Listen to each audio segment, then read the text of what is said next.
The Life of Edward Earl of Clarendon, Lord High Chancellor of England. Volume 2 by Sir Henry Craik, KCB, LL.D.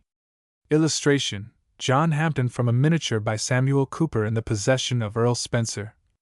Contents of Volume 2, Chapter 14. The Restoration 15. Prospect for the Restored Monarchy 16. Difficulties to be met 17.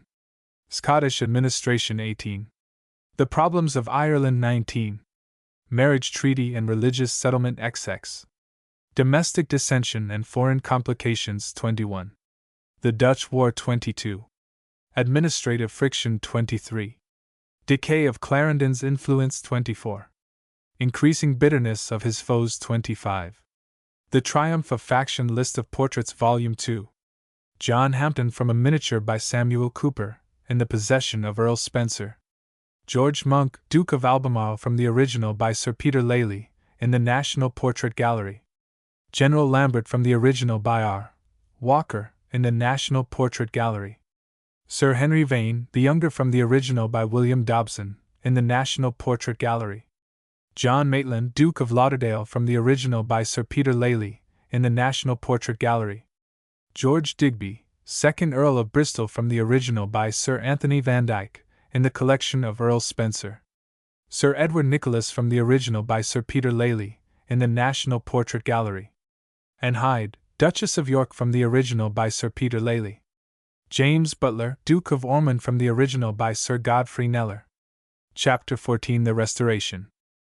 After the death of Cromwell, on September 3, 1658, there ensued for the exiled court 20 months of constant alternation between hope and despair, in which the gloom greatly preponderated.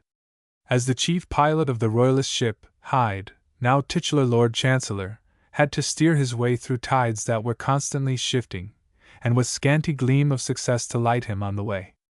Within the little circle of the court he was assailed by constant jealousy, none the less irksome because it was contemptible. The policy of Charles, so far as he had any policy apart from Hyde, varied between the encouragement of friendly overtures from supporters of different complexions at home, and a somewhat damaging cultivation of foreign alliances, which were delusive in their proffered help, and might involve dangerous compliance with religious tenets abhorred in England. The friends in England were jealous and suspicious of one another, and their loyalty varied in its strength, and was marked by very wide difference in its ultimate objects. It would have been hard in any case to discern the true position amidst the complicated maze of political parties in England. It was doubly hard for one who had been in exile for a dozen years. To choose between different courses was puzzling. Inaction was apt to breed apathy, but immature action would only lead to further persecution of the Loyalists, and to disaster to the most gallant defenders of the rights of the king. With the true instinct of a statesman, Hyde saw that the waiting policy was best, but it was precisely the policy that gave most color to insinuations of his want of zeal. In spite of his exile, he understood the temper of the nation better than any of the paltry intriguers round him. To study that temper was not a process that commended itself to their impatient ambitions. His pen was unresting, in preparing pamphlets, in writing under various disguises, in carrying on endless correspondence, in drafting constant declarations. But all such work met with little acknowledgment from those who thought that their own intrigues were more likely to benefit the king, and above all, to advance themselves. They recked nothing of that sound traditional frame of government which it was the aim of Hyde religiously to conserve. Few statesmen have had a task more hard, more thankless, and more hopeless than that which fell to him during these troubled months. Hyde was saved from despair only by the intense dramatic instinct of the historian that was implanted in him. He could, or, what came to the same thing, he believed that he could, discern the greater issues of the time, and what interested him above all was the vast influence upon those issues of personal forces. When he recalled the events of his time, in the enforced leisure of later years, it was to the action of great personalities that he gave his chief attention, and the passing incidents grouped themselves in his memory as mere accessories to the play of individual character.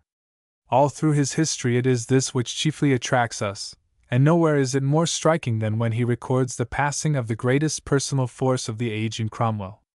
It did not occur to Hyde, and to their credit be it said, it did not occur to any even of the more friendly spectators on the other side to regard Cromwell as the embodiment of a mighty purifying force in which defects were to be ignored or even justified on account of the heaven-inspired dictates under which he was presumed to have acted. Just as little could Hyde conceive of Cromwell as the great precursor of modern ideas, demanding the obedient homage of every ardent partisan of popular rights. These were eccentricities reserved for later historians under impulses of later origin. Hyde was compelled by all his strongest traditions and most cherished principles to regard Cromwell's work as utterly destructive, and he never pretended to have anything but the bitterest prejudice against him. To his mind, Cromwell was sent as a punishment from heaven for national defection, and he never concealed his hatred for Cromwell's profound dissimulation or his abhorrence for the tyranny which the Protector succeeded in imposing on the nation. To have assumed an impartial attitude would only have been, to Hyde, an effort of insincerity. It is precisely this which gives its weight to the measured estimate which Hyde forms of his stupendous powers. His appreciation of Cromwell is a pendant to that which he gives of Charles I. The latter is inspired with a clear flame of loyalty, but this does not blind him to the defects of the master for whom he had such a sincere regard. His deadly hatred of Cromwell leaves him equally clear-sighted as to the Protector's supreme ability. He was one of those men whom his very enemies could not condemn without commending him at the same time, for he could never have done half that mischief without great parts of courage, industry, and judgment. He achieved those things in which none but a valiant and great man could have succeeded. Wickedness as great as his could never have accomplished these trophies without the assistance of a great spirit, an admirable circumspection and sagacity, and a most magnanimous resolution. When he was to act the part of a great man, he did it without any indecency, notwithstanding the want of custom. He extorted obedience from those who were not willing to yield it. In all matters which did not concern the life of his jurisdiction, he seemed to have great reverence for the law. As he proceeded with indignation and haughtiness with those who were refractory and dared to contend with his greatness, so towards all who complied with his good pleasure and courted his protection, he used a wonderful civility, generosity, and bounty. His greatness at home was but a shadow of the glory he had abroad. He was not a man of blood, and totally declined Machiavel's method. When a massacre of royalists was suggested, Cromwell would never consent to it, it may be out of too much contempt of his enemies. In a word, as he had all the wickedness against which damnation is denounced, and for which hellfire is prepared, so he had some virtues which have caused the memory of some men in all ages to be celebrated, and he will be looked upon by posterity as a brave bad man. These fierce words are inspired by exceeding hatred. But in spite of that, we can see that Hyde felt himself in the presence of a greatness that compelled respect. He was himself to exercise, in conformity with law, and with a profound respect for it, very considerable power for a few years to come, and was to leave his impress upon a century and a half of English history. But that influence was only to come after a greater and a more forceful spirit had passed away, leaving no one fit to wield the same resistless power. Never has stern denunciation been relieved by a tribute of more dignified admiration of unquestionable greatness. His warmest admirers could not place Cromwell on a higher pedestal of acknowledged grandeur, all untouched by sympathy and all unbending in condemnation though Hyde's verdict is. The same dramatic element is present in Hyde's picture of the scene that followed. Cromwell's life had closed amidst clouds and thickening trouble. The Earl of Warwick and his grandson and heir, Cromwell's son-in-law, had both died. On that side his alliance with the great aristocracy of England was broken. Another son-in-law, Lord Falconbridge, was alienated from him, and refused to acquiesce in his later ambitions. Desborough, his brother-in-law, was at least doubtful in his allegiance, and Fleetwood, a third son-in-law, was a feeble craven, upon whom no reliance could be placed. The fear of assassination had haunted him, and the death of Cindercombe in prison had snatched away from him the chance of making a striking example of one who had plotted against his life. The death of his daughter, the wife of Claypole, had sorely tried the tenderness that was mingled with his stern ambition, and it may be that the story of her grief at the blood he shed had some foundation, and that the prick of conscience added to his gloom. At least, it is certain that the sun of his success set in clouds and darkness, which might portend the crash of the fabric he had raised. But Hyde is keenly impressed with the absolute contrast between the portents and the reality. Never monarch, after he had inherited a crown by many descents, died in more silence nor with less alteration, and there was the same, or a greater, calm in the kingdom than had been before. The dead is interred in the sepulchre of the kings, and with the obsequies due to such. His son inherits all his greatness and all his glory, without that public hate that visibly attended the other. Nothing was heard in England but the voice of joy. That state might have continued, if this child of fortune could have sat still. But the drowsy temper of Richard was little fitted to benefit by this apparent acceptance, much as it damped the hopes of the exiled court. The engagements already made with Sweden rendered supplies necessary, and to raise these supplies it was necessary to summon a parliament. Cromwell's bold scheme of parliamentary reform, by which he had added to the county representatives and diminished those of the smaller burghs, was departed from, and the burgh representatives were again increased so as to give to the court better opportunities of interfering in elections. Parliament met on January 27, 1658/9, and it was not long before troublesome disputes again broke out. The votes were carried by small majorities, and there were so many various parties in the House that it was never certain when a combination of adverse factions might outnumber the followers of the court. To these followers there was opposed a strong phalanx of ardent Republicans, and the balance was held by a nondescript element called the neuters, amongst whom there were some even of royalist leanings. Hyde was in constant correspondence with royalist adherents in England, as to the means by which these different parties in Parliament might be used to involve the government of Richard in trouble, to accentuate such discontent as existed, and, if possible, to steal an occasional adverse vote. But such schemes had little success. Opposition to the government, however, came from a source more powerful than a divided Parliament. Lambert had been cashiered by the late Protector, but he still retained an enormous influence in the army, and the army had no mind to submit tamely to extinction by Parliament. A council of the officers met to air their grievances, and Lambert, although no longer an officer, had a place amongst them. They complained that their pay was in arrear, that their services were neglected, that the good old cause was traduced by malignants, and that Parliament must be moved to redress their wrongs. With strange impolicy, Parliament passed a resolution against any council of officers, and sought to impose its authority upon a power greater than itself. The ready answer was a demand for the dissolution of Parliament. Richard Cromwell was allowed no choice in the matter. If he did not do it, the army, he was told, would do it for him. He gave an involuntary assent. On April 22 the dissolution took place, and Richard found himself virtually deposed. For another year there was little but anarchy in England, and any semblance of a constitution was virtually in abeyance. As the creature of the army, the old Rump Parliament was restored on May 7. That was the name given to that section of the Long Parliament which sat from 1648, when Pride's Purge, as it was called, was applied, to 1653, when Cromwell ejected the remaining members and summarily closed the doors of Parliament. Of 213 members of the Long Parliament, only 90 were thus permitted to sit, and of these only 70 actually did sit. Those who were not pronounced Republicans were excluded by the rough and ready method of a military guard placed at the door of the House. Such an assembly could have no respect from the nation, and was clearly only an instrument by which the council of the army might exercise its power. The name of the Protector was no longer heard but in derision. Footnote: Richard Cromwell submitted himself, with abject and craven weakness, to the will of this so-called Parliament. Nor did his younger brother, Henry, the Lieutenant of Ireland, prove to have any larger share of his father's courage, but nothing was established to take the place of the authority thus cast aside.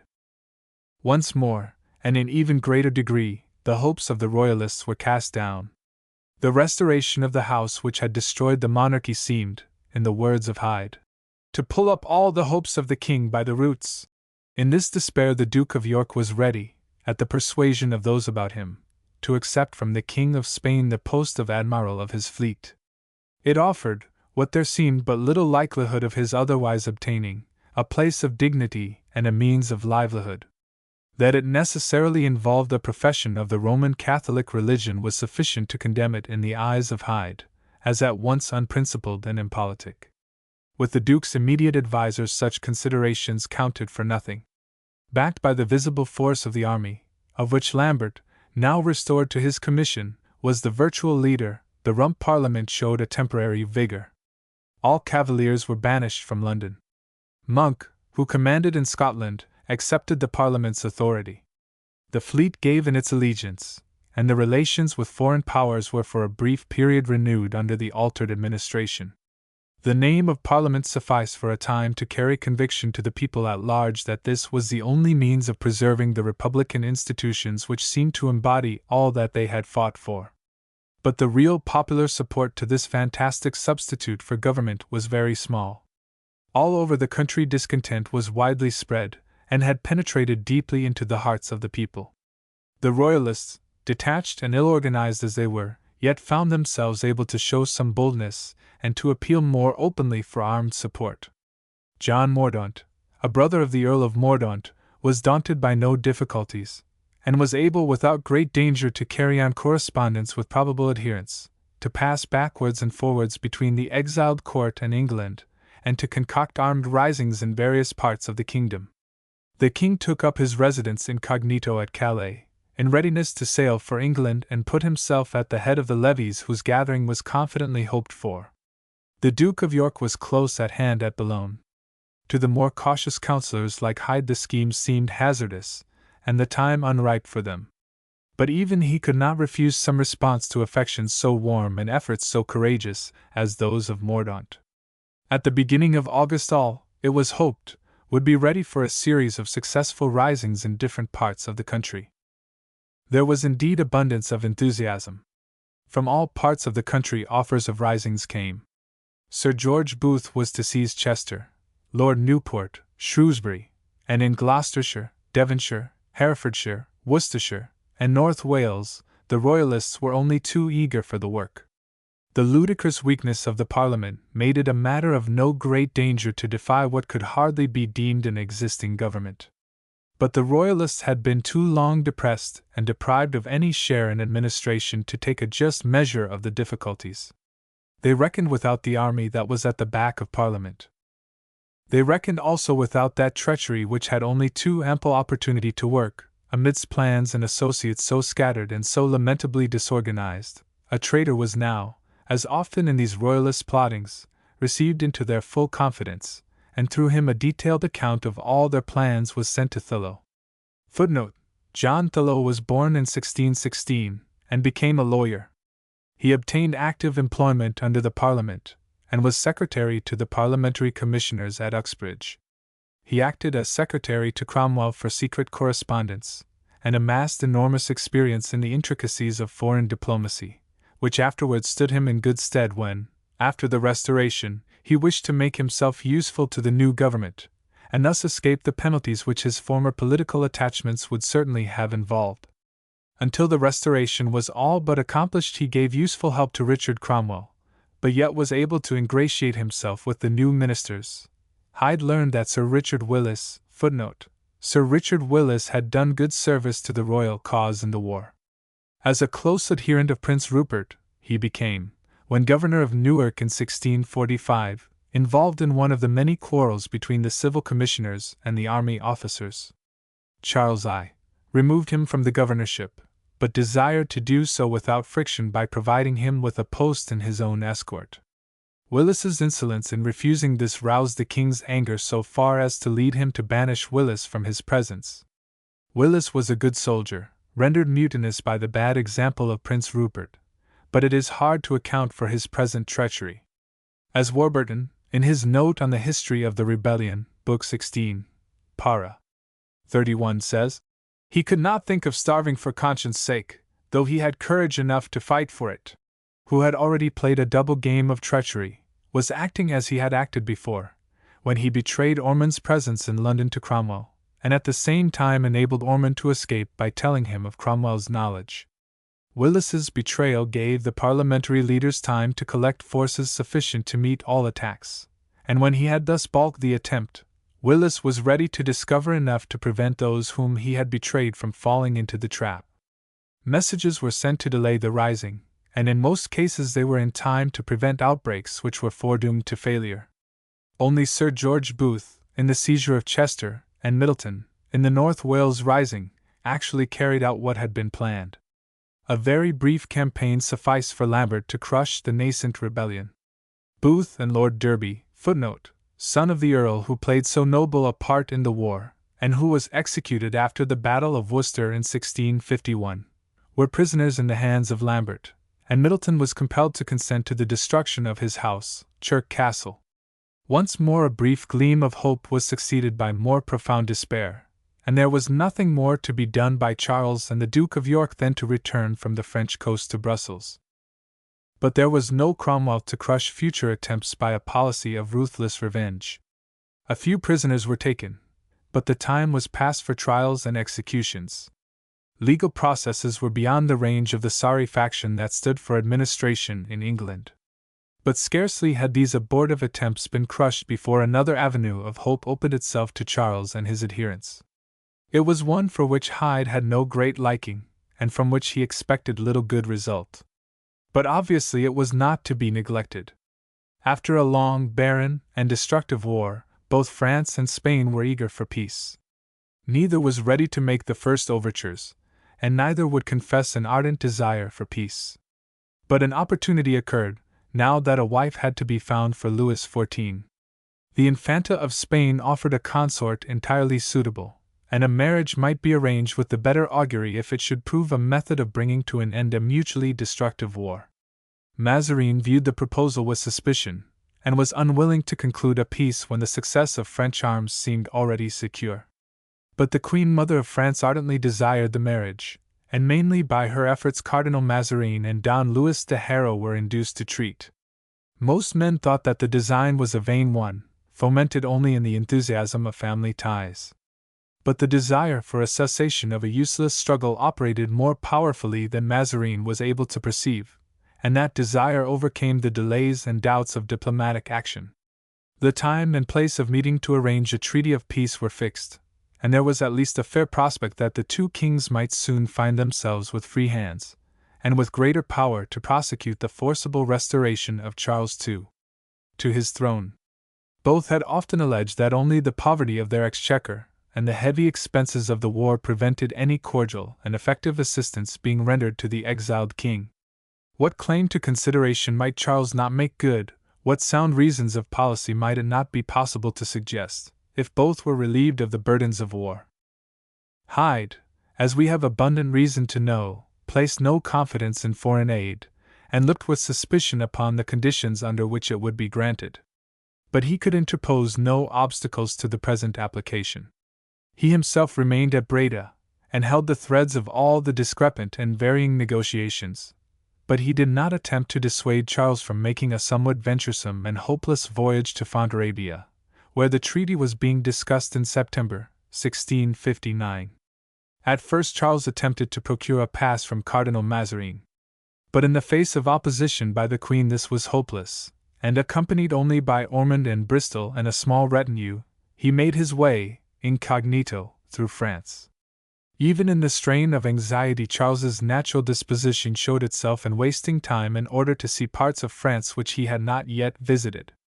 The pleasure of the moment always weighed with him more than the prosecution of business. Adversity, perhaps happily for himself, made him callous rather than despondent. The business of the treaty between France and Spain meanwhile advanced more quickly than any one had ventured to hope. The difficulties as to France's pledges to Portugal, and those of Spain to the Prince of Condé, were somehow settled, or, at least, ignored.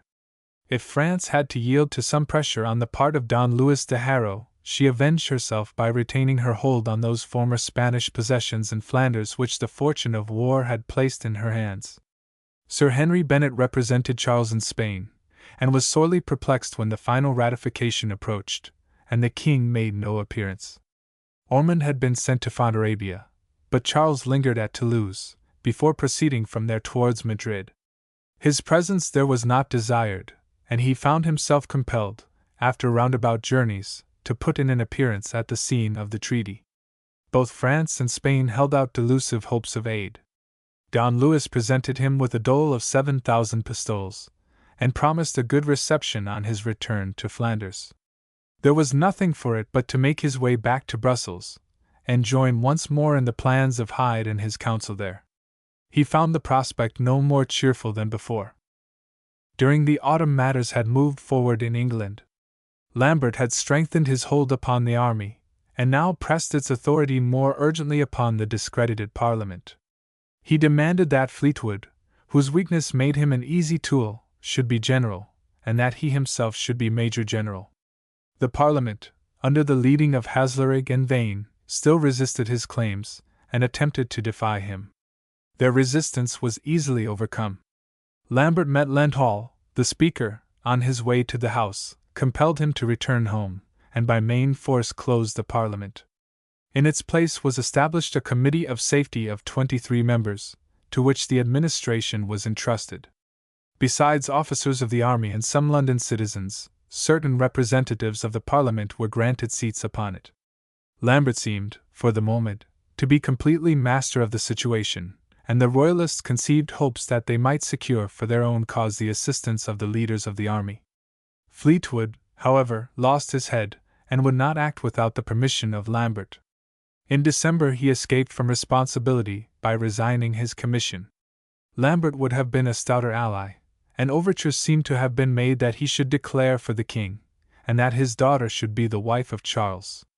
Such proposals met with no encouragement from Hyde, and were quietly dropped. Once more Lenthal, and the remnant of Parliament which he represented, recovered their courage and showed some energy. They met again on December 12th, and were able to assert their authority enough to cashier some of the officers, and commit Lambert to the Tower. Such was the position when Charles returned to Brussels with the scanty fruits of his mission to Fontarabia. It looked as if once more that rump Parliament, which had crushed the monarchy and abolished the House of Lords, was master of the situation.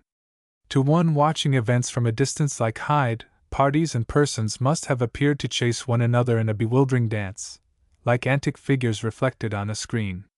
Illustration: George Monk, Duke of Albemarle, from the original by Sir Peter Lely, in the National Portrait Gallery. Then it was that there came forward on the scene the man who, under the guidance of circumstances rather than of any fixed line of policy, was to be the main instrument of the restoration of the king. General Monk, footnote: George Monk was born in 1608, and very early sought his fortune in war abroad, where he showed conspicuous bravery.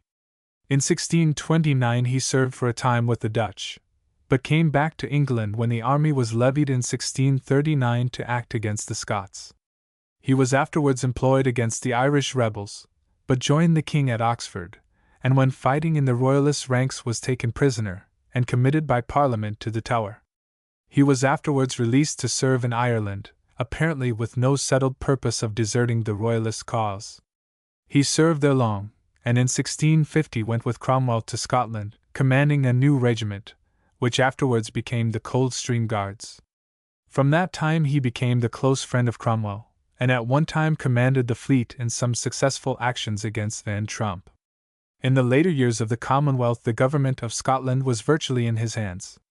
His military powers were far greater than his discernment or capacity as a statesman.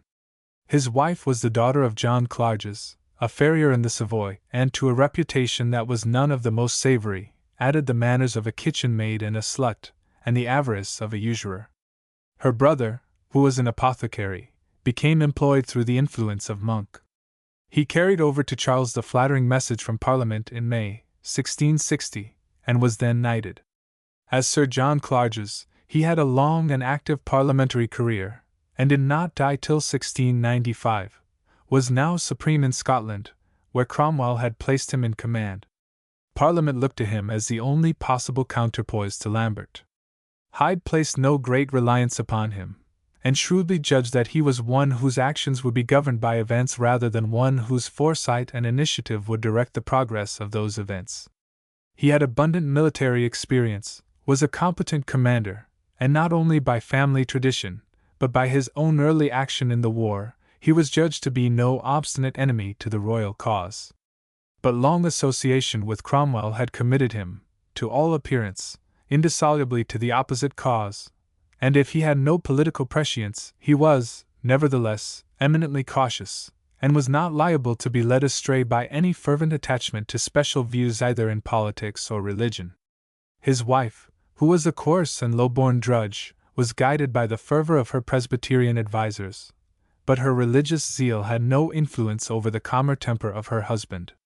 At a juncture like the present, it required no abnormal sagacity to convince Monk that the only possible course open to him was that of impenetrable secrecy as to his designs, even had he been more certain himself as to what these designs might be. With admirable deliberation, for intellectual dullness, on rare occasions, can assume the aspect of Machiavellian design, he laid his plans for a non-committal policy.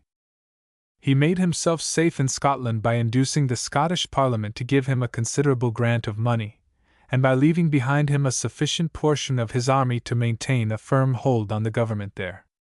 With a moderate force of about 5,000 men, he slowly advanced towards London. Parliament had invited him, but they soon saw that Monk was not likely to be their obedient servant, and would fain have induced him to return. Monk none the less advanced, but it was with the utmost deliberation and circumspection, crossing no Rubicon, and breaking no bridge behind him. No word in favor of a royal restoration passed his lips. He frowned on all who ventured to suggest such a course.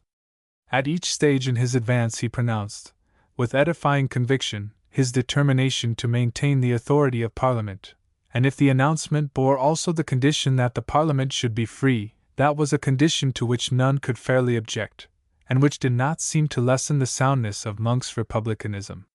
If his sphinx-like attitude proceeded more from inability to discern the line of least resistance, than from conscious dissimulation, or any deliberate concealment of a far-seeing policy, it nevertheless was pursued with much adroitness, and no other course of action could have enabled Monk to accomplish all he did.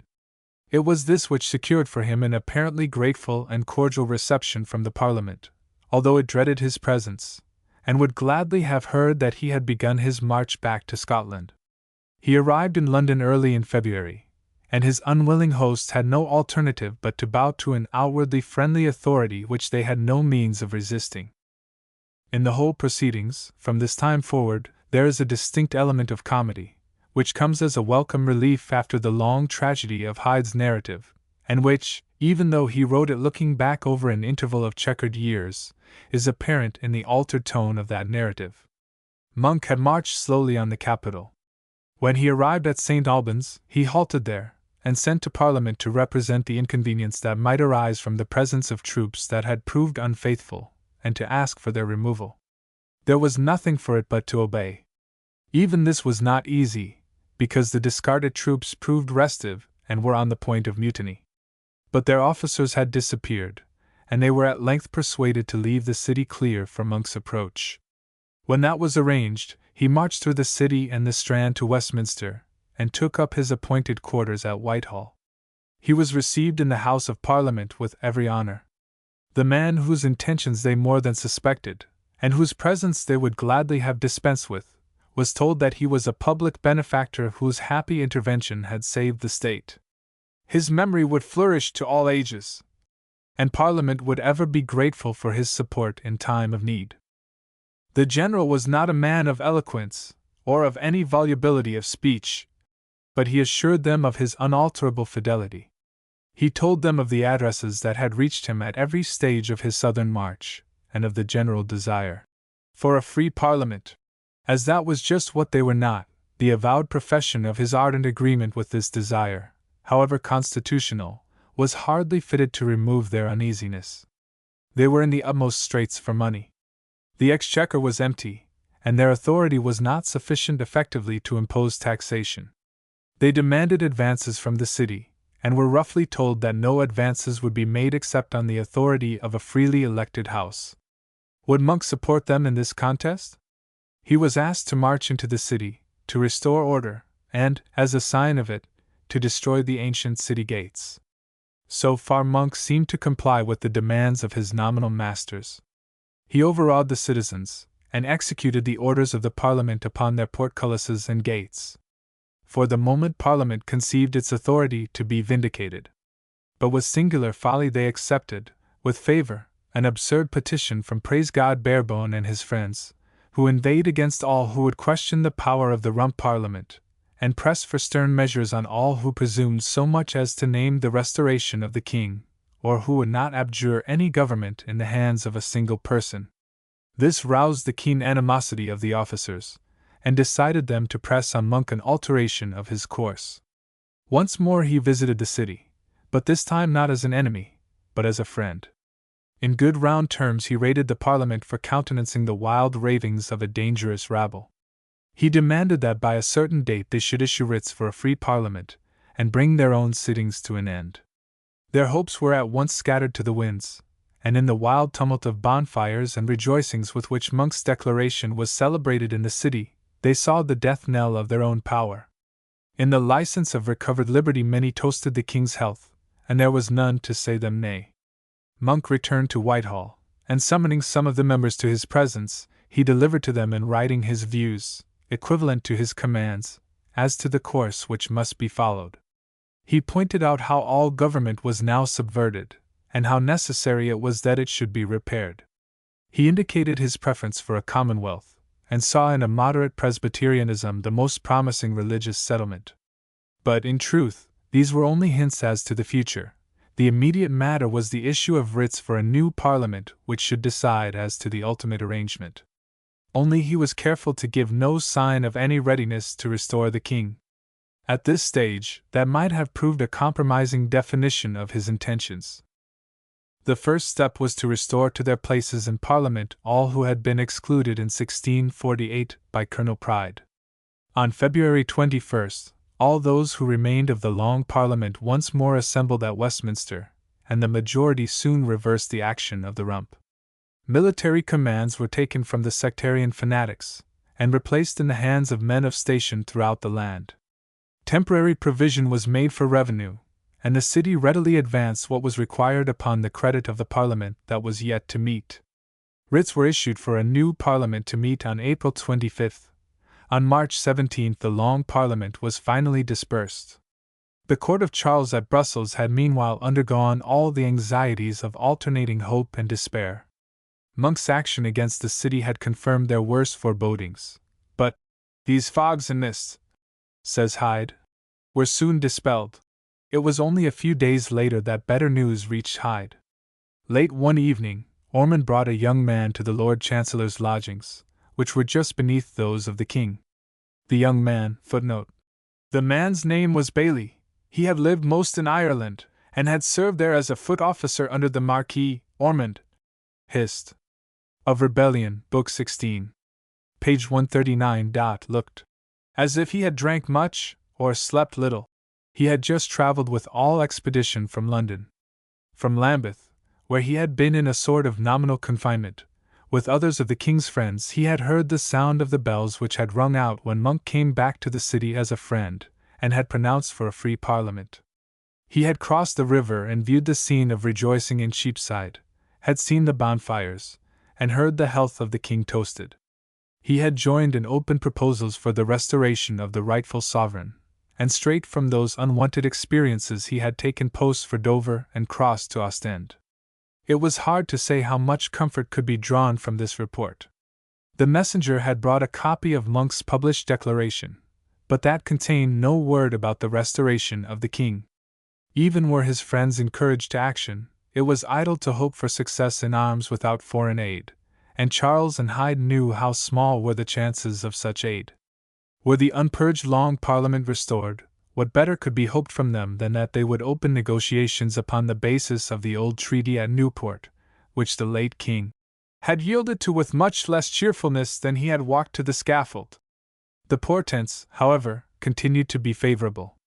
Addresses were received from many whose favor for the royal cause had, hitherto, been unsuspected, and whose newfound loyalty might well be accepted as an indication of a change in the temper of the nation.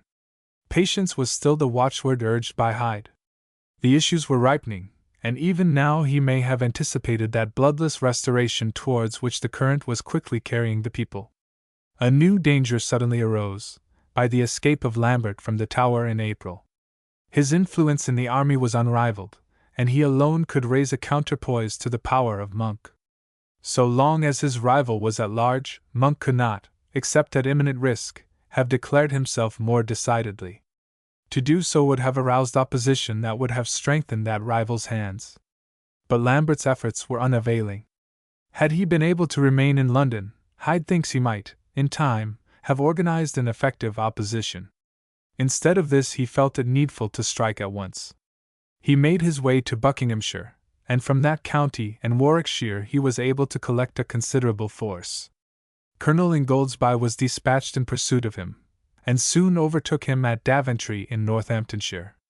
Ingoldsby had been a strong adherent of Cromwell, and, as he asserted, against his will, had been forced to sign the death warrant of the king. He had now an opportunity of rendering a service that might wipe out some heavy scores against him. Lambert at first endeavored to detach Ingoldsby from his allegiance to Monk, by offering to espouse the cause of Richard Cromwell. But Ingoldsby rightly judged that such a scheme was doomed to failure. Lambert's troops refused to fight and fast deserted him, and he was easily made prisoner, and once more committed to the Tower. Illustration: General Lambert. From the original by Robert Walker, in the National Portrait Gallery.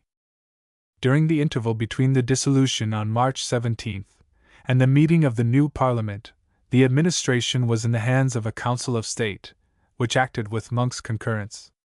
The hopes of the Royalists grew apace, and prominent members of the party no longer hesitated to take an open part in political discussion. The command of the fleet was put into the hands of Monk, the General, as he was called, and Admiral Montague, and the latter was known as one well disposed to the king, and ready, even at an earlier date, to have taken active steps for his restoration. Monk alone kept up his prudent reserve. Even in April he continued to express himself as strongly averse to the restoration of monarchy. A conference of some leading men took place at Northumberland House. The Earl of Northumberland, the Earl of Manchester, Sir William Waller, and others whose political inclinations were in sympathy, joined in that conference, and Monk took part in it. Even then, amongst men whose leanings were all in favor of the king, he deemed it necessary to maintain an attitude of doubt, and refused to consider the possibility of a restoration without conditions as stringent as those that had been pressed in the last stages of the Civil War. The final steps were carried out through the agency of well-tried adherents of the king, who were connected by old ties of friendship with Monk. A gentleman of Devonshire, with which county Monk was closely connected by ties of property, named William Morris, had there spent a studious life, but was understood to have leanings towards the Royalist party. A friend of that unsullied loyalist, Sir Bevil Grenville, Morris had been left in charge of his family, now represented by young Sir John Grenville, the son of Sir Bevil. Monk and Morris had both been chosen members of the new Parliament, which was to meet on April 25, and Morris, who was in close touch with Monk, was vexed to find that all proposals for the restoration of the king were coupled with severe conditions, and were to be based upon acknowledgment of the binding force of the covenant. Monk took note of the dominance of the Royalist party in that new Parliament, and soon concluded that matters were likely to move in the direction of a restoration, whether with his aid or no. Day by day he became more inclined to be the foremost instrument of that now inevitable restoration. Grenville was of too pronounced Royalist tendencies to be given any active part in what were still unavowed designs, but he might be a useful instrument in the confidential negotiations. He had credit enough with Hyde and the counsellors of the king to be accepted without those written credentials with which it would have been dangerous to entrust him. Morris brought him secretly to Monk, who bade him confer with Morris as to the terms of the communication to the king. Morris fully instructed him as to the position. Monk's good inclinations were to be conveyed to Charles, and he was to write in terms which Monk could make public at the convenient time. The king was to promise a very wide pardon for past offences, full liberty of conscience, the payment of arrears of pay to the army, and the confirmation of all sales of forfeited lands. Without such stipulations, the waverers, it was thought, would be driven by despair to resist any scheme of restoration. As a special charge, Monk bade Grenville insist that Charles should move from Brussels to Breda. No trust could be placed in the fickle favor of the Spanish crown. Thus primed, Grenville sailed, early in April, with Mordaunt, and arrived in due course at Brussels. The over-subtlety of the Spanish ministers made them believe that the Restoration, if accomplished at all, would be brought about by the Levellers and Independents, who would bring back the king with nothing more than a semblance of power. An alliance with them alone, it was thought, would be the safest course for Spain. Nothing could persuade Cardenas and Don Luis de Haro that Charles would be restored on conditions that virtually obliterated all the changes that the Civil War had brought about. It was evident to Hyde that the conditions laid down by Monk could only be complied with under very strict reservations. There was no wish to revive old quarrels, or to deny any fair measure of indemnity, and just as little did Charles desire to alienate the whole body of religious feeling outside the Church. But it was not consistent with the honor of the king that the indemnity should extend to the murderers of his father, nor was it possible to leave order in the Church at the mercy of contending fanatics. It was not difficult to devise a course which should make every reasonable concession to the proposals of Monk, and yet not destroy the hopes of those who looked forward with passionate earnestness to the restoration of the old order, and were not prepared to accept as partners in their future government those who had formed the court which had condemned the king. In spite of his long absence from England, Hyde had kept himself well informed on the trend of general feeling, and he judged that such matters could safely be left to the national tribunal.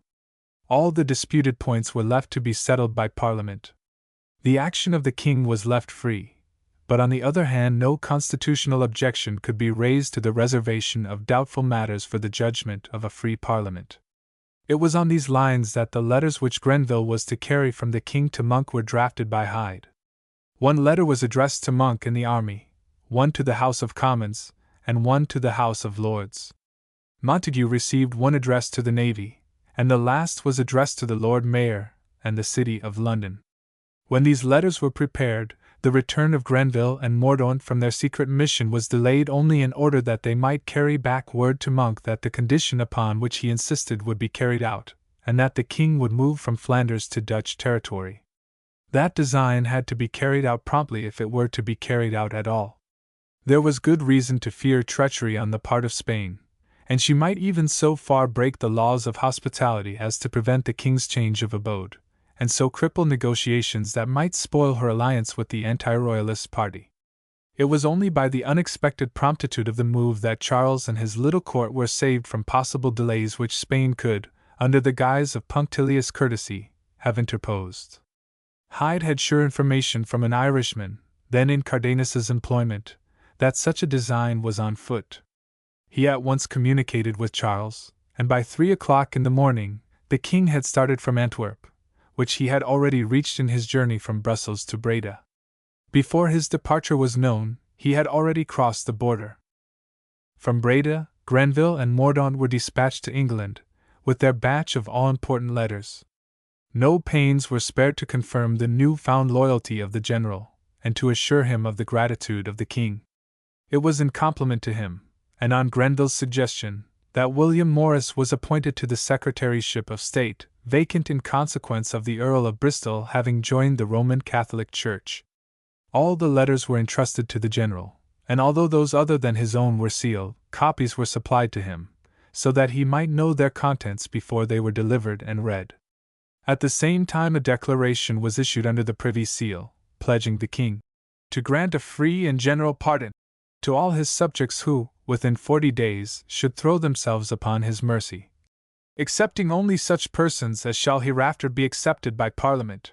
For religious differences, it was provided that they should be settled by Act of Parliament, to which the king pledged his consent. The messengers reached London a week before Parliament was to meet. The general approved the letters, and found no difficulty in the reference to Parliament of those points on which the king was not prepared to give an unlimited pledge. The fact was that the time was already past for haggling about terms. The tide of loyalty was now flowing with a rush that nothing could stem. A month ago, careful observers might say that the question was no longer whether the king was to be restored, but only as to the terms on which the restoration was to take place. Now, the question of terms was already settled. The only point remaining was, who were to have the prominent parts as agents, and were to be counted as deserving the chief share of gratitude. On April 25 the new Parliament met, and Sir Harbottle Grimston, who had been one of the Long Parliament members, excluded in 1648, was chosen Speaker. There was no long doubt as to the spirit of the new House. The memory and the deeds of Cromwell were condemned with no uncertain voice.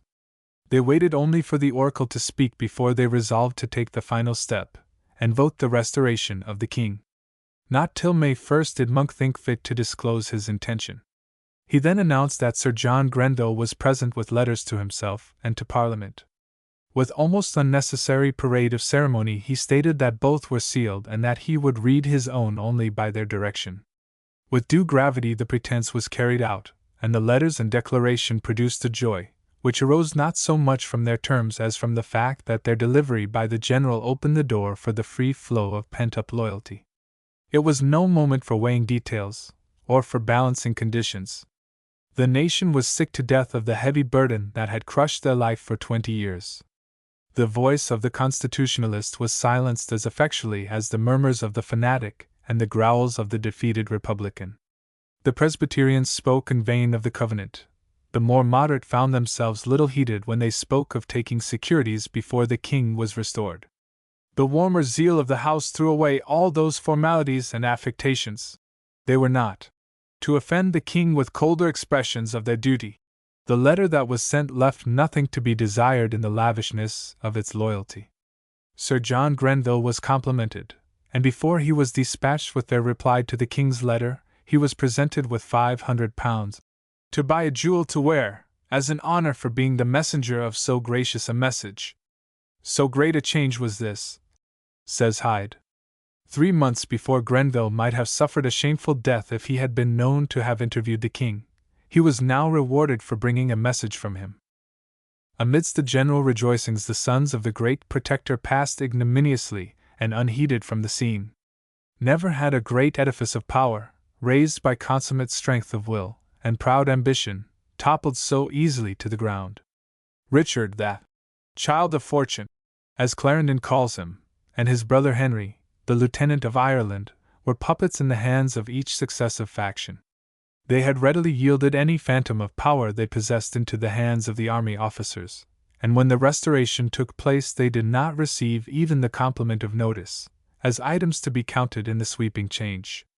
Amidst the national joy, the poor wretch upon whom there had descended an inheritance that he was not fit to bear, found it necessary to transport himself into France, more for fear of his debts than of the king, who thought it not necessary to inquire after a man so long forgotten. Footnote: Rebellion, 16. 374. Clarendon points the dramatic contrast of this contemptible exit by introducing a story of a later day. In his subsequent wanderings abroad, Richard Cromwell visited Pézenas, in Languedoc, where the Prince of Conti was governor, and according to usage he waited upon the prince, but had the caution to make the visit under another name. The prince received him with great civility and grace, according to his natural custom, and, after a few words, began to discourse of the affairs of England and asked many questions concerning the king. He proceeded to discuss the late Protector. "Well," said the prince, "Oliver, though he was a traitor and a villain, was a brave fellow, had great parts, great courage, and was worthy to command, but that Richard, that coxcomb, Cokin, Poltron, was surely the basest fellow alive. What is become of that fool? How was it possible he could be such a sot?" His visitor did his best to lay the blame of the miscarriage on the betrayal of Richard by his advisers. But, fearing to be known, he speedily withdrew, and next day left the town. To such abasement had the name of Cromwell fallen, and with this strange episode it disappears from Clarendon's pages.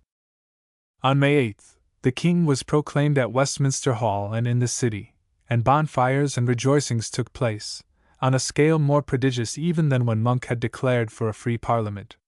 The happy news soon spread, and the exiled court was the resort of those who came post-haste to renew old bonds of loyalty, or to lay the foundations of a reputation for new-born zeal for their king. It was not long before those very lukewarm allies, Spain and France, broke down the barriers of their selfish caution, and vied with one another in protestations of friendship and offers of help that was no longer necessary. The unaccustomed warmth of their congratulations adds a new touch of comedy to the surprising scene. The Marquis of Caracena, governor of Flanders, who had turned a deaf ear to all suggestions of alliance, and had not been slow to hint the inconvenience of the king's prolonged stay in Flanders, now craved his return to Brussels, and when the invitation was politely declined, could only vent his rage on Cardanus, whose dense stupidity had left him so ignorant of all English affairs, after a residence there of 16 years.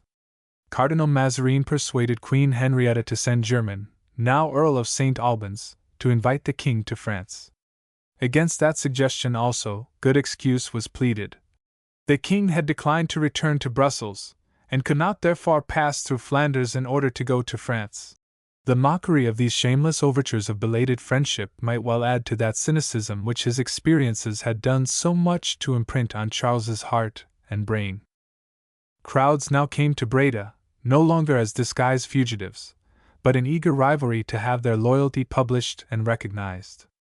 Their money offerings were welcome, as they enabled the king to pay his servants their arrears of wages and clear himself from the burden of debt to which he had been long accustomed.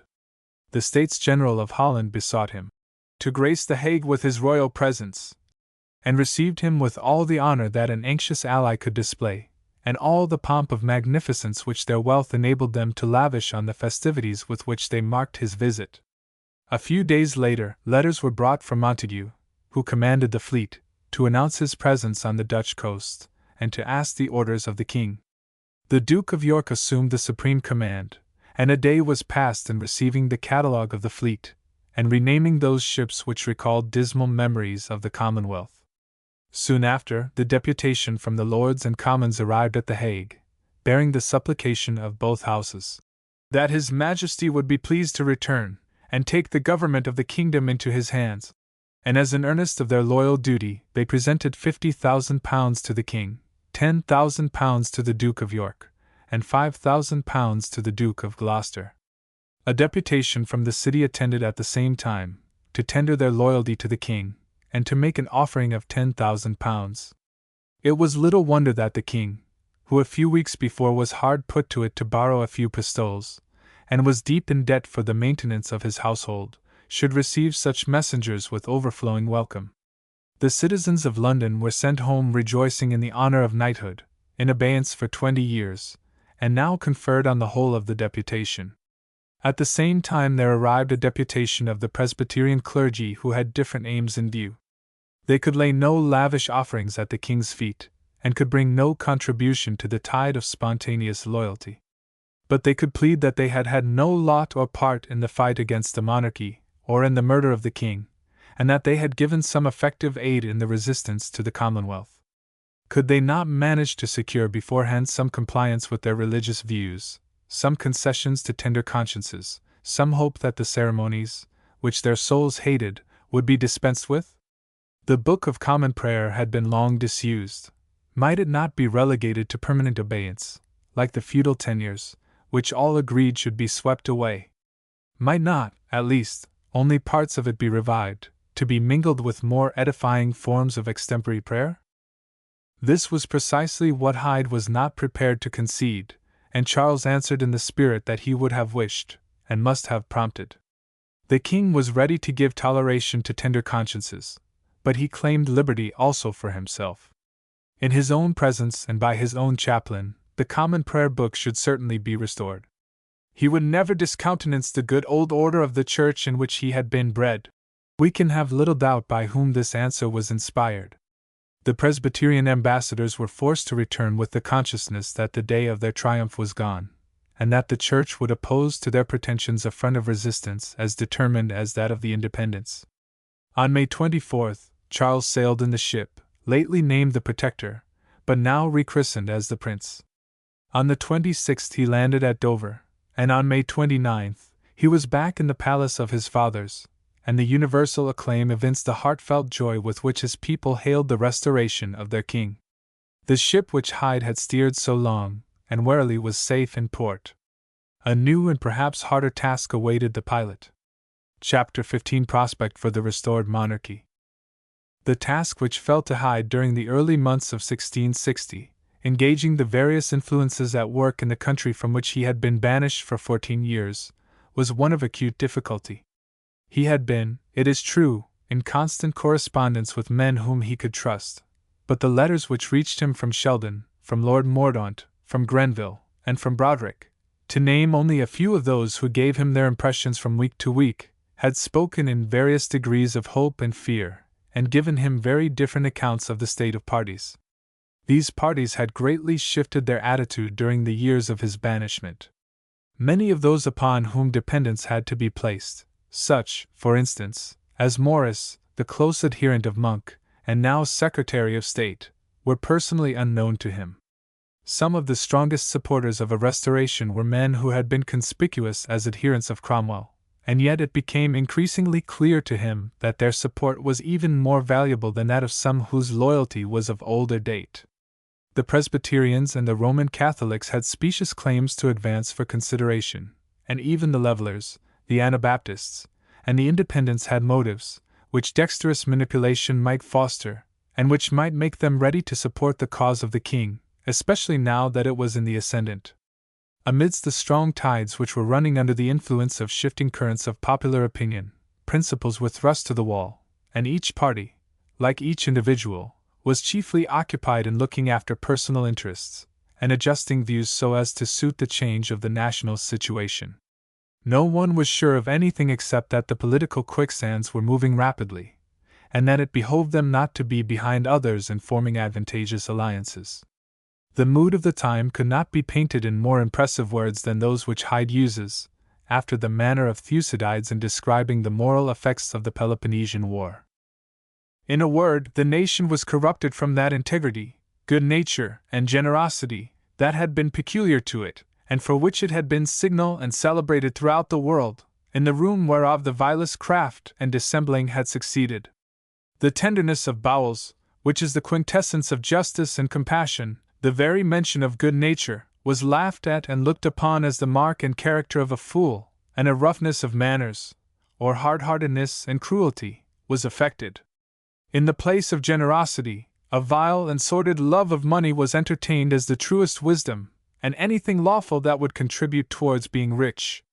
There was a total decay, or rather a final expiration of all friendship, and to dissuade a man from anything he affected, or to reprove him for anything he had done amiss, or to advise him to do anything he had no mind to do, was thought an impertinence unworthy a wise man, and received with reproach and contempt.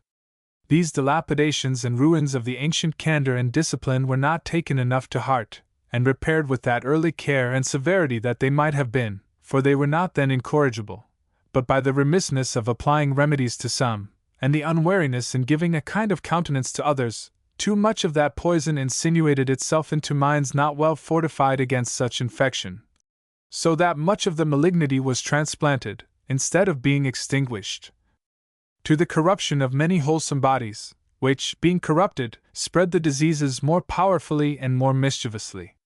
Footnote Life, I. 360. The ignoble struggles of callous selfishness were made all the more desperate by the bewildering confusion of the political situation. The most difficult problem had been the attitude of Monk, and that was all the more baffling from the fact that Monk had no clear discernment of his own line of policy, and with all his accidental command of the situation, was too obtuse to choose his own course and follow it consistently. The Presbyterians were monarchical in sympathy, and dreaded the Independents too much to be willing to revert to republican forms. But their determination to alter the ecclesiastical traditions of the Church could not be encouraged without losing the support of the main body of royalist opinion.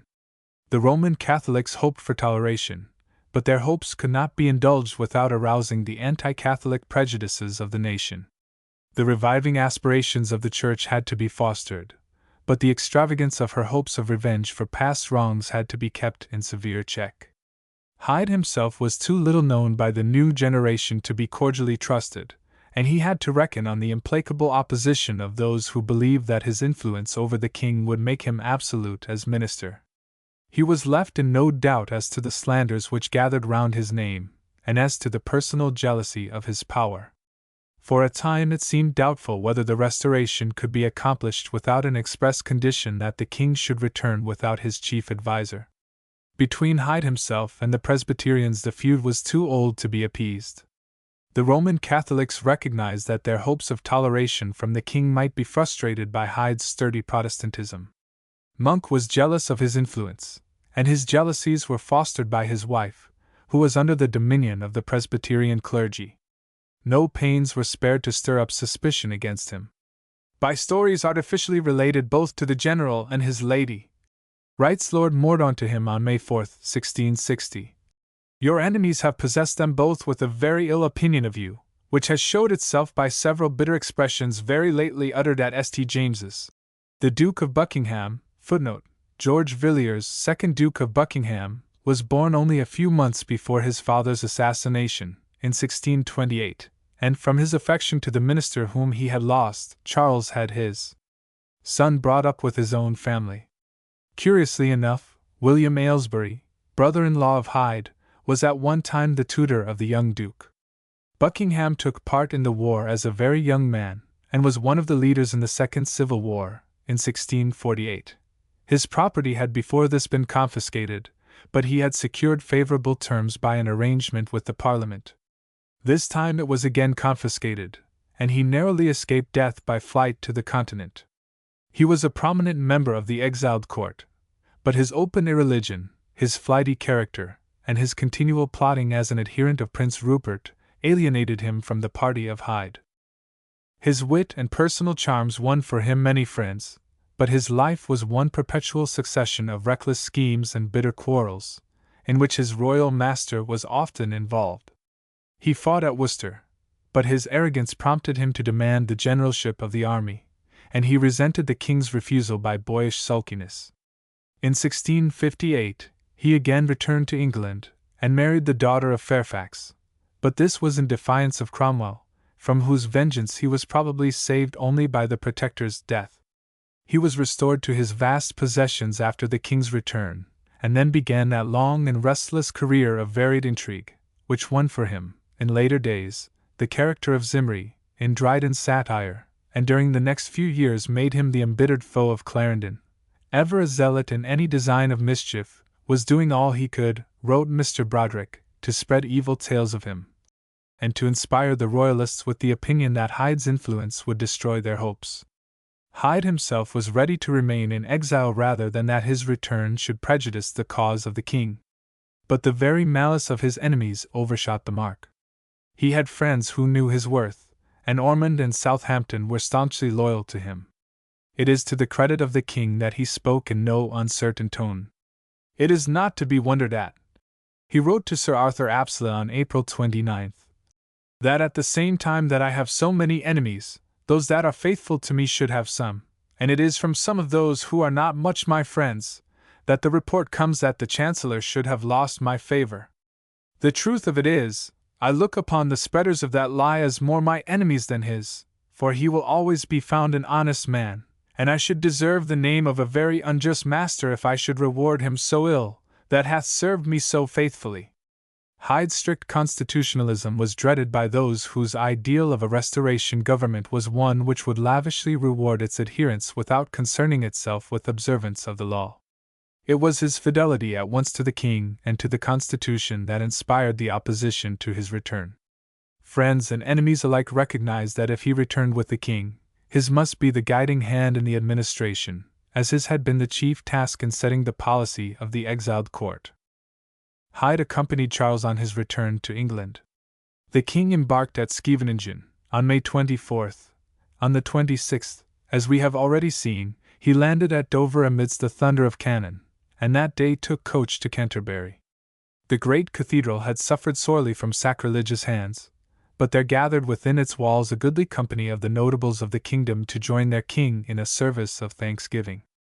Upon General Monk, the Marquis of Hertford, the Earl of Southampton, and Admiral Montague, footnote, Montague was created Earl of Sandwich next month, he conferred the honor of the Garter, and amidst the acclamations of his people, he proceeded next day to Rochester. On the 29th, his birthday, he entered London, all the ways from Dover thither being so full of people and acclamations, as if the whole kingdom had been gathered.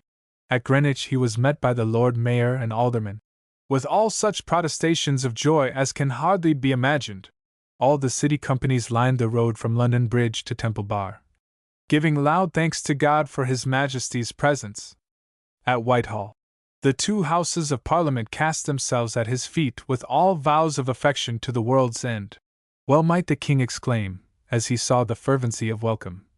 It had been his own fault he had been absent so long, for he saw nobody that did not protest he had ever wished for his return. Hyde saw a dramatic accompaniment of this happy consummation of a long and doubtful struggle, in the death, within 3 months, of the chief ministers of France and Spain, Cardinal Mazarin and Don Luis de Haro, whose schemes of policy it seemed to ruin, and who saw in it the failure of their machinations. In the beginning of June, Hyde took his place as Speaker of the House of Lords, and presided in the Court of Chancery.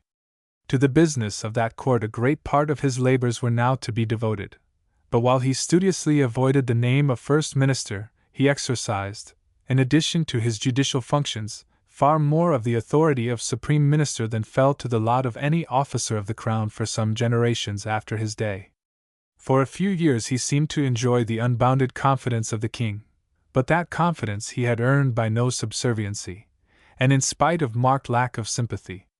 For the first time in our history a man of no high birth or commanding station, to whom the personal favor of his sovereign had so far brought nothing but hardship and exile, found himself indisputably marked out, by a long course of services devotedly given, for what was virtually the position of First Minister of the Crown. His judgment and his experience of men taught him how exposed such a position was to every blast of envy. It was partly owing to his consciousness of rectitude, partly to a certain unbending rigidity of character, that Hyde neglected the caution that might have enabled him to shelter himself against these blasts. With all his experience of courts, Hyde never learned the arts of a courtier. He was naively unconscious how little the steadfast honesty of his purpose could render his blunt plainness of diction palatable to a master, the chief feature of whose character was callous selfishness, and whose self-love might for the moment allow him to overlook, but never permitted him to forget, the liberty that presumed to curb his caprices or to criticize his conduct. But for the time the relations between Charles and his minister were cordial enough. These relations, in their intimacy and apparent freedom from restraint, are perhaps best reflected in what are known as the Council Notes, preserved in the Bodleian, and consisting of scraps of memoranda passing between Charles and his Chancellor. Most of them are, no doubt, mere notes passed across the table during a discussion in the Council, and abound in those hieroglyphics on the margin, which sufferers from tedious colloquies are impelled to make, and which perhaps indicate the frequent boredom of the king. But others are evidently messages transmitted from Whitehall to the Chancellor. In all alike there is a singular lack of formality, or even of orderliness, and they might have passed between business colleagues, who were on terms of close intimacy and easy familiarity. Clarendon's tone is almost uniformly brusque and offhand, and he must have tried the king's patience terribly by the infamous illegibility of his handwriting. Charles's writing is a schoolboy scrawl, but it is uniformly legible, and amongst his colleagues Hyde could count some who were his warmest and most trusted friends. They formed an inner circle, with common sympathies at once in their memories and in their aims, and unassailed as yet by the coarse profligacy, the vulgar buffoonery, and the ignoble selfishness that were soon to become dominant in Charles's court. Such were Ormond, now Lord Steward, whose loyalty was as untarnished as his position was above the assaults of slander and envy, and whose unbroken friendship was a powerful buttress to Hyde, and warded off the slights to which his own more humble birth might have subjected him. Wriothesley, Earl of Southampton, represented the very best type of courtier of an older generation, and his acceptance of the post of Lord High Treasurer gave security that the full tide of corruption, which bid fair to spread its taint over the court, should find some check so far as the financial administration was concerned. In even closer relation to Hyde's official sphere was Sir Edward Nicholas, the principal Secretary of State, between whom and Hyde there was the sacred tie of common service and common veneration for the late king. Nicholas was no brilliant statesman, and had no ambitious schemes to serve. But amongst those who played an active, albeit unselfish, part in the varied field of administrative work from the days of Strafford downwards, there was none more industrious, none more loyal, and none less selfish than he. It was all to his credit that he was unlikely to consort on easy terms with the motley crew that now thronged the court. Hyde saw, without any displeasure, the Earl of Manchester, Edward Montague, 2nd Earl of Manchester, who succeeded to the title on the death of his father, in 1642, very early joined the Puritan, and afterwards the Presbyterian party. He was one of the leading parliamentary generals until the self-denying ordinance deprived him of command. He was a man much beloved, and with marvelous suavity of manner. But to this there was not added any marked ability, or any firmness of will. He had long ceased to be in sympathy with the leaders of the Commonwealth, and rendered powerful assistance in the Restoration. By his extraordinary civilities and behavior to all men, he did not only appear the fittest person the king could have chosen for that office, Lord Chamberlain, in that time, but rendered himself so acceptable to all degrees of men that none, but such who were implacable towards all who had ever disserved the king, were sorry to see him so promoted. He was mortally hated and persecuted by Cromwell, even for his life, and had done many acts of merit towards the king, so he was of all men, who had ever borne arms against the king, both in the gentleness and justice of his nature, in the sweetness and evenness of his conversation, and in his real principles for monarchy, the most worthy to be received into trust and confidence. Clarendon, Life, I. 368. Manchester was hardly the stuff out of which effective revolutionists are created. Lord Chamberlain, although he was the avowed patron of the Presbyterian party, and Manchester's easy courtesy and recognized probity were no unwelcome ingredients in the court. But there were others within the official pale, not reckoning the newer courtiers who were destined soon to push their way to power, who were less congenial partners for Hyde and his friends. Monk had earned an unquestionable right to lavish reward, and the king bestowed it with no grudging hand. But Monk's ambition aimed rather at wealth and position than at administrative power, and as Duke of Albemarle, as Lord Lieutenant of Ireland, an office of which the duties were left to others, as Commander-in-Chief, and as Gentleman of the Bedchamber, Monk found himself with titular rank, and with financial gains, which were more in accordance with the tastes of himself and his wife than would have been the burden and responsibility of laborious state business. Between the Duke and the Chancellor there could never be close sympathy, and for a time, slanderous tongues came near to making active mischief. We find a certain Thomas Dowd writing to Hyde on May 4, 1660, to tell him how Edward Progers had been questioned by Mrs. Monk about Hyde, who had been represented to her as proud, insolent, contemning all counsel but his own, disposing of all moneys for his pleasure, and the delicacies of a riotous table. The authority given is that of a person of the French interest, whom we may perhaps identify as German, Bodleian MSS. But as they knew one another better they learned mutual toleration at least, if not respect. Others were still more distasteful to Hyde. Sir Anthony Ashley Cooper, afterwards Earl of Shaftesbury, destined to play a leading part at a later day, as leader of dangerous factions both for and against the crown, and to figure in Dryden's satire as Achitophel, was scarcely likely, with his spirit of restless intrigue and of daring cynicism, to prove a congenial colleague. Even had he not been prominent as a member of the clique which lost no opportunity for undermining the influence of the older statesman.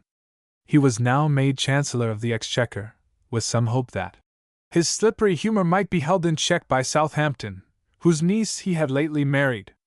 In the Comptroller, Lord Berkeley, John Berkeley or Berkeley, belonged to the house of the Berkeleys of Bruton, and was employed as ambassador in Sweden, in 1636, after which embassy he was knighted. He fought in the Royalist army, and at the close of the war, attempted to carry out some unsuccessful negotiations between the army and the king. He accompanied Charles in the escape from Hampton Court, and must share with Ashburnham the folly or treachery which betrayed the king into the hands of Hammond, and made him a prisoner at Carisbrooke. Afterwards he went abroad, and managed to gain the post of governor to the Duke of York, by whose influence he was created Lord Berkeley of Stratton, in 1658. After the Restoration, he contrived to secure lucrative posts. His mansion was on the site now marked by Berkeley Square. The names of the streets in that neighborhood sufficiently indicate the localities inhabited by the aristocracy of the Restoration. He was uncle to Sir Charles Berkeley, afterwards Lord Palmouth, the favorite of the Duke of York, whose foul slanders against the Duchess have earned for him a lasting infamy. Hyde found one for whom he had a profound contempt, and of whose vile kinsman, Sir Charles Berkeley, he was soon to have very odious experience. Hyde writes of the elder Berkeley, "If he loved any one, it was those whom he had known a very little while, and who had purchased his affection at the price of much application and very much flattery, and if he had any friends, they were likewise those who had known him very little." Footnote: Clarendon State Papers, Volume 3. Sub-page 80. In the earlier part of the reign, the business of government was chiefly transacted by a committee, nominally for the consideration of foreign affairs, but really bearing a fairly close analogy to the more modern Cabinet Council. The King and the Duke of York were constantly present at its meetings, and the other members were the Chancellor, Ormond, Southampton, the Duke of Albemarle, and the Secretaries of State, Nicholas and Morris. Its deliberations extended far beyond the sphere of foreign affairs, and really comprised every branch of the executive, as well as consideration of the policy which was to be followed in parliamentary affairs. Hyde was unquestionably the dominant power in that council, and however much a careful observer might have detected the signs of coming dissension, his influence was as yet unimpaired. It rested upon his well-tried loyalty, his unrivaled administrative capacity, and his thorough command of detail, and while it was cemented by the cordial friendship of some of his colleagues, it was smoothed, for the present at least, by an absence of marked friction with any. We must, however, guard ourselves against a misconception which has imposed itself upon many in forming their estimate of Hyde's new position. It would be utterly wrong to fancy that he entered upon these heavy responsibilities with any sense of triumph or elation, and inspired by any pride of power. This would have been singularly out of harmony with his character and disposition. Though he was ready to assume the burden of administration from a sense of duty, we shall look in vain, throughout all the critical epochs of his life, for any grasping after the prizes of ambition. No letter and no utterance of Hyde's can be adduced in which he put forward a claim for advancement, or bargained for any office for himself. The political arena had strong attractions for him, and his principles, or, if we please to call them so, his prejudices, were definite and keen. He was willing to spend his strength in the effort to realize these, and success in that effort brought him rich satisfaction. But he was too proud to make them aids in his own personal advancement. Greatness was thrust upon him, and if disaster chafed him, it was not because of the loss of personal advantages, but because the spirit of the combatant felt defeat to be irksome, and because it involved a suspicion of disgrace. The cause for which he fought was always more to him than his own fortunes, and to plead on his behalf the excuse of natural elation at his triumphal return to power is a singular ineptitude. Footnote: Strangely enough, this plea is advanced with little sense of proportion by that most lukewarm of all biographers, Mr. Lister. Hyde's fame owes little to such misplaced apologies. Apart from Hyde's own history, and from the character which stands out so clearly at once from his actions and his own record, such a conception is unsupported by the actual facts of the case. Severe as had been the hardships of his exile, tangled as had been the mazes through which he had to steer his course, and baffling as had been his difficulties, we may well doubt if Hyde did not, in the years that now follow, look back with regret on the days when he had to fight against heavy odds with an ever-growing confidence in his ultimate success. Against overwhelming forces, his pen had successfully maintained the righteousness of the cause of his late and of his present master, and had, by its undisputed superiority, earned the fear and hatred of his triumphant foes. He had done much to compose restless animosities in the exiled court, and had introduced something like order into its tangled economy. He had handled with marvelous dexterity the selfish intrigues of foreign courts, which he could approach only as the powerless agent of a discredited and bankrupt exile. From first to last he had insisted that the Restoration should not be brought about at the expense of conditions to any foreign power. He had imparted much of his own undying confidence to his English correspondents, and had kept alive the flame of loyalty under untoward circumstances.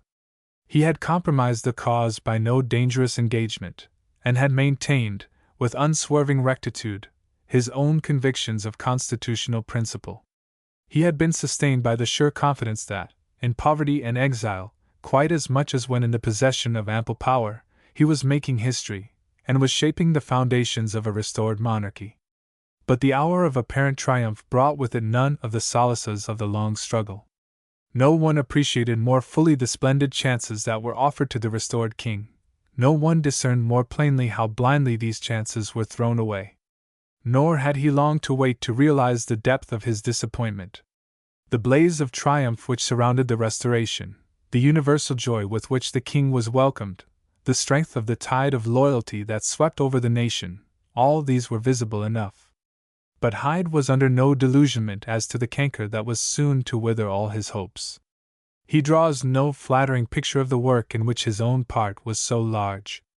He recognizes that there must have been some unheard of defect of understanding in those who were trusted by the king with the administration of his affairs. Footnote: Life, I. 3:15. His disappointment is too great to permit him to waste words in any attempt to dissociate himself from the failure. Hyde saw clearly enough the danger that lurked in the very suddenness with which the nation allowed itself to be swept away by the tide of loyalty. It did not blind him to the wide diversity of opinion which prevailed, and which made the royal authority so much smaller in fact than the general noise and acclamation, the bells, and the bonfires proclaimed it to be.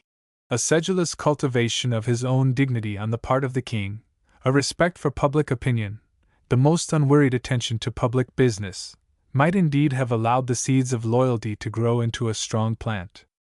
But the king had need not only of character and industry on his own part, but of a high standard of public spirit, and of duty in those who were to be his ministers. It is hard to say in which of the two the failure was most complete. No one had better opportunity of measuring its extent than Hyde, and it is in this that the tragedy of these few years of gradually increasing disappointment consists.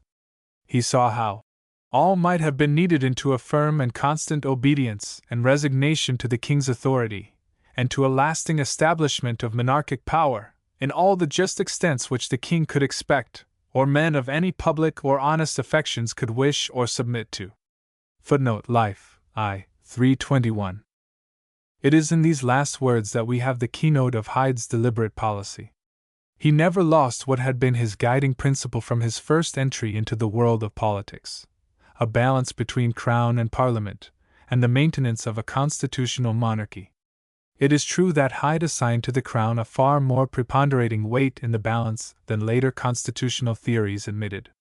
Parliament, according to his theory, was to be kept in a sort of tutelage, and the limits of its power were to be strictly observed. But he felt that the crown and the parliament were essential complements, one of the other, and he had no wish to go back to the days when parliament might be suspended, or the crown relieved from its dependence on the grants of the nation's representatives. No underlying prerogative was to impose itself as ultimately supreme. King and parliament were alike to be subject to the law, and the law courts were to be independent of dictation either from one or the other. The last generation had seen each party alike attempting to trample underfoot that supremacy of the law, and Hyde hoped that each had learned the lesson of their error. What he did not recognize was that new guarantees were necessary before the limitations of constitutional monarchy were fully established. He had yet to learn how much the lessons of adversity had been wasted on Charles II, and how mere shiftiness and lack of principle might betray the crown into errors even more fatal than those of Strafford and of Charles I. These last had striven after an ideal which was inacceptable to the English people, and they failed in the struggle. Charles II, with incomparably better chances, threw these chances away in mere wantonness, and he brought upon the crown not defeat only, but what was much worse, contempt. It was the very result from which Hyde most recoiled. Hyde had not had long to wait for experience of one sort of difficulty which he and his master had to meet. Charles had reached Canterbury about 3 hours after he landed at Dover, and there he had been met by a host of prospective recipients of royal favors. Some of them were too powerful to brook denial, and first amongst these stood General Monk. The crowd of those who saw their own merits in an exaggerating mirror, and whose shamelessness in urging their claims was often in inverse proportion to their merits, roused only the contemptuous cynicism of the king. But Monk was a claimant of another type, and it startled the king when Monk placed in his hands a list of some 70 names as proper recipients for the dignity of privy councillors. Some of these names were of such unquestionable weight that application on their behalf was so unnecessary as to be ridiculous. It did not need Monk's advocacy to recommend Southampton and Ormond and Hertford for any honor which the crown could bestow. But with their names were found those of men whose advancement would have provoked a storm of opposition, and whose reputation for loyalty rested upon the flimsiest basis. Charles thrust the paper in his pocket, and dismissed Monk with the most flattering commendation of his own merits. In his perplexity he turned to Hyde, and desired him to expostulate with the general and his dependent, Mr. Morris. Hyde had never before met either Monk or Morris, and his first interview promised to be a disagreeable one, preceded, as it was, by suspicions which had been sedulously impressed upon Monk by Hyde's ill-wishers. He addressed himself first to Morris, whose character he soon learned to respect, as that of an honest and capable man, although something too much of the scholar and recluse, and with some lack of experience in action. To his surprise, he found the difficulty less than he expected. The general, said Morris, had no thoughts of his recommendations being accepted wholesale. He had been compelled to promise his favor, and had included many names only to redeem that promise. But the king was not to understand that all these names were meant for his acceptance. The difficulty was solved for the time. But it had taught Hyde how slippery was the ground on which he stood, and how fatal it would be to interpret, as sincere, suggestions which were only formally made, and which might breed anger rather than gratitude if accepted to the letter. Incidents like this, one only amongst many, soon disillusioned Hyde. The great hopes which he had formed from estimating the splendid chances opened by the Restoration were grievously dispelled. He learned how selfish and how flimsy was much of the noisy loyalty. He soon learned, also, to take a just estimate of the character of the king. During the time of exile he had formed a high opinion of Charles's abilities, and had frequent cause to appreciate his tact and abundant fund of humor and of common sense. What he had not fully observed was the extent to which the canker of cynicism had undermined the king's character, and how low was his judgment of his fellowmen. He now discovered this, and found how little he could depend upon him for that careful attention to business, and that sense of responsibility, which, amidst all his errors, had never been lacking in Charles' eye. It was a splendid opportunity. The Church had recovered its power, and it might be hoped, had learned wisdom from adversity. The reign of that fanaticism which Hyde detested had passed away.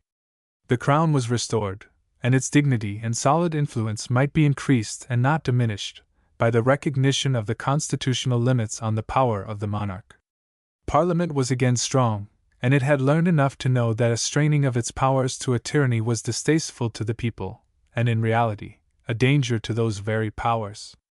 Law, which Hyde regarded as the keystone of the arch, was, he might fondly fancy, fixed on a sure foundation. The sound principles which, as he had once hoped, had been attained in the early days of the Long Parliament, were again in sight. Parliamentary government had been vindicated, and yet the dignity and influence of the Crown were safe. As trusted minister of the Crown, it might be his task to buttress securely the elaborate and delicate mechanism of a free and constitutional monarchy, resting upon the aid of Parliament, but secured in all amplitude of loyalty and reverence. A few years, nay, rather a few months, served to show him how far the reality was to fall short of his ideal. How did matters really stand between Charles and his people? Weariness, full as much as loyalty, was the operative cause of the mood that brought about the Restoration. Only a few weeks before, the gaunt and serried ridges of national conflict stood out as threatening as ever. The grim rocks of Episcopalianism and Presbytery, of independence and Anabaptism, of divine right and republicanism, stood opposed to one another. Suddenly, almost like a dream, the wave of a new and overmastering impulse had risen and submerged them all. For the moment it was strong and deep enough to overpower all other currents. On its smooth surface, Charles had floated back to the throne. But the favoring wave had only covered for a time, it had not swept away the rocks underneath. These were soon to be once more exposed. Charles had accepted the tribute of adulation with the smooth smile, the superficial good nature, the half-contemptuous courtesy, and the inherent insincerity of the cynic. His ruling passion was the innate selfishness of the libertine. For constitutional principles, or even for any settled ideas of government, he knew and cared nothing.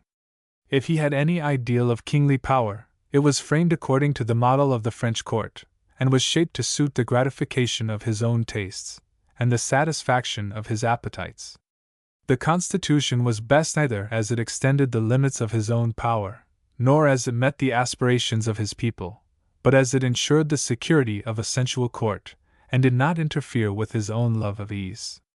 To this all thought of kingly prerogative or of parliamentary influence, all care for the privileges of the Church or of toleration, were alike subservient. The minister who desired to govern according to settled principles, and who based his confidence on Charles, was building on the veriest quicksand. And yet of all ministers, Hyde was the one in whom temperament, tradition, taste and sad experience had most implanted the belief in rigid adherence to principle. The ill effect of such a conjunction could not be long postponed. Chapter 16 Difficulties to be met. With that genial self-complacency, which sits so well on him, Hyde records that he took his seat in the House of Lords as Lord Chancellor, but not a peer. With a general acceptation and respect, he found on the benches round him those who had been his associates in the days before his exile, or their sons. The old peers, or their successors, excluded from Parliament so long, now took their places without any formal resolution, and as a matter of routine. So easily had things slid back into their old position. In the other house, there was a preponderance of sober and prudent men, after Hyde's own heart. Those who had but lately been declared to be malignants and delinquents now gloried in the name, and the ordinances which had, at the very summoning of the convention, excluded them, were now treated with contemptuous neglect. There was, indeed, a considerable leaven of the Presbyterian element, and against its adherents Hyde bore a prejudice which even his prudence could not suppress. Their disaffection to the Church was cloaked by an emphatic assertion of their zeal for the Crown. They claimed, with some justice, no mean share in the Restoration. The Covenant, they argued, assured their loyalty, and its admission to the churches, from which Cromwell had banished it, had, they averred, contributed powerfully to the success of the Royalist cause. Hyde refused to acquiesce in the theory that a common hatred of the Independents ensured the continued alliance, or the sure loyalty of the Presbyterians, or that the Covenant, under the cover of which they had levied war against the King in his own name, was a proper object of grateful recognition. But for the moment at least, their self-interest was a sufficient safeguard against their proving troublesome to the royal cause. In his first speech, Hyde, in the name of the King, urged upon both houses the necessity of passing the Bill of Indemnity and Oblivion, as necessary in order to calm alarms, which might at any moment have disturbed the public peace. That Bill of Indemnity and Oblivion had to be shaped in accordance with the declaration issued by the King from Breda. Personally, Hyde had endeavored to restrain the impulse which tempted the King to clinch a promising bargain by over-lavish concessions. He always held that the dignity of the King could not be satisfied without vengeance on the murderers of his father, and that the security of the Crown rendered a severe example necessary. But if his caution led him to look askance on extravagant promises, his sense of honor taught him that whatever promises were given must be fulfilled. The question was, to what did Charles's declaration at Breda pledge him? Not once, but many times, from 1649 onwards, when his affairs were in the most hopeless plight, Charles had clearly announced that he could make no terms with those who voted or acted in that bloody murder. Amongst the vast majority in all parties who accepted the Restoration, there were few who ever contemplated oblivion for that act.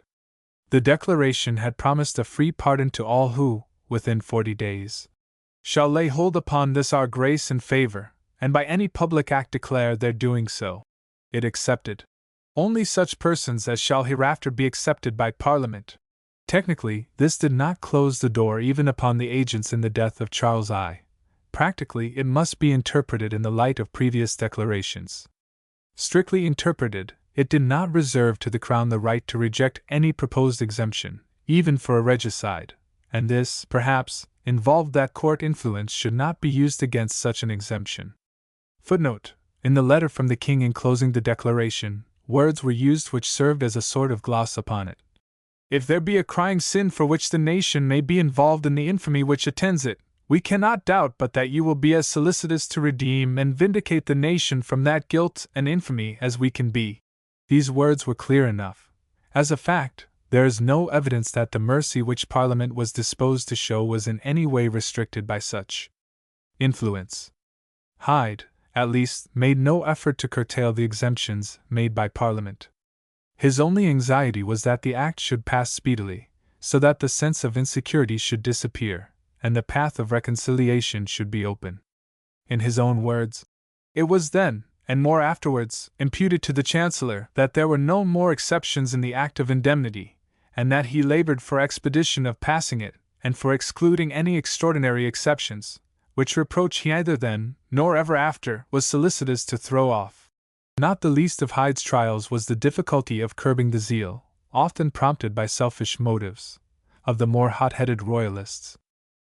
As to the actual number of exceptions, the opinion of Parliament varied and gradually increased in severity.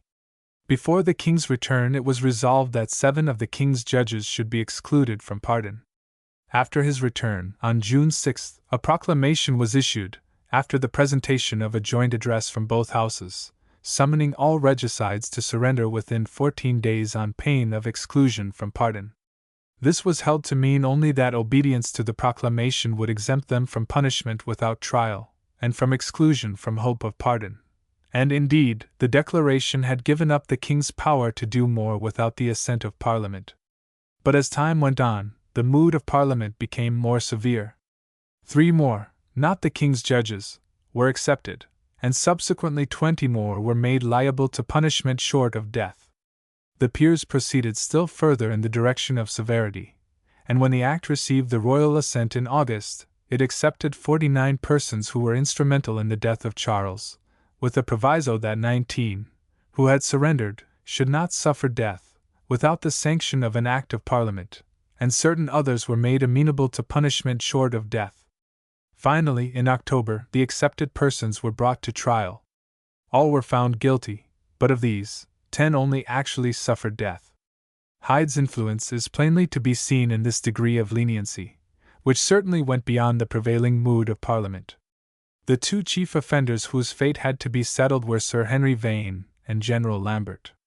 The Convention Parliament had petitioned that their lives should be spared, and Clarendon, at least, was not unwilling that this should be done. But the new Parliament, footnote, the Convention Parliament met again in November, 1660, after its short recess. It was dissolved on the 29th of December, 1660, and the new, and duly elected, Parliament met on the 8th of May, 1661. When it met, was in a more angry mood, and repeatedly applied to the king that they should be brought to trial. These petitions were referred by the king to the Chancellor, whose answer indicates that he was inclined to find pretexts for delay. Illustration: Sir Henry Vane, the Younger. From the original by William Dobson, in the National Portrait Gallery. To follow their fate, we may anticipate a little the sequence of events. The trial ultimately took place in June, 1662. Vane took what may have been the courageous, but was certainly not the prudent, course of defending his own action and defying the court. He was protected, so he argued, by the statute of Henry VII, which gave exemption from a charge of treason to those who had served a king de facto, even against a king de jure. It was clear that no such plea was valid in the case of one who, by compassing the death of a king, had aided in establishing a commonwealth. Vane was convicted, and met his fate with marvelous courage on June 14, 1662. Vane was a strange compound of incongruous qualities, at once enthusiast and philosopher, statesman and intriguer, a model of chivalrous courage, and a profound dissembler. We cannot compass his character by adopting the wayward estimate given of him by Anthony a Wood, who tells us that his common nickname was Sir Humorous Vanity, and who dismisses him as a hodgepodge of religion, an inventor of whimsies in religion and crotchets in the state. Just as little can we trust to Milton's lavish praise. Vain, young in years, but in sage counsel old than whom a better senator ne'er held the helm of Rome. Perhaps the soundest judgment, albeit an unsympathetic one, is that of Hyde, footnote, Rebellion 7. 267. He was, indeed, a man of extraordinary parts, a pleasant wit, a great understanding, which pierced into and discerned the purpose of other men with wonderful sagacity, while he had himself vultum clausum. If he were not superior to Mr. Hampden, he was inferior to no other man in all mysterious artifices. Lambert showed no such bold front to his judges. In his case imprisonment was substituted for death, and he was kept in honorable and easy confinement in Guernsey. In a subsequent letter, he expressed his gratitude to Clarendon for his good offices in procuring this degree of mercy. Footnote: Bodleian Mrs. printed by Lister, Volume 3. Page 310. But the question of settling the measure of indemnity to be granted was only the first of many difficulties that craved wary walking on the part of Hyde. Other weighty problems faced him. The most urgent of these was the settlement of the revenue, in regard to which Hyde had again to mediate between two extremes. There were, doubtless, some who wished that the complete supremacy of Parliament should be secured by making the Crown depend entirely upon casual and arbitrary parliamentary grants. In Hyde's view, this was inconsistent with the dignity of the Crown, was certain to lead to friction, and would inevitably make Parliament the sole sovereign power in the state. But just as little did he wish to fix a revenue which would have made the Crown entirely independent of Parliament, and would have dispelled the scheme of a limited monarchy. However little it might be to the taste of Charles and the crowd of grasping courtiers, Hyde determined that, for all extraordinary expenses, the king should be obliged to have recourse to the generosity of Parliament, and that the ordinary expenditure should be kept within reasonable limits. If we are to believe the account given to Pepys by Sir William Coventry, footnote, see Pepys, Diary, March 20, 1669, the Lord Treasurer, Lord Southampton, would gladly have postponed the indemnity bill until an ample revenue had been settled upon the king, so as to secure his independence. According to Burnet, footnote, Hist. Of his own time, I. 286, Hyde could readily have obtained the consent of Parliament to a revenue of £2,000,000, and deliberately refrained from doing so. A much more moderate, and, as it turned out, an inadequately secured, revenue was fixed. Inquiries were instituted, which showed that the revenue in the years immediately preceding the Civil War had been rather less than £900,000, and that the expenditure had been £1,100,000. The necessary expenses had, since then, materially increased, and could not now be placed at less than £1,200,000. Towards this, the existing sources of revenue, with the deduction of the feudal dues and wardships, which it was proposed to abolish, would not contribute more than one half, or £600,000. The remaining half was to be supplied from excise, a new device, as we have seen, contrived by Parliament during the Civil War, and destined, as Hyde foresaw, to become a permanency. But, as a fact, the assigned resources did not reach this amount of £1,200,000. Further, it had to be taken into account that, when existing debts were added to the necessary cost of disbanding the army, a burden of debt, amounting to about £2,500,000, would have to be met. It must be kept in mind also that there was no clear distinction between the civil list, or the personal expenses of the king's household, and the general revenue. All these circumstances, combined with the lavish extravagance of the court, soon led to financial deficits, and to hopeless confusion of accounts. Such a condition of matters was certain to swell all other causes of discontent. To meet them, an economy of administration, which Hyde vainly hoped for and strove to bring about, was the only possible expedient, assuming that the king were not to be made financially independent. Possibly it would not have been beyond Hyde's power to adopt the latter course, and that he had failed to provide the easy resource of a lavish revenue was one of the causes that contributed to his subsequent unpopularity at court. He soon found that under such a master, and in such a court, economy of administration was a hopeless ideal. He irritated the crowd of selfish and grasping sycophants, and yet he failed to lay a secure foundation of sound financial administration. The difficulties of the situation rendered that an impossible task. The financial settlement, such as it was not reached till December, after a short adjournment in September and October. Meanwhile, another, and equally threatening, problem had to be faced, and it was faced with promptitude and success. The Restoration found a force of 60,000 trained and seasoned men under arms. Had the chief minister of Charles felt it consistent with his duty to conciliate that force and keep it embodied, the hopes of constitutional monarchy would have been vain. The cost would have been heavy, but it would have been itself the best security against resistance. It would, doubtless, have rallied to its paymaster, and would have been an effectual check upon the growing power of Parliament.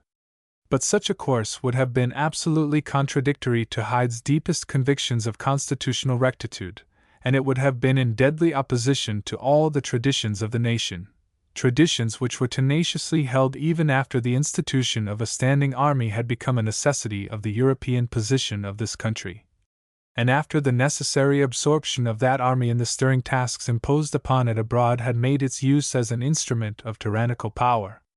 Impossible. Hyde saw that his ideal of government demanded that the army should be disbanded, and that promptly. He did not conceal from himself the danger that the disbanding involved. It was soon apparent that the political leanings which had been submerged in the rest of the nation survived in threatening force amongst the ranks of the army. There were many in the ranks who disliked monarchy in any shape, and Monk, who had been their all-powerful leader so long as his designs were uncertain, was now the object of their sullen hatred, and his life was threatened by designs of assassination cherished amongst his old soldiery. The army, it was evident, must be master of the nation, or it must cease to exist. Hyde dealt skillfully with the problem in his speech to Parliament on the eve of the adjournment on September 13. The king, he said, did not resent the common belief that he would not disband the army. It was a sober and a rational jealousy. No other prince in Europe would be willing to disband such an army to which victory is entailed, and which, humanly speaking, could hardly fail of victory, wheresoever he should lead it.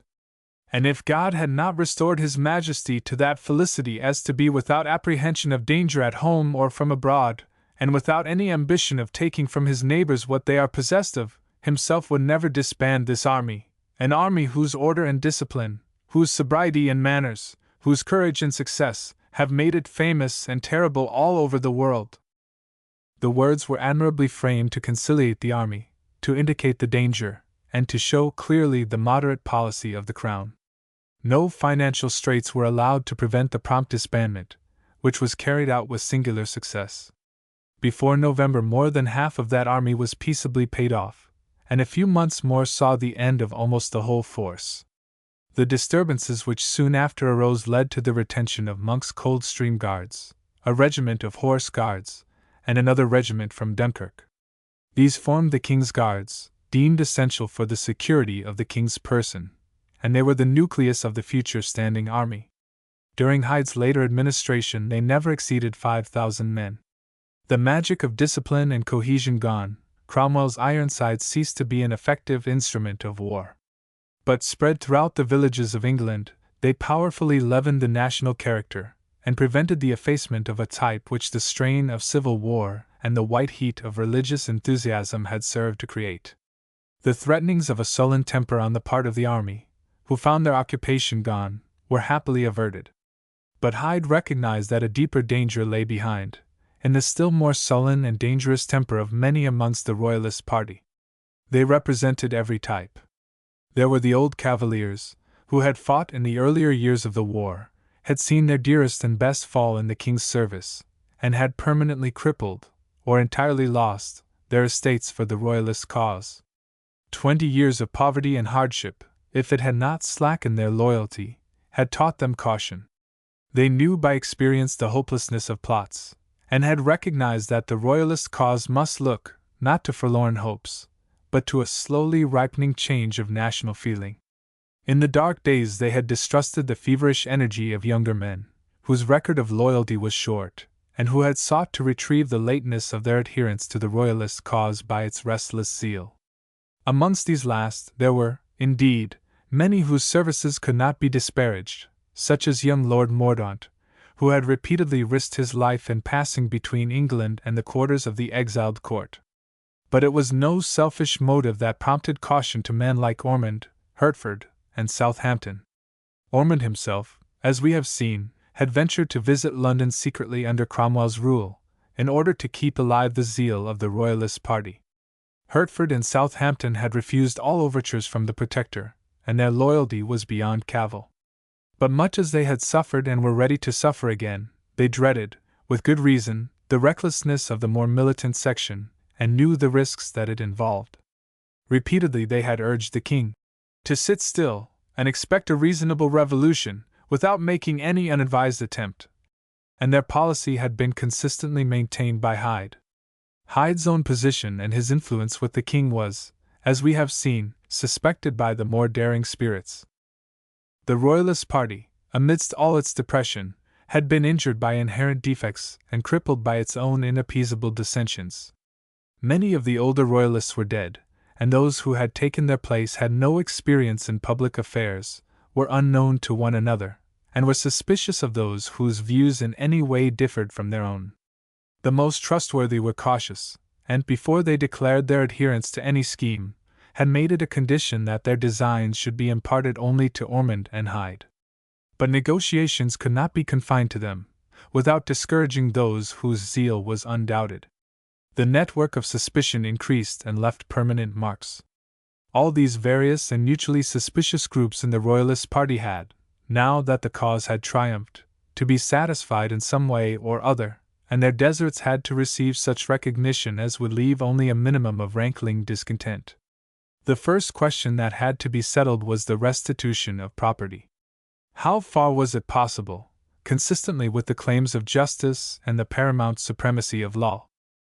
Claims of restitution arose from three sources: the Crown, the Church, and the impoverished adherents of the cause. The Crown lands had been seized by Parliament in 1648. No claim of prescription could be allowed to operate there, and the Crown was reinstated in possession of these lands, whether they had been granted or sold to their present possessors. The same summary method was applied to estates of which the original owners had been dispossessed, and which had passed as rewards for services to Parliament, or had been sold by that authority. But a much more troublesome question arose with regard to lands which had been sold by Royalist owners, in order to meet their own necessities, to satisfy the exactions levied by Parliament on malignants, or to permit the loyal owner to contribute to the necessities of the Crown. Such cases involved fully as much hardship, and it made little difference to the impoverished landlord whether his estate had been impounded by the triumphant rebels, or had been sold by himself in order to meet the fines imposed by the usurping power. But it was felt that, except by a dangerous unsettlement of all legal process, and by destroying all public confidence, no universal cancelling of voluntary and legal transactions could take place. The Declaration of Breda had left all such matters to the decision of Parliament, and Hyde refused to depart from it, or to face the certain destruction of all public confidence which more drastic action in the way of restitution would have produced. But the murmurings of those whose sufferings were in no wise lessened by the technicalities of the law were deep and enduring. The king was deemed to be ungrateful for the sacrifices, and careless of the sufferings of his adherents, and the heaviest part of the blame fell upon Hyde. Burnet tells us, repeating the talk of the day, that the Act of Indemnity was currently spoken of as an act of indemnity for the king's enemies and of oblivion for his friends, and he avers that the whole work, from beginning to end, was Hyde's. Footnote: Burnet's History of His Own Time, I. 298. There is no reason to accept anything on Burnet's sole authority, but at least there is nothing in this inconsistent with Hyde's general attitude, nor is it, indeed, easy to see how any other course could have been followed without leading to widespread confusion and an undermining of public credit. An even more crucial question, and one bristling with difficulties, arose with regard to church property. Upon none had the sufferings of the time fallen with more severity than on the Church and her clergy. She had shared the tribulations of the royal martyr, and the best tribute that could be paid to his memory was surely to secure that she should now feel the sunshine of a new dawn. If the history of these 20 years had proved anything, it had proved how faithfully the Church reflected the spirit of the English people, and how deeply their traditional love for that Church was implanted in their hearts. She, too, had produced her own martyr in Laud, and the aims with which he had inspired her were recovering their hold over the nation. The pages of Pepys's diary tell us how even his sprightly self-complacency could be moved to enthusiasm by the revival of her dignified ceremonial, and the harmony of her ritual had charms for those who had none of Pepys's musical taste and skill, but might well have a deeper love for its essential beauty, and a better appreciation of all that it meant for the heart of the nation. The survivors amongst her scattered bishops, and the long train of her ejected clergy, represented not only a tale of individual suffering, but an insult offered to the cherished traditions of a people singularly prone to be touched by an appeal to history. The yoke of the Presbyterians and Independents had been a hard one, and the Church restored was the outward sign of release from bondage to those whom that yoke had galled. Her dignitaries had suffered the direst straits of poverty, and her clergy had sought a meager livelihood in menial employment, or had lived in dependence upon the secret benevolence of impoverished loyalists, in whose households they were often well-loved inmates. They had full need of money, not only for their own subsistence, but to repair their desecrated shrines and to obliterate the marks which civil strife and an iconoclastic spirit had left upon those great cathedrals and those well-loved parish churches that symbolized the faith of the nation. They would have been more or less than human had they not been stirred by zeal to repair the ravages which sacrilegious hands had wrought upon the national shown, and eager, with that end, to seize upon the booty which the plunderer was to be made to disgorge. To share that zeal was one of the constituent elements in Hyde's character, and he was not likely to abandon it in the face of a careless group of profligate courtiers, to whom the Church restored was at best but a sign of the triumph of their party, and who were ready to toast the Church in their cups, but in their sober hours to allow it to starve as a new form of martyrdom. Hyde's task in this matter was one of no small difficulty. The Presbyterians were able to point to their services to the Crown, and their adherence to the principles of monarchy. In many cases they had proved acceptable to their parishioners, and where the episcopal incumbent no longer survived, the removal of the existing pastor might seem to involve needless hardship, and would certainly irritate a large section of the nation. Even where the incumbent did survive, it would have been hopeless to demand the repayment of tithes over a long series of past years. The surviving clergy must be restored, but restored without payment of arrears. The bishops entered on their sees, and policy demanded that in dealing with the revenues they should interfere as little as might be with the rights of existing tenants of church property. But the Constitution of the Church of England permitted the observance of no arbitrary rule, however expedient, in dealing with the revenues of individual bishops or incumbents. They possessed rights which the law must uphold, and they had abundant need of the resources placed at their command.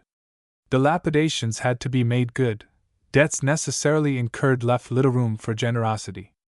On the whole, their rights were not unduly strained, and Hyde declares that special instances, where bishops or incumbents pressed with rigor on their tenants, were comparatively rare, however much they were magnified by the rancor of their enemies.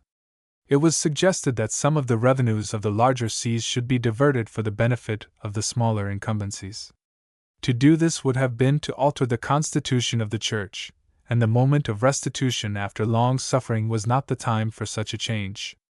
Nor was there any machinery of the law by which it could have been carried out.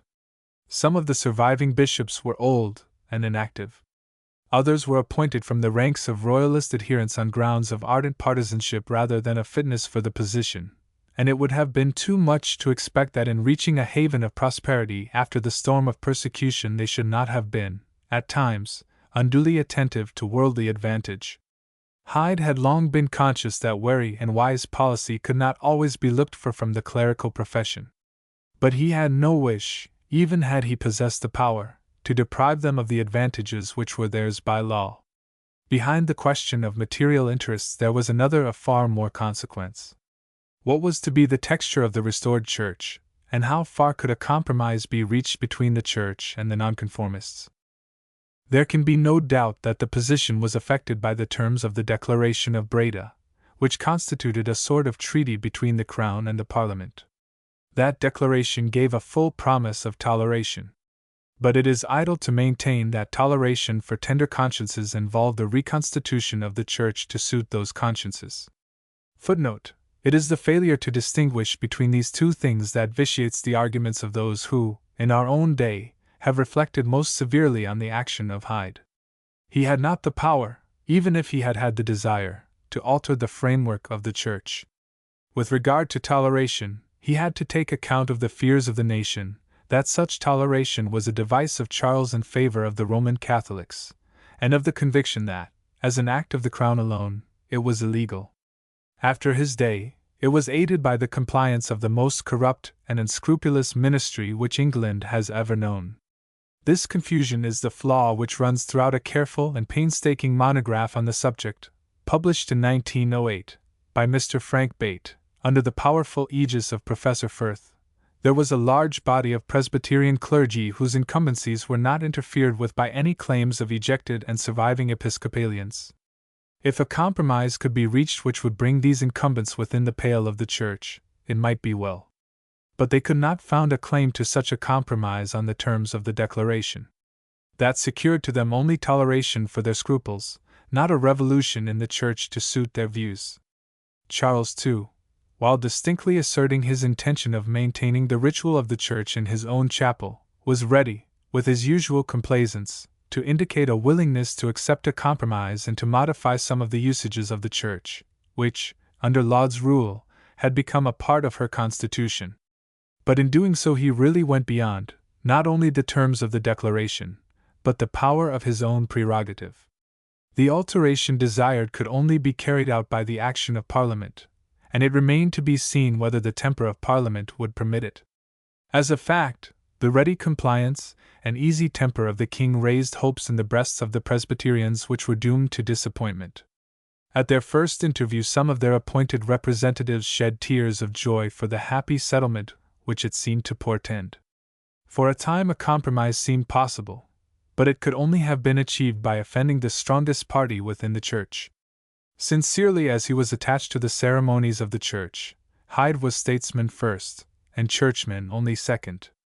According to his view, the Church, as an institution of the state, was subject to the civil power. He would have resented the intrusion of the state into fundamental points of doctrine, but if, upon non-essential matters of ceremonial, a working compromise could be attained, he was anxious that such a compromise should receive confirmation at the hands of the state. It soon appeared that such a consummation was scarcely to be hoped for. Angry debates arose in Parliament when the question of religion was touched. The proposals made by the Presbyterians might well provoke the anger of those who saw in them the subordination of ecclesiastical tradition to the tenets of a party which had been overbearing in their hour of triumph, and were ready now, by a cunning appeal for peace, to make their austere and unattractive ritual trample over the cherished customs of the Church. The fact that ritual, rather than doctrine, was concerned, made the fight only the more real, and the passions on either side the more eager. For one man who cared for doctrine there were 100 to whom the familiar ritual of their Church embodied and represented its very essence. Apostolical succession and the real presence were matters for theologians. A stately liturgy, the dignity of worship, nay, even the wearing of the surplice, these stirred the hearts of the average Englishman 10 times more deeply. Surrender on these matters would have meant that at every Sunday's service they would have been reminded that the usages that were enshrined in their memories had passed away, and that the Church they had fought for was transformed at the will of her triumphant enemies. The Convention Parliament was adjourned on September 13th, before any settlement was reached, and leaving any placating of the Presbyterians as unpopular as ever. Charles still desired compromise from very weariness of the fight. Hyde was ready to help that compromise so far as it could be gained without substantial injury to the Church. Meetings took place at Worcester House, the house built by the Marquis of Worcester. It was confiscated during the Commonwealth, and had for a time been occupied by Cromwell, where Hyde resided as Chancellor, at which the King himself was present, with certain of the bishops and the leading Presbyterian divines. Difficulties soon arose. It was no part of Charles's scheme that the Presbyterians should have the triumph all to themselves. In terms of the Declaration of Breda, toleration was to be granted to all, and Hyde distinctly announced that it was the intention of the king to carry out that obligation to all. That was no part of the Presbyterian view, and portended a laxity which their consciences would not permit them to accept, and which might even embrace the hated Roman Catholics. If it was Hyde's intention by this announcement to countercheck their demand for a compromise which, in the pliancy of the king's temper, might have conceded all their main tenets, and to expose the hollowness of their demand for release from an over-strict conformity, his design succeeded admirably. The Presbyterians were forced into an illogical position. At the moment when they prayed for lenient treatment which was to help them to share in church endowments, they were shown to be ready to enforce a yoke of intolerance upon those dissenters who stood outside their own pale, and who sought only for liberty to carry on an unendowed worship after their own fashion. But the hopes of compromise were even yet not at an end. Charles was still eager for it as an escape from harassing disputes. A declaration was published which went strangely far in its concessions to the Presbyterians, if Hyde is to be considered as concurring in its proposals. Episcopacy was recognized as worthy of support because it was established by law, was expedient for the circumstances of the nation, and had a long tradition, but not as being a matter of divine institution. Its framework was to be modified so as to reduce materially the aristocratic government of the Church, and regulations were to be introduced which savored strongly of Presbyterian republicanism of rule. The liturgy was to be revised, and the outstanding accompaniments of ritual, genuflection, the sign of the cross, the wearing of the surplice, were not to be enforced. Subscription to the 39 Articles was not to be required. If Hyde really assented to these proposals, it proves how urgent he considered the necessity of some settlement to be. The devout adherents of the Church might well suspect a betrayal of their cause. The Presbyterians were elated, not without due reason. All that they asked for seemed to be conceded, and perhaps, in the circumstances, they might have deigned to overlook the laxity which permitted toleration to those whose doctrines they held to be intolerable. Their triumph seemed so assured that they might look forward with confidence to the time when the Independent and the Anabaptist would be crushed out of existence. No wonder that one of their number, Reynolds, was persuaded to accept the bishopric of Norwich, and that others found no reason to resent a similar offer to themselves, although their Presbyterianism did not, at the moment, fully warrant its acceptance. But there remained a danger to be faced by this specious scheme of compromise. Parliament met after the adjournment, on November 6. No declaration could prevail until it had received parliamentary confirmation, and Charles was to find that a royalist parliament might refuse to endorse even a royal compromise which sacrificed principle for the sake of an apparent peace. The Church was able to prove herself stronger than the king, and, at her bidding, Parliament declined to surrender the distinctive character of her government and her ritual. It required no great prescience to foresee that concessions to nonconformity were apt to have, as their chief result, the speedy formulating of new demands for modification at once of government and of ritual.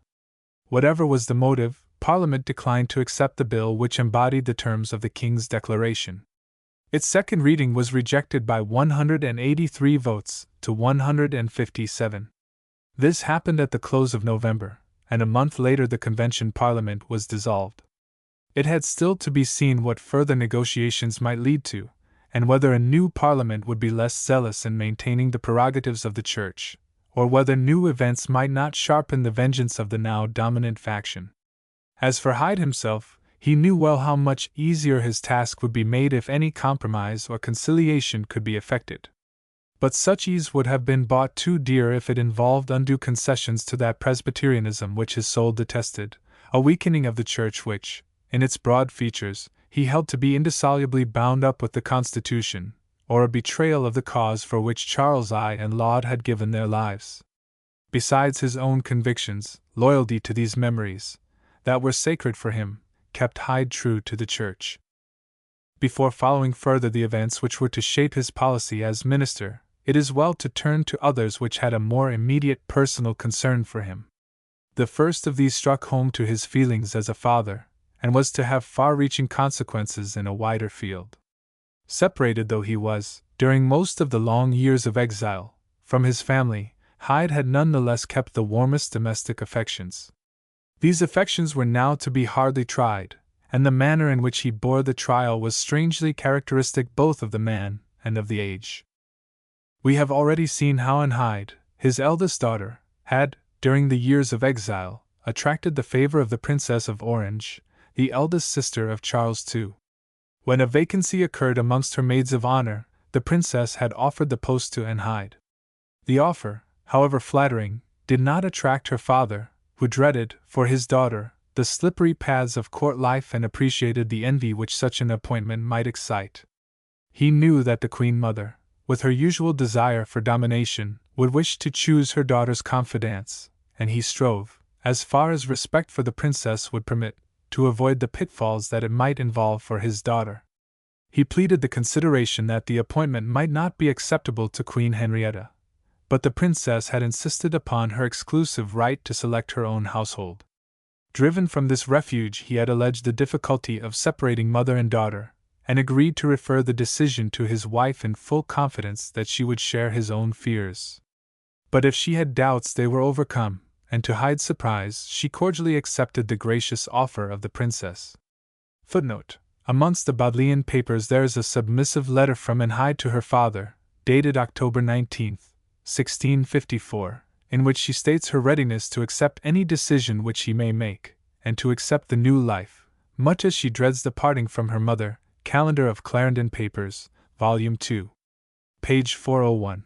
Hyde possessed no special charm of person, and had no claim to rank amongst the beauties of the court. But she was gifted with much sprightliness and humor, and although the scandals that assailed her virtue were triumphantly refuted, she was frank enough not to hide such attraction of manner as she possessed, nor harshly to reject advances. She soon made a deep impression on the morose spirit of the Duke of York, and in the autumn of 1659, there was a secret but solemn contract of marriage between them, and they regarded themselves as man and wife. It was not till September 3, 1660, that they were secretly married at Worcester House, the residence of Hyde, although her father knew as little as any one of the contract, and on September 22 their eldest son was born. Already the Duke had confided the secret to his brother, the King, and Charles received it with that complacent humor that redeemed many of his faults. Before this, Hyde had welcomed his daughter to her English home with special joy. He had always had a great affection for her, and she, being his eldest child, he had more acquaintance with her than with any of his children. Footnote: Life, I. 377. He had a project of marriage for her, which he deemed advantageous, and according to the notions of the days of his own youth, such arrangements were best made by parents. Other views had become current since these days, and the Chancellor's matrimonial schemes were rudely shattered. It was not surprising that rumors as to the marriage were rife, although they did not reach the Chancellor's ears. His absorption in his work perhaps prevented him from gaining that confidence in his own family which an idler man would have commanded. Such stories were soon spread abroad by the gossip of the court, and shrewd observers guessed the truth. Ashley Cooper, on one occasion soon after the Restoration, quitting the dinner table of the Chancellor, in the company of Lord Southampton, declared to him that he was convinced that Hyde was married to one of the brothers. The half-suppressed respect with which her mother treated her, and carved to her of every dish, had revealed the state of affairs to him. Pepys and Burnet repeat to us the tittle-tattle of the circles in which they moved, and the various estimates which were made as to the effect of the impending disclosure upon the Chancellor's power. The ambition which made her mother accept for and the post of maid of honor to the Princess of Orange, now made her an abettor in the scheme, which she evidently concealed from her husband. Charles had imbibed too much of the vagrant humors of his own court in exile to feel any tragic indignation over his brother's confidences. We can fancy what view would have been taken of such a daring breach of royal etiquette, either at the court of James I. or of Charles I., where lesser matrimonial crimes had received the punishment of lifelong imprisonment. But alien as such bygone theories were to the temperament of Charles II, yet even he felt that the complication was awkward. The humor of the situation might appeal to him, but he knew his Chancellor well enough to be sure that such a revelation would come as a thunderbolt to him. Hyde's principles were those of the older generation. The intrigue would be hateful to him no less as treason to the crown than as a trespass upon the good name and dignity of his own family. That ideal of simplicity and directness which he regarded as the very essence of domestic morality had been blurred and marred within his own home by the taint of that poison which he believed to threaten the perversion of English life. From its encroachments he would fain have kept his own household free, but it was in that household that he saw that poison first assert itself, and even encroach upon the royal dignity which, by tradition and by principle, was to Hyde a sacred thing. Charles correctly gauged the storm that was brewing.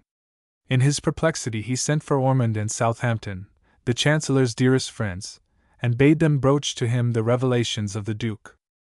The meeting accordingly took place. Ormond told the Chancellor that he had a matter to inform him of that he doubted would give him much trouble, and advised him to compose himself to hear it.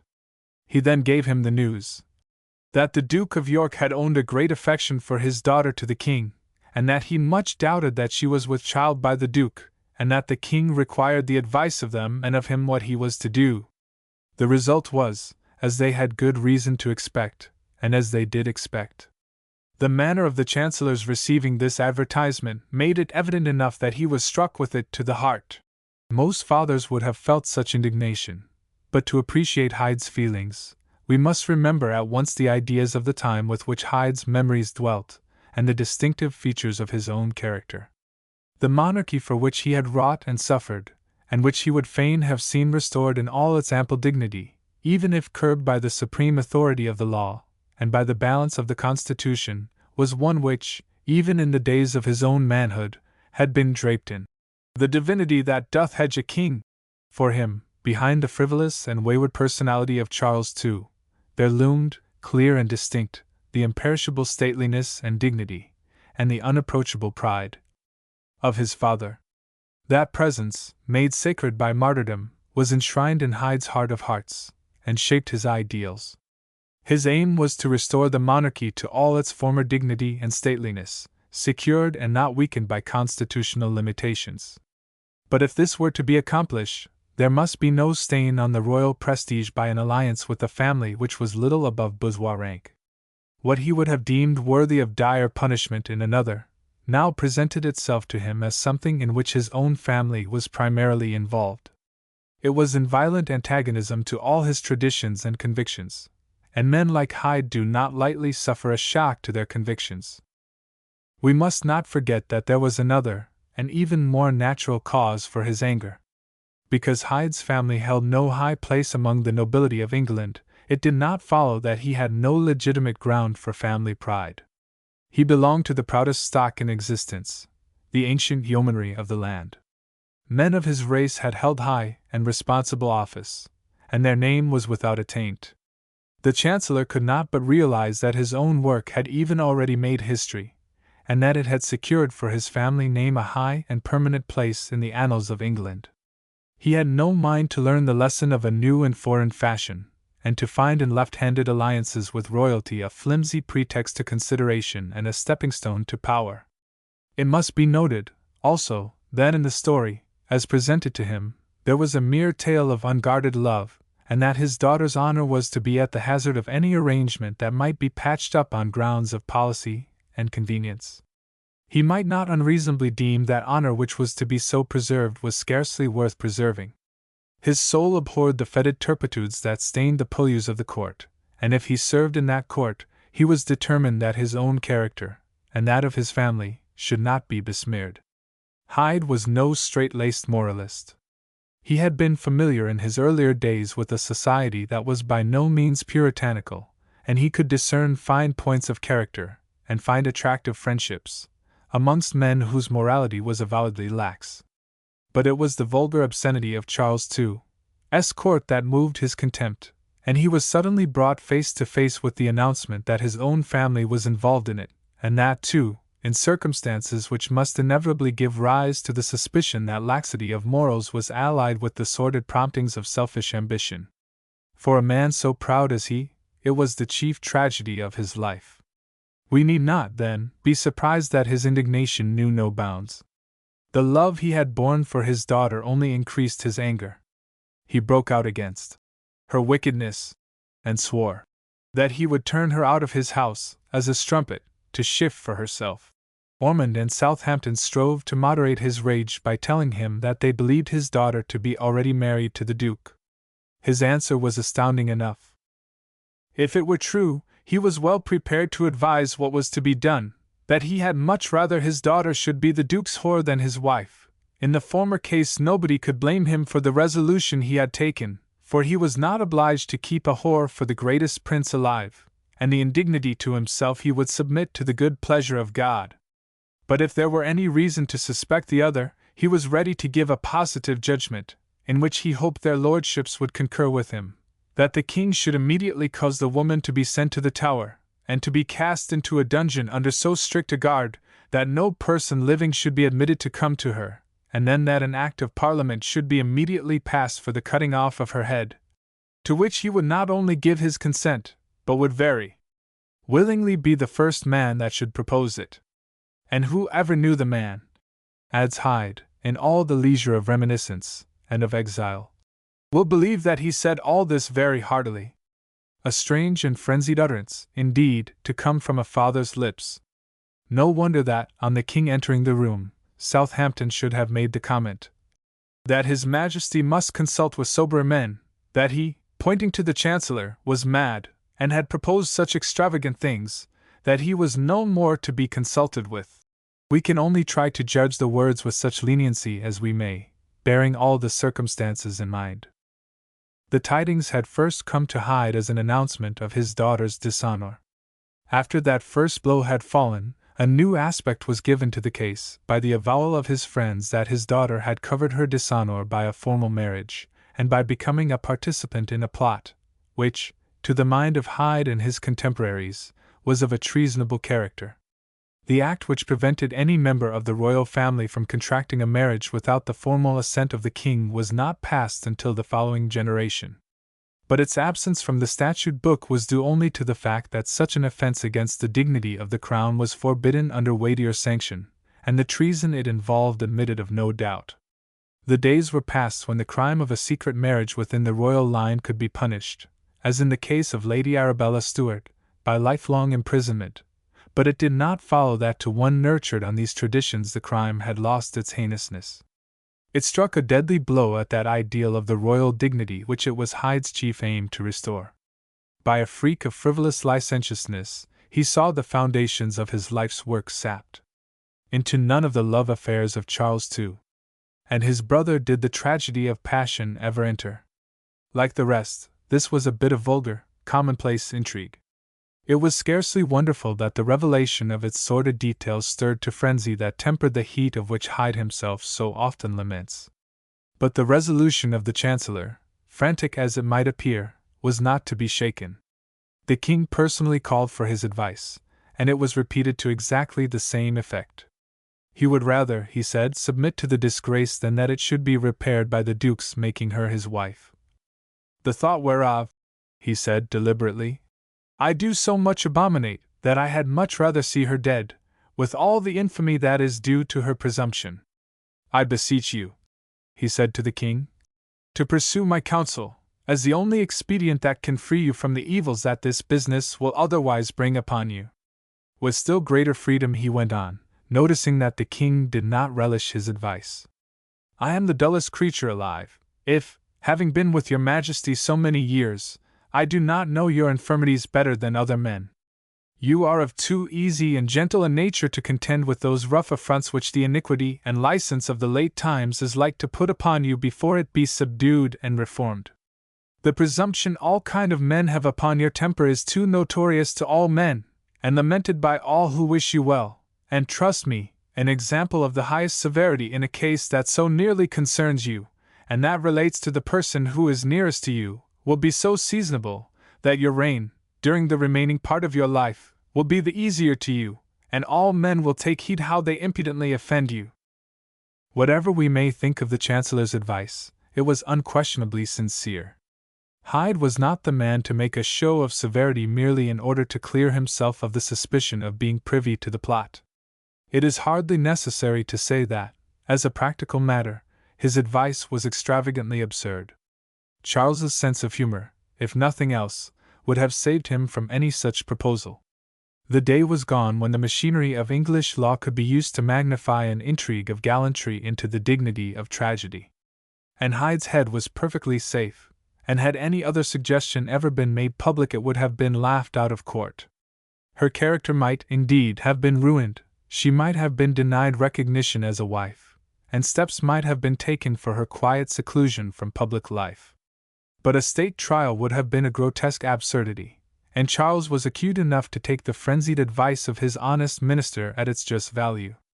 Meanwhile, the Chancellor tried to put into operation within his own house his drastic views of parental authority. His daughter was commanded to keep her chamber, and not to admit any visitors. Even the remonstrances of the King and the Duke of York did not avail to make him abate this exercise of his rights.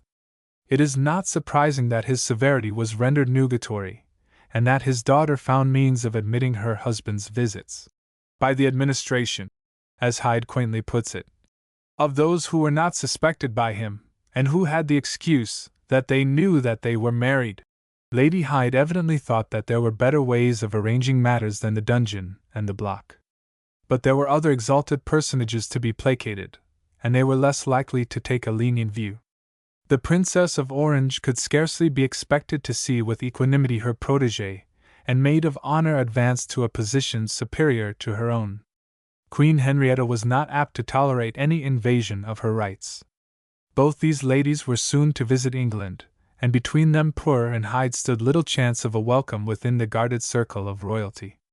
It was partly to smooth the way for the alliance, and partly out of no unnatural gratitude, that Charles now declared his intention of conferring a peerage on the Chancellor, and gave him a grant of £20,000 out of the amount which Parliament had sent to him at The Hague. Hyde had previously refused the peerage, as likely to provoke jealousy, but now the juncture seemed opportune, and he accepted it with gratitude. On November 6, he took his seat in the House of Lords as Baron Hyde of Hindon. Footnote: Hindon is a small village in Wilts, surrounded by downlands, and situated a few miles from Hatch House, the home of Lawrence Hyde, and from Dinton, the Chancellor's birthplace. Until the Reform Bill of 1832, it returned 2 members to Parliament. But this moderate step of advancement in no way mitigated the sense of the degradation of the alliance felt by the Princess and the Queen. Henrietta was not in the habit of veiling her feelings in any language of moderation, and her anger was shown at once, by action and by words. Once more she allowed full swing to the fury of her temper against the Chancellor, who had experienced it before. Her irritation was speedily observed, and the baser spirits that haunted the court readily discerned and welcomed a means by which they could earn a degrading gratitude. Scandals were soon propagated against the virtue of Hyde, and they were forced upon the ears of the Duke by those who were his intimate and trusted friends, and who professed themselves impelled, forsooth, by conscience and loyalty, to betray to him their own share in the infidelities of his wife. It is a picture of revolting turpitude, and not the least strange feature about it is the tolerance with which that turpitude was treated, in a society, and at a court, where honor and manliness were professedly esteemed, and where, even if morality was little regarded, a standard of polite manners was supposed to be observed. According to Hyde's own account, there was one man only who took upon himself the degrading task of fabricating lies which might satisfy the prejudices of the Queen, and might afford to the Duke a convenient pretext for breaking his plighted faith. This was Sir Charles Berkeley. Footnote: Sir Charles Berkeley was the nephew of Sir John Berkeley, created Lord Berkeley of Stratton, see ante, page 40. This Charles Berkeley received, by the doting favor of the Duke, promotion of which he was entirely unworthy.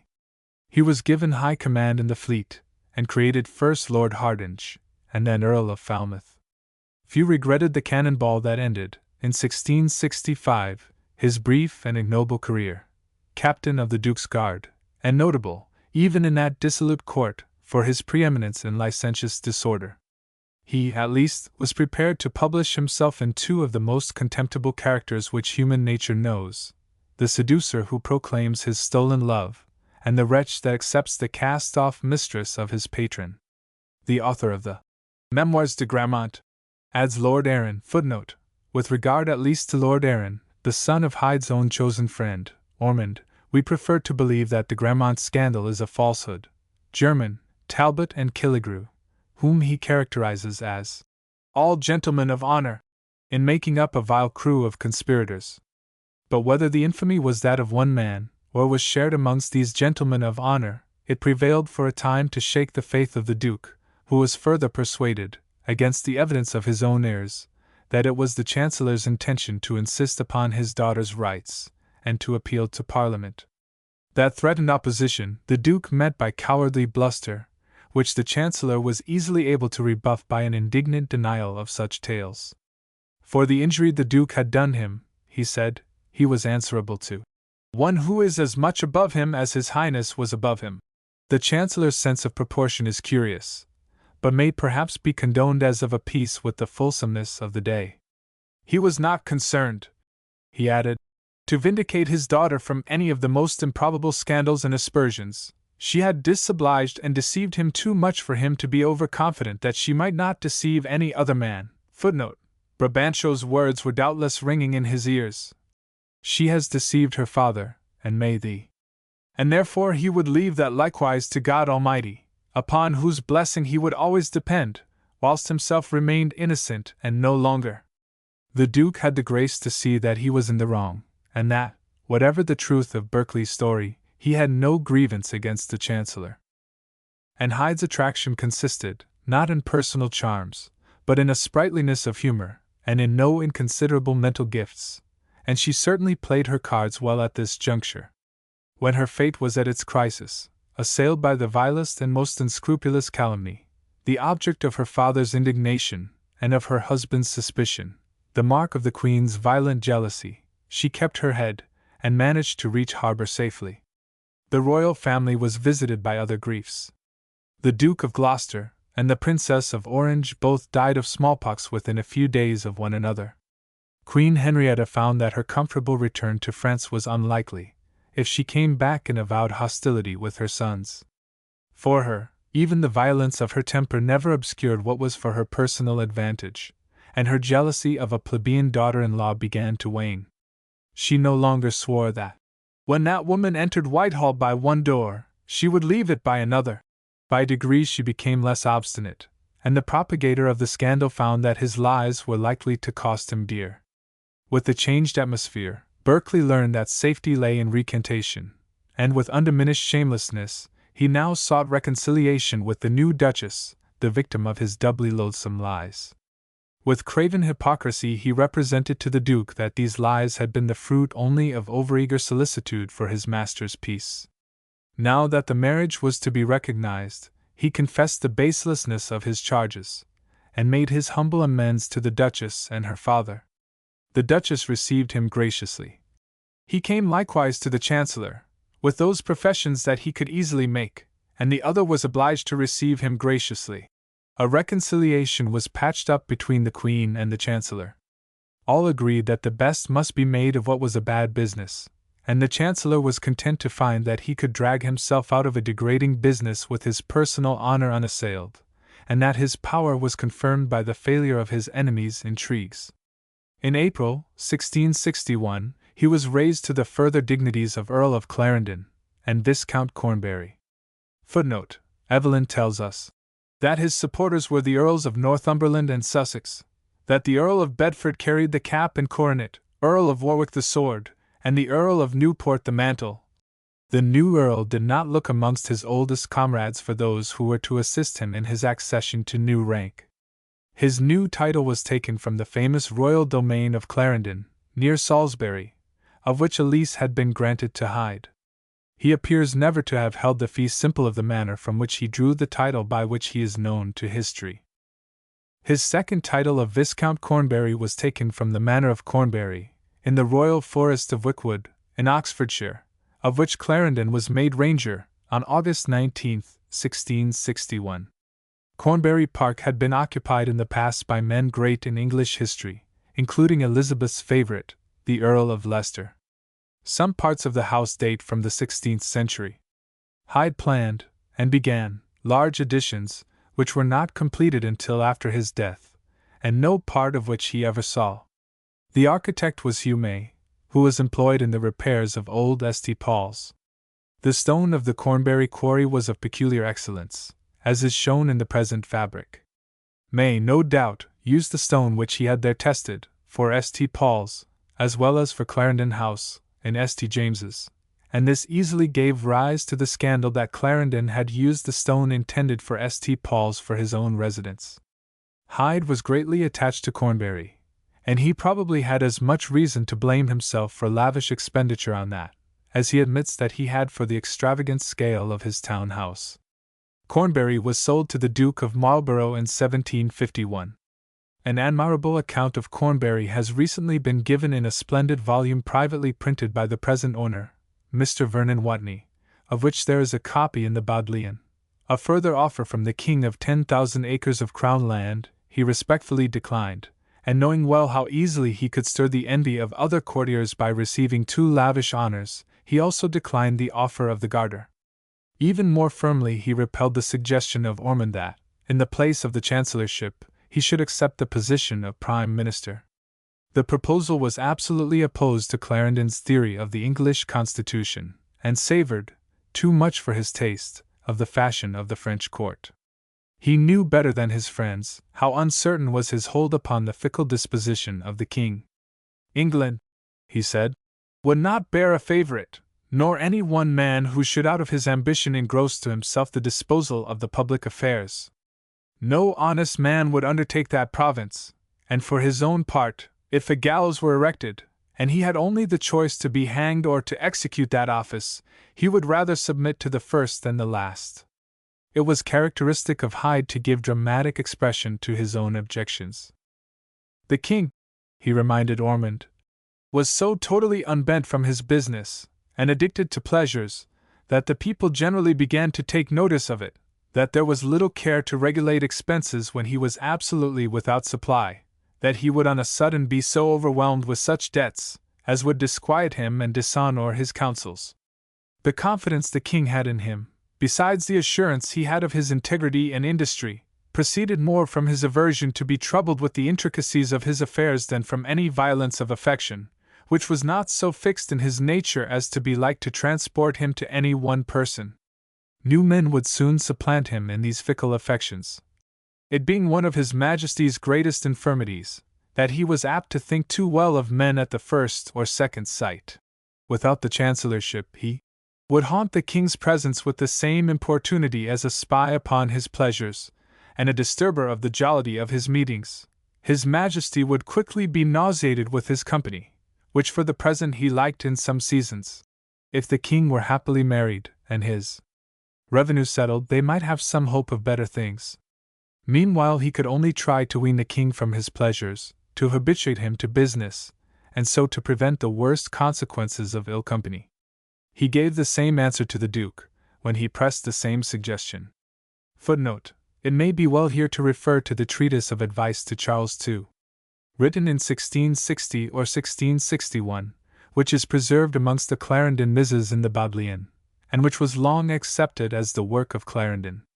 This view is discredited by the production itself, which appears to me to be stupid, vapid, commonplace, and silly, and in some respects, e.g., the government of Scotland, is actually opposed to Clarendon's known views. But I am indebted to that eminent master of this domain of history, Professor Firth, of Oxford, for the guidance which, on sound and conclusive reasons, assigns the authorship to the Duke of Newcastle, who had been tutor to Charles II, and to whose views and diction it is much more akin. In the Duchess of Newcastle's life of her husband, some of the observations ascribed to him are taken from the Advice, to which she incidentally refers.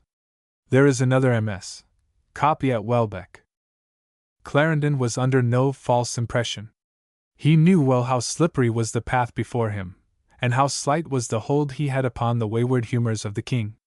His friends might urge that he might, by becoming first minister, secure his position and render himself impregnable against attack.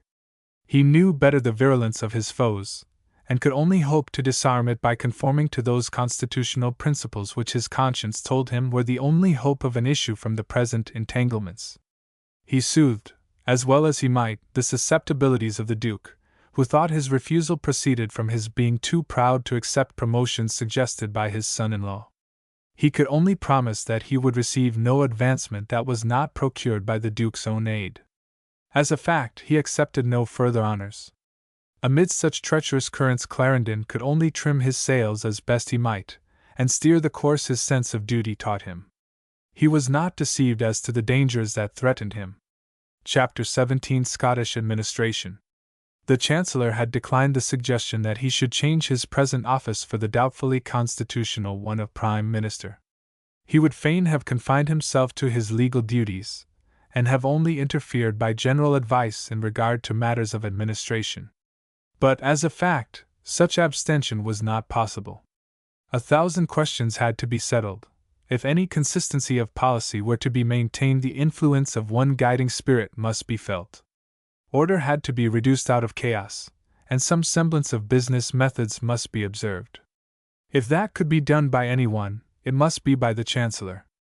It forced him into many uncongenial spheres. Amongst these none was more out of the reach of his sympathy than the turbid stream of Scottish politics. Under the rule of Cromwell, all that had been distinctively national, either in religion or civil government in Scotland, had been rudely and unsparingly crushed underfoot. English law was administered by English deputies. The pretensions of Presbyterian autocracy had, for the time at least, been effectually curbed. English garrisons terrorized the country. The nobility and the commonalty alike had been disciplined into obedience with a rigor that speaks volumes for Cromwell's course of power. A very moderate representation in such English parliaments as had occasionally been summoned by Cromwell was all that was permitted to Scottish claims. In the death of the Protector and the fall of his successor, all parties in Scotland alike saw the birth of new hopes. All were alike monarchical in sympathy, and made speed to avow that sympathy, as soon as Monk withdrew his adherence to a commonwealth. But beyond that, what shape was the Restoration to take in Scotland? Were the older Cavaliers to be uppermost, and with them was episcopacy to be restored? Or was presbytery to assume its former domination, and to dictate to the sovereign the terms on which he was to be permitted to reign? The whole thing came too suddenly for any settled plan to be formed. At Breda no such terms were even discussed for Scotland as were embodied in the Declaration for England. Repression in Scotland had produced its natural fruit, a host of men for whom politics meant little else than adroit deception and cunning intrigue. Political morality was at its lowest ebb, and amongst the motley crew it is hard to pick out one man whose standard of decency of life or honesty of principle can face even lenient criticism. The various claimants addressed themselves, very early in the day, to Hyde. In adversity he had learned to suspect the honesty of Scotsmen, had been alienated from them by their religious views, and dreaded the obstinacy of their political independence. He was not likely to welcome its revival now that the Cromwellian yoke was removed, and all the overtures that came from them were to his mind open to suspicion of duplicity. Even at Breda he found himself courted by different applicants for his favor. The chief of these was the Earl of Lauderdale, who, in spite of his former close association with the Covenanters, and his pretense of rigid Presbyterianism, had solid claims to royalist consideration. He had supported the present king during the rigorous days of his nominal reign in Scotland, had marched with him to Worcester, and had been kept a prisoner by Cromwell since 1651. Such titles to consideration Lauderdale was eminently fitted to turn to good use. Under an uncouth exterior, with a clumsy frame and a gross countenance, further disfigured by a tongue too big for his mouth, Lauderdale concealed a power of crafty insinuation in which he repeated some of the dexterity of his kinsman of a former generation, Maitland of Lethington, known in the courts of Elizabeth and James VI as the chameleon. To natural talent Lauderdale added a scholarship and linguistic acquirements which were rare in his age. Intellectually he towered above his contemporaries. Creeds and principles, for which his countrymen were ready to do battle or to die, were for Lauderdale mere playthings in the game of intrigue.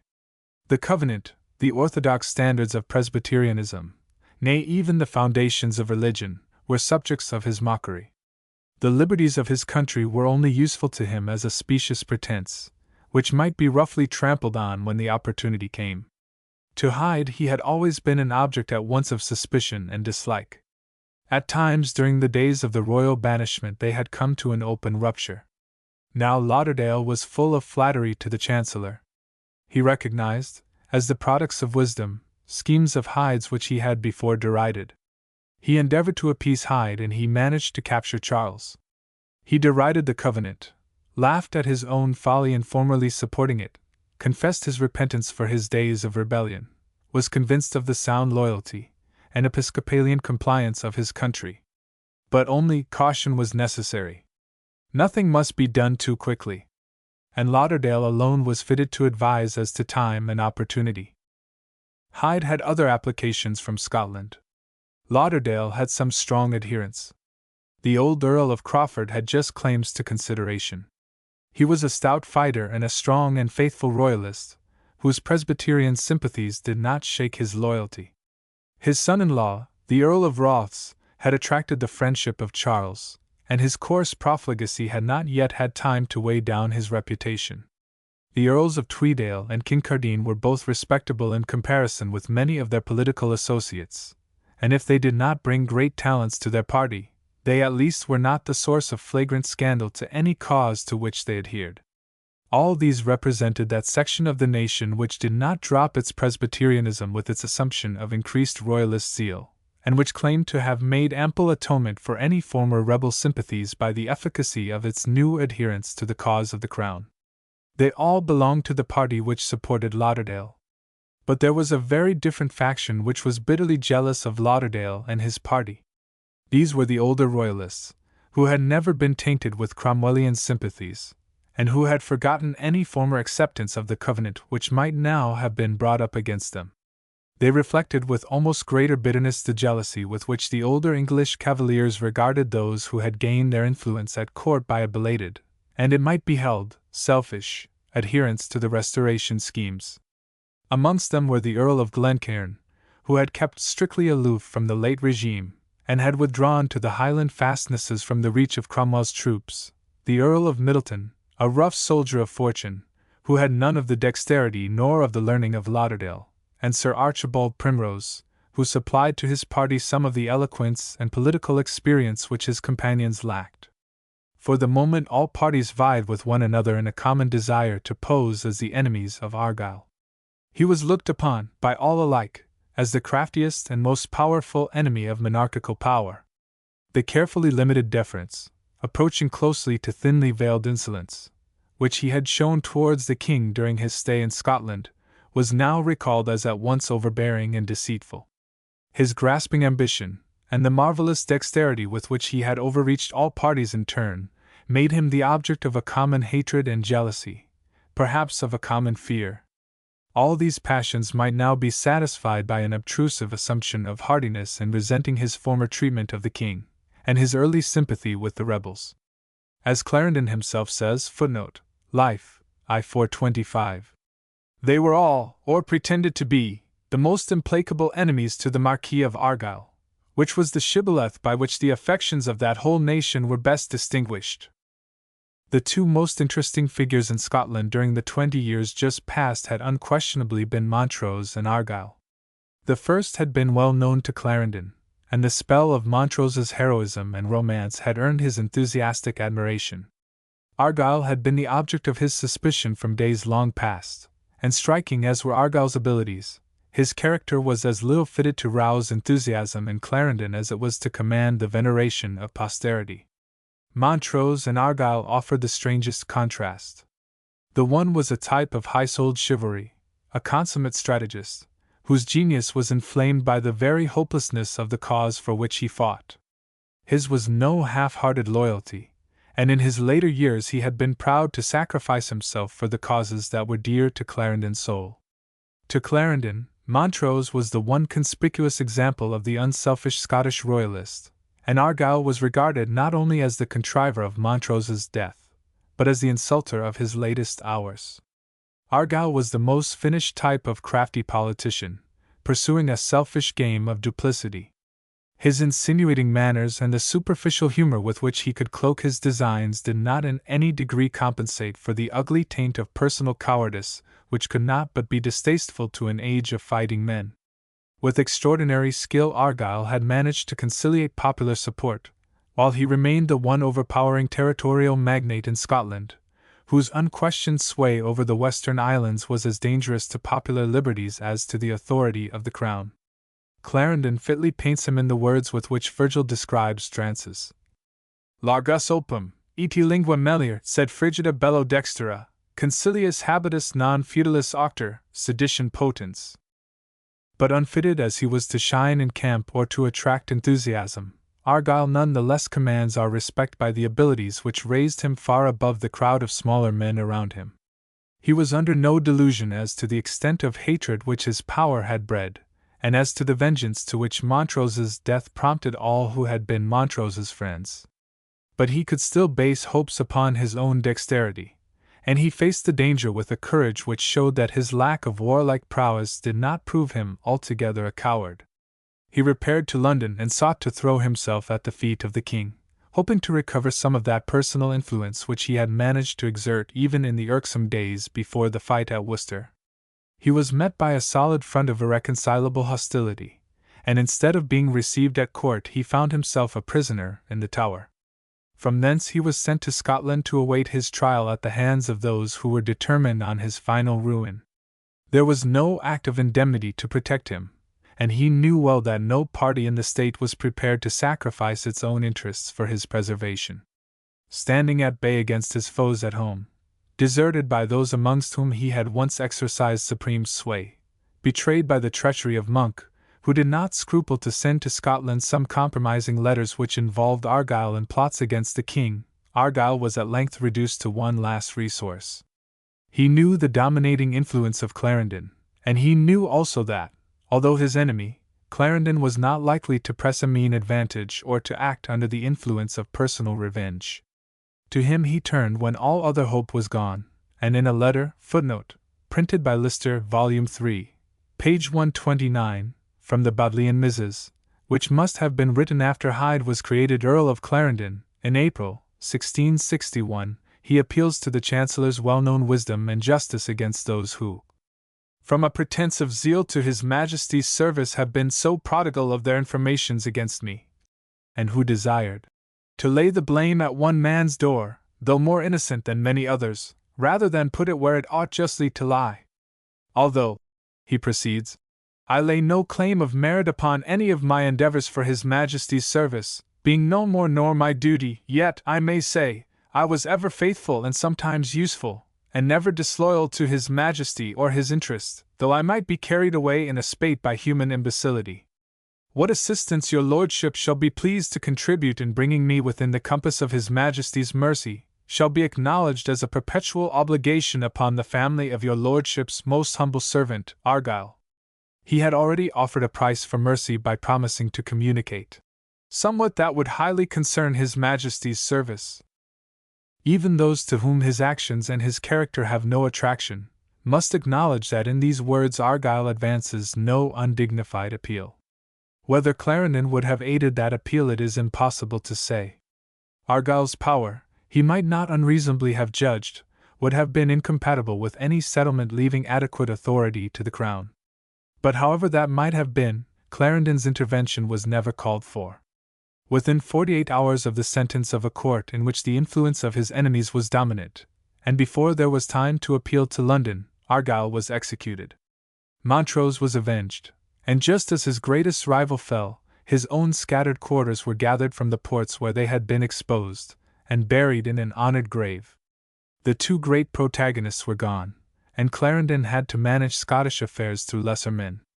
In that task he was handicapped by one serious disadvantage: his own absolute ignorance of the country and its conditions, and as its natural consequence an impenetrable lack of sympathy. To him Scotland was simply the home of deep-rooted and obstinate rebellion. Her church represented to Clarendon the sternest and most repulsive form of Presbyterianism, the very antithesis of all Clarendon's ecclesiastical ideals. The national character was to him a mere amalgam of obstinacy and unblushing treachery. Her territorial nobility were to him a selfish caste, who had bargained away all their real influence over their countrymen in their greedy race after plunder.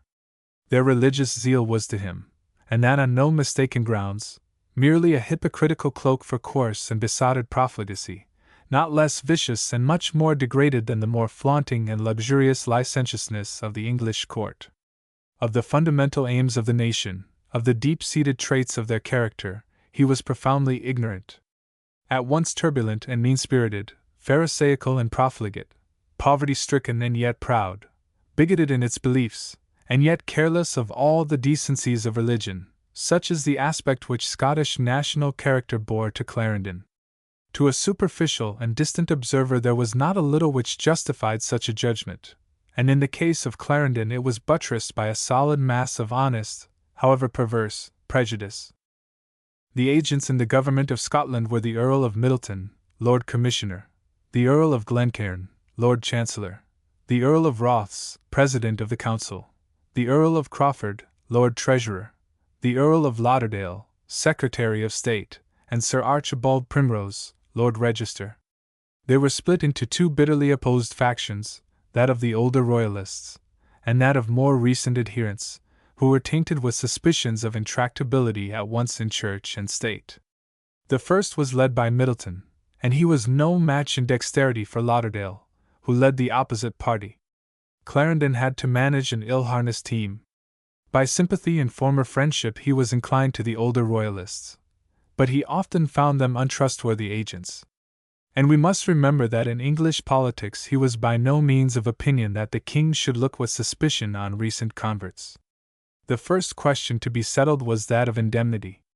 No previous stipulation prescribed it, but Clarendon was too shrewd not to perceive the certain ill consequences of a terrorism of vengeance. The influence that chiefly worked against any complete indemnity was the ignoble desire of those in power to profit by the slower process of forfeitures.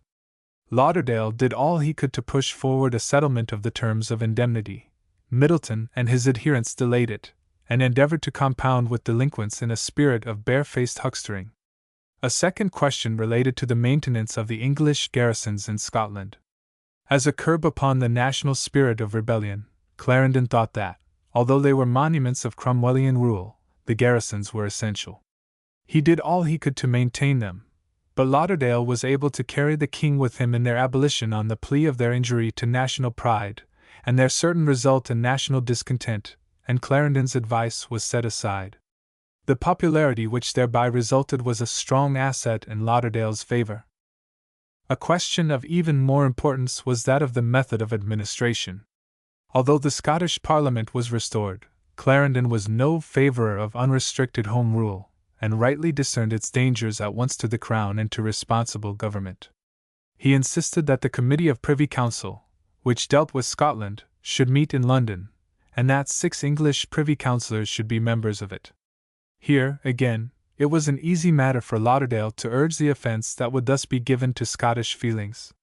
His real motive for resistance was the curb that would thus be placed on that power which he was plotting to engross in his own hands. Had it been preserved, that council would have formed a defence of Scottish liberties.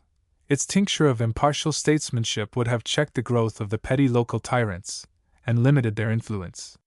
For 2 or 3 years Clarendon was able to maintain this independent council.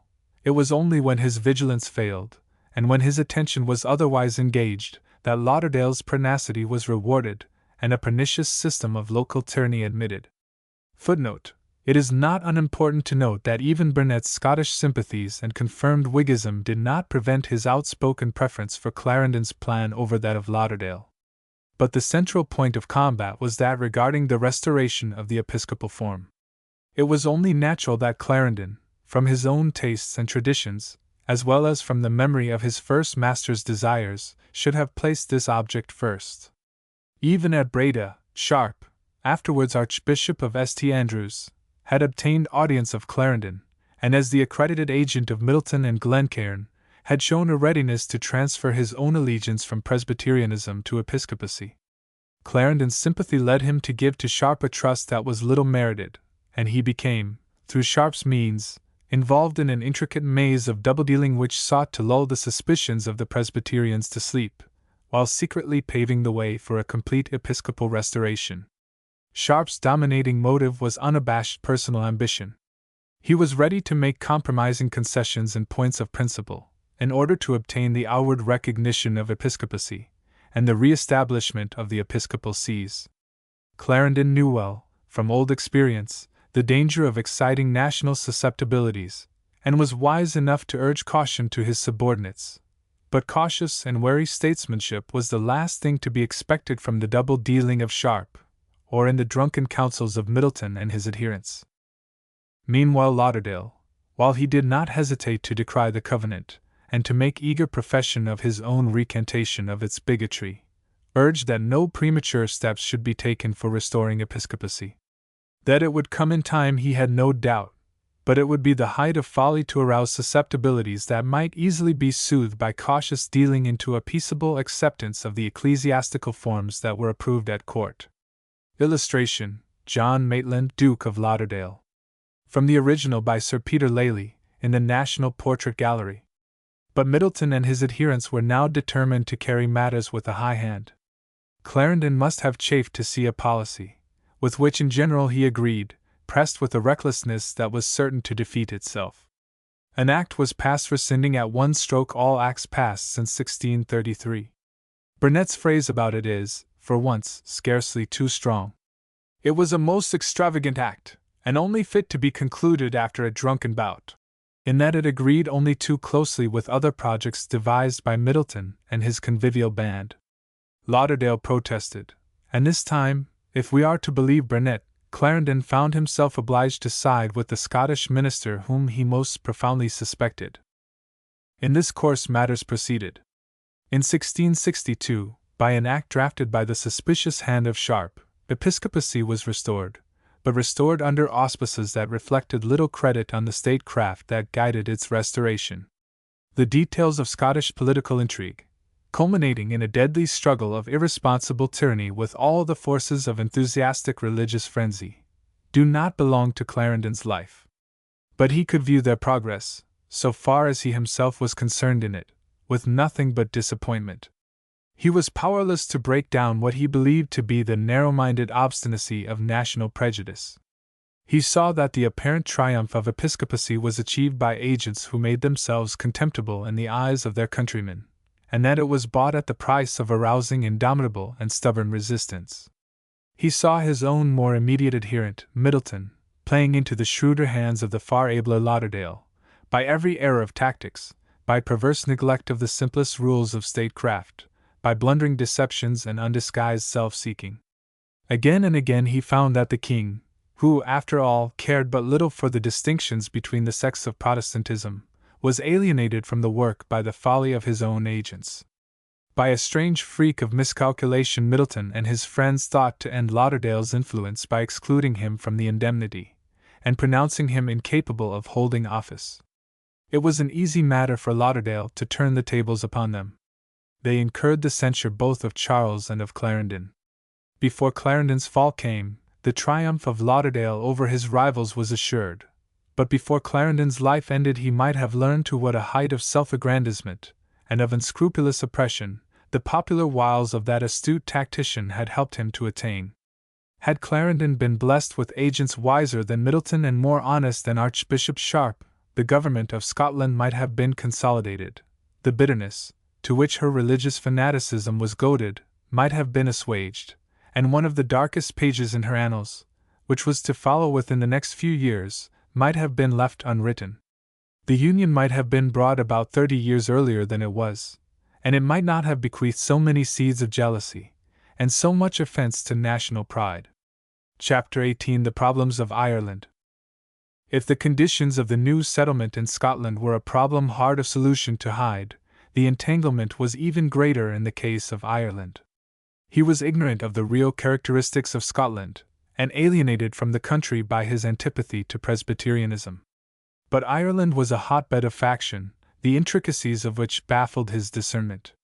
There was no party there which was not honeycombed with treachery, and none to which there was not imputed, on fair grounds, actions of flagrant cruelty and injustice to one another, and of disloyalty to the crown for whose favor they were now keen competitors. No wonder that the Chancellor, in his own words, made it his humble suit to the king that no part of it might ever be referred to him, and that even the Duke of Ormond, whose own interests were most deeply concerned of all in the future settlement there, could not see any light in so much darkness that might lead him to any beginning. In the whole of Ireland it was difficult to find any one upon whose wholehearted loyalty the crown could rely. The best were those who could allege some fancied injury from the late authority, which might atone for their own repeated acts of opposition to the royalist interests. The presidents of the two provinces of Munster and Connaught were Lord Broghill, who was created Earl of Orrery in 1660, and Sir Charles Coote. Both had been in close confederacy with Henry Cromwell, the son of the Protector, and both had depended upon him and courted his protection by their not loving one another, and being of several complexions and constitutions, and both of a long aversion to the king by multiplications of guilt. Under the short administration of Ludlow, Ludlow, full of hope that true republicanism was now in sight, after Cromwell's death, had been sent over to Ireland as commander-in-chief, in July 1659, and remained there till October, during which time he had established a regime that satisfied him, but that quickly fell to pieces after his departure. Edmund Ludlow's long life, from 1617 to 1692, saw many changes, in which he was himself no inconspicuous actor, and for some part of which his memoirs add considerably to our knowledge. He belonged to a family of some importance, although its political sympathies alienated it from its own class. His father, Sir Henry Ludlow, was a member of the Long Parliament, and was referred to in one of the King's declarations drawn by Hyde, May 26, 1642, as having said in Parliament that the King was not fit to reign, and he was one of those whose impeachment the King desired. Rebellion, BKV 280, 441. By that father's persuasion, Edmund Ludlow joined the parliamentary army when war broke out, and he proved himself a zealous and doughty fighter.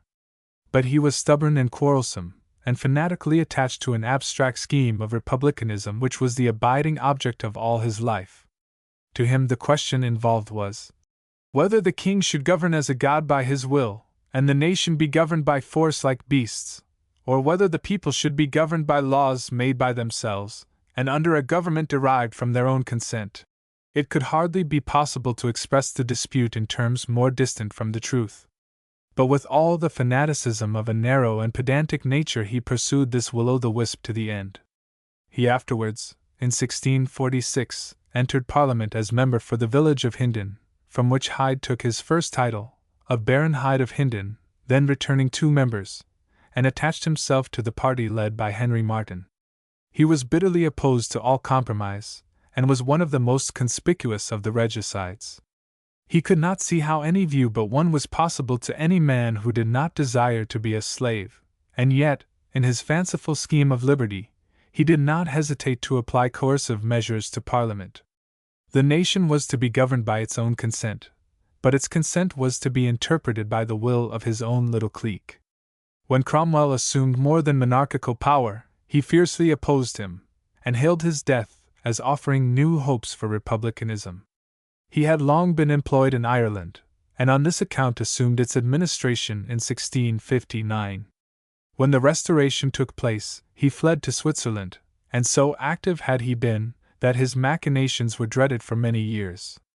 In 1689 he returned for a time, but the memory of his misdeeds as a regicide made even the Parliament, under William III, unwilling to receive him, and he was obliged again to withdraw.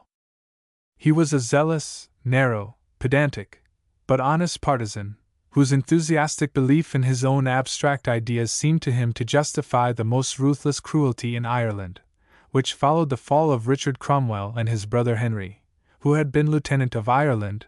They had managed to hold their places and authority, and when Ludlow's power crumbled it was a race between them who might first proffer their obedience to the king, and enhance the value of that obedience by most effective promises.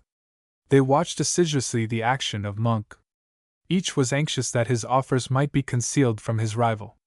Each managed to secure some informal recognition of his offers of loyalty, and presumed himself authorized to make proposals to others on the king's behalf. They both professed a single-hearted endeavor to settle the king's authority, and each managed by underhand influence, and by lavish promises, to secure some powerful support. Lord Broghill was the abler of the two, and by his profuse devotion quickly got himself believed. The Chancellor's scorn of such a man is best expressed in his own words. Lord Broghill, he says, having free access to the king, by mingling apologies for what he had done with promises of what he would do, and utterly renouncing all those principles as to the church or state, as he might with a good conscience do, which made men unfit for trust, made himself so acceptable to his majesty that he heard him willingly, because he made all things easy to be done and compassed, and gave such assurances to the bedchamber men, to help them to good fortunes in Ireland, which they had reason to despair of in England, that he wanted not their testimony upon all occasions, nor their defense and vindication when anything was reflected upon to his disadvantage or reproach.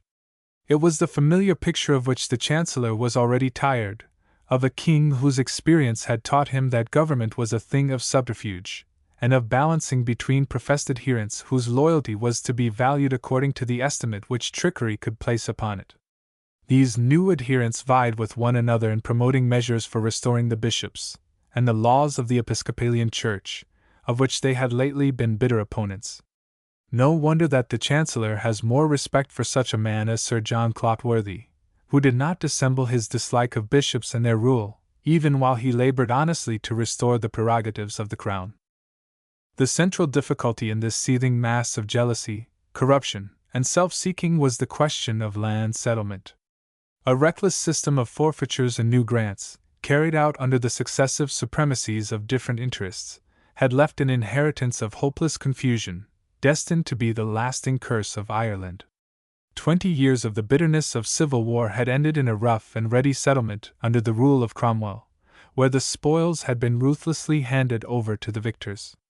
The Irish had been evicted with a cruelty that had no thought of justice, and those who had not been sent abroad to seek death or a precarious livelihood in the ranks of foreign armies, had been driven into the barren tracts of Connaught, any of them found outside those limits being hunted down like wild beasts. To have shown any sympathy with the Royalist cause, or even to have resisted the fierce rule of the Cromwellian soldiery, was enough, when added to their adherence to a tabooed religion, to mark them as beyond the pale of humanity. It was counted even as a mercy that they were allowed to earn a scanty subsistence in the most barren corner of the island. Strongly as he disliked their deep-rooted attachment to the Roman Catholic's religion, the Chancellor never deemed it an excuse for ruthless cruelty, and in spite of their religion, their occasional display of enthusiastic loyalty to the Crown won for them something of his sympathy. But he is compelled to admit the appearance of prosperity which was reared upon the military oppression, an oppression which was rendered the more heinous in his sight because it involved also the absolute forfeiture of their vast estates in the case of Ormond and other loyalists, against whom no suspicion of Roman Catholic leanings could be alleged. Its very ruthlessness gave it an appearance of outward settlement and peace. It cannot be imagined, says Clarendon, in how easy a method, and with what peaceable formality this whole great kingdom was taken from the just lords and proprietors, and divided and given amongst those who had no other right to it, but that they had power to keep it, no man having so great shares as they who had been instruments to murder the king, and were not likely willingly to part with it to his successor. Ireland, he tells us, was the great capital, out of which all debts were paid, all services rewarded, and all acts of bounty performed. And what is more wonder, all this was done and settled within little more than 2 years, to that degree of perfection that there were many buildings raised for beauty, as well as use, orderly and regular plantations of trees and fences and enclosures throughout the kingdom, as in a kingdom at peace within itself, and where no doubt could be made of the validity of titles. And yet in all this quiet there were very few persons pleased or contented. It was the sort of settlement for which history has exacted, as it always exacts in such cases, a rigid and long drawn-out retribution.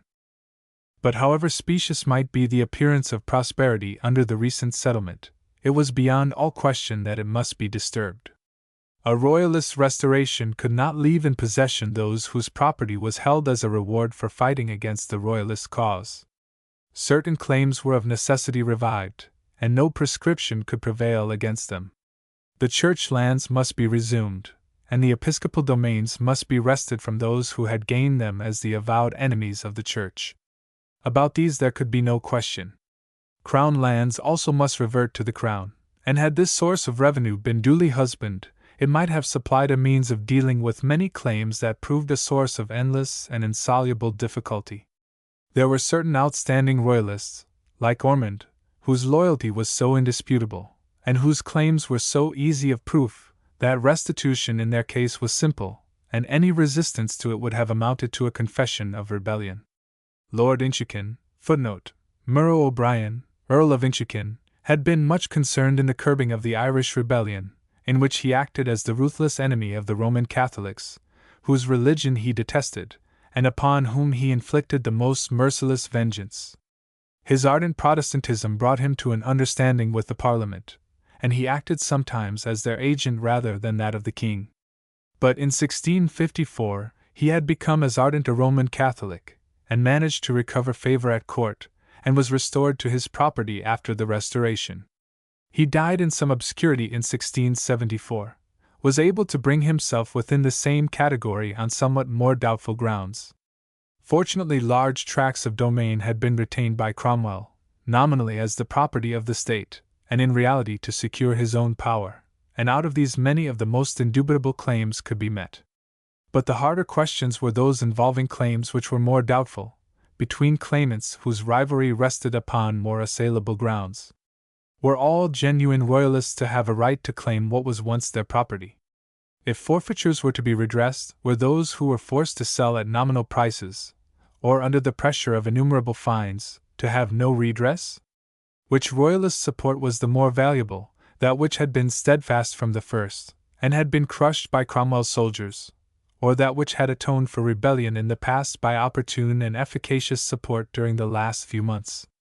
Much of the land had been granted to the adventurers, as those were called who had advanced money on the faith of parliamentary pledges to meet the expenses of crushing the Irish rebellion. The adventurers could allege the security of an Act of Parliament, to which the assent of the king had, however unwillingly, been given.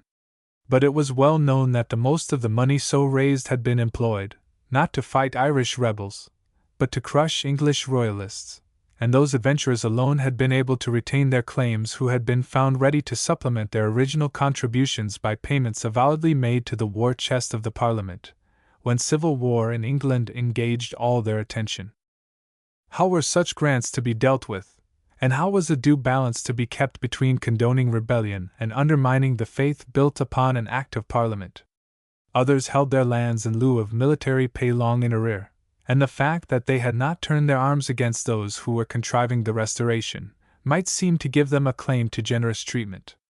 The Irish Catholics could adduce many instances of their own conspicuous loyalty in the past, and it was difficult to furnish convincing proof of what might fairly be suspected, that such loyalty was prompted more by bitter hatred of the Presbyterians and Roundheads than by fervent devotion to their king. The Chancellor might well be repelled from participation in this embroiled struggle, where it was hard to find any satisfactory clue which might lead to settlement. To satisfy all was impossible, and it was almost as difficult to suggest any principle or set of principles which could be uniformly applied.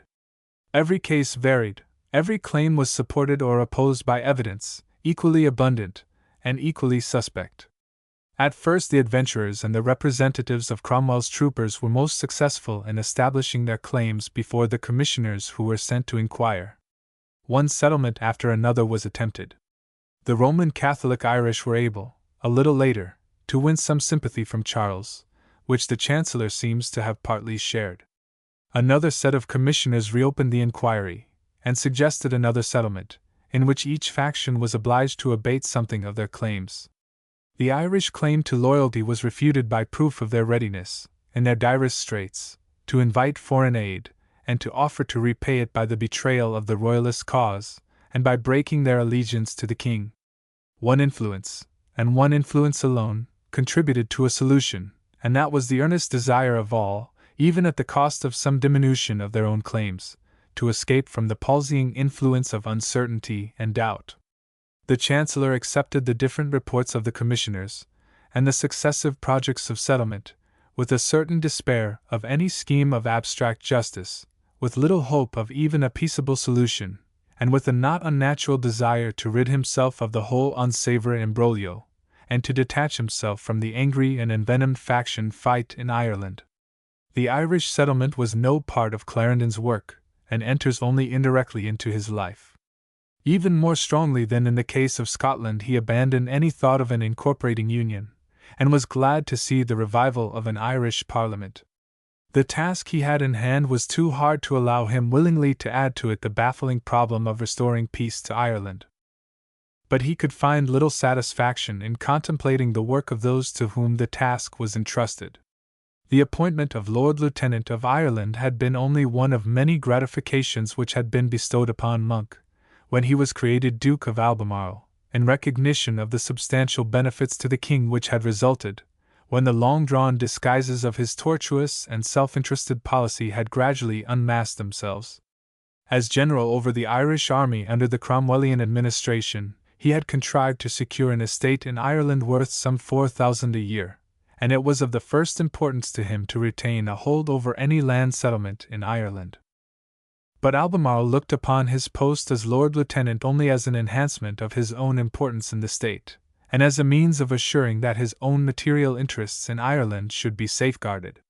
He had no thought of taking upon himself the burden of Irish administration in person, or of absenting himself from the English court. It was necessary, therefore, to find someone also who, as deputy, would undertake the arduous task. There were some few, says Hyde, fit for the employment who were not willing to undertake it, and many who were willing to undertake it who were not fit. The powers of a deputy were liable to be eclipsed, if Albemarle ever thought fit to go to Ireland, and such a post was one which those of the highest rank scarcely cared to fill. Under these circumstances the choice fell upon Lord Robartes, who had rendered some good service in Cornwall, and who had the reputation of more than respectable abilities, of careful and plodding industry, and of an integrity which was at least above the moderate average standard of Charles's court. But he had defects of character which were apparent to a judge so acute as the Chancellor, and these soon made themselves plain. Clarendon gives expression to them with all the verve and dexterity of analysis of which he was a past master. Robartes, he tells us, was a sullen, morose man, intolerably proud, and had some humors as inconvenient as small vices, which made him hard to live with. That he was esteemed to have Presbyterian leanings did not make him the more acceptable to the king, or to the Chancellor himself, but such suspicions he was able to allay. But a long habit of associating with men inferior to himself had crippled his intelligence, and made him suspicious and jealous of his position. When he found himself deputy to Monk, he recalled, with a grudge, the fact that, coming from the same southwestern corner of England, he was of superior birth, and he forgot the services which in Monk's case more than squared the balance. In his dealings with those who were to be associated with him in Irish administration, he showed the jealousy of a small-minded man, and ensconced himself behind the bulwark of reticence and inaccessibility. There could hardly have been a more unfit instrument for that dexterous manipulation which the tangled knot of Irish politics required than this narrow, pedantic, tactless peer. The Chancellor soon saw that endless petty bickering would be the result of continuing him in the post. His petty pride was offended by having to serve as deputy to Albemarle. He was ingenious in detecting legal difficulties, and wearied the patience of the Attorney General by pointless criticisms even on the wording of his patent of appointment. He treated those Irishmen who were obliged to deal with him with a haughty superciliousness which exasperated them to fury. The king soon found that a morose gravity and a punctilious pride were the worst ingredients for an Irish governor. The only question was how to get rid of one who was too respectable to be contumeliously cast aside, but too much of a pedant to be entrusted with a delicate administrative operation. They who conversed with him knew him to have many humors which were very intolerable. They who were but little acquainted with him took him to be a man of much knowledge, and called his morosity gravity. The Chancellor and Lord Southampton were commissioned by the king to confer about his transfer to another office, where his peculiarities might be less inconvenient. They were to arrange that he should be Privy Seal, and the precedence which that post would give him was to be a solace to his susceptible pride. The transaction had to be managed dexterously. They found him in a suspicious mood, but fortunately were able to persuade him that the new appointment would enhance his dignity. He accepted the new post, and although his touchiness and pedantry as to trifles were still a source of trouble, they could lead to no such difficulty in the comparative obscurity of Privy Seal as they would have involved in Ireland. The transfer was carried out with satisfaction to all concerned, and the fact is no small testimonial to the tact of the Chancellor and Lord Southampton. One source of friction was gone in getting rid of Lord Robartes. But the tangled knot still remained, and after the restoration of the Crown and Church domains, and the reinstatement of such notable royalists as Ormond and Inchiquin, the greatest part of the problem still remained unsettled. The fiercest fight was that between claimants of different race and of different religion, all of whom inherited a tradition of bitter and irreconcilable hatred. On the one hand there were the native Irish, recommended to the king by that community, at least, in religious feeling, which his residence abroad had instilled into Charles, although there is no real evidence of the oft-repeated story of his having already become a Roman Catholic. Linked to the Royalist cause by a common detestation of Presbyterianism, the Roundheads, and the Cromwellian soldiery, and attracting not unnatural sympathy both from Charles and from Hyde by the oppressive cruelties which they had suffered, and by glaring instances of injustice perpetrated upon them, they could fairly assert their early loyalty, and could allege an excuse for subsequent defections the supreme law of self-preservation. On the other hand, there were the soldiers and adventurers, fortified by the strong claim of possession, able to cover their former rebellion by the indubitable benefit which they conferred in abstaining from armed resistance to rebellion against parliamentary rule, and behind whose newfound loyalty there always lurked a veiled threat of a fresh resort to arms which might prove dangerous. The commissioners sent to compose matters found themselves suspected by all whose titles were insecure, and actively opposed by those whom they dispossessed. They were swayed by opposite factions, now to accept doubtful claims, and now to confirm existing settlements upon insufficient evidence of right. The examination of all claims was transferred to England, and Charles for a time seems to have interested himself deeply, and with edifying industry, in attempting to find a solution, and to have shown praiseworthy care in hearing and investigating all complaints. During these hearings the Chancellor must certainly have been an active and interested member of the Council, and could not divest himself, much as he may have desired to do so, of participation in the decisions. Necessity drove the King and the Chancellor himself into a course which was often repugnant to them. In grave and well-considered words Hyde lays before us the paramount considerations of supreme expediency which forced the hands both of his master and of himself, and compelled them to accept a settlement which did nothing to redress Irish wrongs, and left, as the baneful alternative to a renewal of civil war, a legacy of bitter racial antagonism. It cannot be denied, he writes, that if the king could have thought it safe and seasonable to have reviewed all that had been done, and taken those advantages upon former miscarriages and misapplications, as according to the strictness of that very law, he might have done, the whole foundation, upon which all the hopes rested of preserving that kingdom within the obedience to the Crown of England must have been shaken and even dissolved, with no small influence and impression upon the peace and quiet of England itself. For the memory of the beginning of the rebellion in Ireland, how many other rebellions soever had followed as bad, or worse, in respect of the consequences that attended them, was as fresh and as odious to the whole people of England, as it had been in the first year. And though no man durst avow so unchristian a wish as an extirpation of them, which they would have been very well contented with, yet no man dissembled his opinion that it was the only security the English could have in that kingdom, that the Irish should be kept so low, that they should have no power to hurt them. Footnote Life 2. 44. These words expressing the deliberate opinion of Hyde, upon a fateful crisis in history, are pregnant with tragedy. The memory of a great wrong never can be obliterated, but dire necessity may leave no alternative but to shape political action on the basis of that legacy from civil strife. England and Scotland had redeemed their rebellion. But, thus writes Hyde, the miserable Irish alone had no part in contributing to His Majesty's happiness, nor had God suffered them to be the least instruments in bringing His good pleasure to pass, or to give any testimony of their repentance for the wickedness they had wrought or of their resolution to be better subjects for the future, so that they seemed as a people left out by Providence. and exempted from any benefit from that blessed conjunction in His Majesty's restitution. And this disadvantage was improved towards them by their frequent manifestation of an inveterate animosity against the English nation and the English government, which again was returned to them in an irreconcilable jealousy of all the English towards them. Footnote Life 2. 47. Some settlement must be reached. That it should be good or bad was of less importance than that it should be fixed. Commissioners were set to work. But either they were too closely interested themselves in the decisions to be reached, or, having no personal interest, they were slack in their attendance. Those on the spot were too apt to be partial, others were sent from England, and their methods were rough and ready. The available land was squandered in lavish grants to courtiers, and amongst others Lady Castlemaine managed to secure an ample share. It was in vain that the Chancellor declined to pass such grants. The recipients found means to get them passed by the courts in Ireland.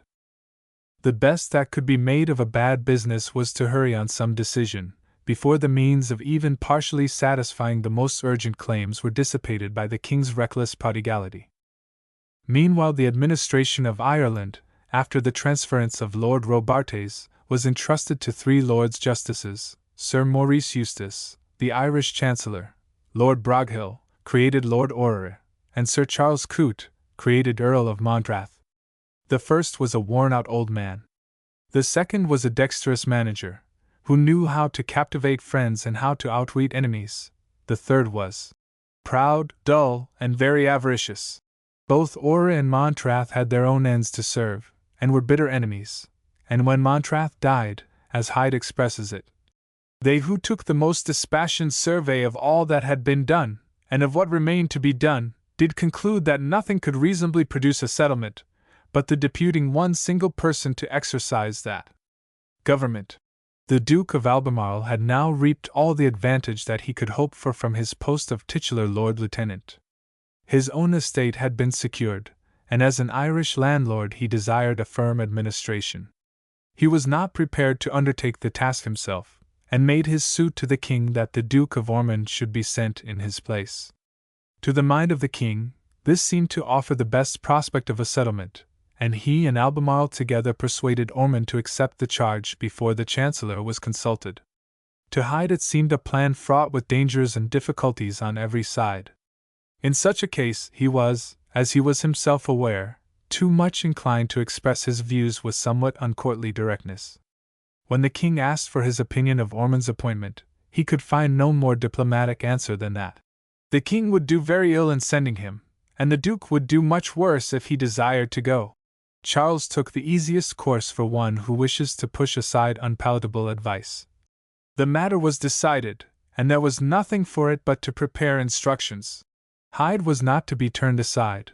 Ormond, he urged, was needful to the King in London, and would be useless in Ireland. Hyde did not even take the trouble to make his objections palatable to Ormond.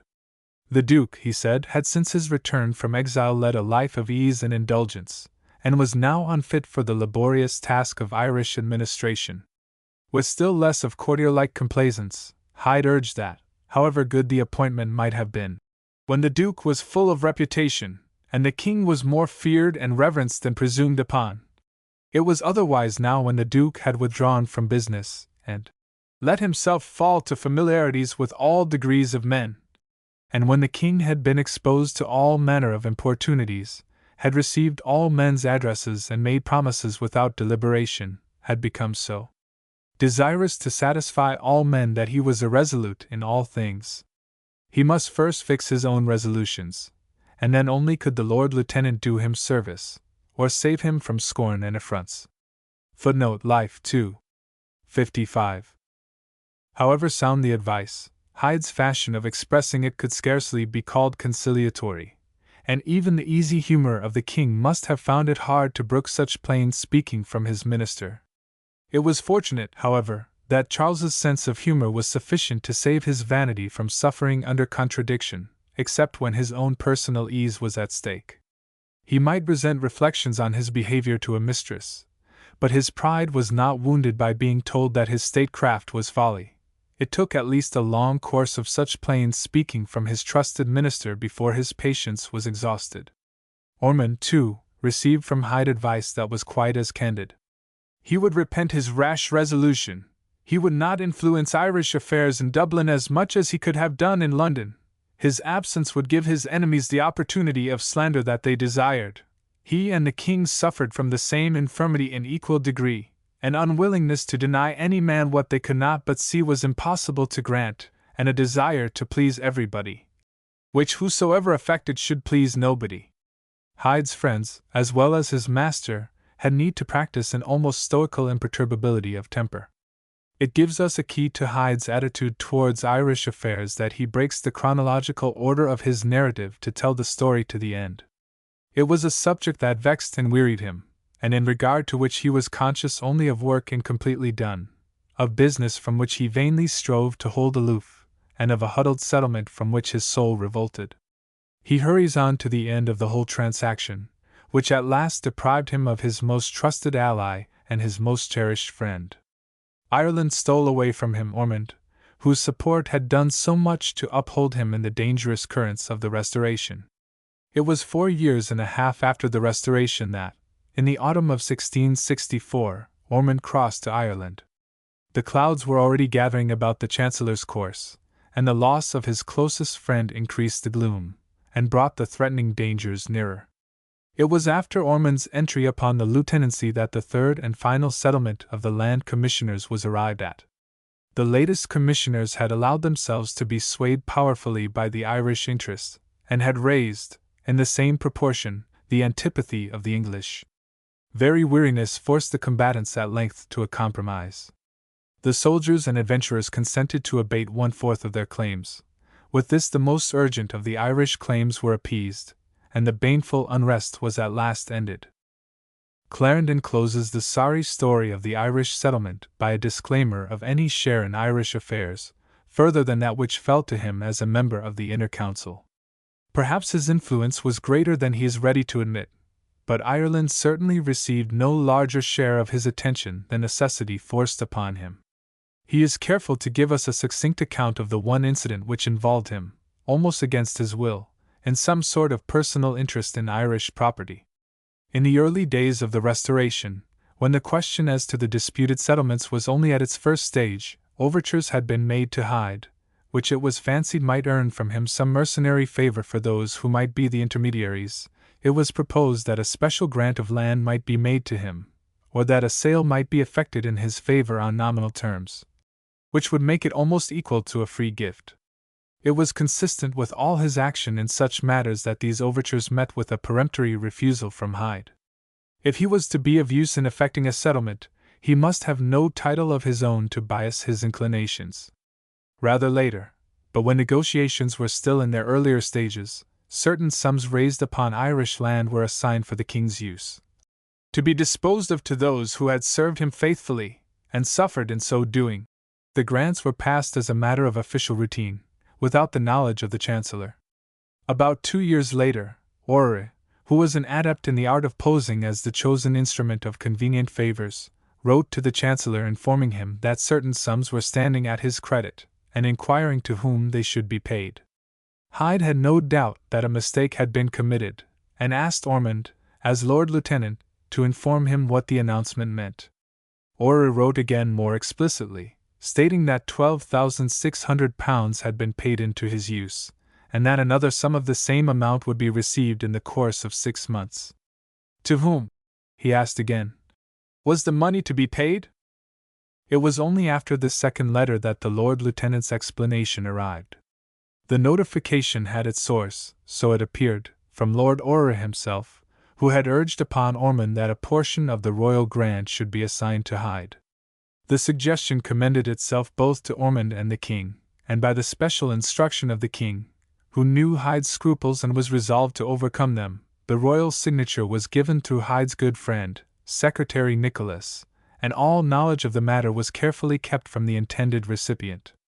Nicholas had now to account for it to Hyde, and he could only plead the strong injunction of secrecy that had been laid upon him by the king. The plot was an instance, it may be, of mistaken and ill-judged kindness, but not the strictest political purist of the day could have arraigned the grant, and it would have been churlish for an old and impoverished servant to have refused so gracious a favor from the king, few of whose lavish grants had so much justification as this. It was granted with delicacy, and was accepted with gratitude, as cementing that bond of loyal affection which long years of faithful service had created. At this juncture, as it happened, Bulstrode Whitelocke and Lord Lovelace, footnote, John, Lord Lovelace, 1616 to 1670, was an ardent royalist, and one of those peers who signed the Declaration at Oxford on behalf of the king in 1642. Clarendon, Hist. of Rebellion 7. 174, speaks of him as one of whose good affections to his service the king had always assurance, were involved in a dispute about some land in Wiltshire which Whitelocke had bought when his own former party was in the ascendant, and when Lovelace was hard pressed for money. The balance had now shifted, and Lovelace, as the price of giving confirmation to Whitelocke's title, was pressing for a sum more adequate to the value than that paid in Whitelocke's day of triumph, when the dominant purchaser could coerce the unwilling seller. It was expedient to end a dispute between two men who were now both in the interest of the king, and Hyde thought that the most convenient way of doing so was that he should become the purchaser of the land, which adjoined his own property in Wiltshire. Relying on the Irish windfall, he consented to do so, and thus became bound for a sum largely in excess of anything he received. Instead of a double payment of £12,600, he never received more than £6,000 of the first installment. Orrer's promises were more lavish than his performances, and the only result of Charles's kindly thought was to involve Hyde in a heavy debt and to give food for baseless suspicions of his venality. Personally, therefore, he had good ground to fear the gifts that came from Ireland. That country remained an unhappy battleground of racial and religious feud. Its settlement had galled him by its many features of injustice.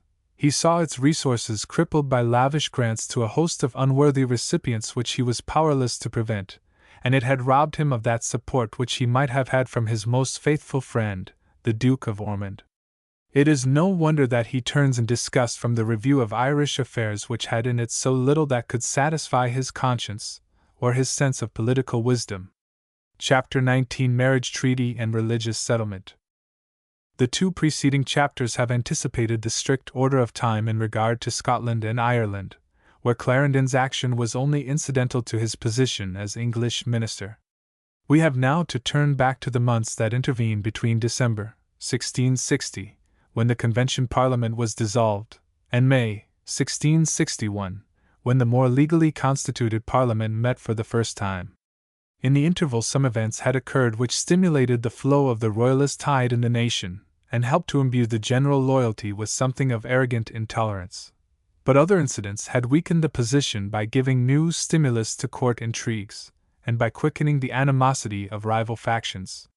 Clarendon found the tide occasionally too strong to control, and his difficulties encouraged those who were jealous of his power.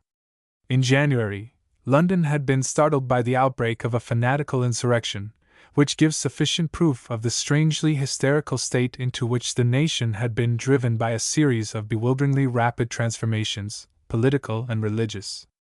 It was the natural result of the sudden suppression of the strange freaks of religious fancy which were symptomatic of the age, and alike in its origin and in its consequences, it showed how prone public opinion was to perturbation. Its leader, one Venner, a vintner of good credit in the city, evidently believed himself inspired by divine revelation.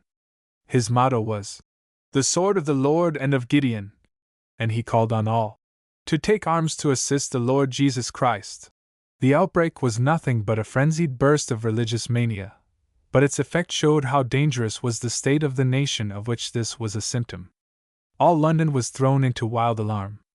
Only those of strong nerves could make a stand against what was, with ludicrous exaggeration, represented to be a popular movement on a vast scale.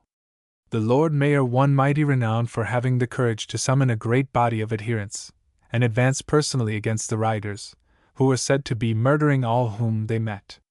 Wild rumors flew from the city to Whitehall. The guards were called out. Whitehall was put in a state of defense, and poor Pepys, whose combats were generally confined to the chastisement of page boys and kitchen wenches, found himself with no courage at all, but that I might not seem to be afraid, obliged to carry with him sword and pistol, and make his way to the Exchange, to learn the extent of the rising, which was scarcely so terrible as had been reported.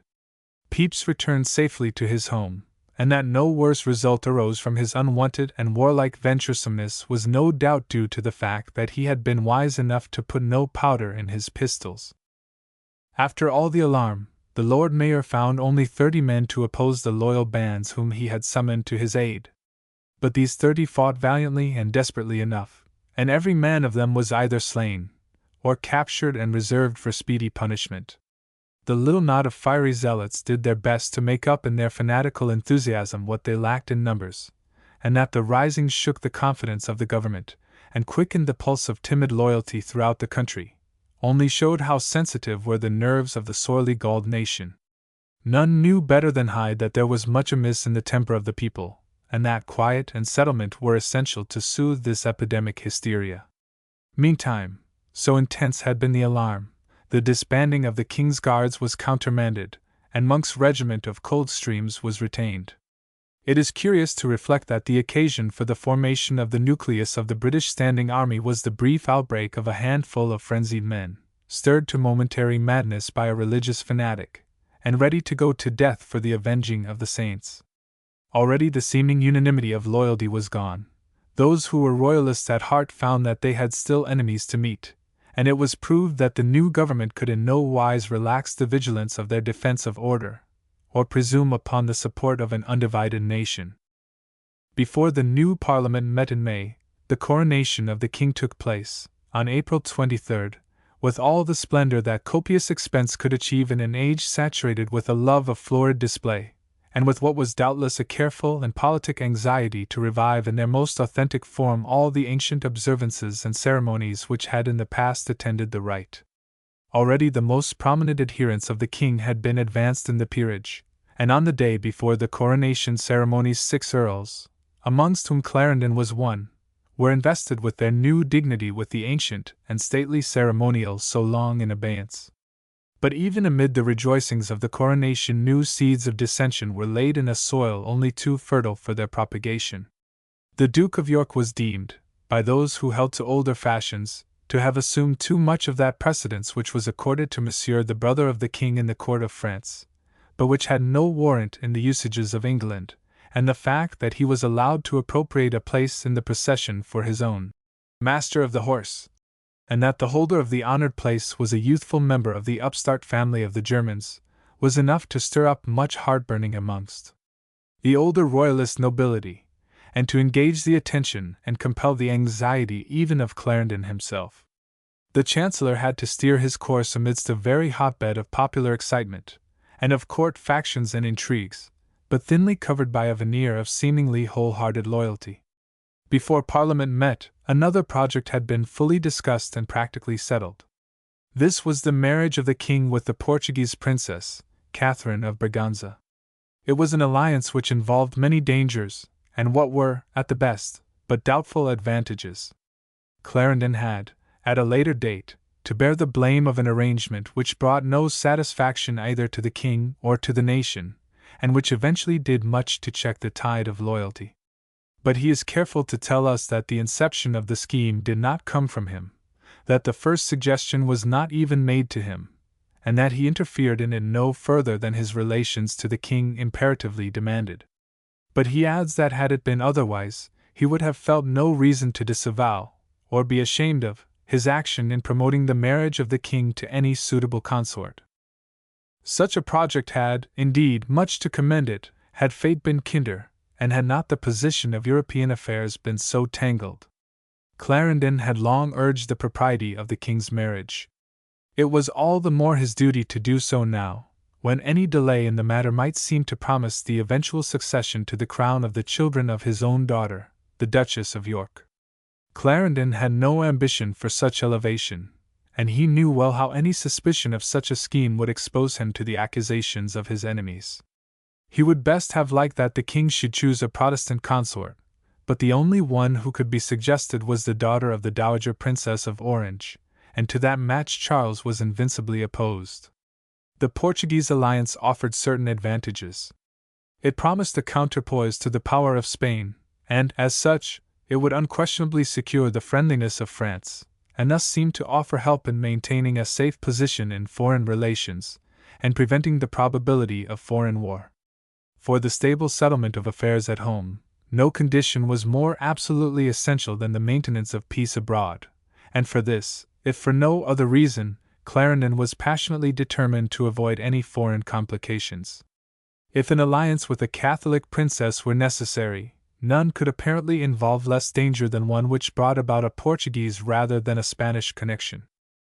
Clarendon had no mind to cultivate an alliance with Spain, which must be purchased by such concessions as would have inflicted grave injury on England. The Spanish ambassador, Badaville, had, at his very first audience, pressed for the surrender of Jamaica, which had been taken from Spain by the king's rebellious subjects. He claimed also that Dunkirk and Mardyke, which had been handed over to Cromwell in virtue of his treaty with France, should be restored to their rightful sovereign. These demands he made, seemingly as matters of form. They were points which need not be pressed, if England were prepared to make a treaty which would be advantageous to Spain, and if Portugal received no encouragement from England. If Clarendon disliked the Spanish alliance, he disliked quite as much the methods of court intrigue by which it was pressed. Badaville was astute enough to take a correct measure of English courtiers. He conformed himself to the slipshod methods and the rollicking humor of Charles and his circle. He insinuated himself into the intimacy of the king's boon companions, availed himself of the easy access to the king, which Charles's nonchalance permitted, and knew how to suggest what might be useful to him as a diplomat, in the careless intercourse of the table, and amidst the jests of a carouse at court. Bristol did his best to aid the Spanish diplomat. Charles's facile temper made him forget Bristol's double-dealing, and Bristol, having regained some of his favor, had an excellent talent in spreading that gold leaf very thin, that it might look much more than it was. Footnote: Life I. 505. A whisper in the king's ear might do much to foster Spanish designs, and with them Bristol's influence. Clarendon knew well the dangers that success in that direction might involve. Nor were solid attractions wanting in the Portuguese alliance. For national prosperity, there was no greater essential than an encouragement to commerce, in an age when commerce throughout Western Europe was making immense advances, in which England had already earned, and must secure, her share. If this country were to balance the growing naval power of the Dutch, and their increasing mercantile marine, she must strengthen her hold upon the ever-extending trade in the eastern and western seas. Holland must always be more of a rival than an ally, and Spain was a power with which no permanent or favorable alliance was probable or desirable, except in so far as it might be a balance against the power of France. Portugal commanded a wider range of colonial trade, both in the East Indies and in Brazil, and it presently appeared, when definite proposals were laid before the king and his ministers by the Portuguese ambassador, that she was prepared to pay highly for the privilege of an English alliance.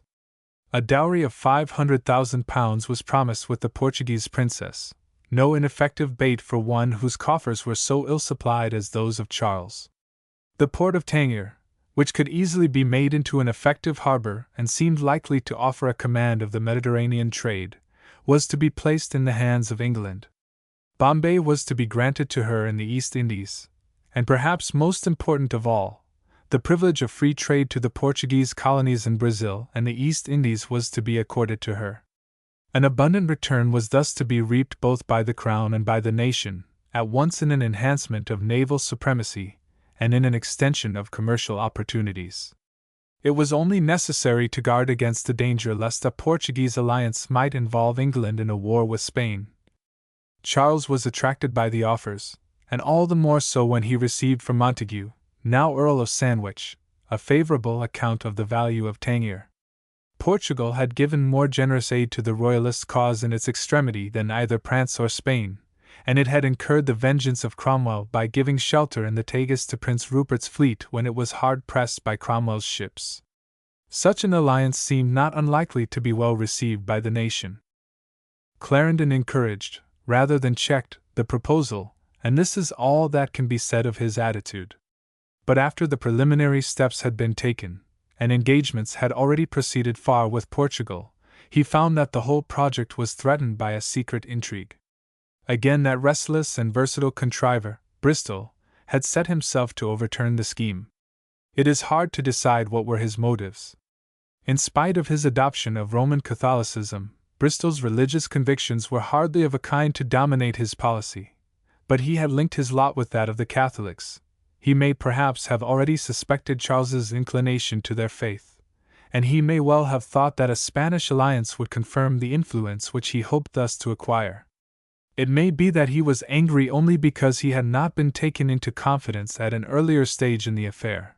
Such a motive is not to be set aside in the case of one in whose character personal vanity predominated so largely, and who could so little estimate the general tendency of national feeling.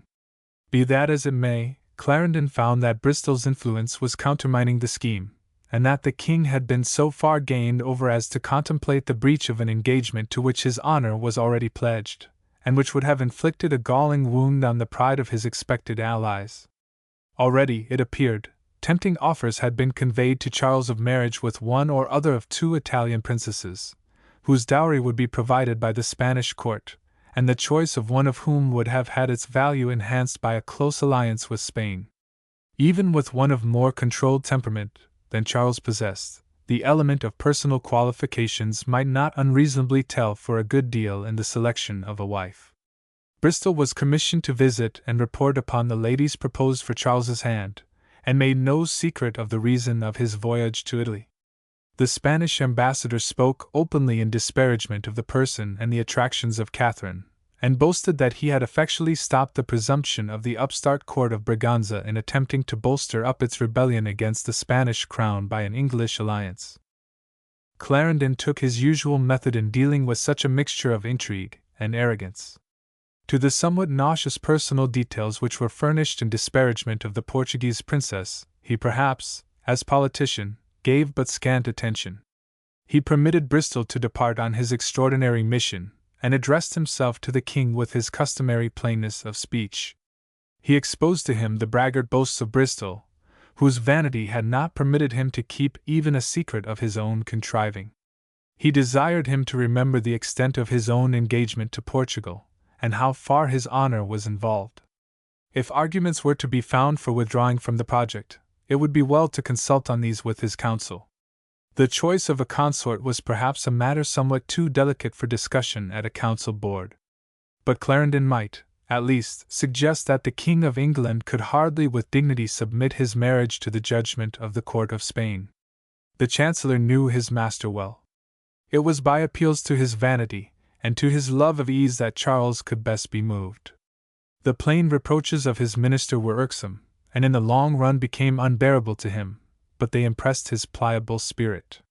He minimized the extent of the charge given to Bristol, and then consented to his recall. He found, or fancied that he found, that the portrait of Catherine belied the unflattering accounts he had deceived. His temper was irritated by the impudent threats of the Spanish ambassador, who was imperiously commanded to quit the kingdom. Above all, the ministers of France took steps to prevent that triumph to Spain which would have accrued from a breach of the alliance. La Bastide was sent with full credentials to deal personally with the Chancellor. The French king, he told him, was friendly to Portugal, although for the present his alliance with Spain prevented any overt assistance to the Braganza family.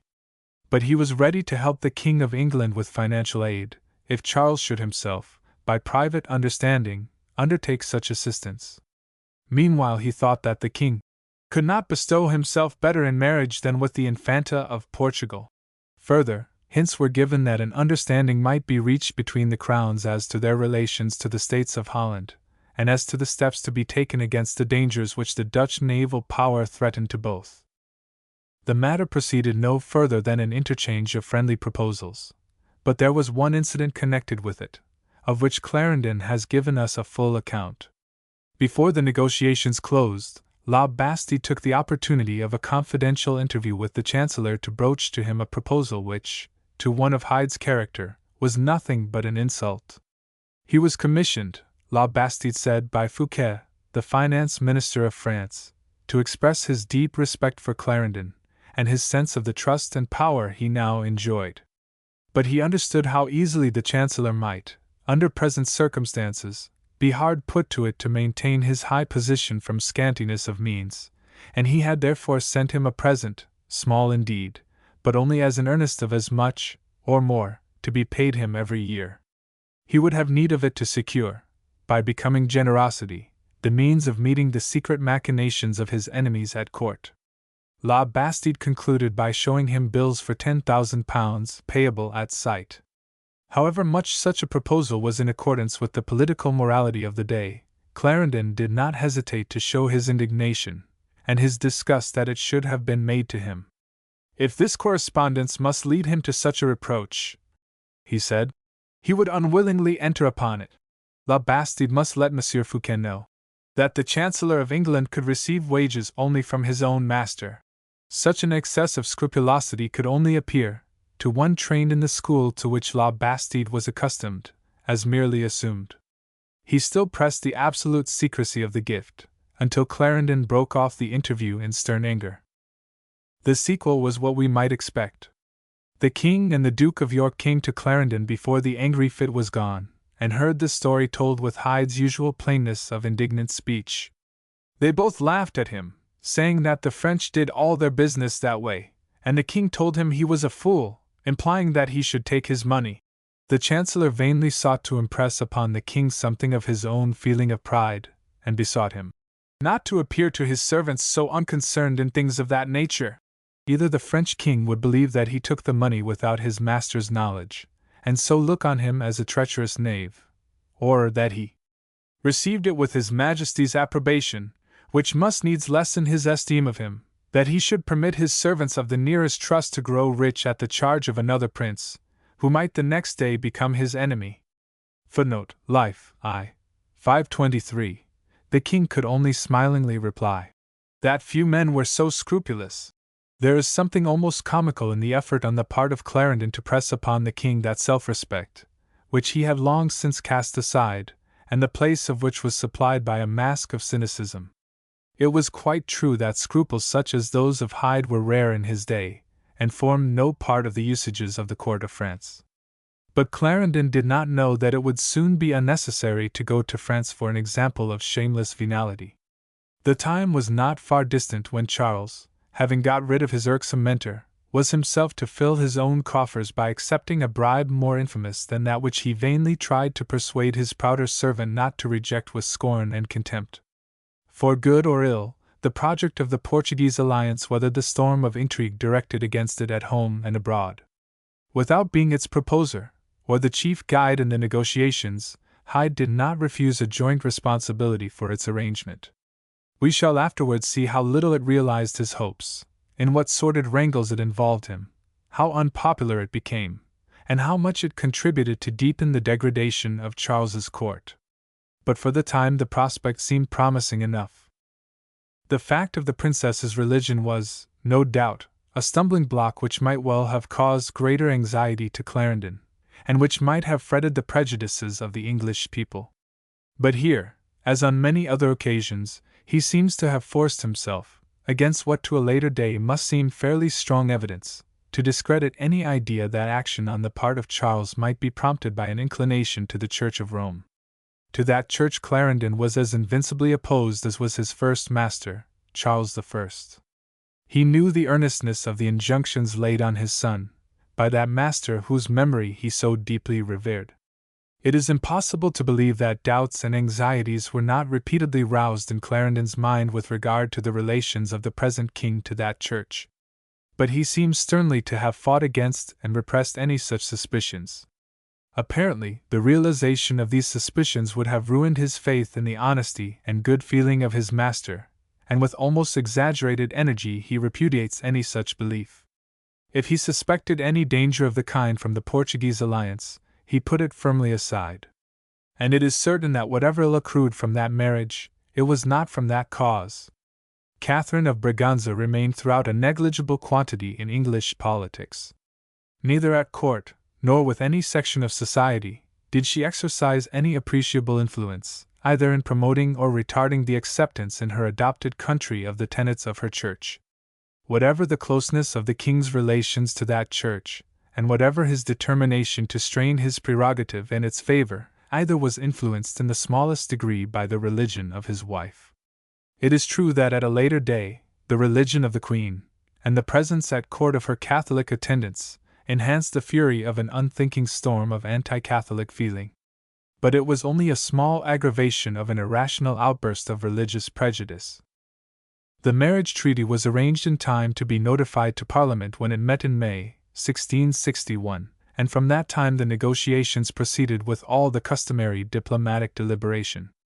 The announcement was received with the same loyal acceptance as the other proposals of the government, in an assembly much more markedly royalist in feeling than even the Convention Parliament, which had carried out the first steps in the Restoration settlement. Its zeal might even have been deemed embarrassing, and Clarendon was chiefly urgent that a permanent settlement should be provided for, by confirming the Act of Indemnity and Oblivion, before the Royalists devised new means of reaping fresh spoils of conquest. Another act which he pressed forward was that bringing back the bishops to the House of Lords. It was, to his mind, a guarantee for the restoration of the Church, which it had been the central aim of his late master, as it was his own, to accomplish. Whatever compromise might be made as to ceremonies and articles, Clarendon could not admit that his debt to the Church had been paid until she had been re-established in her rightful position in the state. The memory of those bitter days, when what he recognized as the good work of the Long Parliament had been rudely marred by the subsequent excesses of the zealots, and when the Constitution had been overturned by violence which posed as legislation, was too vividly impressed upon his mind to suffer him to rest until the prelates of the Church were placed on their former level with the temporal peers. Here, again, he met with fractious opposition from Bristol. It is difficult to find a consistent clue to all the windings of policy devised by that mercurial brain, and to guess at the objects which inspired him. The bill was easily passed by the House of Commons, where some opposition might have been expected. In the House of Lords its passage was less easy. Those peers, who had in the old days assented to the exclusion, were only too ready to have their former vote forgotten, and raised no voice against the bill. It was Bristol who, to secure the support of the Catholics, put himself forward as its opponent, and contrived to impress the king with the conviction that the restoration of the bishops to the House of Lords would render impossible any bill for modifying the penal laws against the Roman Catholics. The progress of the bill was slow, and it was only on inquiring into the cause of this, that Clarendon found that Bristol had succeeded in conveying the idea that the king did not wish it to pass. With his usual blunt directness, Clarendon asked the king for an explanation, and then heard of Bristol's machinations. His reply was prompt. He regretted that the king had been prevailed upon to obstruct a bill on which he knew His Majesty's heart was so much set. If the reason for such obstruction were known, it would be fatal to all Roman Catholic hopes, to which His Majesty knew that Hyde was no enemy. These last words were an intimation, as plain as could be given, that Hyde might easily be converted into an enemy to their hopes. Charles took his lesson submissively, and orders were given that the bill should pass.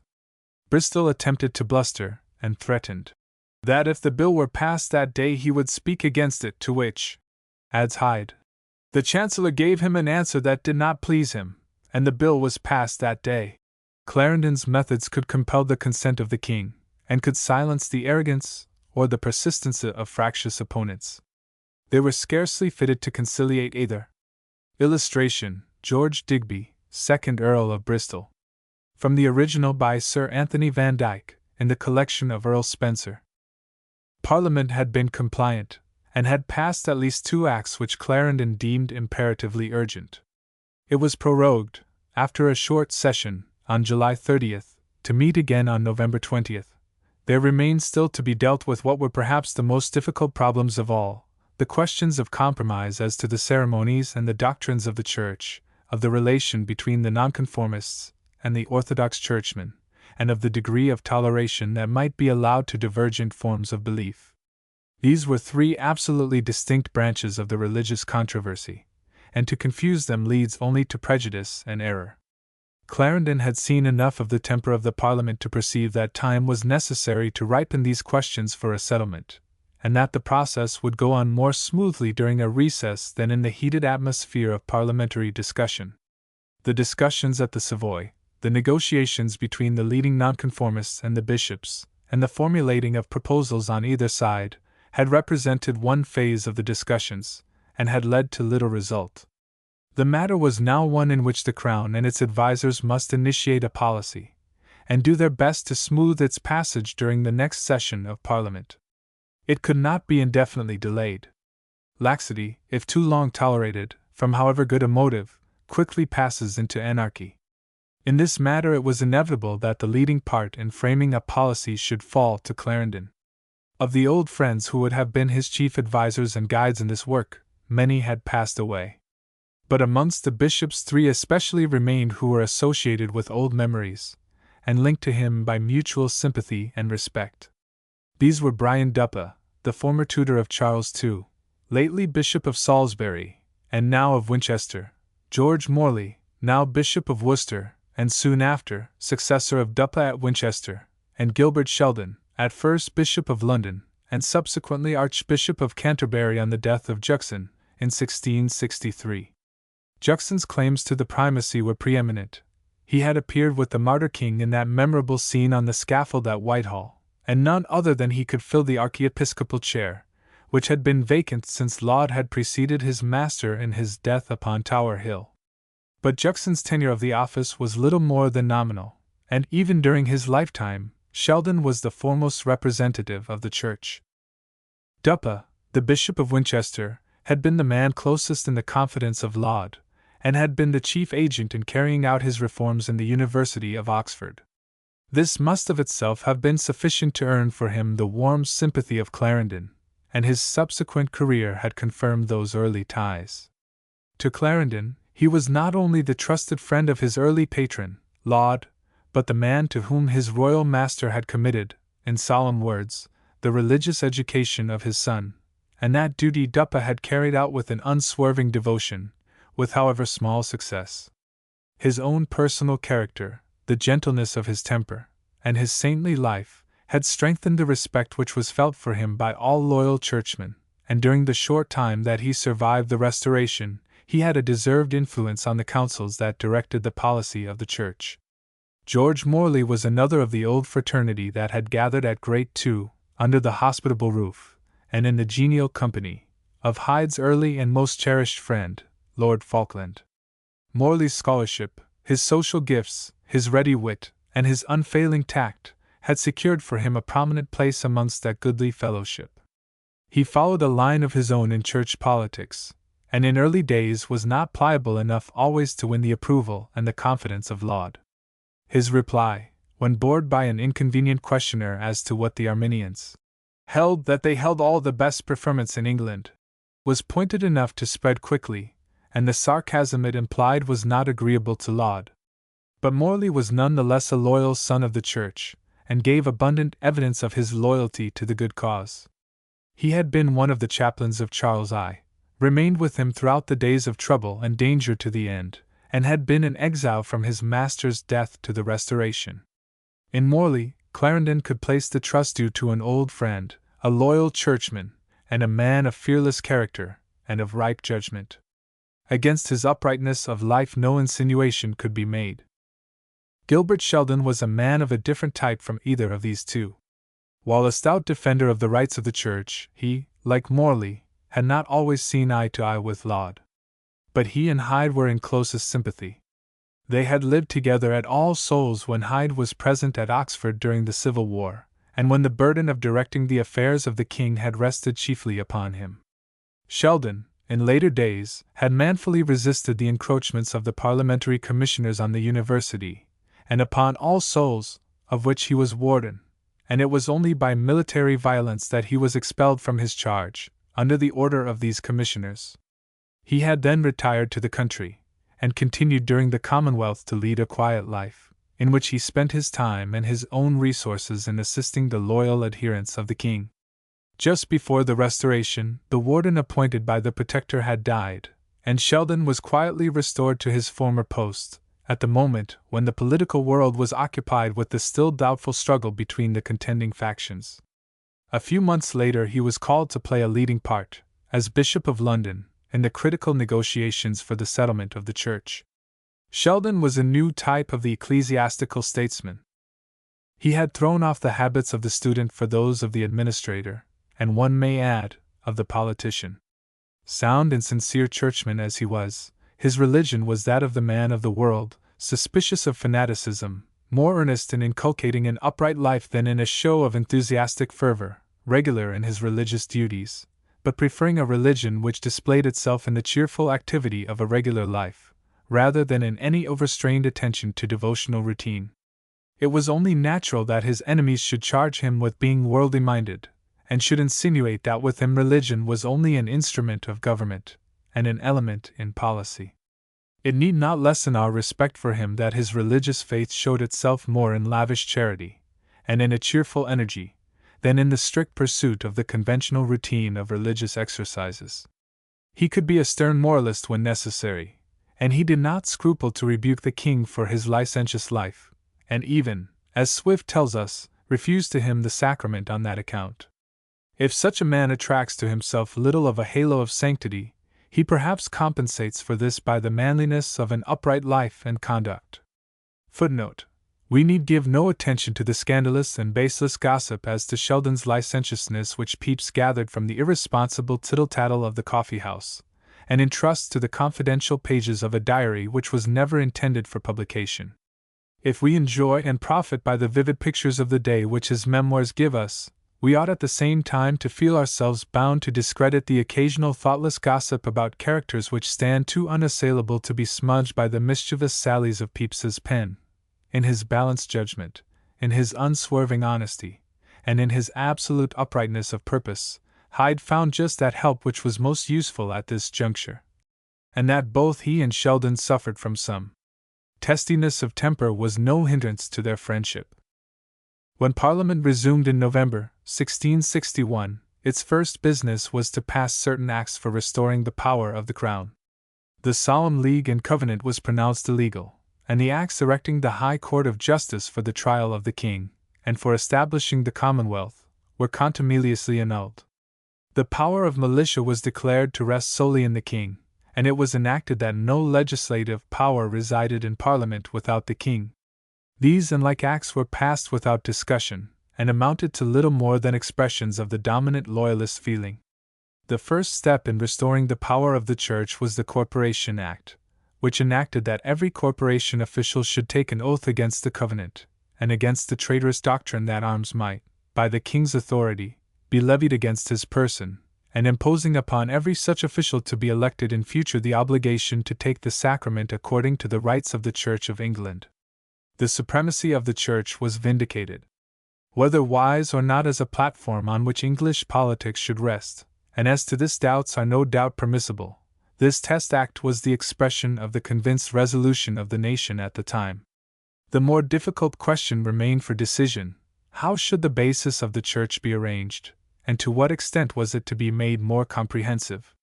Since the end of the Savoy Conference, the strife between the adherents of the Church and the nonconformists had been growing in intensity. Both sides were exasperated by the uncertainty, and both were furious against what they believed to be the exaggerated claims of their opponents.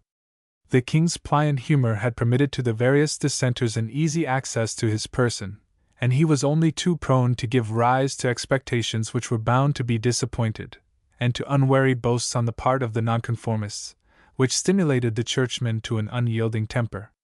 The bishops had been engaged during the vacation in revising the Book of Common Prayer, and sharp division of opinion had arisen amongst them, a division in regard to which Clarendon held strong views. Ought an attempt to be made to meet the views of the nonconformists by modification of the liturgy? Or was it best to put a peremptory stop to agitation and discussion by restoring the ritual and the usages of the Church unchanged, so that the historic weight of continuity should be added to the authority of the law? Some of the bishops, says Clarendon, who had greatest experience, and were in truth wise men, adhered to the latter view. Others, equally grave, of great learning and unblemished reputation, pressed for alterations and additions. Footnote Life 2. 119. He desired to hold the balance even between these opposite opinions. But his own judgment was decided. The truth is, he adds, That what show of reason soever and appearance of charity the latter opinion seemed to carry with it, the former advice was the more prudent, and would have prevented many inconveniences which ensued. It is, he proceeds, an unhappy policy, and always unhappily applied, to imagine that classes of men can be recovered and reconciled by partial concessions, or granting less than they demand. And if all were granted, they would have more to ask. Their faction is their religion, nor are those combinations ever entered into upon real and substantial motives of conscience, how erroneous soever, but consist of many glutinous materials, of will, and humor, and folly, and knavery, and malice, and ambition, which make men cling inseparably together till they have satisfaction in all their pretenses, or till they are absolutely broken and subdued, which may always be more easily done than the other. Footnote: Ibid, page 121. Clarendon recognized, as clearly as did Swift a generation later, that dissent was the essential motive of dissenters, and that all concessions would be with them but an incitement to new divergences. He remembered the case of the Scottish liturgy, in which changes were introduced in order to meet the desire for a distinctive liturgy, and were afterwards resented as departures from the established order, which might otherwise have been peaceably accepted. Changes were now sought only that they might be the starting point for further change. Meanwhile, the nonconformists inveighed with new bitterness against the old liturgy, and their angry invective provoked the House of Commons to greater impatience at the delay in its restoration. Clarendon recognized the old and ever-present fact that it was easier to preserve an old form, with all its possible defects, than to devise a new one with the view of reconciling irreconcilable divergences. He had to remember also that besides the Presbyterians there was the strong phalanx of the Independents, who would rather see episcopacy flourish than that the Presbyterians should govern. Clarendon was not unwilling that a calm and rational spirit of concession should prevail, and that non-essential usages should be modified to meet conscientious scruples. In the abstract this ought to have been possible, but as things stood it was a hopeless ideal. He had to take account of the angry exasperation of temper that prevailed, and for the general will he felt that some settlement, however peremptory, was essential. However unwillingly, he was compelled to decide for the drastic exercise of authority which might, once for all, compose the strife and produce a settlement. Expedition was of the first importance in the business. It was in this spirit that the speech of the King to Parliament was framed. He had hoped, said the King, that the composing of differences in regard to non-essentials might have already been obtained. He was grieved at the delay. The Book of Common Prayer was now to be presented to him by convocation. It would thereafter be laid before the House of Lords, and upon that foundation he trusted that an Act of Uniformity might be based. As approved by convocation, with certain alterations which rather strengthened than diminished the force of the ecclesiastical authority, the Book of Common Prayer was presented to the House of Lords. The Earl of Northumberland, whose Presbyterian leanings were pronounced, suggested that no change whatever should be made, and that the Act of Uniformity of Elizabeth's reign should once more be the authority for its observance. But the time for that was too late. Convocation had already done its work, and that work could not be disregarded. The legal authority had given its pronouncement. It remained only to say how that pronouncement should be enforced. In this spirit the House of Lords entered upon the discussion of the Bill of Uniformity. The first question of importance was the imposition of episcopal ordination as a necessary condition of the tenure of any ecclesiastical office. That was decided in the affirmative, and the requisition of assent as well as consent to all contained in the Book of Common Prayer was carried against the resistance of those who, on behalf of the nonconformists, argued that assent implied a more complete approbation than mere consent. When the bill had passed the House of Lords and was sent to the Commons, it soon appeared that the Church party there was determined to increase its severity. Every man, says Clarendon, according to his passion, thought of adding something to it that might make it more grievous to somebody whom he did not love. However earnest was Clarendon's loyalty to the Church, these words give evidence enough of the vexation of the statesman at the unmeasured bitterness of ecclesiastical partisanship. A new and rigid subscription, abjuring the lawfulness of resistance and the solemn league and covenant, was imposed upon every holder of a benefice, or of an office in a university. This created bitter opposition when the bill was sent back to the Lords, and the discussion mainly turned upon the express repudiation of the covenant, to which many laymen had already sworn. These, while they consented to its being laid aside for the future, were by no means ready to repudiate all the principles which it embodied. The covenant still represented the charter of Presbyterianism, and to inflict a needless insult upon tenets conscientiously held by many who had given powerful aid towards the king's restoration, seemed a needless perpetuation of bitter memories. But the Lords could not refuse their assent, and this new instrument of exclusion was added to the bill substantially in the form desired by the ultra-royalists of the House of Commons. In this form the bill received the royal assent on the day when Parliament was adjourned, May 19th. No long delay was to occur before the Acts of Authority fell, and the penalty of any divergence from the uniform discipline of the Church was to take effect forthwith. On August 24th, St. Bartholomew's Day, of evil omen, all incumbents who declined to accept and conform to the whole contents of the Book of Common Prayer were, ipso facto, with no further legal process, to be deprived of their benefices, and the patrons were to present others in their place. Clarendon was too sober in his judgment, and had too much of the statesman in his composition, to welcome the rigid terms which the triumphant churchmen were determined to exact. He was not one of those who thought a victory was confirmed by an arrogant disregard of the claims of the vanquished. Had he been able to shape the terms of the act according to his own ideas of policy and prudence, he would undoubtedly have imposed checks upon the ambition of the fiery spirits of his party. But we must remember his position and his sympathies. The double object of all his long struggles had been to establish in all its dignity the constitutional monarchy, and to restore the Church to its rights and privileges. It was not for him to fight too hard against the full assertion of these rights. We must remember, too, that his own inclination towards moderation came from policy and prudence, and not from any sympathy with the vanquished, or any conviction that the measure meted out to them was in any whit more severe than that which they had exacted in their day of triumph, and would readily have reinforced were it again in their power to do so. Above all, Clarendon saw that in the hard task which lay before him in re-establishing a settled government, the first essential was the ending of weary struggles, and the settling of doubtful contentions. Any settlement was better than perpetual controversy. It was a smaller matter to adjust the balance according to an ideal of just and politic moderation, than to comply with the imperious maxim that it is for the advantage of the state that there be an end of litigation. That there should be an outburst of anger from those who believed themselves to be martyrs was only to be expected. The Declaration of Breda, it was said, had been flagrantly violated. The answer was perfectly easy. The king had referred the religious settlement to Parliament, and had promised that meanwhile there should be no interference with liberty of conscience.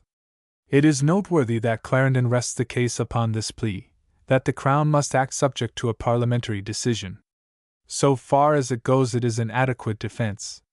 But there remains the far stronger argument that liberty of conscience was a very different thing from a pledge that those who refused to accept the principles of the Church should have a right to hold her benefices and dictate her policy. That would have meant, not toleration of, but surrender to, the divergent forces. But the outburst of anger on the part of a defeated faction had serious effects on the action of Charles II. Now, as often before, his Chancellor had to lament that he was too irresolute, and apt to be shaken in those councils which, with the greatest deliberation, he had concluded. Concessions might be right or wrong, but once a policy was decided, concessions wrung from the weakness of a vacillating and indolent nature were fatal. Anything that love of ease did not accomplish, the flattery of the defeated nonconformists achieved. The king was their only hope. In his mercy they looked for a recompense for that loyalty which was none the less sincere because they shrank from straining their consciences by compliance with minute points of order and of discipline.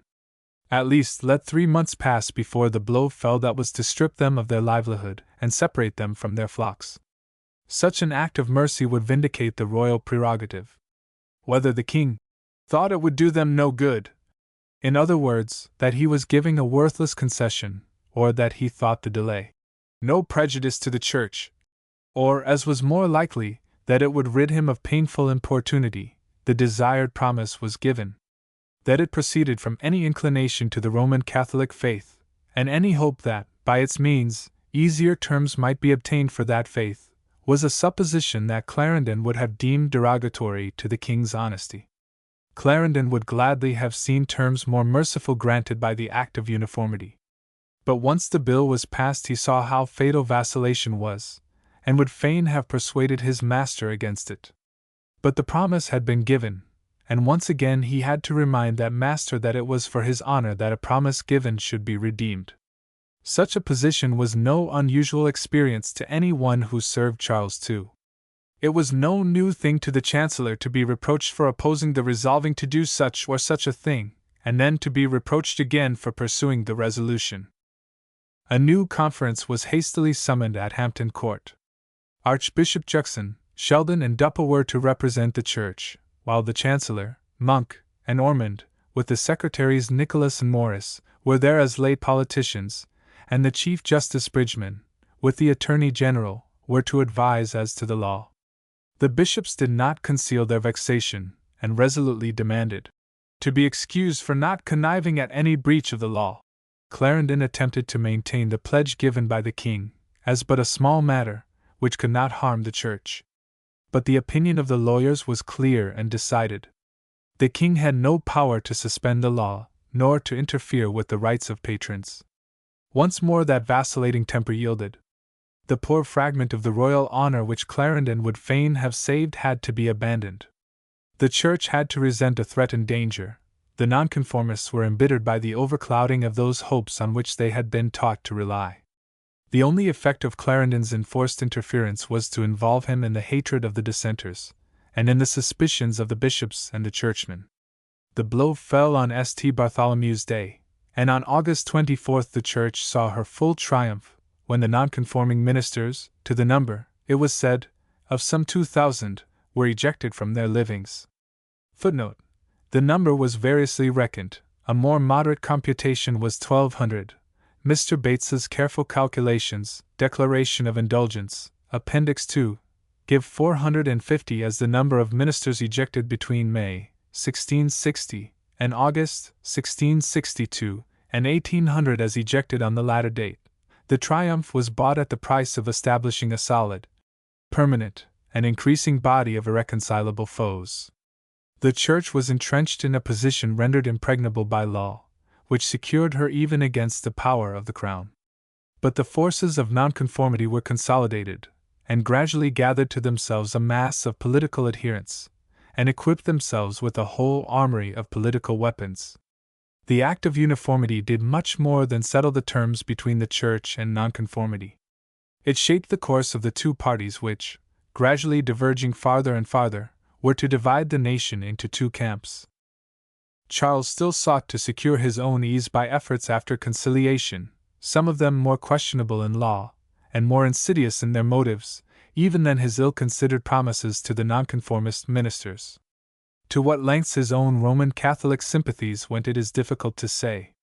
But there were many influences at court which were working for the abandonment of the penal laws against the Catholics. Bristol was restless in this matter, to which personal ambition and his growing jealousy of Clarendon stimulated him, much more than any religious zeal. Concessions granted by royal prerogative would mean new force for that prerogative. It would bring with it the increase of personal influence at the expense of the law. It seemed to promise the conciliation of new adherents, and it certainly involved the weakening of the Orthodox churchmen as well as the nonconformist. Before the end of this year, 1662, Charles issued a declaration, purporting to dispense with the more severe laws against the Roman Catholics. It was contrived by a little clique of courtiers opposed to Clarendon, and of their gradual rise to influence we shall presently see more. It was intended as a means of consolidating their hold upon the king, and of increasing the number of their own adherents. It soon became clear that the declaration assumed a dispensing power for the royal prerogative, which the nation would repudiate, and which even the House of Commons, with all its effusive loyalty, would not confirm. In that declaration, published on December 6, the king expressly confirmed the Act of Uniformity, and stated his own intention of maintaining it. He defended himself against the charge that in that act he had violated the Declaration of Breda. It was intended to provide for the discipline and government of the Church, but there still remained for consideration what concessions should be made for tender consciences in view of the severe penal laws, and he announced that he would ask the concurrence of Parliament to an act which would allow him to exercise with a more universal satisfaction that power of dispensing which he conceived to be inherent in him. But the declaration was careful to add that no tightening of the most severe of the penal laws was to be construed as an intention of permitting equal toleration to all religions. Clarendon was laid aside by illness when this declaration was concocted and published, and although those who planned it endeavored to make out that he had been an assenting party, his own words give a direct denial to this. When, in the spring of 1663, Charles attempted to give legislative effect to this declaration by a bill introduced by Lord Robartes and Lord Ashley into the House of Lords, he very quickly found out that the temper of the nation was in no compliant mood, and that there were marked limits to the submissive loyalty of the Commons. That House was not patient enough to wait for the bill to be sent to it. A committee was at once appointed, and pronounced in no measured terms against any such scheme. It was inconsistent with the laws of England. It would endanger the peace of the kingdom. It would expose the king to the restless importunity of every sect, and it would establish schism by law.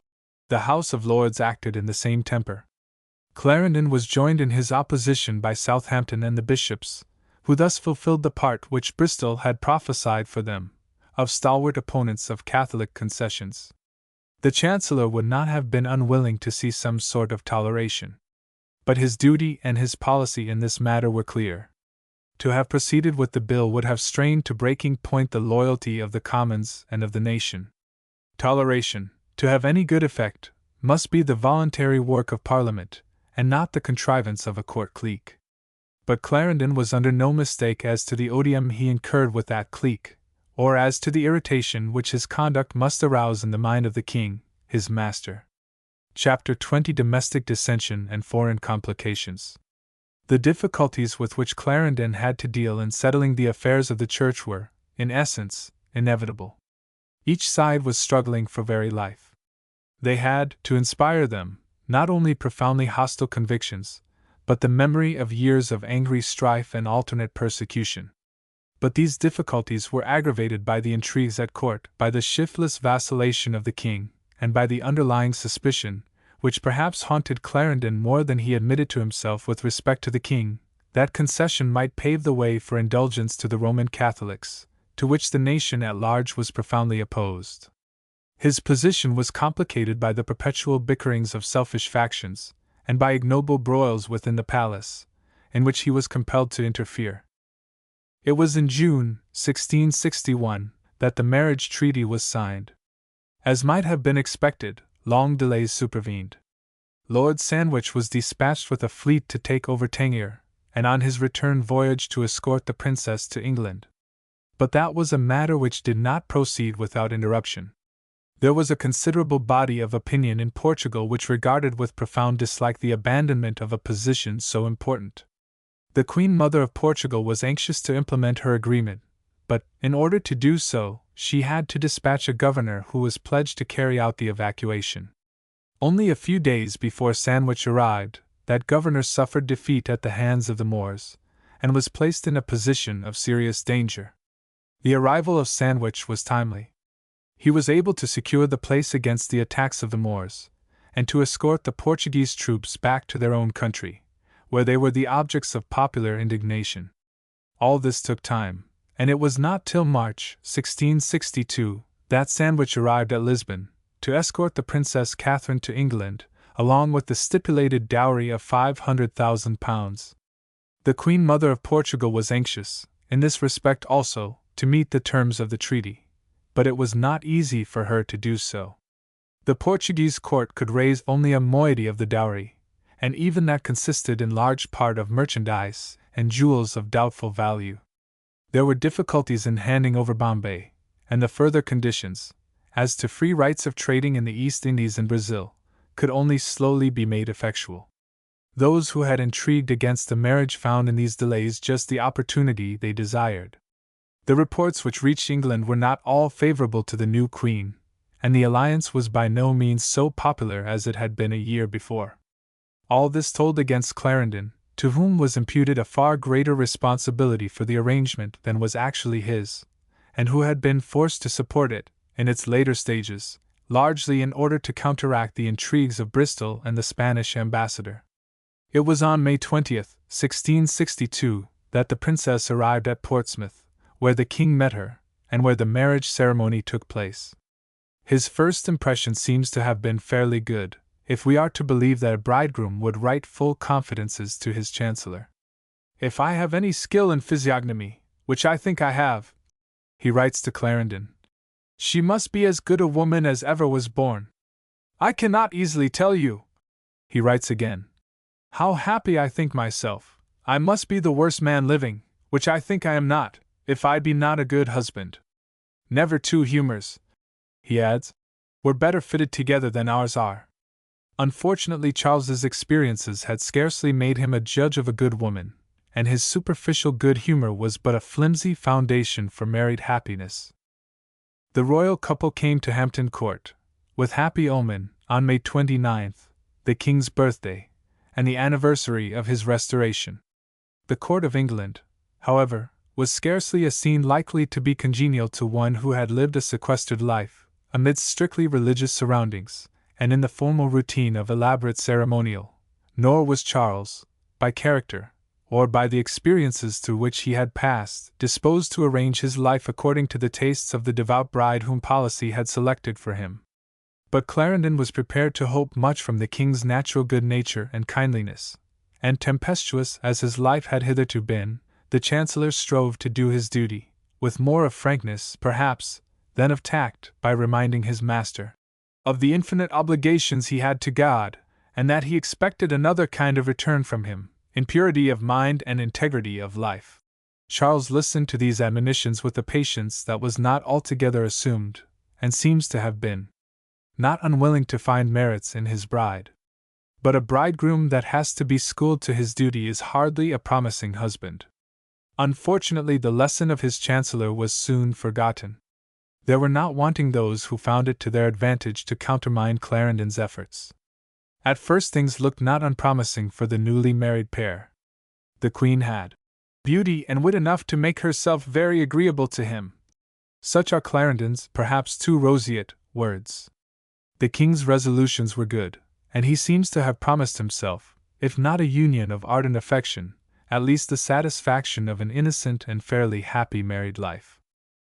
But selfish designs and untoward circumstances soon dispelled such slender hopes as Clarendon persuaded himself to form. The licentiousness of the court had already gone too far. The king's boon companions were men who founded their own hopes on breaking down any good resolutions that their prince might form, and in bending his facile character to their own mold. Religion was with them nothing else than an easy object of ribald jest and ridicule, and virtue nothing but a fantastic restraint upon the natural freedom of emancipated libertines. They could breathe only in the atmosphere of degraded and corrupt vice, and it was by deliberately flouting all the curbs of decency that they could best undermine the chancellor's power. The spur of ambition and the greed for gain both urged them along the path towards which their craving for licentiousness also pointed. A licentious court would be that in which money would be most freely squandered, and where sordid profits would be most plentiful. The more the moral lessons of Clarendon were set aside, the more surely would his authority be weakened, and his company become irksome to the king, the more open would be the way for the baser crew to achieve influence and wealth. Charles's mind was a soil on which such seeds could easily be sown, and were like to yield an ample crop. All this found powerful help from the lack of tact and perspicacity amongst the numerous company whom the Queen had brought as her companions. They were the most improper, says Clarendon, to promote that conformity in the Queen that was necessary for her condition of future happiness. Conformity, on the Queen's part, is a word which, in all the circumstances, has rather an ugly sound, and the art of tactful management of the ladies of court was not perhaps one in which Clarendon possessed such mastery as qualified him for the office of critic. But at least he saw the flagrant faults in these Portuguese damas. The women were old and ugly and proud, incapable of any conversation with persons of quality and a liberal education. It was their avowed object to perpetuate their own influence with the Queen, and to prevent her from any conformity either with the fashions or the language of England. They fancied that by rigid adherence to the antique usages of their court they would compel the English aristocracy to adopt their manners. By their advice the Queen would not even wear the English dresses which the King had provided for his bride, and she received the ladies whom he placed in attendance on her without grace or cordiality. This was precisely the conduct that made the work of the profligates easy, that irritated the temper of the King, and that undermined the work of Clarendon. There was one figure at court whose presence planted a deep seed of resentment between Charles and his Queen. Lady Castlemaine had hitherto been the prime favourite in the King's seraglio. She was none of the comic actresses or flower girls from Covent Garden, whose lavishly distributed favours had won the fancy of the King, or made him the complacent follower of their former lovers. Barbara Villiers could rank high amongst the ladies of the aristocracy, as the daughter of Lord Grandison, a royalist of unblemished reputation and lofty lineage, who had met his death in arms for the King's father, and who had been one of Clarendon's most cherished friends. Even the callous conscience of the King could not set aside the wrong his passion had done to her and her husband, Mr. Palmer, who, to his honour, felt the title of Lord Castlemaine, conferred upon him as the price of infamy, to be an insult rather than a distinction, and, as long as he could, declined to bear that name. It was an Irish earldom that was granted as the price of his wife's degradation, that being chosen because it was passed under the Irish Privy Seal, and so avoided the necessity of consulting the English Chancellor. Charles felt, and perhaps rightly felt, that to a mistress of that rank, and to her family, he must make some amends, and he seems honestly to have intended, however we may guess that his resolution would soon have yielded to his passion, to have secured for her a dignified position at court, while putting an end to his own guilty intimacy with her.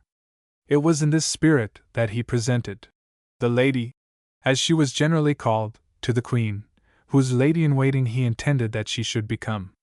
The Queen had already learned the story of the intrigue, and had declared that she would never suffer the mistress's presence at her court, and as soon as she discovered the name of the newly presented lady, she showed her sense of the indignity by bursting into tears, and by retiring from the room.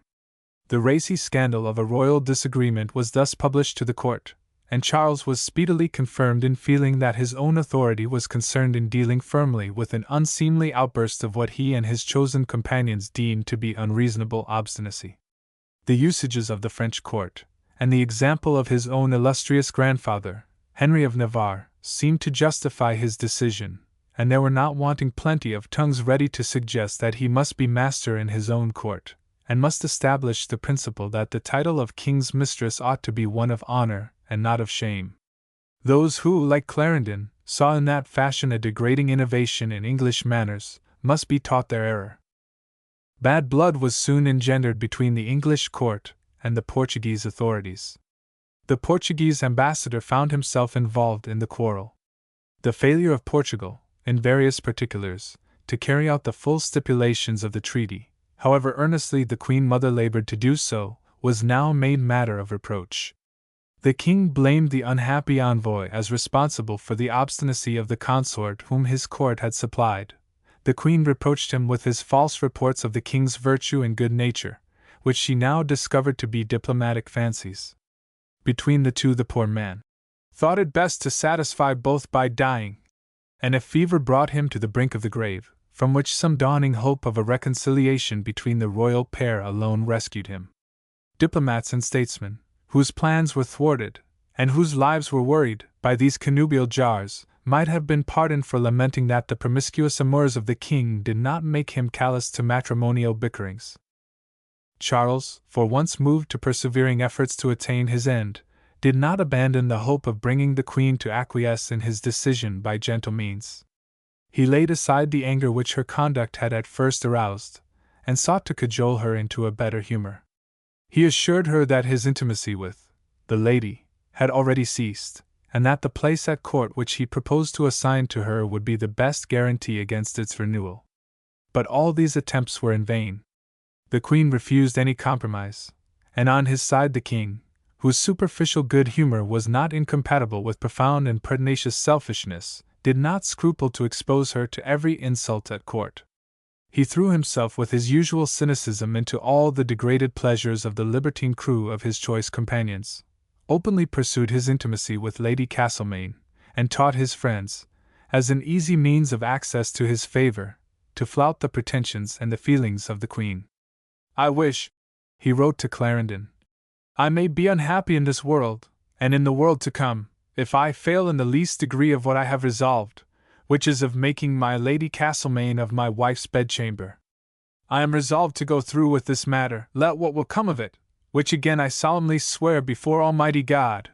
Therefore, if you desire to have the continuance of my friendship, meddle no more in this business, except it be to bear down all false and scandalous reports, and to facilitate what, I am sure, my honor is so much concerned in, and whosoever I find to be my Lady Castlemaine's enemy in this matter. I do promise, upon my word, to be his enemy as long as I live. You may show this letter to my Lord Lieutenant, Ormond, and if you have both a mind to oblige me, carry yourselves like friends to me in this matter." Footnote: Letters amongst Lansdowne Mrs. and British Museum. Printed by Lingard, and in Lister's Life of Clarendon, 3. 202.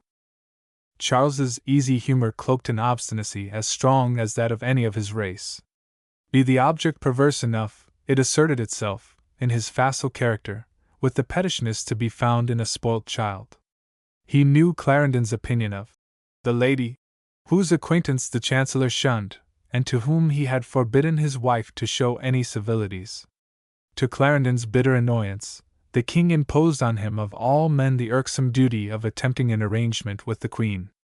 Clarendon had already met the request, when first made, by sturdy remonstrance, and by a powerful appeal to the king's sense of honor. It was only when no other plan could be devised for composing the ugly business, that he felt it his duty to remonstrate with the Queen. It was, he felt, too delicate a province for so plain-dealing a man. The caprice of fortune never laid upon a man so proud as Clarendon, a task so irksome and so little to his taste. Only the public interest involved forced him to breathe for a time the stifling atmosphere, and mix himself in the nauseating topics of the royal matrimonial wranglings. Only the imperious need for suppressing a scandal which might smother the new settlement, and the royal power, in the mud of a sordid quarrel, bade him undertake a hateful duty. Honor could not be saved, but disaster might perhaps be avoided. Again and again he attempted to argue with the Queen. He assured her, with such confidence as he might, of the king's promise to break the hated connection. He held out hopes of a cordial agreement between them to be gained by conceding what the king desired, at the expense of what Clarendon admitted to be a natural repugnance. He explained to her the authority which the king possessed, and hinted, we may guess with what repugnance, at the usages of other courts, where such scandals were condoned.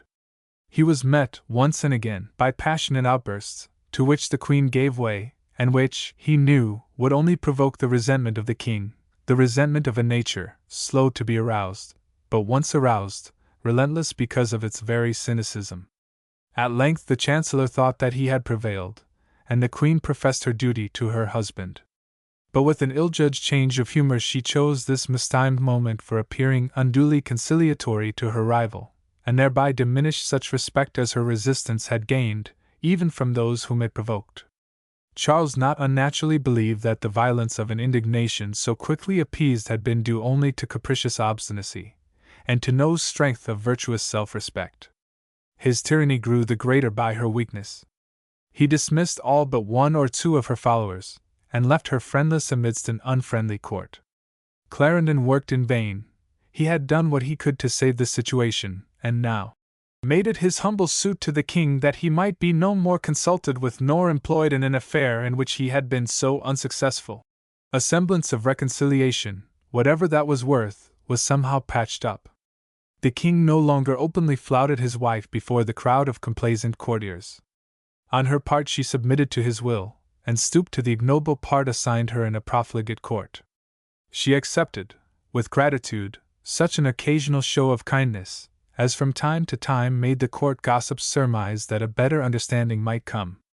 For the rest she sank into insignificance amidst such childish amusements as were to fill up her life. Praise and blame are alike out of place in regard to Clarendon's conduct in the affair, and we may spare ourselves the tedious moralizings of his critics. No one loathed more utterly than he the disgusting licentiousness out of which the whole sordid story grew, and no one treated with more contemptuous austerity the objects of the king's passion, and the panders to his vices. However high his own ideal of domestic virtue, Clarendon was a man of the world, not blind to its vices, and not eager to pry into scandals or pursue the secrets of private life. It was not only the vice of Charles's courtiers, it was the sickening parade of debauchery in all its nakedness, which seemed to him to make the court unmanly and contemptible.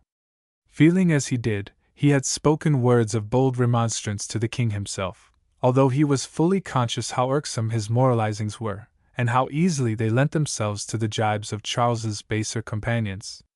Busy tongues carried to him tales of these sneers, which were, indeed, scarcely concealed in his own presence, and which were only too openly betrayed by the behavior of the sycophantish crew. He saw how fatal was the ruin caused by the flagitious obscenity of the court, sunk as it was far below the level of the free play of licentious gallantry. Footnote: the more we become familiar with the intimate records of the age, the more we recognize how little its sickening degradation is described by any of the epithets usually applied to the reign of the merry monarch.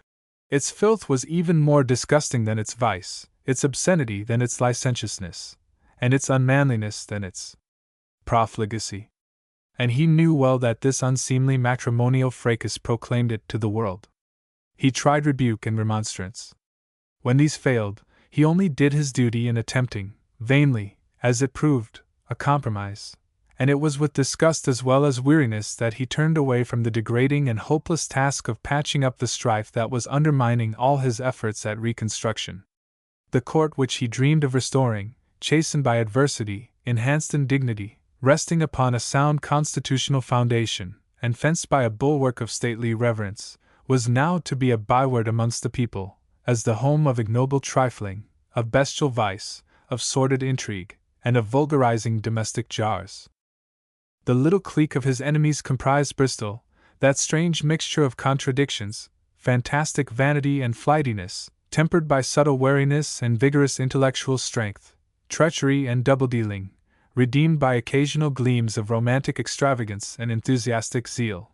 Buckingham, to whom all virtue was a natural object of antipathy, and preeminence in profligacy his chief ambition. And Ashley, whose keen intellect and cunning assumption of specious aims were the instruments of a boundless ambition, and were unchecked by any thought of principle, or any scruple of consistency. They had as humbler tools, in their sordid work, Sir Henry Bennet and Sir Charles Berkeley. All found in this sorry affair precisely the most favorable means of promoting the one aim which held them together, the undermining of Clarendon's power. For this object they were all alike prepared to support the pretensions, and flatter the vanity, of the shameless and grasping courtesan, to ruin the happiness of the wife, to degrade the honor, and send to slumber the scruples, of the king, and to besmirch that crown, which a flood of unselfish loyalty had restored, only 2 years before, to the love and reverence of the nation.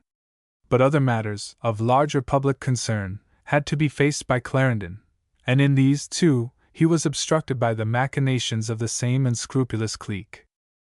We are apt to forget, in the engrossing incidents of our Civil War, and its sequel, the enormous changes that were in progress in the material condition of the country, and the larger economic struggle that was being waged between the Western European powers in regard to the supremacy in commercial undertakings, as developed by the colonial enterprise of the time.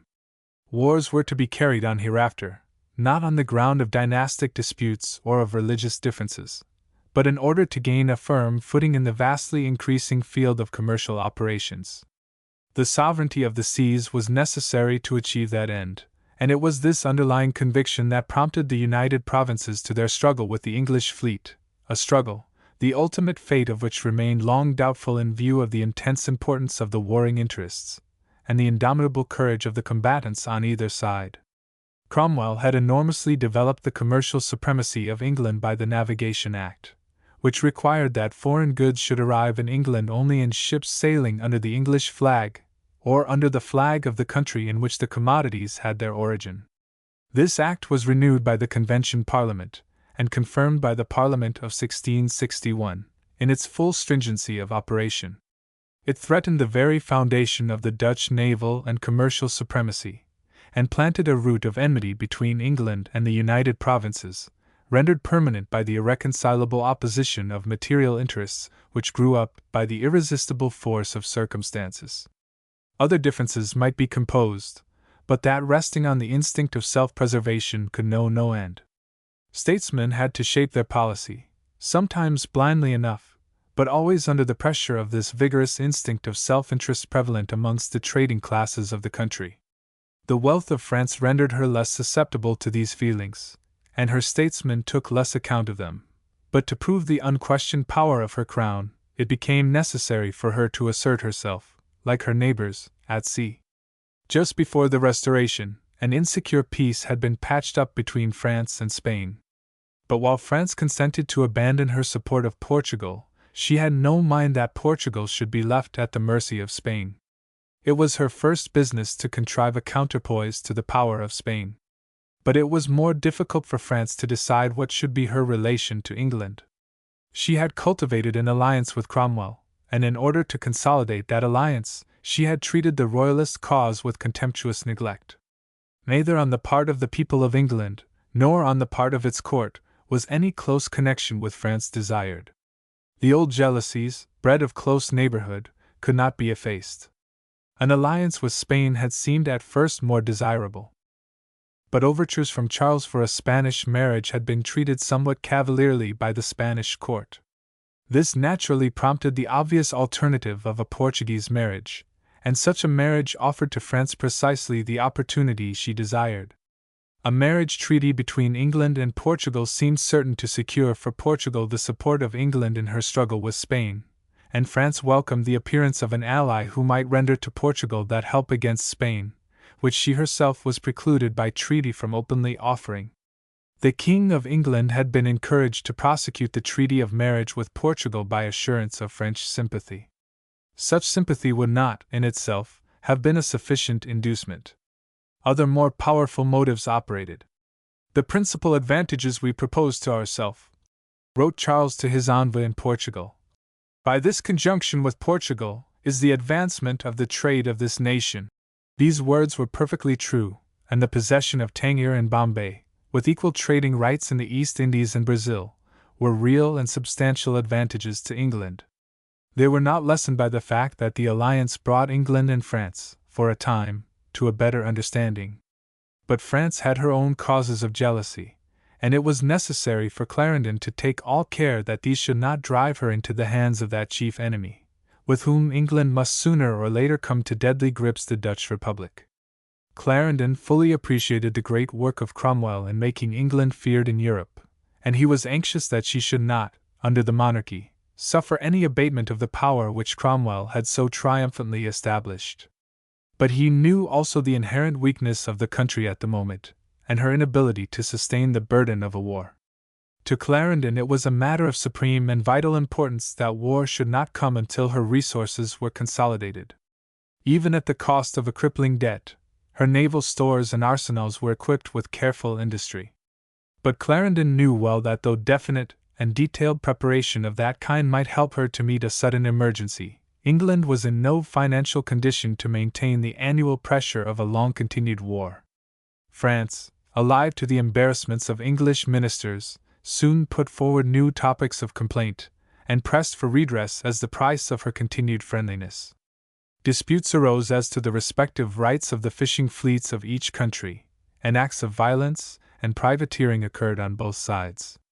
France refused to comply with the custom that had prevailed since it was conceded by Henry IV to Elizabeth, which recognized England's naval supremacy by prescribing that all other fleets should salute the English flag. Footnote: the following statement, which has kindly been supplied to me, has high authority. From the 14th to the 18th century the salute, at first by lowering the topsail, and later by dipping the flag, was more or less jealously claimed by English ships of war from all other ships, whether foreign men of war or English or foreign merchantmen. While there was no nation strong enough to resist the English claim, and this was especially the case while England held possessions on both sides of the Channel. The salute was pretty generally accorded, and it was not until the 17th century that any serious resistance was made. During almost the whole of that century an acute controversy raged about the meaning and the scope of the sovereignty of the seas. The English case was bolstered up by doubtful documents, such as an alleged ordinance of King John, said to have been issued at Hastings in 1200, but now acknowledged to be a forgery. In 1635 Selden published his Mare Clausum in support of the English claim. Apparently he was moved to this by the publication by Grotius in 1633 of Mare Liberum, though the latter was more directly aimed at the monopoly claimed by the Portuguese in the East Indies. Probably Selden wrote with his tongue in his cheek to please Charles I, for he is said to have made ridicule of his own book in private conversation. The English, however, were not content to enforce their claim by words, but often during the 16th and 17th centuries enforced it by cannon shot. The arrogant claim that any vessel, a yacht for instance, bearing the Union flag must be saluted by foreign ships, and even by a foreign fleet of men of war, was much resented by the Dutch after they had crushed Spain, and was one of the causes that led to the outbreak of the First Dutch War, 1652-4, though commercial jealousy was the prime cause. The first battle, Dover, May, 1652, was occasioned by Tromp flaunting his flag in the face of Blake. This war turned out, on the whole, sufficiently favorable to the English to enable them to secure a clause in the Treaty of Peace in 1654. That the ships and vessels of the United Provinces, as well those fitted for war as others, meeting any ship of war of the said Commonwealth in the British seas, shall strike their flag, and lower their topsail in such manner as had been any time before practiced under any government. Similar clauses occur in the Treaty of Westminster, 1662, and that of Breda, which ended the Second Dutch War, 1667. The treaty closing the Third Dutch War, Westminster, 1673, has a similar article, but the seas are defined. During the 18th century the claim does not seem to have been often enforced, and by the time of the Peace of Amiens, 1803, when the ancient claim to the sovereignty of France was formally abandoned, the claim to the salute had become extinct. The traditional, but none the less galling, assumption of the titular sovereignty in arms of France, by the English king, was another cause of emphatic complaint. The French court knew enough of England's financial weakness to judge the moment propitious for pressing these subjects of dispute. Clarendon thought it well to begin, at least, by assuming an independent and combative tone. He strove, under the compulsion to which many a diplomat has had to yield, to cover his weakness by proud words, and he managed to provoke Louis XIV to angry remonstrances, and even to threats of war. It was to Clarendon personally that the French king ascribed the supercilious tone of the English demands, and it was his compliance that Louis and his ministers chiefly sought to gain. The powers abroad knew what Clarendon's work for the exiled court had been. They could estimate the value of his statesmanship, and dreaded him as England's most efficacious minister. But they attributed to him a power which, hampered as he was never truly his. Clarendon was in truth attempting an impossible task, and he fought with fettered hands. He could expect no support from the king, who was already allured by the prospects of financial assistance, skillfully held out by Louis. It was hard to maintain a proud defiance amidst the perplexities of divided councils, of selfish intrigues, and of a bankrupt exchequer. He had to temporize as to the king's title, and to accept the abrogation of the token of respect to England's supremacy upon the seas. The imperious tone was one which no minister of Charles II could longer safely assume. Another far more substantial concession to French demands soon after came up for discussion. It was a striking tribute to Cromwell's influence abroad that the seaport of Dunkirk, when conquered by the Allied powers, had, according to treaty, been handed over to the keeping of the English Commonwealth. It was not the only important possession which the restored King of England owed to the prowess of the rebels by whom he had been exiled, and to whose conquests he was now the heir. As to its value there were doubts. Although it had been a troublesome hive of privateers, the place was reckoned not to be really of much strategical importance, and the naval experts had already expressed doubts whether its value was equivalent to the expense which it involved. The revenue of England was sorely crippled, and the possession of Dunkirk not only involved heavy expenditure, but was a very probable source of expensive warlike complications. It was from Lord Southampton, who, as treasurer, felt the financial burden most, that the first suggestion of parting with it came. The exchequer was in ill state to stand further drains, and Tangier and Bombay, however beneficial their possession might ultimately become, were now nothing but sources of heavy expense. Southampton imparted his misgivings to the king, and sought for some device by which he might shift some part of the constantly growing expenditure. Could Dunkirk not be handed over as a damnosa hereditas? The naval experts were consulted, and were ready not only to acquiesce, but to avow their opinion that Dunkirk offered no advantages equivalent to its cost, which was reckoned at not less than 120,000 a year. Southampton told the Chancellor of his difficulties, and propounded to him the scheme for lightening them, but found Clarendon so averse to a proposal for parting with any naval stronghold, that even the entire confidence bred of their old friendship did not tempt the treasurer to reopen a subject so distasteful until some definite proposal could be framed. The general, Albemarle, and he laid it before the king so urgently, that Charles was attracted by a scheme which offered the tempting bait of financial provision, and at length it was formally brought before that secret and select council which consulted upon all matters of prime importance.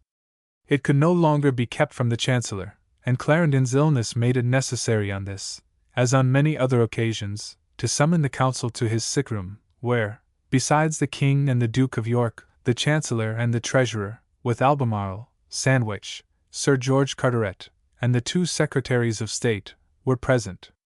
Southampton knew the opposition he had to expect from Clarendon, and playfully asked the king, when he entered the room, to take the Chancellor's staff from him, otherwise he would break his treasurer's head. Charles told Clarendon that the business to be debated was one which he knew that Clarendon would oppose, but when he had heard the arguments, he thought they would change his view. Steps had evidently been taken with care to prepare the ground and marshal the arguments. The naval and military experts explained the small strategical value of the place, its ineffectiveness as a naval base, and the deficiencies of its land defenses. Against such arguments Clarendon was, of course, powerless, and it was equally impossible for him to argue away the heavy burden on a crippled treasury, of which the treasurer begged to be relieved. To hold the place longer was only too likely to involve a costly war with one or both of the powers of France and Spain, and it was a source of irritation to the United Provinces as well. Not only were the arguments strong, but the Chancellor was soon convinced that he had not been consulted until those who desired to effect a profitable bargain had already gained the determined adherence of the king. It was no part of Clarendon's practice to argue in the face of impossibilities.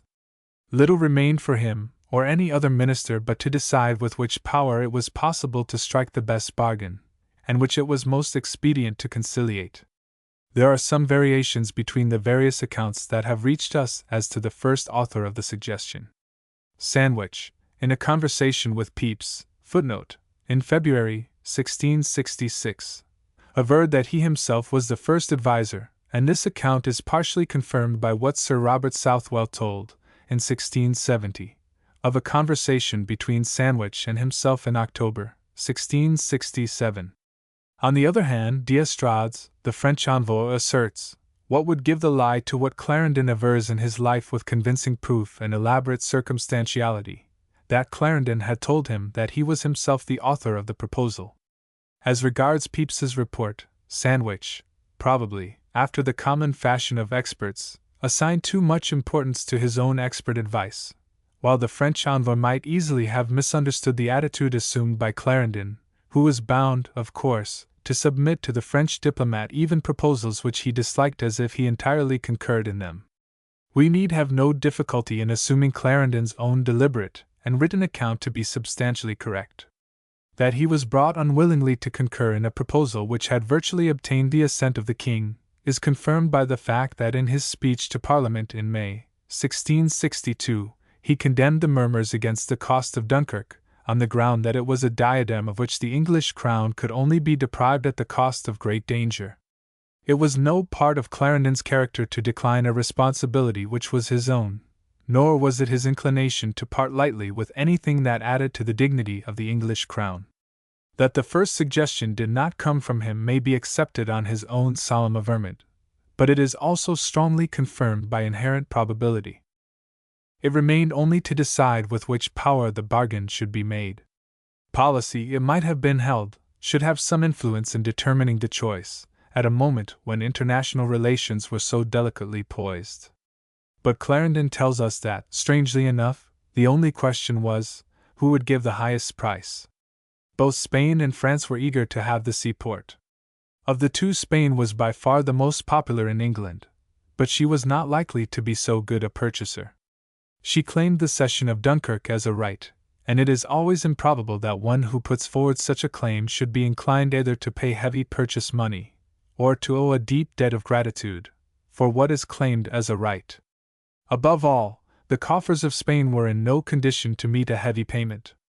At best, there would have been tedious delay, during which the heavy expenditure on the maintenance of Dunkirk would have continued to fall on the English treasury. To part with the seaport to the United Provinces might have secured a better price than from either of the crowns, but it would have been a signal of war to both of these, and the United Provinces themselves might have found it a costly and embarrassing possession. It was with France, therefore, that the haggling had to be done, and it was prosecuted with all the eagerness of the auction mart. Such transactions can never be very dignified. The cession of an important seaport must necessarily be galling to national pride, and an injury to national prestige, and in this case was the more damaging from the tenure of Dunkirk being the token of Cromwell's proud supremacy abroad. The chaffering went on through all the usual stages of alternate bluff and concession on both sides. The final settlement secured for Charles a payment of some £200,000. In the reckoning of the day, that was held to be a considerable sum. It possessed the merit, no inconsiderable one in the mind of the king, of being at least free from any of the embarrassments of a parliamentary grant. Apart from the actual money paid, the treasury was relieved of an expenditure of about £120,000 annually. Of all such vantage posts abroad, Dunkirk was perhaps the least useful, and the most risky to hold. Trifling as was the price obtained according to our reckoning, it was nevertheless of importance in the actual state of the exchequer. But the nation invariably shows itself sensitive to the loss of honor implied in such a cession, and is glad to have a victim on which to wreak its irritation. It was on Clarendon that its unreasoning vengeance fell, and at a later day the blame for an arrangement which he did not initiate, and which at first he earnestly opposed, aggravated his growing unpopularity. Once more he had to content himself, not with the policy he most approved, but with that which suited best the exigencies of the time, and he had to bear the blame for action to which he unwillingly consented.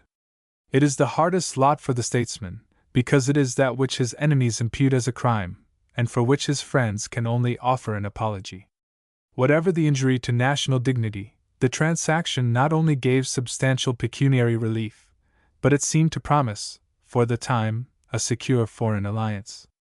The irritation on the side of France was allayed, and Louis abandoned that tone of offense against Clarendon, which he had repeatedly used to his ambassador, and which showed that he regarded the policy of the Chancellor as the most serious menace to his power.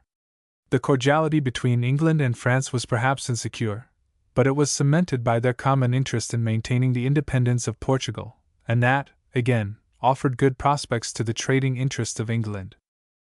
But at home, Clarendon found his influence threatened by increasing virulence of intrigue, and by new scandals and dissensions at court. To the world at large he was still the all-powerful minister. Only a few months before, Dryden had poured out a poetical tribute, from that mint of flattery of which his expenditure was so lavish, and had told Clarendon that he and the king bounded the horizon of the universe to their country, and had compared his wise counsels to the rich perfumes of the East. Even Louis XIV did not think it below his dignity to solicit the Chancellor's favor, and to be jealous of his power. But Clarendon was not blind to the influences that were undermining that power. Hitherto he and Southampton had managed parliamentary affairs through a small knot of members of tried fidelity and experience. Such management called for wary and cautious treatment, if jealousy was not to be aroused amongst the parliamentary ranks. The idea of government by an organized party in Parliament was as yet unknown to our political practice, and would not have met with any favor from Clarendon. To him a minister was the servant of the king, and in no way the nominee of any party. None the less the germs of the new system, all undiscerned by himself or his contemporaries, were developing during his ministry. We have already seen the knot of courtiers who were held together chiefly by a common, although not clearly avowed, jealousy of the Chancellor. Ashley, Buckingham, Bristol, and Lauderdale were the chief members of that confederacy, and they soon found means to introduce new instruments to help in working the parliamentary machine. The most notable of these were Sir William Coventry, the son of Clarendon's old friend, Lord Chancellor Coventry, and Sir Henry Bennet, who is better known to history by the name of the Earl of Arlington, which was the title conferred upon him in 1672. Footnote: he was created Baron Arlington in 1664. The influence of these two in Parliament, as the accredited agents of the court, began with the session of 1663, which opened on February 18 and closed on July 27. For William Coventry, Clarendon had a deep-rooted dislike, which was increased rather than lessened by Clarendon's respect for his father, and his goodwill to his brother, Henry Coventry. Footnote: Henry Coventry was the elder brother of Sir William. He had more than once been useful in embassies to Sweden, where he seems to have acquired some of the convivial habits of that country. Without his brother's wit, dexterity, or eloquence, he seems to have joined more than his frankness to a blustering manner. William Coventry's was one of those unconversable natures which moved Clarendon's aversion. A sullen temper, a censorious habit, and a pride that led him to belittle all in which he was not chief agent, were precisely the traits of character which Clarendon distrusted and disliked.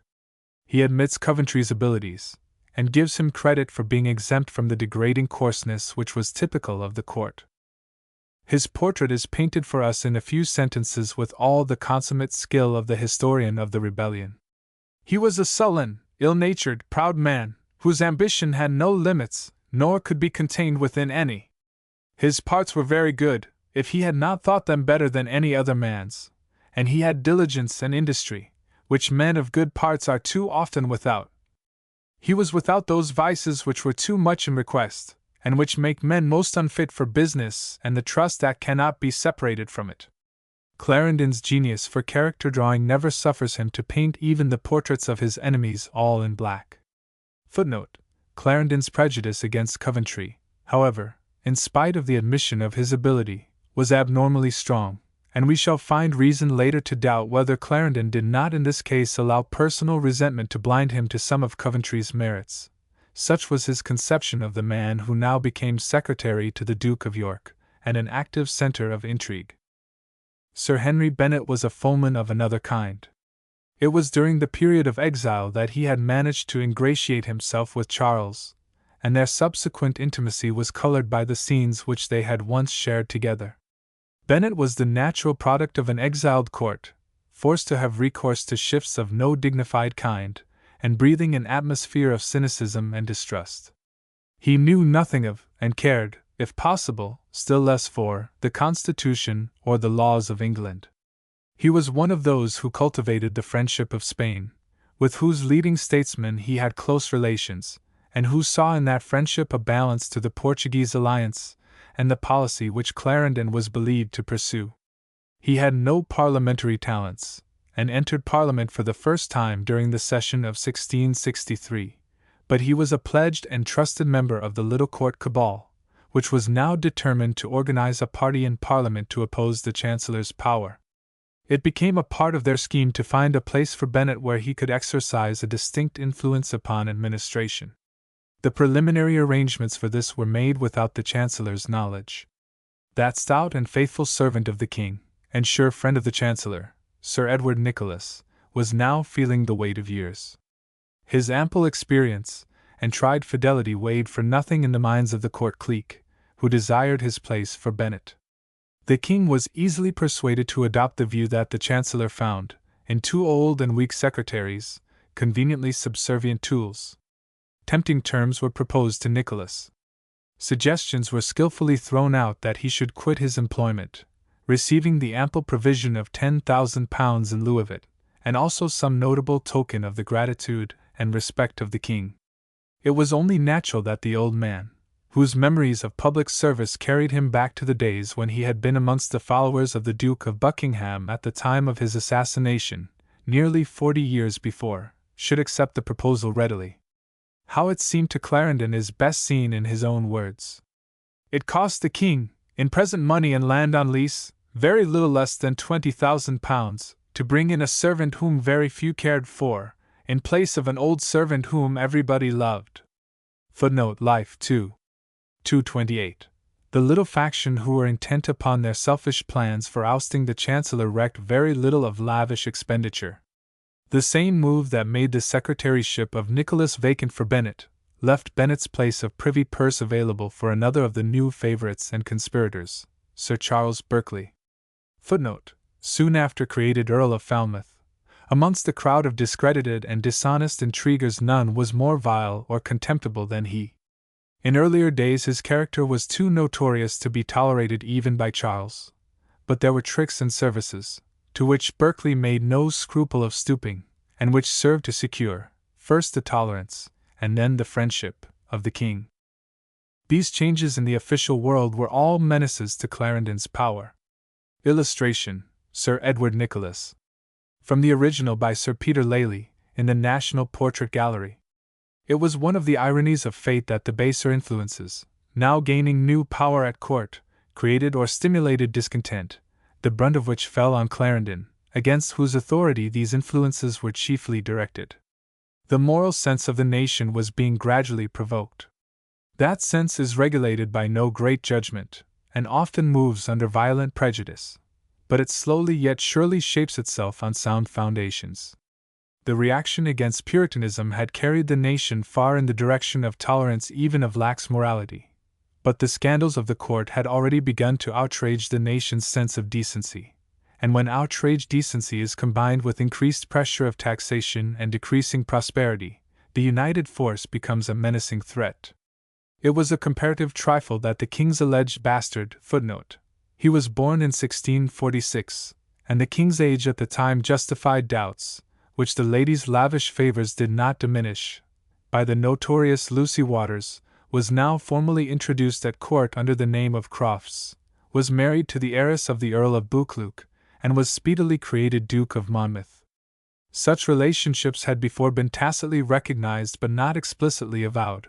Now, for the first time, the patent of nobility declared the youth to be the natural son of the king. Vice laid aside that homage of hypocrisy which it had before paid to virtue. It was an innovation which Clarendon firmly opposed. It would have, he told the king quite plainly, an ill sound in England with all his people, who thought that these unlawful acts ought to be concealed, and not published, and justified. Footnote Life 2. 255. Precedents from France and Spain would not pass current in England, and even if these precedents were admitted, they would hardly parallel the ennobling of the bastard of a notorious courtesan, born when the king was scarcely 16 years of age, and whose parentage was, to say the least, doubtful. By themselves such domestic scandals may perhaps count for little. But when they are accompanied by growing discontent, resting upon solid grounds, the aggregate of irritation becomes considerable. Our foreign commerce was seriously crippled, and our manufactures found no outlet. The home markets were interfered with by foreign goods imported during the recent years of unsettlement in exaggerated quantities. The large advances made by the bankers to meet taxes heavily in arrear produced a scarcity of money, and this again led to a serious fall in rents. There was hardly a class in the nation which was not suffering by the prevailing insecurity, and these sufferings were aggravated by increasing taxation, by declining national credit, and by the fears of insurrection, and of renewed civil war, caused by the decaying reverence for the crown. No one recognized more clearly than Clarendon, or detested more cordially, the scandals that tarnished the restored monarchy. To no one did they bring a fuller crop of crushed hopes and baffled efforts. Fortune's cynical injustice was never more clearly shown. To some of the clique of Clarendon's enemies it seemed as if the time had come to strike a decisive blow. Stories of his impending fall were rife. Pepys, repeating the gossip of the day, and the tittle-tattle of the back stairs tells us how they have cast my Lord Chancellor on his back past ever getting up again. Footnote: Pepys, May 15, 1663. Bristol was the first who determined to take overt action against the Chancellor. His first effort was a singularly inept one, and involved one of the Confederates much more than Clarendon. Bristol had hopes, it would appear, of arranging for himself a body of undertakers in the House of Commons, who were to take upon themselves the management of measures desired by the Crown. He had offered to Charles the services of Sir Richard Temple, who, he asserted, would, if trusted, undertake that the King's business would be effected, and revenues settled. Coventry, whose special functions were thus threatened, reported the words, as those which had been used to the King, by a person of quality, to the House, which thus saw its independence flagrantly assailed, and on the petition of the House, the King disclosed the name of the Earl of Bristol as his informant. Bristol craved to be heard by the House in his own defense, and addressed them in that tone of theatrical vanity and rhodomantade in which he was apt to indulge. The whole transaction is a little obscure, and its objects seem inconclusive. The world was already accustomed to these outbursts of Bristol's self-advertising folly. But his next step was more direct and more audacious. It was no less than the impeachment of the Lord Chancellor. He consulted the King, who endeavored to dissuade him, but to whose dissuasions Bristol's insolent reply was, that if he were not supported, he would raise such disorders that all England should feel them, and the King himself should not be without a large share in them. Footnote: Burnet I. 339. The interview was evidently a stormy one, and Bristol did not scruple to threaten his King in language for which he had afterwards to offer the most abject apology. The charges which Bristol, in spite of these warnings, formulated against Clarendon in the House of Lords, were flimsy and fanciful even for his contriving. Clarendon, it was alleged, had arrogated to himself a superior direction in all His Majesty's affairs. He had abused the trust by insinuating that the King was inclined to popery. Footnote: These charges from one who, on grounds of conscience that were more than suspected, had joined the Roman Catholic Church, are worthy of Bristol's audacious inconsistency. He had alleged that the King had removed Nicholas, a zealous Protestant, in order to bring in Bennet, a concealed Papist. He had solicited from the Pope a cardinal's hat for Lord Aubigny as the price of suspension of the penal laws against Catholics. He had been responsible for irregularities in the King's marriage. He had uttered scandals against the King's course of life. He had given out that the King intended to legitimize the Duke of Monmouth, had persuaded the King to withdraw the garrisons from Scotland, had advised the sale of Dunkirk, had told the King that the House of Lords was weak and inconsiderable, and the House of Commons weak and heady, and he had enriched himself and his followers by illegitimate means. It is difficult to understand how even the blind vanity and overweening self-importance of Bristol could have persuaded him that this string of absurdities could injure the Chancellor, or obtain credence even from his most prejudiced foes. There was not a single item that could involve a charge of treason even if true, and some of the allegations imputed to Clarendon opinions and aims to which he was notoriously opposed. It was evident that Bristol had been inspired only by an insane desire to charge against Clarendon anything which seemed likely to attach some unpopularity to his name. At Clarendon's desire, the charges laid against him were referred to the judges, who unanimously reported that the accusations had been irregularly made, and that, even if they were admitted to be true, they involved no treason. The King sent a message to the Lords, to inform them that some of the facts alleged were, to his own certain knowledge, untrue. Never were charges more recklessly brought, and never did a weapon, forged against an enemy, towards whom Bristol nursed an almost insane jealousy, turn with more deadly effect upon its contriver. A warrant was issued for Bristol's arrest, and he escaped any more drastic punishment only by absconding. But the episode closed for the time Bristol's career, and for a season it seemed to confirm and re-establish the supremacy of Clarendon. One of his foes at least had been worsted in the attempt to cast him on his back. But harder troubles than those raised by Bristol's ill-aimed attack still awaited him. Chapter 21: The Dutch War. Bristol had shot his bolt prematurely, and was foiled in his attack upon Clarendon. for the moment the Chancellor's authority seemed to be consolidated by the very machinations of his enemies. But the rancor of the intriguers was none the less vigorous, and it required all his courage and steadfastness to maintain the load of public care that hung upon him, while he saw his influence undermined by secret slander. He knew well that the king was listening to those who spared no effort to excite his jealousy of Clarendon's control, that the easy humor which prompted Charles to avoid a rupture was no trustworthy shield against the effects of his growing irritation. He saw that the court was sinking deeper in the mire of licentiousness and corruption, and was daily rousing against it more emphatically the anger and contempt of the nation, and making his own task of consolidation more hopeless. The anxieties and hardships of long years of civil war, of exile, and of poverty, were telling sorely upon his own health, and much of his work had to be carried on from a sickbed, and under the strain of painful illness. Ambition had never played a great part in his life, and even gratified ambition would have been ill paid by high place and sounding titles, when these were accompanied by baffled hopes, and by the sight of his ideals fading into unreality. But his difficulties were now to be increased, as he saw the nation gradually drifting into war, under the promptings of a selfish and reckless faction, who exploited national jealousies for their own purposes, and mistaking a spirit of boastful bluster for courage and determination, sought to supply the place of deliberate preparation by thoughtless provocations. And all the while he knew perfectly well that, if disaster ensued, his enemies would lay the blame on him.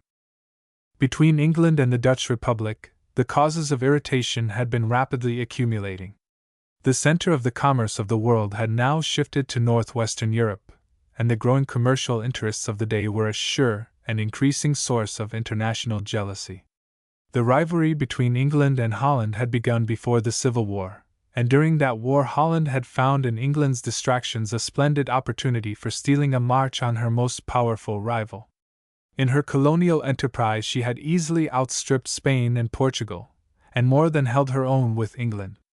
Her trade was the largest of the world. Her fleet was admirably equipped, and the great traditions of her naval commanders were worthily maintained since the death of Van Tromp by de Ruyter. If her marvelous prosperity carried within itself the seeds of decay, these were not as yet apparent, and however dangerous were her internal dissensions, they were for the time neutralized by the cunning and the capacity of De Witt.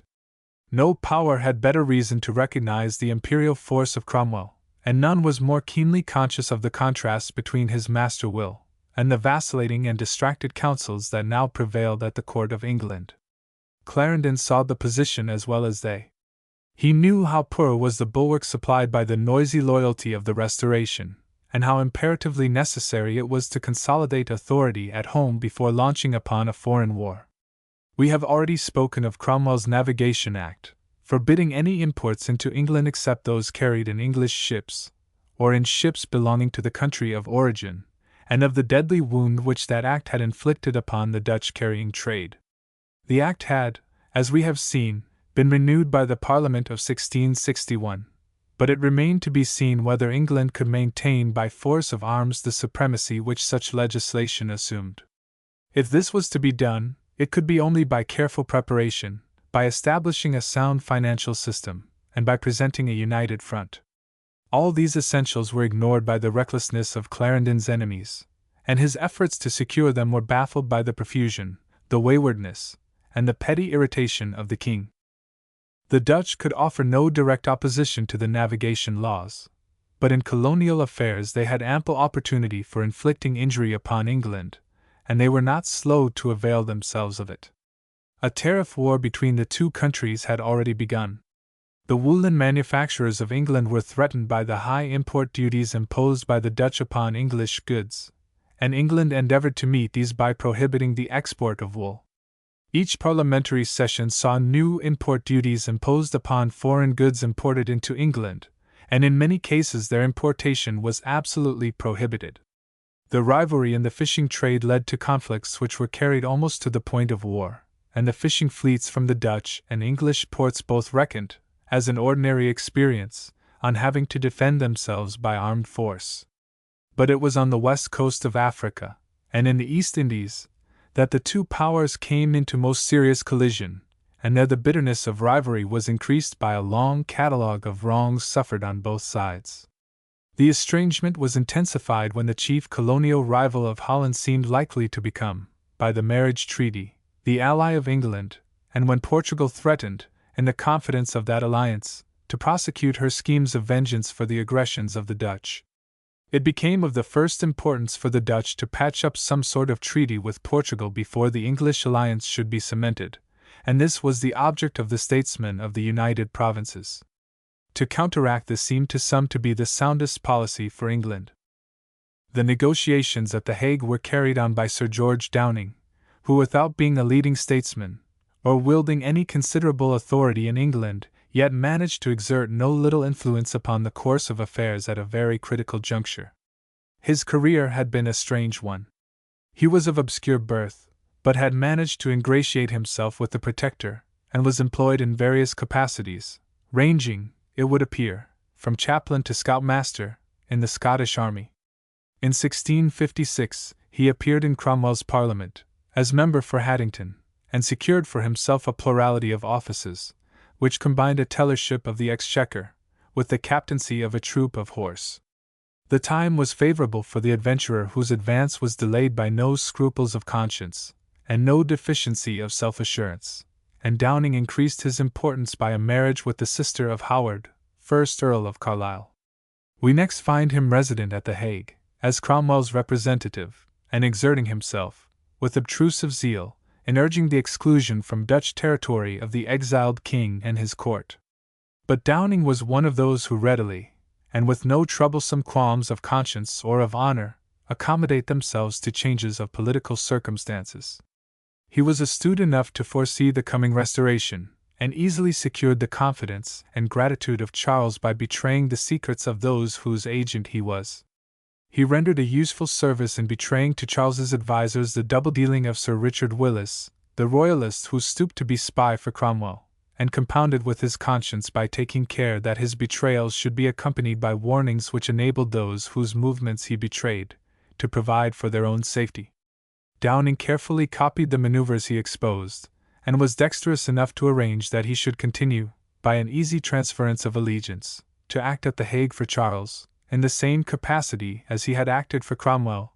He had gained experience which was eminently useful, and he was soon ready to show the same relentless skill in tracing the hiding places of fugitive rebels, as he had lately shown in harassing the exiled royalists. He was a man of unquestionable ability, of dauntless audacity, and restless activity, but he moved the hatred and contempt alike of royalist and rebel, for his arrogance, his brazen insolence, and his cynical lack of conscience. Clarendon had now to use him as agent in a series of complicated diplomatic transactions. To his perspicacity, promptness, and determination, the Chancellor might trust. But again and again, in his correspondence, Clarendon has to urge caution, to rebuke Downing's arrogance, and to expostulate with him for an attitude deliberately provocative, and neglectful of the plainest instructions inculcating prudence and reserve. Clarendon was to have his instinctive dislike of the man aggravated by many future provocations in other fields. At this time, he found him the most dangerous of agents in a negotiation of the utmost delicacy, one impatient of control, impetuous in temper, reckless by his greed of self-glorification, and too intent upon achieving a diplomatic triumph, to pay any attention to the risks of premature hostilities. Downing was determined to prevent the concession of any substantial advantages to the Dutch by means of the Portuguese treaty, and did not hesitate to assert that any such concession would be treated by the King of England as a breach of the engagement between Portugal and himself. Clarendon was not prepared to assume such an attitude. An open breach between Portugal and the United Provinces would undoubtedly have involved England in war. "You must set all your wits on work to prevent this war, which will produce 1,000 mischiefs," wrote Clarendon to Downing. Footnote: Letter of November 22, 1661. "The Dutch will undergo their full share of them, nor can any good Dutchman desire that Portugal should be so distressed as to fall again into the hands of the Spaniards." Clarendon, of course, was alive to the disadvantages of a grant by Portugal to the Dutch of privileges of trade equal to those possessed by England. But if Portugal agreed to indemnify England for any loss of exclusive privilege, then, in God's name, let them sign what treaty they pleased. Anything rather than be plunged in a war to which the resources of the nation were not equal, and which would inflict a far more crushing blow upon those commercial interests in defense of which it would be waged, than could be involved in any unduly generous treaty concessions to a rival. The treaty was ratified, and for the moment the breach between the United Provinces and Portugal was avoided. Other grounds of quarrel soon supervened. Charles had strongly espoused the interests of his sister's child, the young Prince of Orange, whose exclusion, through the instrumentality of De Witt, from the office of stadtholder, which had been held by his father, was keenly resented by the English king. Downing was instructed to support the prince's claim, and was ready, with his usual headstrong pugnacity, to make it an essential condition of any treaty that these should be conceded. The Dutch would not hazard their trade, he wrote, upon such a point. But he failed to notice that the point involved the influence of De Witt, the most powerful man in Holland. Once again Clarendon had to moderate the impetuosity of his representative. We could make no such stipulation. Upon what grounds, I pray, wrote Clarendon to Downing, can the king, in renewing a league with the States General, demand that they should choose a general of his recommendation?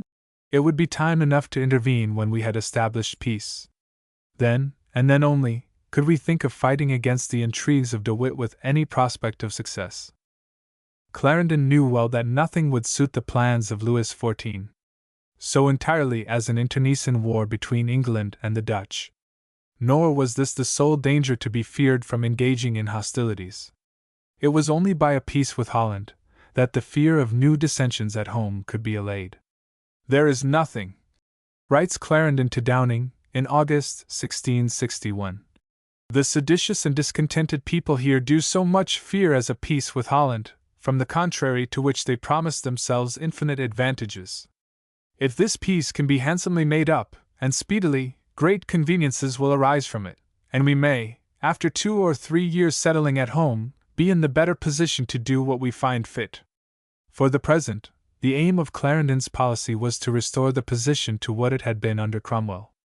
If the conditions essential for the free expansion of English trade were secured, the more distant quarrels between the different trading companies in the East Indies and Africa might be matter for subsequent argument, and the dynastic claims of the House of Orange might be postponed to a more convenient season. With these clear aims before him, it was not found impossible by Clarendon to arrange a treaty between England and the United Provinces, which was signed at Westminster in September 1662. Each was to aid the other against rebels, and neither was to harbor fugitive rebels from the other power. The naval supremacy of England was to be acknowledged by the lowering of the flag by Dutch vessels. The island of Polrone in the Malay archipelago, an old subject of contention, was to be restored by Holland. There was to be full freedom of trade between the two powers. The quarrels of the independent trading companies of each power in Africa and the East Indies were not to involve war, but were to form subject of arbitration and equitable settlement after a due interval. No dispute was to be revived which dated earlier than 1654, and later claims which were still outstanding were to be settled by commissioners appointed by the two powers. This last article alone was soon found to involve grounds of dissension far-reaching enough to have broken up the peace, even had no other irritating causes supervened. But all other causes of hostility were of comparatively small importance compared with the essential and insuperable rivalry in colonial trade. It was in these new and expanding markets that the question of European commercial supremacy must be fought out. The command of them was of absolutely vital importance in the inevitable struggle for existence between the two nations. They were chiefly in the hands of great and independent companies working under the protection of either power. These companies were careless of international rights, zealous only to secure their own commercial monopoly, and certain of being backed up by all the resources of their own state. In England there were 3 of these great companies: the Turkey Company, the East India Company, and the Royal African Company. Each could rely upon powerful political support, and their ambitions were supported by the solid mass of England's commercial class. Early in the session, which began in March 1664, the grievances from which English commerce suffered under the overweening insolence and repeated aggressions of the Dutch, were laid before Parliament. Heavy losses were alleged to have been suffered, and the dangers of the total decay of the trade were forcibly foretold. Parliament was not slow to take the alarm. Both houses concurred in the resolution that the wrongs, dishonours, and indignities done to His Majesty by the subjects of the United Provinces, by invading of his rights in India, Africa, and elsewhere, and the damages, affronts, and injuries done by them to our merchants, are the greatest obstruction of our foreign trade. And they prayed that speedy and effectual means should be taken for obtaining redress, and for preventing such injuries in future. It was clear that the national temper had been thoroughly aroused, and would insist on asserting itself. Clarendon's influence is seen in the moderation of Charles's reply. He approved their zeal and promised inquiry, but went no further than to undertake that his ministers should demand reparation, and take steps for the prevention of such wrongs in future. The bellicose attitude of Parliament had given much alarm to the Dutch. The resolution of the two Houses of Parliament, writes Downing to Clarendon, footnote, letter of April 29, 1664, is altogether beyond their expectation, and puts them to their wits' end. Believe me, he goes on, at the bottom of their hearts they are sensible of the weight of a war with His Majesty. The moderation of the King's reply served to allay the Dutchman's fears of the imminence of war, but De Witt found it prudent to promise that he would do his utmost to meet the English demands. He expressed to Downing, with great appearing joy, his satisfaction with the King's reply, and said that, since His Majesty had so tenderly declared himself, he would upon that account condescend so much the more to give him satisfaction. Downing doubtless thought that the demand went unduly far in the direction of moderation. But if he had any fears that pacific motives would prevail, he was soon to be undeceived. For the moment war seemed to be averted. Louis XIV, however he might wish to see the naval powers exhaust themselves by mutual injuries, had no wish to see the outbreak of a war in which the treaty rights of the Dutch warranted them in calling for his assistance, and he offered himself as a mediator. But both the disputants were drifting rapidly to the arbitrament of arms. Downing had a powerful ally for his own warlike inclinations in the Duke of York. James was restless when deprived of opportunity of adding to his influence, and satisfying his chief ambition, by engaging in some warlike operation. He had already acquired some reputation, not without warrant, as a capable naval commander, and as a man of personal courage. He had little opportunity of political action in England, and a war with the Dutch not only promised vengeance for old grudges against the nation, but offered a good chance of winning new renown. He had other less creditable motives. He had taken an active part in the management of some of the great trading companies, and was deeply interested in various colonial enterprises. In March 1664, James obtained a grant of Long Island on the American coast, a territory nominally belonging to the English, but now, in default of their colonizing it, occupied by the Dutch, who had built a town called New Amsterdam. With the help of 2 ships of war, lent him by the Crown, the Duke organized an expedition to seize the island. The scanty Dutch colony could offer no effective resistance. Their town was ceded to the emissaries of the Duke, who changed its name to one destined to hold a large space in the history of the world. New Amsterdam became New York, as the result of a buccaneering raid, carried out by some 300 men, hired by the Duke of York to prosecute a private proprietorial claim. The Duke was also governor of the African Trading Company, and this again brought him into even more serious conflict with the Dutch. That company had established its operations upon the Guinea coast before the Civil War, and had carried on a successful trade, which had been grievously interrupted by the troubles at home. The Dutch had, meanwhile, established a rival factory, and prosecuted their trade with such success as seriously to cripple that of England. After the Restoration, the company was reorganized, and the Duke being persuaded to become governor, a royal charter was easily obtained.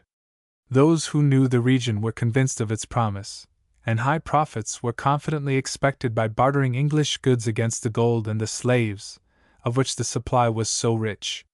The gold was brought in sufficient quantities to give the name of guineas, to a new designation in the English coinage, and the slaves were easily disposed of at a high price to other plantations in various parts of the globe.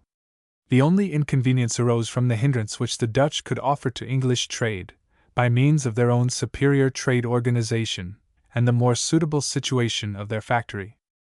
Once more the difficulty in the way of the Duke and his company was settled by an armed raid. Exactly as in the case of New York, he borrowed 2 ships of war from the king, and sent an expedition under the command of Sir Robert Holmes, which, by a flagrant violation of every international right, seized the Dutch fort. The balance of wrong was thus roughly reversed. By an act of unwarrantable violence the Duke of York had fixed upon his own nation the burden of maintaining what amounted to piratical aggression, and he had done it, as Clarendon is obliged to allow, without any authority, and without a shadow of justice. Footnote: Letter to Downing, October 28, 1664. Solely in satisfaction of his own private rights as a company promoter. Clarendon's diplomacy was, of a truth, conducted under untoward circumstances. Between the filibustering of his royal son-in-law, and the deliberate exasperation of his accredited representative at The Hague, peace had become well-nigh hopeless. Under such conditions negotiations became tangled beyond the possibility of repair. De Witt recognized that no reparation for the wrong done at Cape Verde would be secured except by armed force. But in carrying out this purpose he still endeavored to avoid any declaration of war. De Ruyter and the English Admiral Lawson were now cruising in the Mediterranean, on a joint expedition, for suppression of piracy, and for releasing the captives of Tunis and Algiers. De Ruyter secretly separated himself from his English ally, sailed for Cape Verde, and there took vengeance for the English aggression on the trading operations of the Dutch. It was an open breach of the stipulation of the treaty, which required that reparation for colonial wrongs should be sought by peaceable arbitration. Clarendon had recognized fully that such reparation was due, and had instructed Downing to offer it. The elusive tactics of De Witt, and the armed intervention of De Ruyter, frustrated Clarendon's efforts for a peaceful settlement. Already Clarendon's pronounced inclination for peace had earned for him the ill will which the Duke of York's habitual sulkiness of temper was so apt to indulge. The king had given their due weight to the arguments of the Chancellor, and felt the danger which war would involve at once to his own authority at home, and to the position of England in Europe. This he had impressed upon his brother, and James rightly ascribed the king's backwardness to Clarendon, and found a convenient medium of remonstrance in his wife, whom he instructed to explain to her father the Duke's annoyance at finding him his chief opponent, in an affair upon which he knew his heart was so much set. Footnote: Life 2. 240. It was characteristic of James that he should deal with a matter of vital interest to the kingdom, as if it was the fitting subject of petty personal pique, and undertook the duty, and begged her father no longer to oppose the Duke. Clarendon told her that she did not enough understand the importance of that affair, but he would speak to the Duke about it. At their interview, James renewed his tone of personal annoyance, urged the expediency of the war, and above all complained that, as he was engaged to pursue it, Clarendon should allow the world to see how little credit he had with him. Clarendon's reply was as dignified as it was candid. He had no apprehension that any sober man in England, or His Highness himself, should believe that he could fail in his duty to him, or that he would omit any opportunity to make it manifest, which he could never do without being a fool or a madman. But on the other hand he would never give advice, nor consent to anything, which his judgment and his conscience told him would be mischievous to the crown and to the kingdom, though His Royal Highness, or the King himself, were inclined to it. From the first, the King, he told the Duke, had been averse from any thought of this war. But he did not deny that he had done all in his power to confirm the King in that opinion. A few too complacent friends, he told the Duke, might for the moment concur in his view. Reflection would soon change their minds.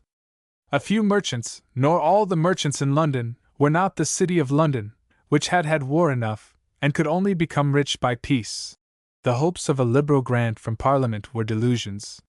He was old enough to remember what had been the fate of James I, who had been tempted to enter into a war with Spain, upon promise of ample supplies, and yet when he was engaged in it, They gave him no more supply, so that at last the crown was compelled to accept of a peace not very honorable.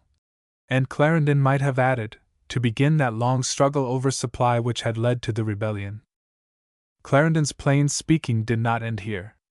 The Duke plumed himself upon his military prowess, and was eager for the war because of the laurels which he believed it had in store for him. With a better appreciation of his son-in-law's abilities, Clarendon begged him to reflect upon the want of able men to conduct the councils upon which such a war must be carried on. For a time it had seemed as if the Duke were ready to listen to reason, and there had been less talk of war, but the recent aggressions on both sides had dispelled such hopes. De Ruyter had inflicted heavy injury on the English merchants on the African coast. This was answered by an attack by Prince Rupert's fleet upon the Dutch merchantmen in the Channel. War had virtually begun, in spite of all the Chancellor's counsels of prudence, and all his warnings of the imminent danger. Specious proposals for a settlement were now too late. Though I am very glad, wrote Clarendon to Downing, letter of October 28, 1664, to find any temperate and sober considerations, which dispose that people to peace, I wish they had entertained it sooner, for I scarce see time left for such a disquisition as is necessary. They have too insolently provoked the king to such an expense, that fighting is thought the better husbandry. It was now needful to apply to Parliament, which met on November 24th. Clarendon was again prostrated by a severe attack of gout, and could not himself appear in Parliament, but a narrative in writing, which was to be the basis for asking for a liberal grant, was laid before the House. The treachery of the Dutch, and their open aggressions were exposed, and as the king was thus forced to put himself in the posture he is now in for the defense of his subjects at so vast an expense, he trusted that Parliament would cheerfully enable him to prosecute the war with the same vigor he hath prepared for it, by giving him supplies proportionate to the charge thereof. Those very men, such as Bennet and Coventry, who had chiefly urged the war, were now backward in risking their popularity by asking for an adequate grant. It was left to Clarendon and Southampton to urge that the amount to be asked for should be commensurate with the vastness of the undertaking, and that the resolution of the king and his subjects, to carry out the great task to which they had applied themselves, should be proved to the world by an abundant supply. This they could not reckon at less than 2 millions and a half. It was an unprecedented charge, and must necessarily strain the relations between the Crown and the Parliament, and stimulate that very discontent which Clarendon knew to be slumbering and ready to break out. When Parliament came to consider the matter, there was no apparent lack of zeal, but there was, amongst the crowd of private members, no one ready to name a sum. The Chancellor and the Treasurer had prepared for this, by consultations with 2 or 3 members of established reputation and of weight in the House and the country, and after an ominous pause Sir Robert Potton, one of these members, proposed that the present supply ought to be such as might as well terrify the enemy as assist the king, and that it should therefore be 2 millions and a half. The silence of the House, Clarendon proceeds in his narrative, was not broken. Someone, who was believed to wish well to the king, with that sort of well-wishing which characterized the time serving of Bennet and his confederates, moved that the grant should be much smaller. But those who had been prepared by Clarendon manfully backed the suggestion of Sir Robert Potton, and it was carried by a majority of 172 to 102 in the grudging silence of those who dreaded lest such a grant might secure Clarendon against the odium of repeated applications to the generosity of Parliament. The very men who had secretly opposed it were not ashamed now, in view of this lavish grant, to stimulate the king to a new warlike zeal, and to confirm the hostile inclinations of the nation at large. There appeared, says Clarendon, great joy and exaltation of spirit upon this vote, and not more in the court than upon the exchange, the merchants being unskilfully inclined to that war, above what their true interest could invite them to, as in a short time afterwards they had cause to confess. Life 2. 311.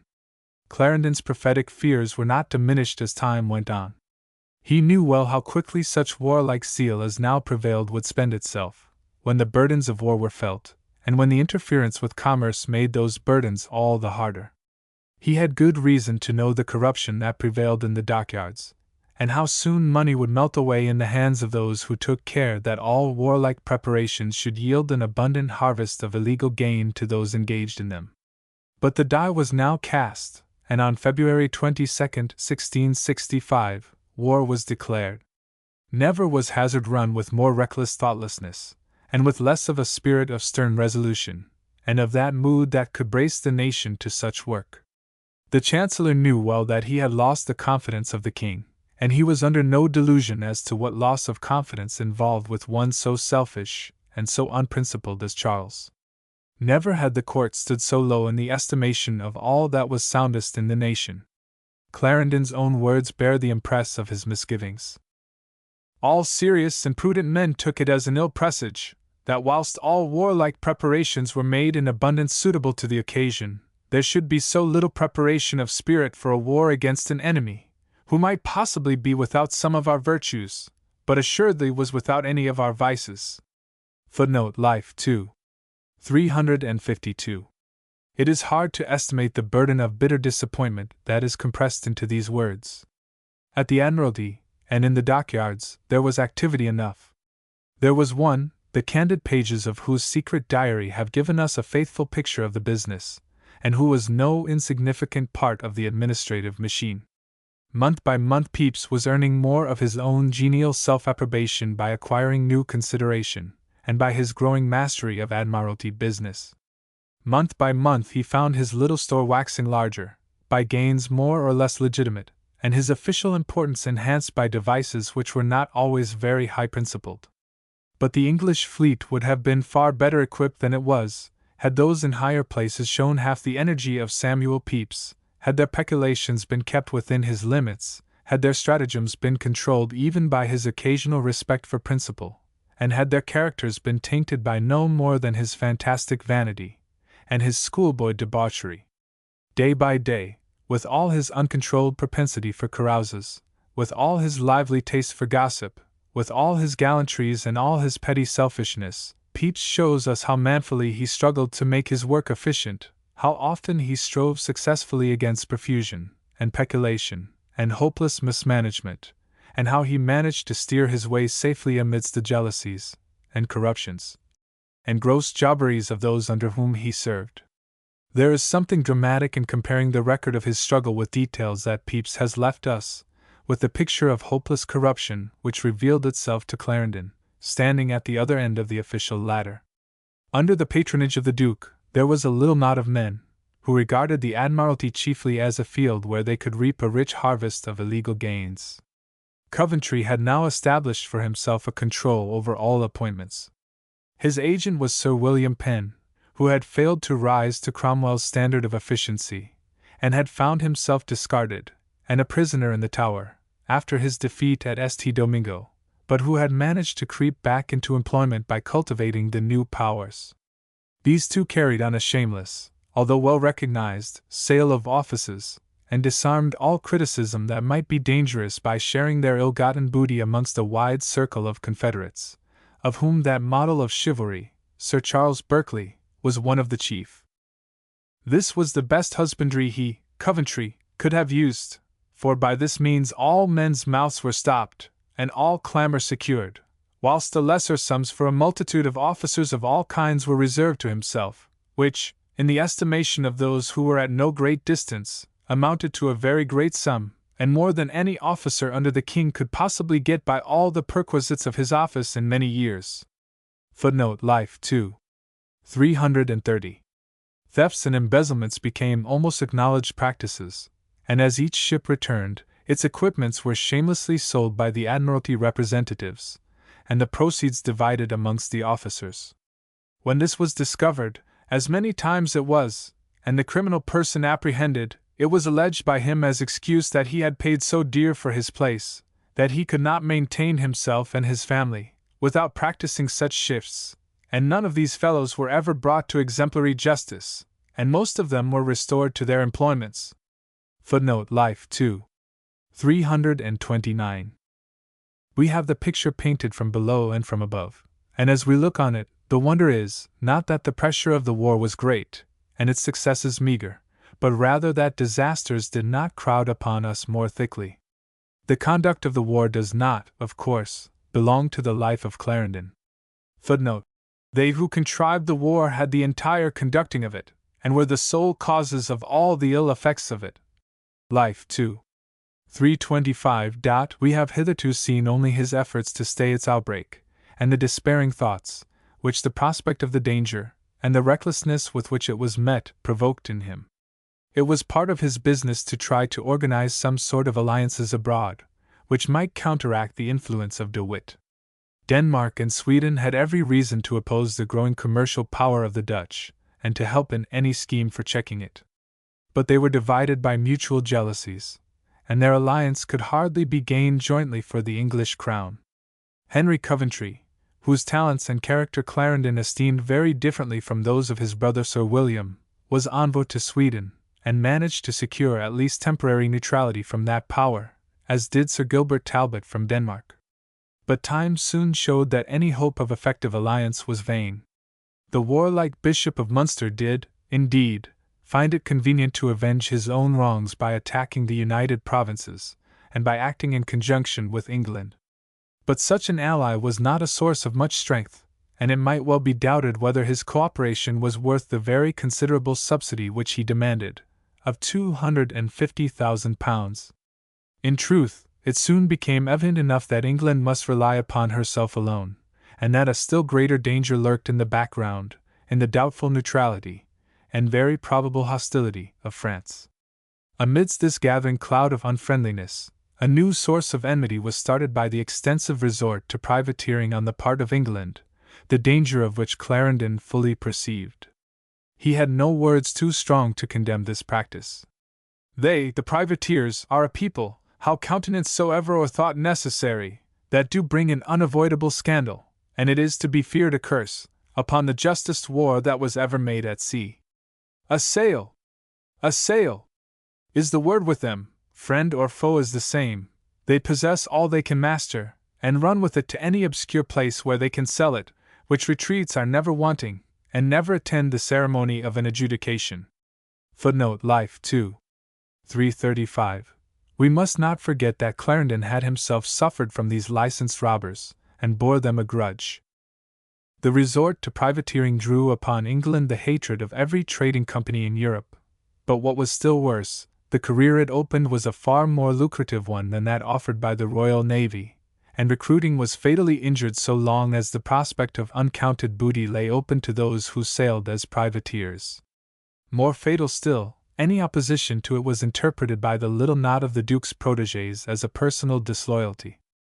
Whoever spake against those lewd people, upon any case whatsoever, was thought to have no regard for the Duke's profit, nor to desire to weaken the enemy. Footnote: Life 2. 336.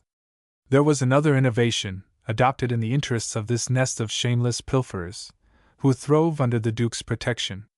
It was in vain that Clarendon remonstrated, and appealed either to constitutional precedent, or to the prudence and the self-interest of the king.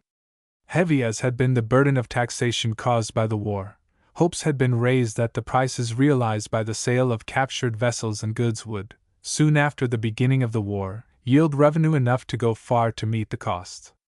After one good fleet should be set out to beat the Dutch, the prizes, which would every day after be taken, would plentifully do all the rest. Such was the confident prediction. It would under no circumstances have been realized. But in previous wars a strict account had been kept. Commissioners were appointed for the sale of prizes, and they were bound to account for every penny received. Such a course no longer met the views of Charles and of those who now had his confidence. The new design for dealing with these prizes of war was sprung without warning upon the Chancellor, and with circumstances that might have stirred a temper less quick than his. One evening a servant of Lord Ashley brought to the Chancellor a warrant, the object of which was to constitute Lord Ashley treasurer of all the moneys raised upon prizes of war, to assign to him the patronage of all offices necessary for the service, to make him accountable to none but the king, and to direct him to pay out all such moneys as the king should order. To this warrant the Chancellor was requested to affix the seal that evening. Clarendon replied that he would speak with the king before he sealed the grant. The purport of such an order was only too clear. The prize money was not to be spent in mitigating the heavy burden of taxation, but was to be administered according to the caprices of the king, in the ignoble expenses of his court, and through the hands of an unscrupulous clique, whose peculations would thus be completely concealed. It is an indication of the inveterate prejudice which has infected the Whig historians of the period, that this scandalous iniquity has been glozed over, or, at the most, timidly criticized. Ashley was a Whig, and the friend of Whig philosophers. His falsehoods, his treacheries, his flagrant acts of peculation, are therefore to be veiled under a discreet silence, or visited with condemnation that is lightened by profuse apology. It is surely time that this Pharisaicism of party prejudice should be shaken off. Footnote: It is a perpetual amusement to contrast the timid condemnation with which such a Whig as Lister visits the turpitudes of such as Ashley, with the solemn lectures poured out over any deviation in the case of Clarendon from the accepted standard of Whig orthodoxy. Ashley was primarily responsible for a scandalous fraud and an indecent robbery of the public purse, for which not a shadow of defense can be offered. He became the head of a gang of ignoble tricksters, who stooped to be panders to their royal master's pleasures, at the price of sharing the fruits of public plunder, and with the aim of undermining the influence of the minister whose rectitude shamed them. The fact that Ashley was a friend of John Locke does not lessen his turpitude by one jot. Clarendon's remonstrance with the king was as plain-spoken as usual. He doubted that His Majesty had been surprised. It was not only unprecedented, but in many particulars destructive to his services and to the rights of other men. It was an insult to the Lord Treasurer, whose prerogatives it invaded, and lastly, it was fraught with great danger to Ashley himself. The king was brought to consent to the suspension of the warrant. For the rest, he was obstinate. It would bring prejudice only to himself, which he had sufficiently provided against. Clarendon did not give up the fight. He remonstrated with Ashley, who of all men might have avoided being the medium of a slight upon Southampton, whose niece he had married, and to whose good offices he owed his first advancement, but was met only by sulky obstinacy.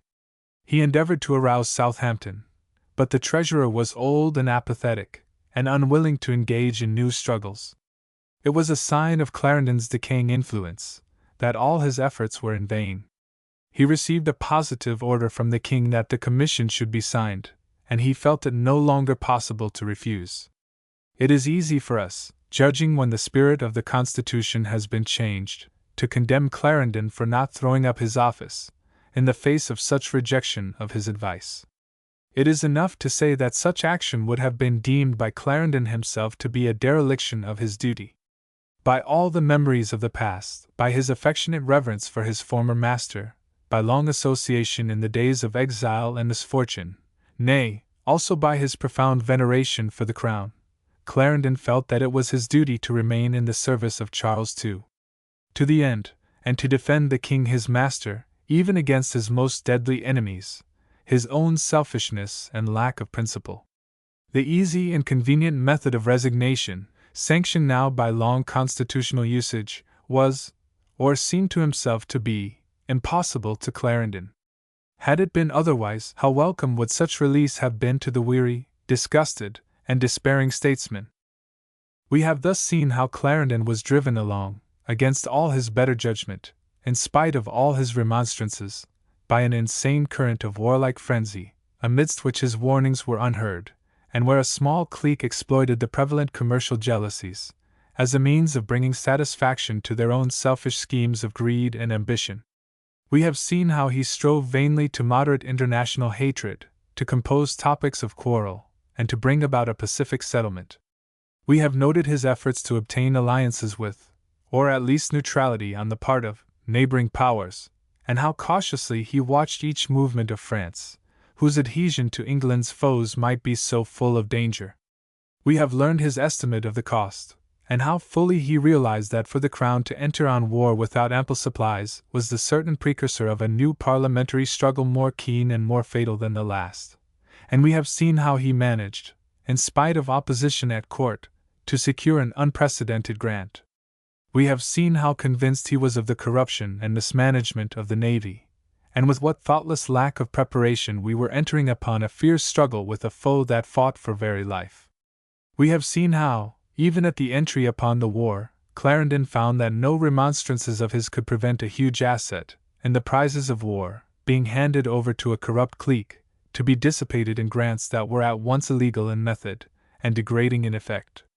The incidents of the war do not belong to Clarendon's life, except as they presented new problems for statesmanship, or gave opportunities for attempting accommodation. At the opening of the war, and in spite of all that hindered efficient work, the fleet was organized upon a scale unknown before. The Duke of York was in command, and under the influence of the outburst of warlike fervor, the nobility hastened to join the fleet as volunteers. Some 30,000 men manned the ships, and the Duke found himself at the head of 100 sail. The Dutch, who were commanded by Opdam, were in no less ardent mood, and both sides were equally eager for an engagement. They soon got into touch with one another, and in June 1665, and after some tentative attacks, a general engagement took place in Southwold Bay, off the coast of Suffolk, on the 3rd of that month.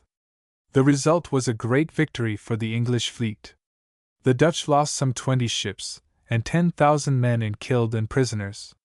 On the English side some 800 men were killed, and not a few of the leading men who had volunteered for the war fell in the fight. Amongst them was the new Earl of Falmouth, Sir Charles Berkeley, whose name has emerged in our narrative in no honorable guise, had the year before been created Lord Hardinge, and soon after Earl of Falmouth. At the same time, Bennet, another of the ignoble clique, became Lord Arlington, whose loss produced a grief on the part of Charles, for which those who had known its object were at a loss to account. A far more serious loss to the nation was that of Admiral Lawson, the very model of the best type of English sailor. He had borne the brunt of naval warfare under Blake in Cromwell's day, had materially helped to bring about the Restoration settlement, and was one of the few who played his part in that work without thought of personal aggrandizement, and he had maintained the older traditions of naval discipline against the newer school who scorned the roughness of the older type. Clarendon's simple words are his best epitaph, and they are none the less sincere because they were written of one who was an ardent independent. He performed to his death all that could be expected from a brave and an honest man. The victory was a notable one, but the chance it offered of completely destroying the Dutch fleet was lost by stupid bungling on the part of the Duke of York, or someone in his suite.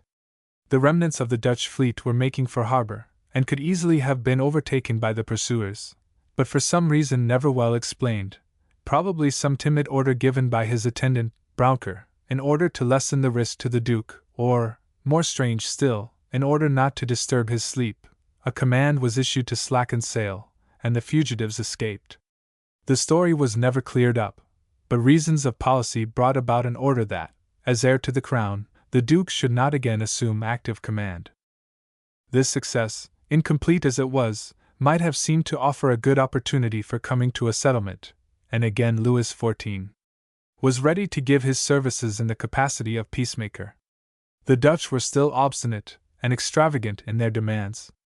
But the policy of Louis was suddenly changed by the death of the King of Spain, by the new prospects which were thus open to him, and by his hopes to secure the assistance of the Dutch in seizing Flanders. In the autumn of 1665, France was obviously ready to sacrifice the friendship of England for this new alliance. Never was the prospect more threatening. The burden of the war had been terribly severe. To that burden was added the grievous scourge of the plague now raging in London, with such intensity that it claimed 10,000 victims in 1 week. When in October 1665, Clarendon laid before Parliament a narrative of the war, and asked for new supplies, the outlook for England was dark indeed. The appeal was met generously, and a new grant of £1,250,000 was voted. But the King's ministers had to face the probability of an almost solid alliance against them. The resources of the Bishop of Munster were exhausted, and in no case could he maintain himself in the field when greater powers intervened. Sweden and Denmark were at best but doubtful friends. France saw her opportunity.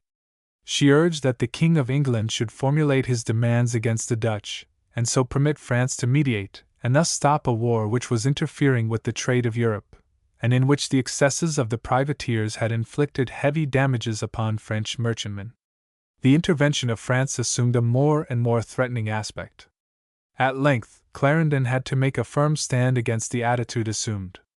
The words he uses are grave and dignified. The counselors of the king told the French ambassadors that their master had very well considered the disadvantage he must undergo by the access of so powerful a friend, and of whose friendship he thought himself possessed, to the part of his enemies who were too insolent already. To prevent it, he would do anything that would consist with the dignity of a king, but that he must be laughed at and despised by all the world. If he should consent to make him arbitrator of the differences who had already declared himself to be a party, that such menaces would make no impression in the last article of danger that could befall the king. Footnote Life 2. 437. The conference broke off with no doubt in the mind of Clarendon that France was resolved on war. When the council was called to consider the situation, there was, he says, no one present who had not a deep apprehension of the extreme damage and danger that must fall upon the king's affairs, if at this juncture France should declare war against England. But however much he withstood the outbreak of the war, it was not consistent with Clarendon's mood to yield in presence of danger. Meanwhile, no further successes had attended the prosecution of the war. By means of Henry Coventry and Talbot, efforts were still made to bind Sweden and Denmark closer to England, and in July, a scheme had been arranged by which the Dutch fleet of East Indian merchantmen, while in the harbor of Bergen, should be handed over to Lord Sandwich, who had now succeeded the Duke of York as commander of the English fleet. The plan was not one that reflected much credit on any of those engaged in it, and it was not crowned by the atoning quality of even partial success. The Dutch showed fight, the citizens of Bergen resented the attack by the English fleet, contradictory or dilatory orders produced doubt and confusion, and the damage and loss were distributed equally amongst the attackers and the attacked. De Ruyter drew off with his convoy, and Sandwich returned from a bootless errand. France managed to detach Denmark from England, and to bring about a treaty with the Dutch which bound Denmark to assist Holland against England. Sweden remained at best a half-hearted friend. Sandwich was injured at once by his failure at Bergen and by a peculiarly ill-conducted case of malappropriation of prizes, of which he was guilty. Footnote: Sandwich had never been a close adherent of Clarendon. But Clarendon is generous enough, in this crisis of his fortunes, to defend him against his enemies, and to acquit him of all but a somewhat awkward exercise of a right of perquisites. In Clarendon's eyes, he had the saving merit of being attacked by Coventry. See Post, page 235. He was sent as ambassador to Spain, and Prince Rupert and the Duke of Albemarle were appointed to joint command of the fleet. The affection and unquestionable courage of Prince Rupert were not doubted, so Clarendon said when arranging the matter with Albemarle. But the king was not sure that the quickness of his spirit, and the strength of his passion, might not sometimes stand in need of a friend, who should be in equal authority with him. Footnote Life 2. 485. In these words, Clarendon no doubt expressed some lively memories of the days of the Civil War. The combination did not answer well. By a fatal error, not improbably induced by Rupert's desire for independent action, the fleet was broken up, and the prince sailed, on the credit of a false report, to meet a French fleet under Admiral Beaufort.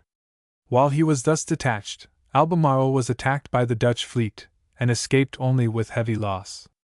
A month or two later, a portion of the English fleet attacked Schelling, a seaport on the Zuyder Zee, and burned a fleet of merchantmen and the town itself.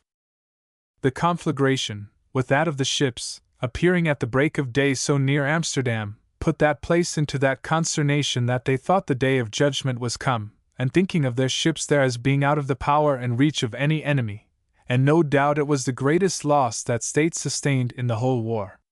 Footnote Life 3. 80. But it was a costly success. It raised great thoughts of heart in De Witt, and a resolution of revenge before any peace should be thought of. Footnote Life 3. 80. And it did not materially improve the position for England. To the burden of the plague and of war there was now added, in September 1666, the calamity of the Great Fire of London. Clarendon was not disposed to accept humiliating terms, but prudence forbade him to reject openings for peace. Charles offered in January, 1667, to send an embassy to The Hague to treat of peace. The place was selected because it was believed that there the party of the Prince of Orange might best balance the influence of De Witt and give an impulse to the peace negotiations. Delay was caused by other places being proposed in its stead, but there was no unwillingness to enter upon negotiations.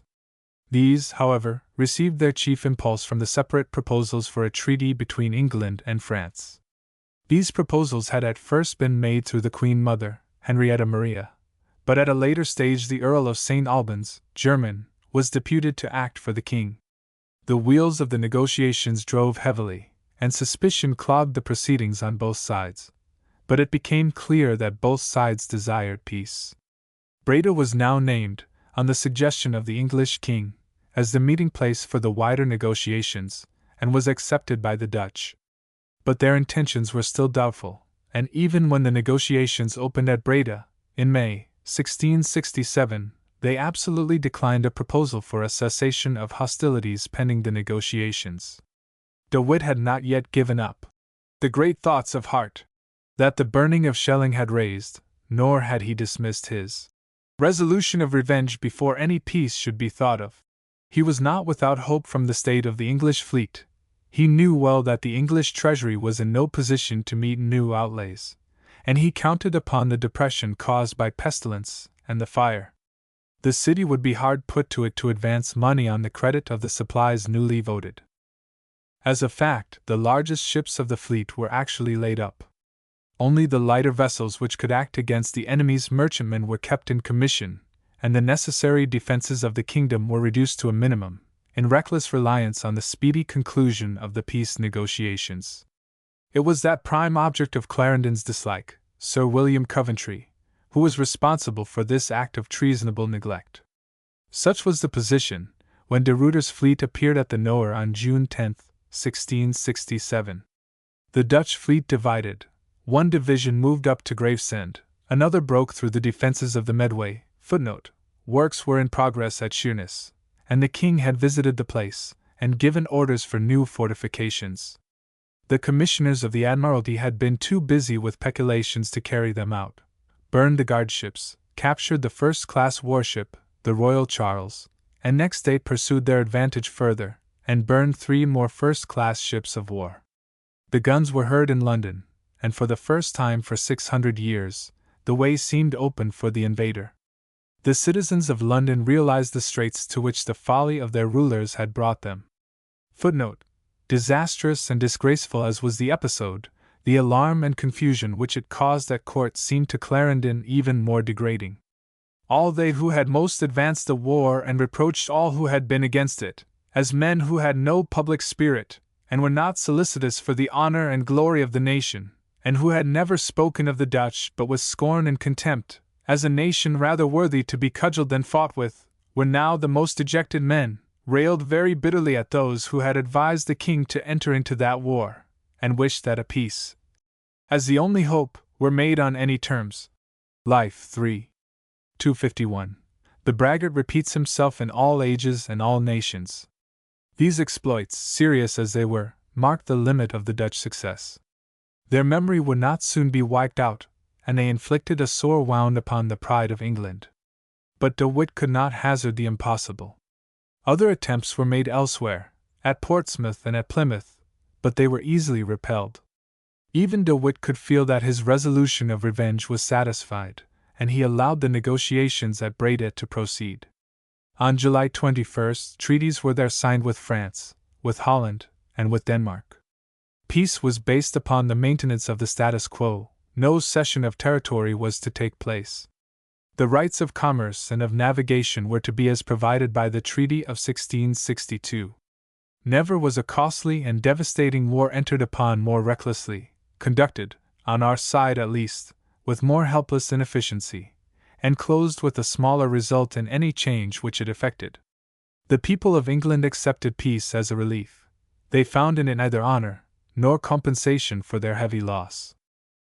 A point of no little importance may be noted before we conclude the narrative of this disastrous war, to which Clarendon was so bitterly opposed, and for which he was afterwards so unjustly blamed. before the negotiations were completed, while the impression of the bold attack of De Witt was still heavy upon the country, and when his ships still threatened the dockyards and the home counties bordering on the Thames, a constitutional question of some difficulty arose. It was necessary suddenly to levy troops and incur heavy expenses for the defenses of each bank of the river. No provision had been made for this, and Parliament was prorogued until October 20th. It was debated in Council whether Parliament could be summoned in anticipation of that date, or how otherwise money could be obtained. Clarendon saw that the meeting of Parliament could only increase the prevailing alarm, that it might lead to serious confusion, and that as a means of obtaining money, its grants would be so delayed as to be useless. For himself, he held that Parliament could not legally be summoned in advance of the date proclaimed, and he strongly urged that money could be legally provided by way of loan, to be deducted from next assessment. After full debate, the point was decided contrary to his advice, but fortunately before Parliament met, the peace had been concluded, and the emergency was gone. The vexed question of special supplies, and of the extraordinary powers of the Crown, was thus luckily avoided. But Clarendon's contention was soon to form a good handle of attack to his enemies. Chapter 22 Administrative Friction. In order to be a great foreign minister, a statesman must follow one of two courses. He must either hold the internal affairs of the country in a grasp of iron, so securely as to impose an effectual guard against their ever becoming a source of trouble or agitation, or else he must abandon these affairs to a knot of subsidiary and secondary agents, who will be content to steer strictly according to the course which he has laid down. Cromwell is a good specimen of the first. Chatham is the most conspicuous example of the second. Circumstances did not allow Clarendon to pursue either course, and his efforts to guide his country through the stormy sea of foreign politics were foredoomed to failure. He could look back with little satisfaction on the waste of life and treasure and the war now closed. He was thwarted by a crowd of jealous intriguers at home, and his intentions and directions as to foreign politics were often set aside by such an agent as Downing. But from foreign affairs we have now to turn to those matters of internal politics which had necessarily occupied much of Clarendon's attention while the war was in progress. Here, again, he had to tread a thorny path. It seemed as if there was no possible source of mischief which did not add something to his troubles. He saw that the recklessness of the courtiers was breeding irritation and contempt towards the crown, and weakening the nerves and sinews of the nation. All he could now hope for in the king was, that he might to some extent hide the scandals of his court, and not be entirely led away by the more dangerous spirits in it. Efficient aid from his master, Clarendon had ceased to expect. It would be well if the worst gang amongst the courtiers could at least be persuaded to interfere as little as might be with affairs of state. Meanwhile, the signs of widespread disaffection were clearly visible to Clarendon, and the existence of dangerous conspiracies was confirmed by the strongest evidence. These were not the less threatening because they were disseminated throughout the most dissimilar sections of society, and were actuated by the most opposite aims.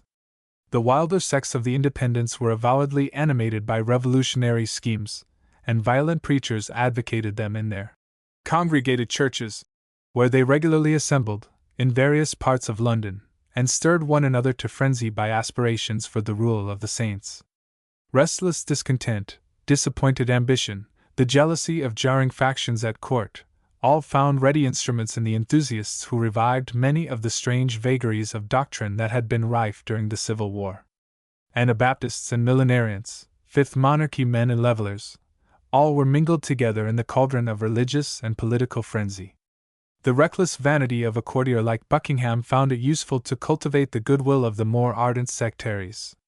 The Civil War had left an ample crop of bravos, who were to be hired for any outrage, and whose excesses added to the restless uneasiness that prevailed, and that made men nervously apprehensive of revolution. The religious enthusiast, and the blustering cutthroat of Alsatia, were equally open to the persuasions of any turbulent faction which sought to defy the law. The forces of order which Clarendon commanded were but scanty. The elements of turbulence were overwhelming in number, and were weakened only by their confusion and diversity. It was not Clarendon alone who saw and dreaded the danger of disturbance. His fears were shared even by those councillors, such as Clifford and Arlington, who were his jealous opponents, and it was only too evident how many sources of combustion went to feed the flame of discontent. The Presbyterians, however little in sympathy with the aims of the wilder sectaries, were bitterly disappointed at the ecclesiastical settlement, and deemed that their royalist leanings had been rewarded by the basest ingratitude. The burden of taxation was excessive, and its irksomeness was sorely aggravated by the added misfortunes of the plague and the fire. The confidence of the city was shaken, and the moneyed men shrank from making advances to a discredited administration. Even those amongst the opponents of the court for whom the title of patriot has been claimed, perhaps on flimsy grounds, were not ashamed to negotiate with the French king or the Dutch pensionary, and to offer their services to the enemies of their country. Footnote: on June 9, 1665, Downing writes to Clarendon that Algernon Sidney was at Breda, disguised as a Frenchman, on his way to The Hague, and that others of that gang were flocking to the Dutch as enthusiastic allies. It seemed as if every evil which divine vengeance, religious frenzy, human folly, foreign enemies abroad, and deep-rooted political discontent at home could engender, were poured out into the welter of confusion that reigned in England during these unhappy years. In such a turbid flood had Clarendon to steer the ship of state. It was this general confusion, and the dangers which it threatened, that formed the theme of the King's speech to Parliament at the opening of the session in March, 1664. That speech was doubtless composed by Clarendon, and may be taken as expressing his views.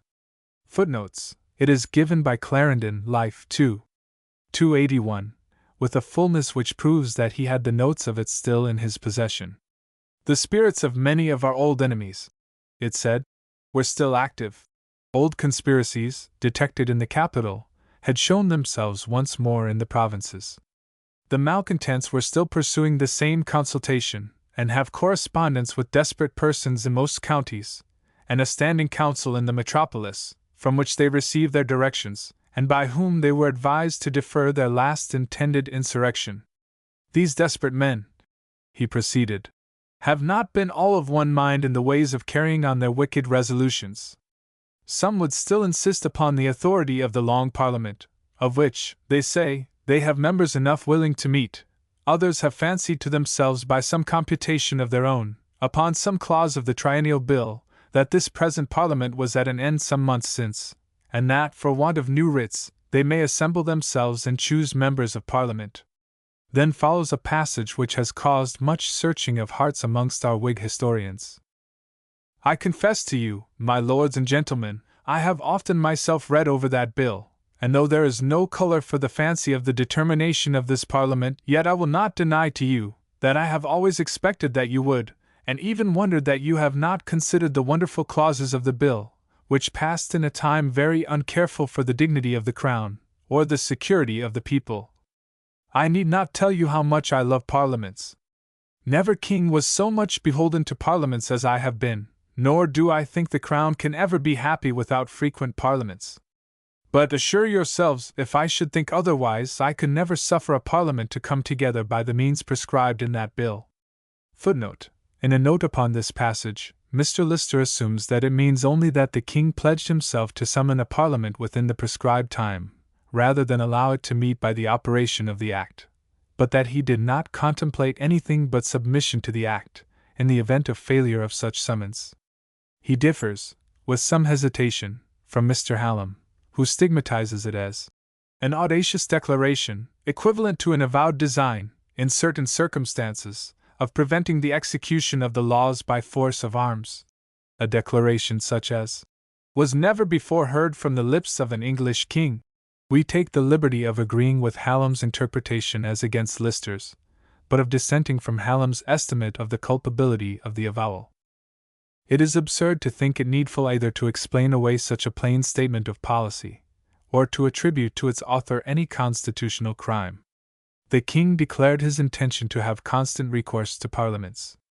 But he also declared, with good reason, not only that he gave no weight whatever to the baseless assumption that a new parliament must be elected every 3 years, but also that he would never feel himself justified by the provisions of an Act of Parliament passed under evil auspices, in permitting a parliament to be elected under conditions which necessarily implied a complete subversion of every constitutional principle. There is such a thing as pedantic reverence for statute law. It is perfectly clear that a statute which provided that electors might proceed themselves to elect their representatives, and that sovereign power should be committed to these representatives, virtually assumes a state of anarchy to prevail. No constituted authority could, consistently with its fundamental duty, ever contemplate a case in which it could voluntarily permit such procedure. Far from proclaiming an intention to infringe the Constitution, Charles only uttered a commonplace of administrative duty. It is perfectly clear that to permit the course indicated in the Triennial Act would be to bring into being not one parliament, but as many parliaments as there were different factions in the country, free to meet together and chose their own representatives as and how they pleased. In such a case, effective government would have ceased to exist. The speech from the throne had at least the desired effect. The bill for the repeal of the Triennial Act passed rapidly through both houses. Parliament was not to be intermitted for more than 3 years, but the enactment was buttressed by none of the obnoxious provisions of the previous Act, which would have preserved the fiction of a free Parliament by a resort to the methods of anarchy, and by assuming that such methods were consistent with constitutional and settled government. But further measures appeared necessary to secure the safety of church and crown. Alarm had been created by the threatening tone of the addresses in the congregated churches, where the preachers drew their most effective metaphors from the language of the camp and the battlefield, and where he was heard with most reverence who depicted in the most lurid language the doom which overhung the court and the church, and of which it was the duty of every devout enthusiast to make himself the instrument. To check this, it was deemed necessary to proscribe conventicles, and a new bill was introduced, and rapidly passed, declaring any meeting of more than 5 persons for religious services, otherwise than in accordance with the liturgy of the Church, to be a seditious and unlawful conventicle. The penalty for attendance was, in the case of a first offender, to be a fine of £5 or 3 months' imprisonment, £10 or 6 months for a second offence, and thereafter transportation, or a fine of £100. It is, of course, easy to denounce this act on the specious and readily accepted principle of religious toleration. But as it met with no opposition in a parliament where there was already a party prepared to thwart the measures of the court, we must assume that the general sense of danger appeared to justify it beyond possibility of contradiction. We must at least not forget, in judging the justification of the act, that it embodied the same principles which were applied until the last quarter of the 18th century, under a succession of Whig administrations, to assemblies of Episcopalian adherents in Scotland, and of Roman Catholics in both countries. If the principle of religious toleration is to be a universal guide, it is difficult to say why the maxims it enjoins should be held to apply only in the case of Presbyterians and Independents. Whatever the blame to be measured out to the promoters of the act, there is no ground for exempting Clarendon from his share of responsibility. Our estimate of the weight of that responsibility will vary according as we judge the real danger of the situation. That there was widespread and implacable disaffection, there can be no reasonable doubt. That it was fostered to a very large extent by the earnest sympathy, and the stimulating harangues, of the sectarian preachers, admits of just as little doubt. Rumors of plots were thickening day by day. Evidence was forthcoming of a plan for seizing the Tower, and one, Colonel Danvers, who was concerned in it, was rescued from the hands of the King's officers by open force. Footnote: Pepys, August 5, 1665. The plague not unnaturally increased the panic that prevailed, and the air seemed darkened by vague threatenings, in which war, pestilence, and famine cast their gloomy shadows over the land. It is hard to say how Clarendon, or any other minister, could have withstood the determination of Parliament to make adequate provision against what it deemed to be impending dangers. The increasing prevalence of the plague forced the Court and Parliament once again, in 1665, to move to Oxford, and their legislation followed the same course. Still further security was deemed necessary against the dissenting clergy, and a new bill was introduced, providing that all non-conforming clergy should take the oath of non-resistance, declaring that it was unlawful on any pretense to take up arms against the king, and that they would at no time endeavor any alteration of government in church and state, and providing that those who refused the oath should be incapable of teaching in schools, and should not be permitted to reside within 5 miles, hence its popular name of the 5-Mile Act, of any city or burgh returning members to Parliament, or of any place where they had acted as ministers of religion. The bill was evidently conceived under the influence of a panic. Absurd as were its provisions, they would perhaps not have been so severely condemned, under the high ethical standard of later historians, had they not been accompanied by the almost humorous provision that the penalties should be escaped by an oath, which not the most compliant nonconformists could possibly have accepted. Sarcastic pleasantries of that sort always bring upon coercive legislation a heavier condemnation than it would otherwise incur. Whatever its merits or demerits, the bill was one which the House of Commons was determined to have, and which it passed without a division. It was only in the Lords that it met with opposition. There its chief advocate was Archbishop Sheldon, whose inclination coincided with what he naturally believed to be his duty, to press every advantage for the Church. Sheldon was faithful to his convictions, and frankly desirous of securing the Church against any new efforts of the nonconformists. His attitude was that of the stalwart ecclesiastical protagonist, whose business it was to avenge the wrongs of the Church, not to conciliate her foes, and considerations of what was prudent in secular politics had no concern for him. Between Sheldon and Clarendon there was the sympathy of old and tried friendship, and of comradeship in many a hard fight. But Clarendon, faithful friend of the Church as he was, did not always see eye to eye with ecclesiastics.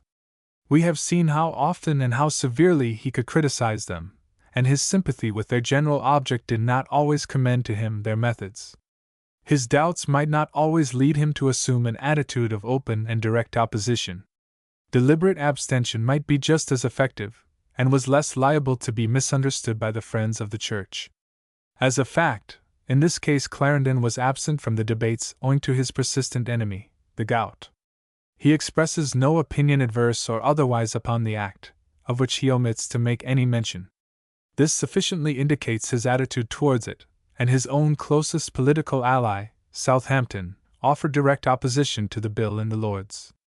Whatever his loyalty to the Church, Southampton declared, he could take no oath to pledge himself against any alteration, which he might even see cause to endeavor.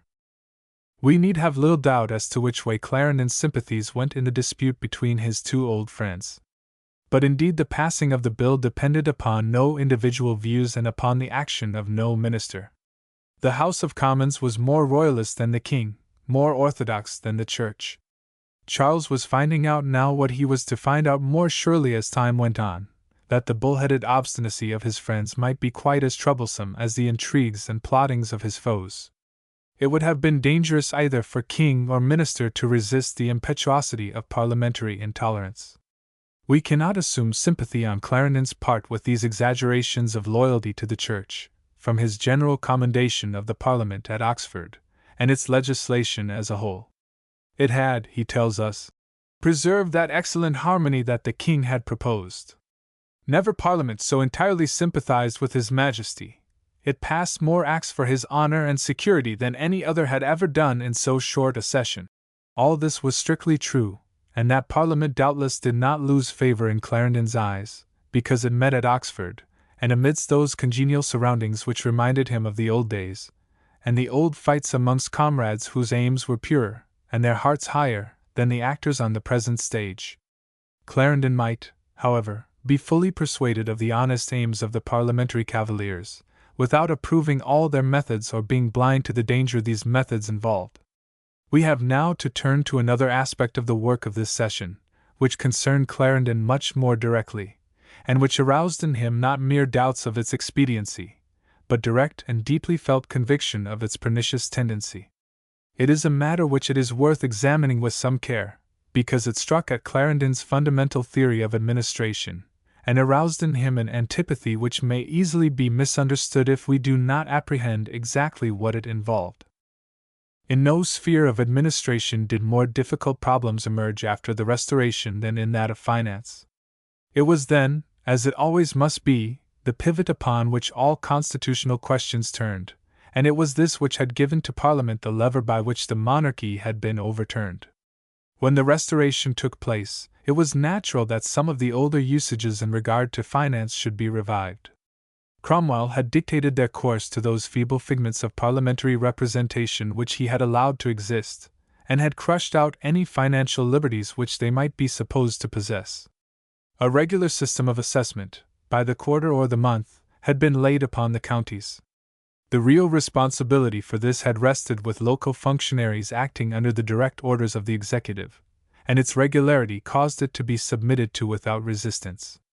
Excise had been established, as we have seen, during the Civil War, as a temporary expedient, destined to be permanent, and any sudden alteration of this would have led to financial confusion.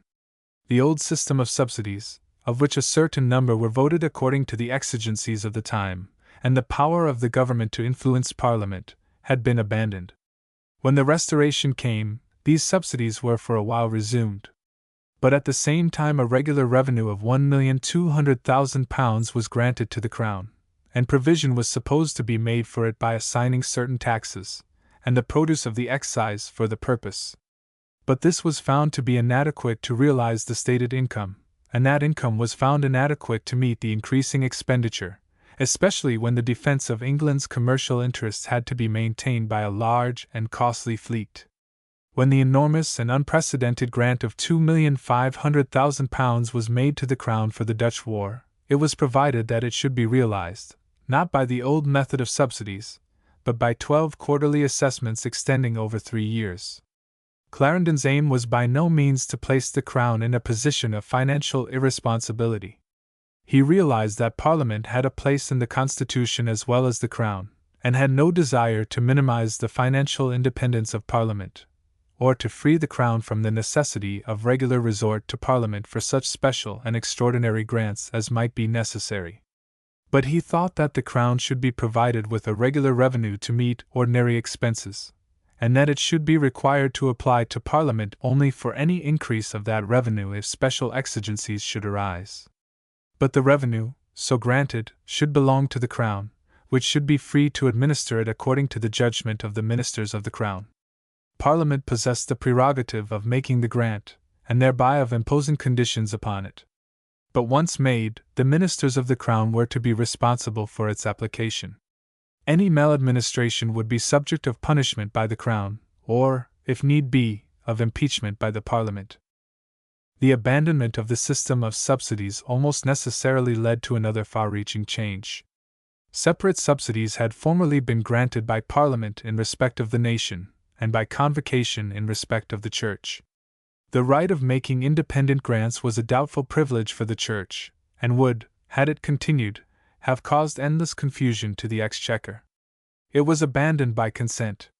No statute abolished it. It was an old usage, but rested upon little more than usage, and it was abolished, once and for all, not by statute, but by arrangement between Sheldon and the leaders of the Church, on the one hand, and Clarendon and Southampton on the other. It was an instance of the abandonment of an ancient principle, sanctioned by the usage of centuries and intimately bound up with the relations between Church and State, by no action of the legislature, but solely by the action of the Crown. At the same time, by an almost more startling extension of the prerogative, the clergy were compensated by being allowed to take part in the election of parliamentary representatives. The method by which the grants given by Parliament could be made available for national expenditure had been found easy and convenient. For this purpose the help of the bankers, who were generally goldsmiths of high standing, was invoked. Clarendon gives us a detailed account of the usage. Half a dozen of the leading moneyed men of the city were summoned to the council chamber. They knew the amount of grant made by Parliament, and were asked to what extent they were prepared to make advances upon this amount.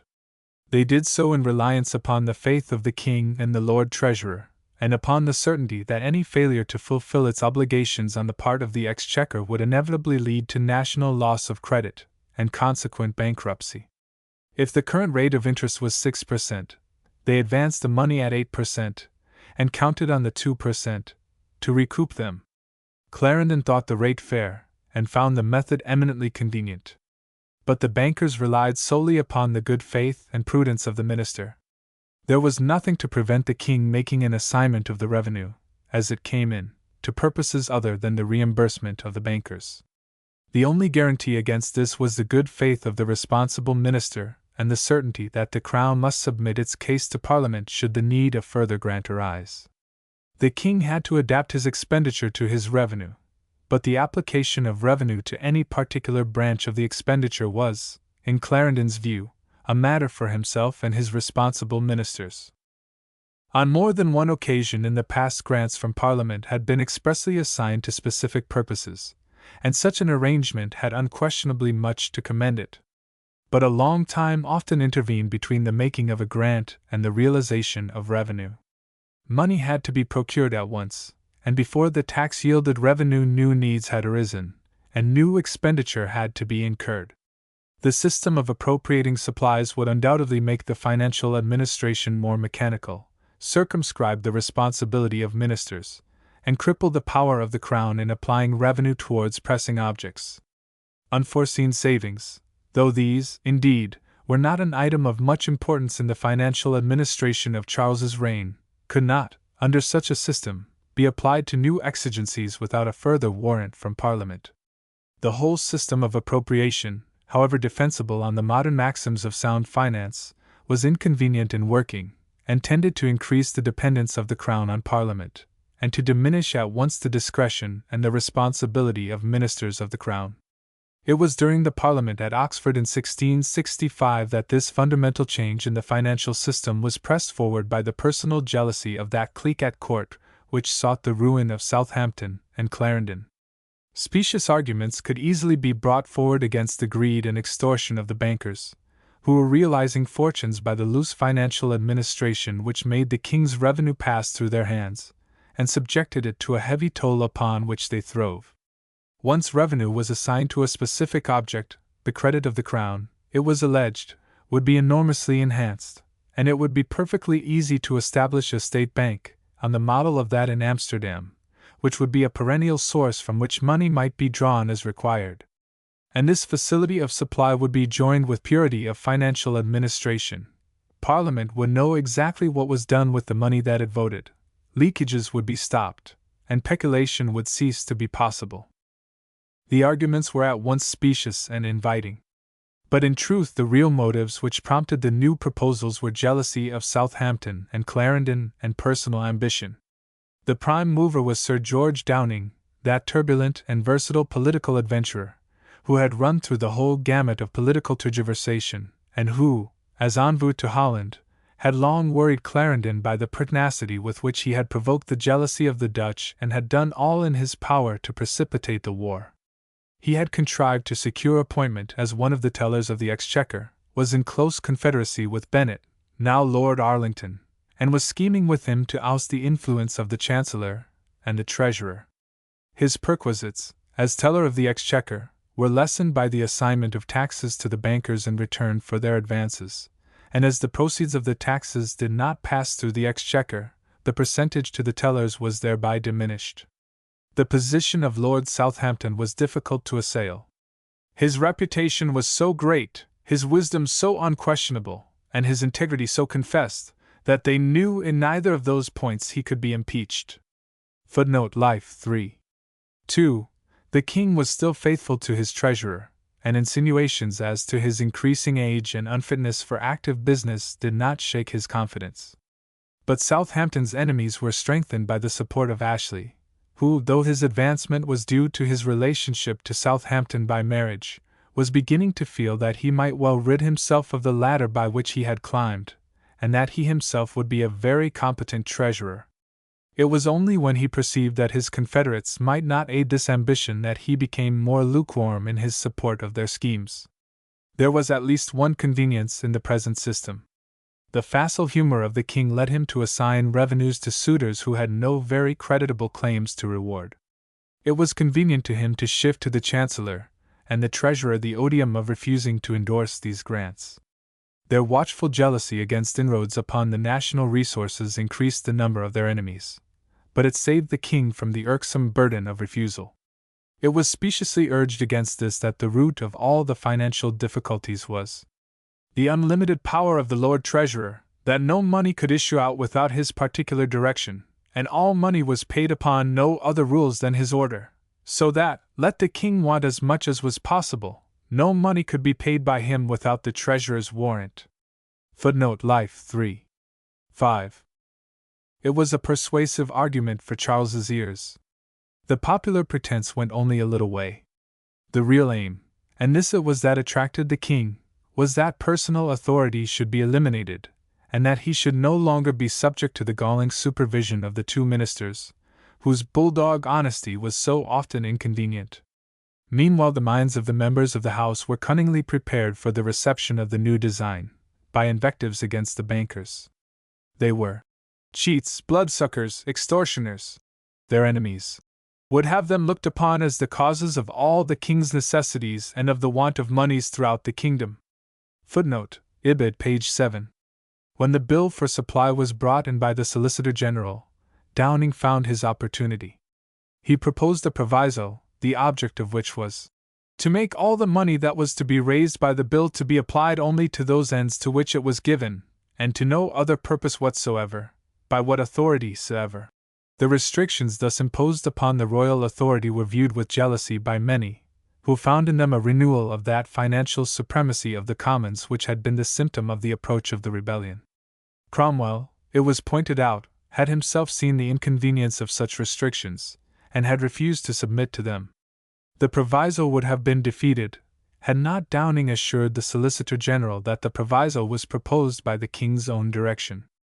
After the House had risen, the king sent for the Solicitor General, and forbade him any more to oppose that proviso, for that it was much for his service. Footnote Ibid, page 11. He refused to listen to any remonstrances. He would bear the inconveniences which would ensue upon his own account for the benefits which would accrue. Downing took care to strengthen these favorable resolutions of the king. He would make his exchequer the best and the greatest bank in Europe, where all Europe would, when it was once understood, pay in their money for the certain profit it would yield, and the indubitable certainty that they should receive their money. He would, he assured the king, erect the king's exchequer into the same degree of credit that the Bank of Amsterdam stood upon.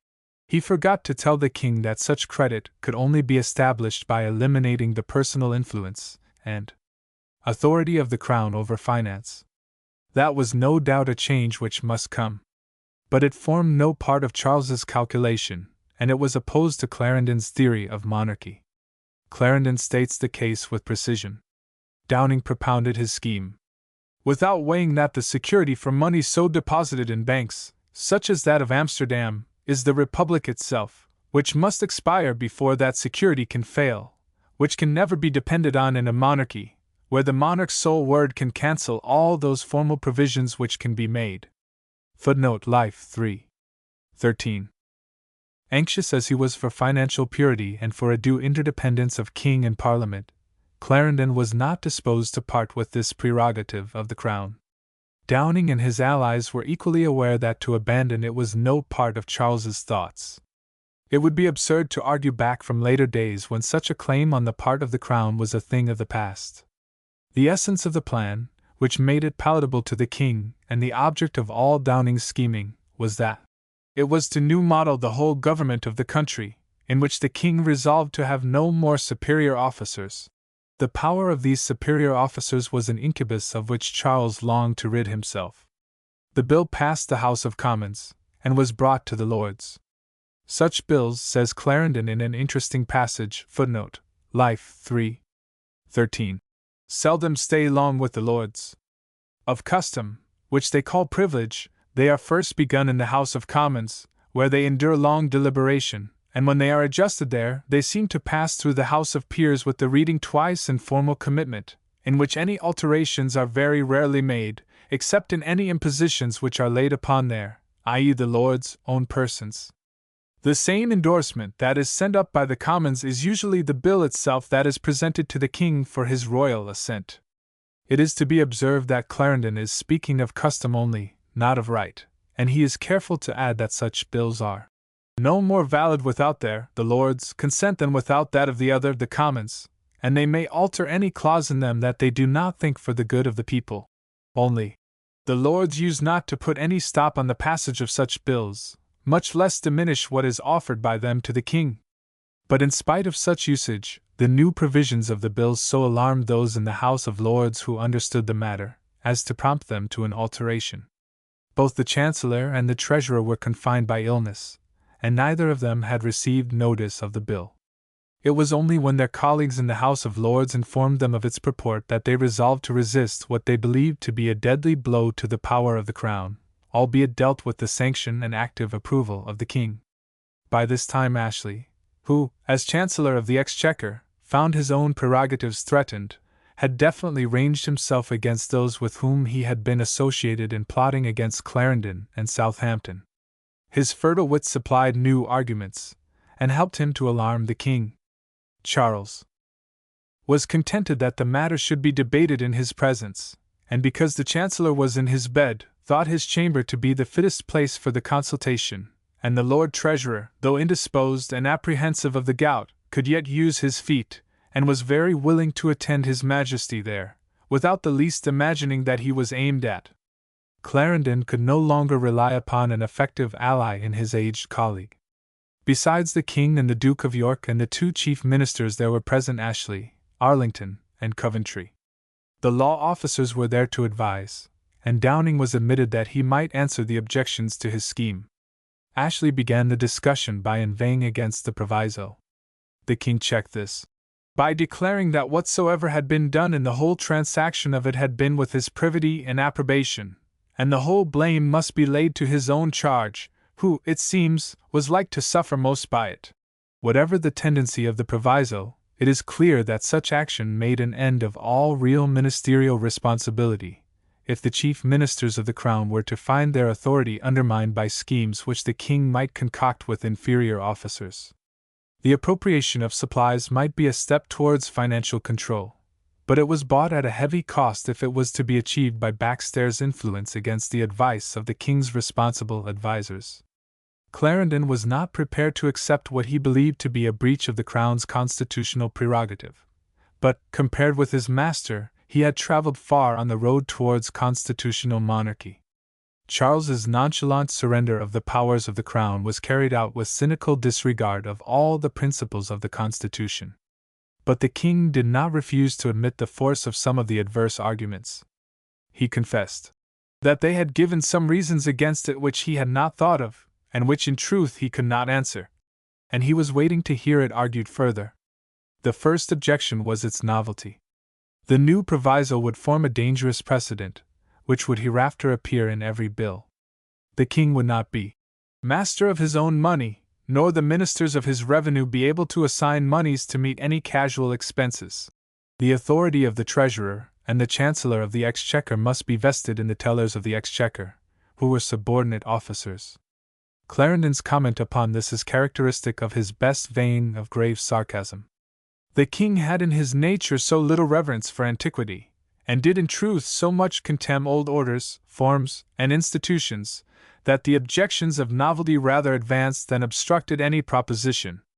He was a great lover of new inventions, and thought them the effects of wit and spirit, and fit to control the superstitious observation of the dictates of our ancestors, so that objection made little impression. Many sore trials to his patience have lent point and acid to Clarendon's satirical picture of a master, whose cynicism made him fancy that blind pursuit of novelty sat well upon the occupant of a throne that rested chiefly upon ancient usage, and upon the glamour of reverence which that usage brought. The overpowering temptation to the King was the chimera of a bank which, it was represented, would be created by this new proviso. It was in vain that Clarendon showed that the hope was an empty one, that heavy interest would have to be paid for advances, that good husbandry, and that alone, could restore order to the finances. Downing was an adept in specious argument. He wrapped himself up, according to his custom, in a mist of words that nobody could see light in, but they who by often hearing the same chat thought they understood it. To the King's credit it must be counted that he was not indifferent to the injustice involved to the bankers, who had already advanced large sums, on the credit of the King and his minister, for which, under the new proviso, they could receive no reimbursement, and might thus be ruined. That and the other arguments impressed him. He went so far as to wish that the matter had been better consulted, and confessed that Downing had not answered many of the objections, but the balance of personal convenience and the facilities which Downing lavishly promised, in the end carried the day. That vein of obstinacy, which was entwined with the love of ease in Charles, determined him to adopt an expedient, hazardous, indeed, but which promised some hope of financial fruit, and had been propounded on the King's own orders. Perhaps Clarendon himself contributed to this result by the natural, but imprudent, outbreak of indignation which moved him in the King's own presence to scold Downing in no measured terms. To do so was almost the same as to administer the scolding to the King himself, and even a temper so easy as that of Charles could hardly have taken such an outburst in good part. It was impossible, Clarendon told Downing, for the King to be well served whilst fellows of his condition were admitted to speak as much as they had a mind to, and that, in the best times, such presumptions had been punished with imprisonment by the Lords of the Council without the King taking notice of it. Clarendon himself seems to have felt that such an utterance, in the presence of the King, to one whom the King declared to have acted on his orders, was a straining of courtly etiquette which required some apology. It was uttered, he tells us, in the extremity of bodily pain, and he thought it did not exceed the privilege and the dignity of the place he held. Clarendon certainly set himself no very strict bonds of courtliness in the freedom of his utterances to his King. On this particular occasion his plain speaking seems to have rankled. What, then, was the real meaning of this change, so bitterly resented by Clarendon, and eventually adopted in the teeth of his advice by Parliament and King? It is absurd to suppose that any consuming desire for financial exactitude prompted the action of Downing, of Arlington, or of Coventry. No doubt they anticipated one necessary result of full parliamentary control over finance, in the principle of appropriation. But what they really desired was to eliminate the discretion, and thereby the control over expenditure, which was exercised by the great officers of state. That also was bound to come. The rapidly increasing range of administration and of expenditure must inevitably have substituted routine rules and fixed practice for the personal intervention, and the exercise of personal authority, by those great officers of state. But Clarendon was loath to part with this personal authority. He distrusted, with good reason, the honesty and the independence of the inferior officials into whose hands the administration of finance was intended to pass, and who could easily, under the cover of routine practice, which relieved them from the intervention of their superiors, conceal a system of malversation. The change, indeed, embodied in its essentials the passing of authority from the great responsible officers to a bureaucracy. Its full results could not yet be seen. Its dangers have since then been prevented, and it is to be hoped they may not again arise. But Clarendon saw in the change the reversal of all former traditions, the diminishing of responsibility in the high officers and the substitution for them of a lower grade of petty officials, shielded by the great edifice of rules of routine in which they become experts, and, as such, are unassailable. It was a change which was bound to come. It was impossible that the vast machine of national finance could be guided by rules laid down for each case by a responsible minister. The change was none the less a revolution, and was not more welcome to Clarendon, in that it was carried out by the scheming of an ambitious underling, working upon the facile temper of the King, who thus hoped to have an ampler supply of revenue, freed from the control of ministers who could curb his extravagance. The episode produced a marked increase of the estrangement between the King and the minister who had served him so well. Clarendon's fierce denunciation of Downing's presumption rankled in Charles's memory, and those about him took care that it should not be smoothed over. Whatever else was natural to which sharpened with malice to suggest upon such an argument, they enforced with warmth, that they desired might be taken for zeal for his service and dignity, which was prostituted by those presumptions of the Chancellor. Footnote Life 3. 24. Clarendon soon learned the truth from the changed demeanor of the King. At first he was at a loss to explain this, but Charles soon spoke in terms that could not be mistaken, and expressed a great resentment of it, as an unpardonable insult. And all this, adds Clarendon, in a choler very unnatural to him, which exceedingly troubled the Chancellor and made him more discern, though he had evidence enough of it before, that he stood upon very slippery ground. Footnote Life 3. 25. It was no part of Clarendon's character to take such a rebuke in silence, or to leave it to pass gradually from the mind of the king. His conscience, he said, had not reproached him, but since his Majesty thought his behavior so bad, he must and did believe he had committed a great fault, for which he did humbly ask his pardon. It was impossible, he said, that any one could believe that he sought to keep the king from a clear view of his own affairs, and none knew better than his Majesty how earnestly he had striven, that his Majesty might never set his hand to anything before he fully understood it upon such references. And reports as, according to the nature of the business, were to be for his full information. That innate reverence for the power of the crown, which was Clarendon's guiding principle, could hardly have been united with sharper sarcasm upon the business methods of the king. To outward seeming the feeling of offense was removed. Charles had no wish to resume the argument, and forbade him to believe that it was or could be in any man's power to make him suspect his affection or integrity to his service.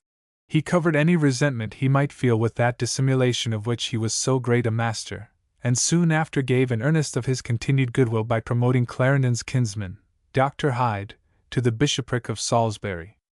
Nor was his credit with the king thought to be lessened by anybody but himself, who knew more to that purpose than other people could do. It may be doubted whether some of Charles's familiars did not guess more shrewdly than Clarendon supposed. The gossip of Pepys lets us know that the tongues of talebearers were not silent. Chapter 23: Decay of Clarendon's Influence. We must still look backwards a little in tracing the accumulating effect of friction, of jealousy, and of slander, in sapping the power of Clarendon. He had not long to wait to see how adroit his many enemies were in twisting to his disadvantage any irritation which Charles might feel. The state of public affairs was sufficiently overclouded to make his anxieties in any case very great. The war still dragged on its weary course. We are now dealing with a period anterior to the peace already described, with its heavy burden of expense and its ever-occurring disasters, relieved only by occasional success. The combined calamity of the fire and the plague increased the general depression, paralyzed trade, and made the burden of taxation more severe.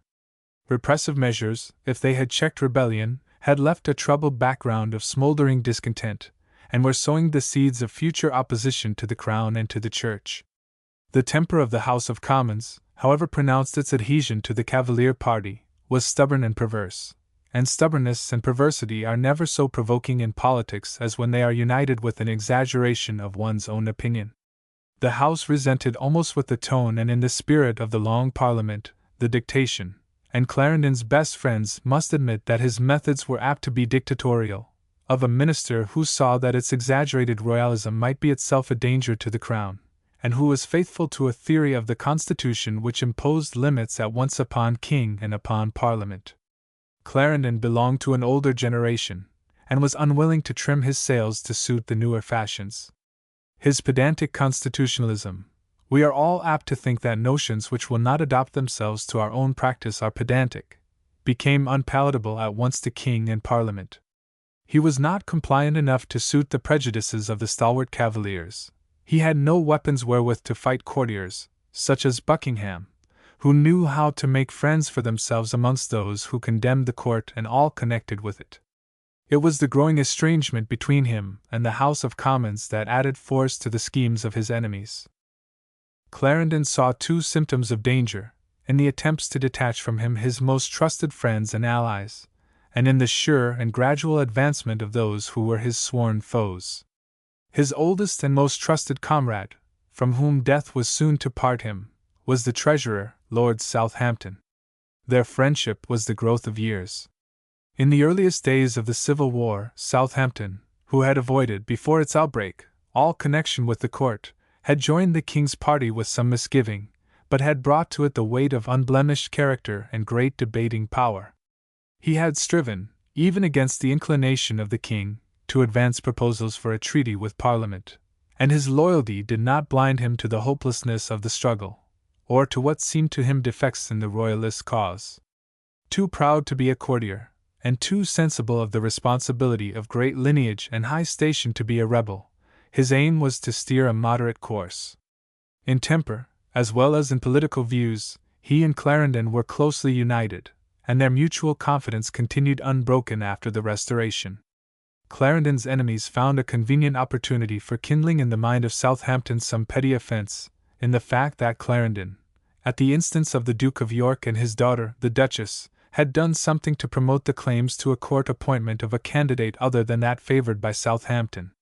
Footnote: the post was won about the court of the Queen, and the two claimants were the son of Lord Montague, favored by the Duke and Duchess, and Robert Spencer, a relative of the Earl of Southampton. Personally, Clarendon preferred the latter, but he had put forward the name of the other at the solicitation of the Duke and his daughter without much consideration, and without knowing that any other claimant was in the field. The matter was a trumpery one, but the irritation was fanned by those who were eager to break the alliance of the older statesman. Southampton was a man who asked for few favors, and was all the more incensed when he was made to understand that his old friend had stood in his way, when for once he had stooped to make an application. Clarendon soon discerned his old friend's ill will, and took his usual course of bringing it speedily to a clear issue. His own temper was hot, and for a time he grew out of humor too, and thought himself unworthily suspected. But he soon thought better of it, and bluntly told the treasurer that it should not be in his power to break friendship with him, to gratify the humor of other people, without letting him know what the matter was. The explanation was given, and mutual confidence was soon restored between the two old allies. But Clarendon saw in the incident new evidence of the sordid tricks that sought to entangle him in the petty jealousy of rival cliques.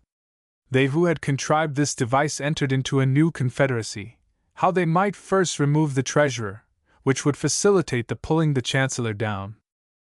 Footnote: Life 2. 454. Clarendon found a sign of danger even more alarming in the gradual advancement of those who were pledged to his enemies, and who became their most useful tools. There was none whose influence, in this or in other respects, was more baneful to Clarendon than the Duke of York. The incidents of the Duke's first connection with his family were amongst his bitterest memories, and although he never failed to show to his son-in-law the respect due to the brother of the king, yet Clarendon found in him a perpetual obstacle to his plans, an intriguer whose selfish aims and jealous temper ever engendered fresh dissensions at court, and a sullen bigot whose moroseness was redeemed by none of his brother's easy suavity of manner. The Duke's pride did not permit him openly to desert the interests of his father-in-law or to range himself with Clarendon's enemies.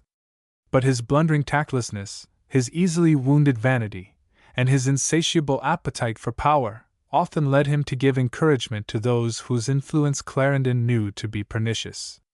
One of these was Sir William Coventry, against whom Clarendon, as we have already seen, cherished an invincible dislike, all the more marked because he had known and reverenced his father, the former Chancellor.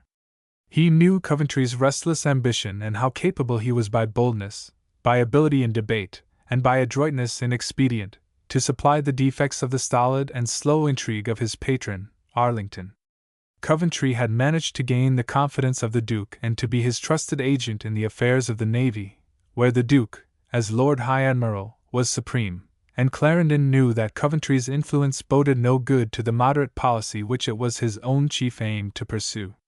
It was by the Duke's solicitation that Coventry now obtained the position of Privy Councillor, and was admitted to the Inner Cabinet, where no modesty prevented him from opposing Clarendon at once in internal affairs and in foreign policy. An opportunity soon offered itself to Coventry for proving his influence, and inflicting a deadly blow upon Sandwich, whose placid temper and essential loyalty had made him one of Clarendon's chosen friends. At first Coventry endeavored vainly to insinuate doubts of Sandwich's capacity as a naval commander, and when he failed there he soon found another means of attack. Footnote: This incident has already been briefly alluded to in connection with the progress of the war. See above, page 202. Sandwich had, with much rashness and in too ready compliance with the laxity which prevailed in matters of public finance, yielded to the urgency of some of his flag officers, and permitted the sale of some East India prizes captured from the Dutch, in order to meet long-standing arrears of pay due to his officers. He had referred the matter to the king, through the vice-chamberlain, but with singular carelessness, carried the transaction through before he had received the royal approval. This gave Coventry just the chance that he desired. Sandwich's action was a clear infringement of the prerogative of the Duke as Lord High Admiral, through whom alone any such favor could be conferred. Albemarle, incensed at what appeared a flagrant breach of military discipline, became a powerful adherent of Sandwich's enemies. Sandwich's own money difficulties were no secret, and he himself was to benefit by the bounty, which he shared with his flag officers, and against which the rest of the fleet was murmuring. He saw too late the error that he had committed, and made his humble apologies to the king and the duke. But though he was able to appease their anger, the evil to his own reputation was done, and his enemies were in no mood to relieve him of it. Clarendon could not prevent his being deprived of his naval command. Already Sandwich had incurred the jealousy of the old Cavaliers, who grudged to one, once Cromwell's officer, the rewards which had not come to their earlier loyalty. All that Clarendon could do was to soften Sandwich's fall by procuring his appointment as ambassador to Spain. The ablest of Charles's naval commanders was sacrificed because of what, in the lax financial morality of the day, seemed only an error of judgment, and the direction of naval affairs was thus placed almost entirely in the hands of Coventry, who, as representing the Duke, could issue commands and thwart the policy of the king's ministers. The same restless faction which had sought to sow dissension between the Chancellor and the Treasurer were not deterred, by failure, from new efforts to break the influence of these two older ministers. They were busy gathering new recruits to their faction and insinuating them into offices of trust, and now they thought they could undermine the fort by driving Southampton into the resignation of his office. His character and rank stood too high to make him an easy victim, or to encourage them to any open attack.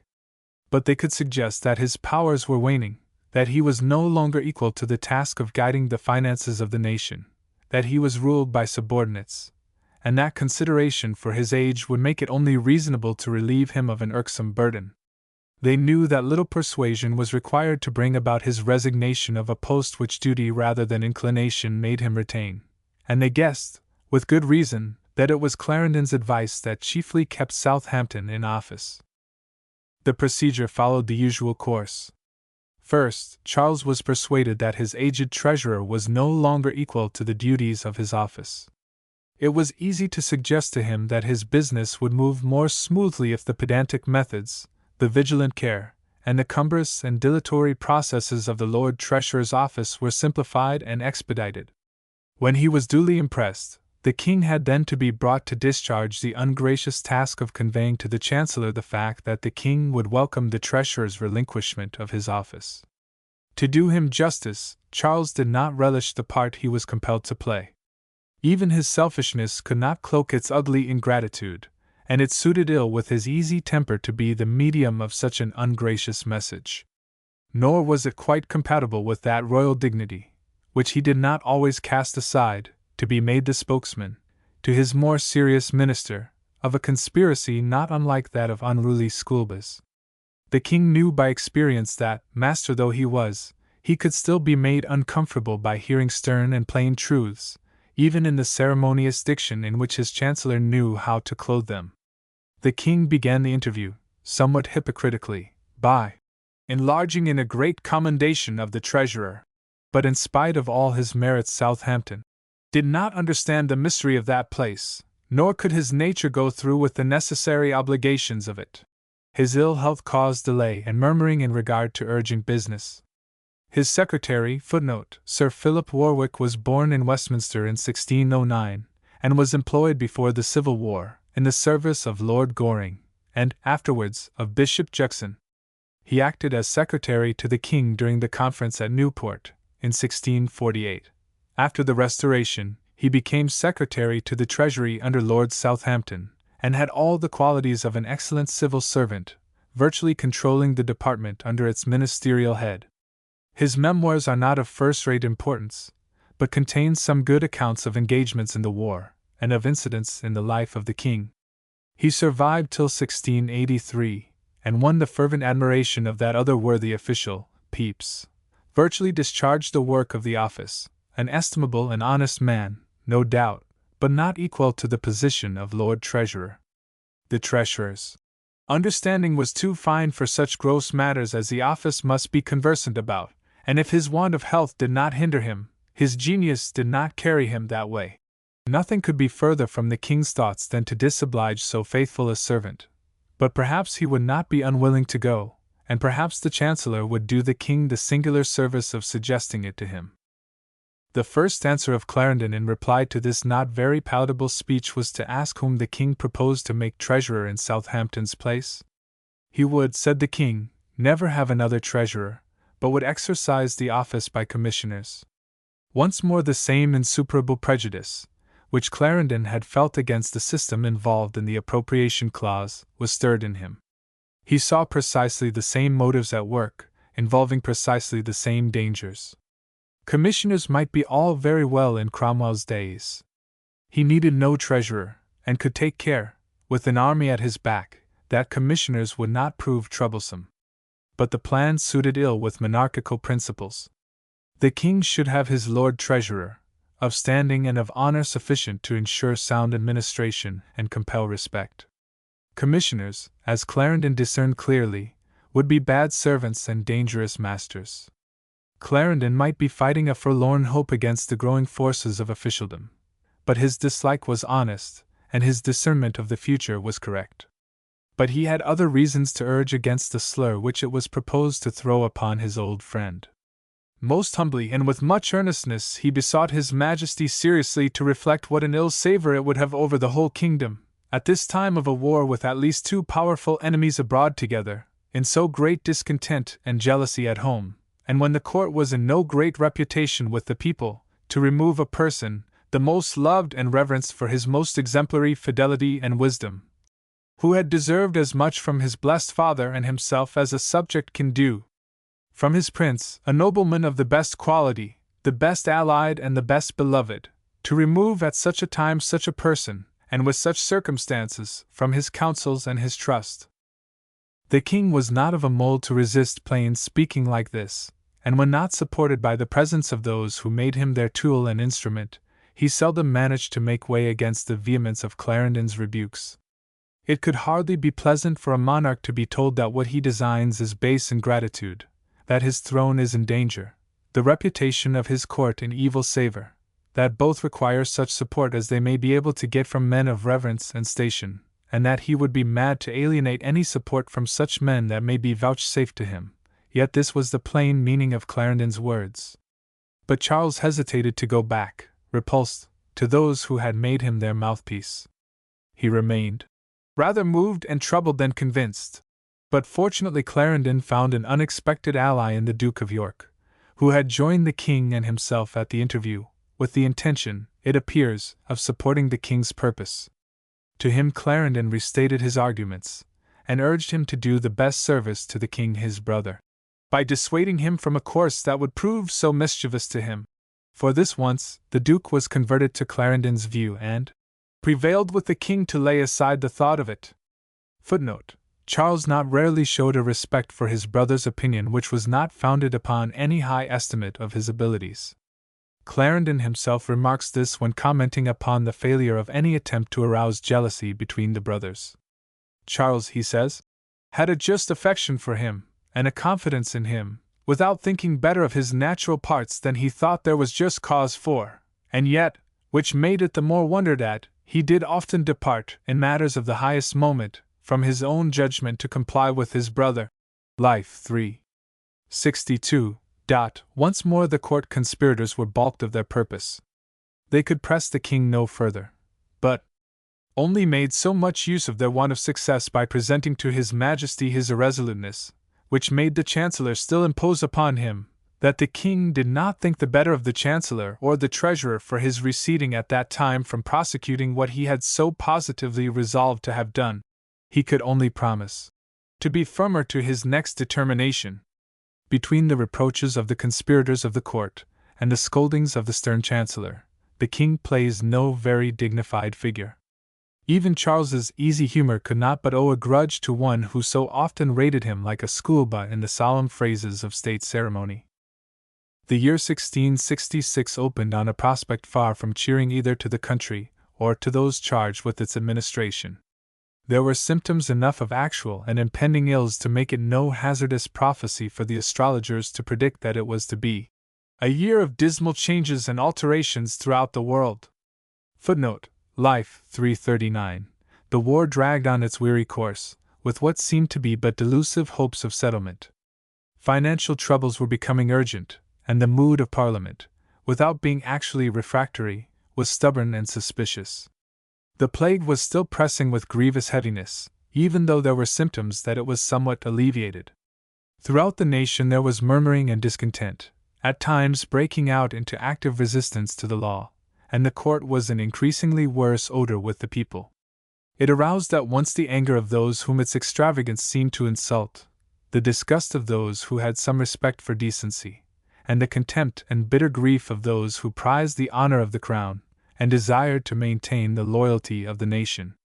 Charles's disappointment of any hope of legitimate offspring seemed to dissipate any frail purpose he had entertained of ordering his life and court with more regard to the elementary dictates of decency and decorum. The influence of Lady Castlemaine was supreme, and the grossness of the palace atmosphere was made all the greater because his favorite mistress added the character of procuress to that of courtesan. Clarendon would fain have found some excuse for the degradation of the family to whose service his life had been devoted. Apart from all political inclinations and all thoughts of personal ambition, it is absolutely certain that what largely aroused in Clarendon that enthusiastic loyalty which he felt for Charles I was the consummate dignity of a pure life. Dignity as well as purity were alike banished from the court of Charles II, with the examples before it of his own more open debauchery and of his brother's more morose viciousness, which was rendered all the uglier by his sullen bigotry. With a discerning eye Clarendon read the prevailing defects of the Stuart race, their proneness to succumb to flattery and vicious influence, and then obstinately to sacrifice every good inclination to the acquired vice. They were too much inclined to like men at first sight, and did not love the conversation of men of many more years than themselves, and thought age not only troublesome, but impertinent. They did not love to deny, and less to strangers than to their friends, not out of bounty or generosity, which was a flower that did never grow naturally in the heart of either of the families, that of Stuart or of Bourbon, but out of an unskilfulness and defect in the countenance, and when they prevailed with themselves to make some pause rather than to deny, importunity removed all resolution. Footnote: Life 3. 63. It is a heavy indictment in the mouth of one who had felt its truth by bitter experience, and to whom its avowal caused the deepest pain. The scandals of the court touched Clarendon through his daughter, the Duchess of York. The Duke was no model of connubial fidelity, and his lapses from virtue, if not so flagrant as those of his brother, yet gave food enough for gossiping tongues. But ostensibly his married life was fairly decorous, and against the Duchess no charges could be made. Her life, however, did not escape the gibes of those who sought to attack her father through her, and the trust which the Duke showed in her judgment roused their malice. They did their best to bring the king to listen to their sarcasm on a married life which seemed to rebuke his own, and Clarendon at the same time saw with regret that both his daughter and her husband partook in large measure of the spirit of reckless expense which prevailed at court.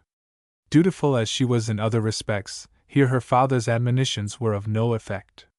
The Duke and she had formed their ideas of the scale of expenditure necessary in the household of the heir apparent, from the usages of the French court. To those who saw in her only the daughter of one who, a few years ago, had been but a Wiltshire squire, her assumption of almost royal state was a cause of petty malice, and suggested the false pride of a family of obscure birth. To Clarendon it seemed but a necessary insistence upon that respect which the prevailing tone of the court rendered necessary. In his eyes the danger lay, not in their insistence upon the usages of royal etiquette, but in their extravagance, and he incurred some ill will from her, as well as from her husband, by his refusal to give his aid in securing for them a more ample revenue. The connection with the royal family, which had been thrust upon Clarendon to his indignation and sorely against his will, proved a new source of anxiety and dispeace. Illustration: and Hyde, Duchess of York, from the original by Sir Peter Lely. It was on the 1st of September, in this dismal year of 1666, that the great fire burst out that in a few days consumed 2/3 of London, comprising all the repositories of her wealth. It added, to the other disasters weighing on the country, a stupendous disturbance of her commerce at its very center, and the plunging of the nation into one of those unthinking panics, which, once indulged, so easily become habitual. The people were in no condition to face such a calamity with the coolness that comes from native energy, or the confidence inspired by trust in their rulers. It seemed as if a judgment from heaven had fallen upon the nation, but it was received with all the despair of craven superstition, and with no thought of benefiting by the lessons of tribulation. Angry and groundless accusations against foreigners and papists only added to the general excitement, without stirring up any of the courage which makes brave men face disaster. Public credit was shaken, commercial operations were stunned, wage earners were thrown out of employment, the forces of crime found themselves released even from those imperfect bonds which then kept them in check. The king and his brother did, indeed, prove their courage in danger and their readiness of expedient, and they were well helped in their efforts to cope with the calamity by many of the leading nobility. But as a whole, the visitation proved that the nerves of the nation were sadly relaxed. Clarendon summarizes the progress of the fire and the destruction wrought by it, but his most significant comments are those with which he closes his narrative, telling how hopeless he had grown, in this, the last stage of his laborious career. It was hoped and expected, he says, that this prodigious and universal calamity, for the effects of it covered the whole kingdom, would have made impression, and produced some reformation in the license of the court, for as the pains the king had taken night and day during the fire and the dangers he had exposed himself to, even for the saving the citizens' goods, had been very notorious and in the mouths of all men, with good wishes and prayers for him, so his Majesty had been heard during that time to speak with great piety and devotion of the displeasure that God was provoked to.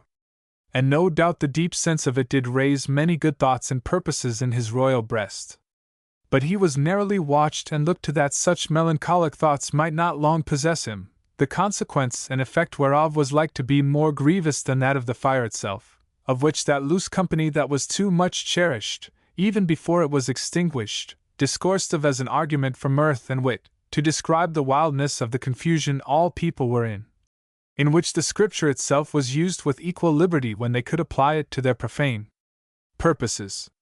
And Mr. May, Baptist May, born in 1629, managed to ingratiate himself with Charles II in France, and became a favorite in the unsavory position of court pimp, as he is styled by Pepys. He secured for his base services some grants of land about St. James's, and was one of the lowest of a degraded gang. He sat occasionally in Parliament to discharge commissions which no man of honor would have undertaken.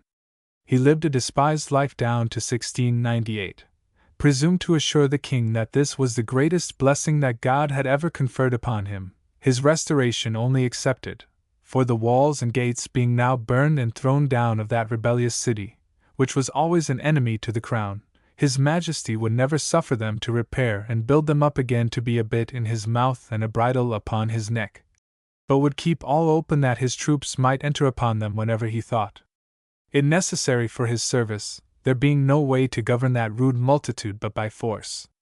Life 3. 100.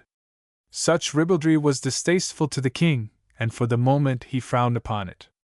But it wrought a dire effect, as it spread beyond the purlieus of the palace. Liberty of criticism was as easy to the rude multitude as to the witlings of the court, and its effects, when it spread to that multitude, were far more deadly. The king's judgment might condemn, but his facile love of jesting made him inclined to listen to the empty and sordid chatter of frivolity that sounded through his court. Meanwhile, says Clarendon, all men of virtue and sobriety, of which there were very many in the king's family, were grieved and heartbroken with hearing what they could not choose but hear, and seeing many things which they could not avoid seeing. It is hard to say which is most worthy of contempt, the appalling cynicism that prompted such scurrilities, or the amazing folly which mistook their vulgarity for wit.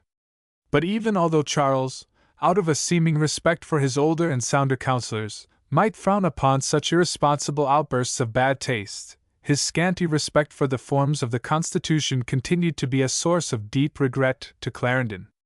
In the view of the Chancellor, the Privy Council was the pivot of the Constitution. By the Constitution of the Kingdom, he says, Life 3. 103. And the very laws and customs of the nation, as the Privy Council and every member of it is of the King's sole choice and election of him to that trust, so the body of it is the most sacred, and hath the greatest authority in the government of the state, next the person of the King himself, to whom all other powers are equally subject. And no King of England can so well secure his own just prerogative or preserve it from violation as by a strict defending and supporting the dignity of his Privy Council. This is one of the features in Clarendon's scheme of the Constitution, which essentially divide him from the modern view. But it was to be long before the Privy Councilship became, as in modern usage, little more than an honorary title, and it may be doubted whether a strict reading of the Constitution is not infringed by the change which this has involved. Clarendon did not, of course, suppose that the Privy Council could place itself above Parliament, or that it could pretend to guide the national policy. Such a thing would have been as impossible in Clarendon's day as it would be now. But he did conceive that the power of the executive should receive all its authority from, and be subject to the supreme guidance of, the most ancient and august body which was nominated solely by the Crown. The prerogative of the Crown must be exercised through that body, and this view was confirmed by the fact that after the Revolution each Privy Councillor was made responsible for the decrees passed with his assent. This was, indeed, the very contrivance by which the ancient principle that the King could do no wrong was made compatible with a free constitution. Clarendon's view, however antiquated, was thus, in truth, a safeguard for liberty. A great officer of state was entrusted with the duties and powers of his office. But he was not necessarily a member of the Privy Council, and his powers were, in Clarendon's view, limited by the supreme authority of that council.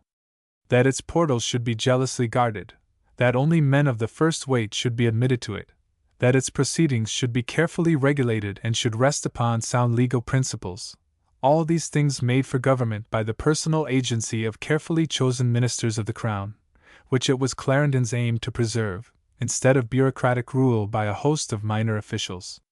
They also served as a powerful guarantee for constitutional liberty and for immediate responsibility attaching to a well-recognized body for any infringement of it. It is hard to fix responsibility amongst the various grades of an official hierarchy.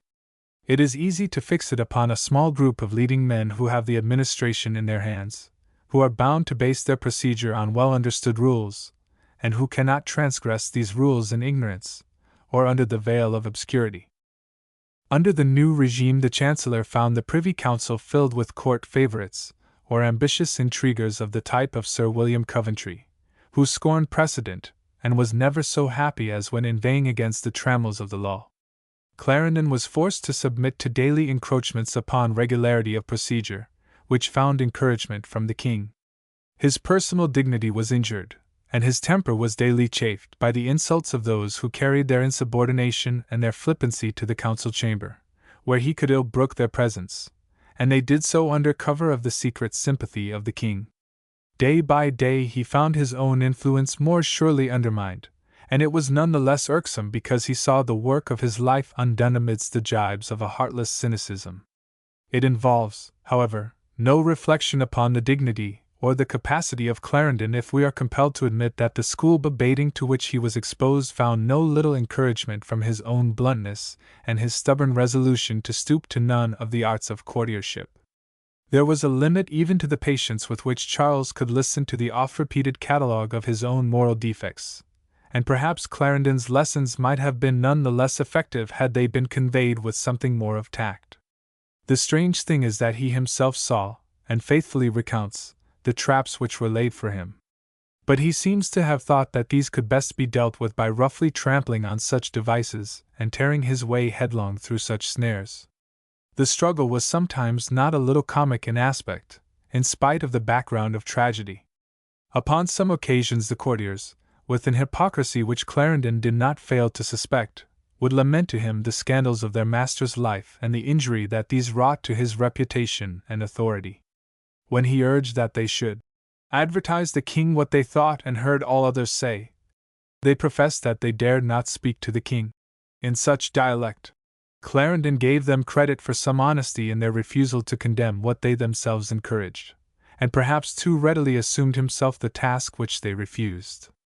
On one occasion, while he and Arlington, one would have thought no very sympathetic pair for mutual confidences, were discussing the license of the court and the consequent injury to the crown, their conversation was interrupted by the king. Their trouble did not escape his notice, and he asked the subject of their talk. The Chancellor candidly declared, prefacing the declaration by a confession that he was not sorry for the chance of making it, that they were speaking of His Majesty, and, as they did frequently, were bewailing the unhappy life he lived, both with respect to himself, who, by the excess of pleasures which he indulged to himself, was indeed without the true delight and relish of any, and in respect to his government, which he totally neglected, and of which the kingdom was so sensible that it could not be long before he felt the ill effects of it. So he proceeded, pressing home the moral with all energy of denunciation, and concluded by beseeching him to believe, that which he had often said to him, that no prince could be more miserable, nor could have more reason to fear his own ruin, than he who hath no servants who dare contradict him in his opinions and advise him against his inclinations, how natural soever. The picture was not a flattering one, and the prognostications were not soothing. To play the part of such a mentor is doubtless at times a duty, but it can scarcely confirm the influence of him by whom it is discharged. The king heard it with his usual temper, for he was a patient hearer, and spake sensibly, as if he thought that much that had been said was with too much reason. Perhaps Clarendon might have chosen a better audience than a proclaimed enemy like Arlington. The secretary had no mind for such jeremiads, and was dexterous enough to turn the subject by falling into raillery, which was his best faculty, with which he diverted the king from any further serious reflections. The king and he soon passed to merriment at Clarendon's expense, and made the old jests against the gravity of age, which made no allowance for the infirmities of youth. Clarendon tells the close of the conversation with an almost naive candor.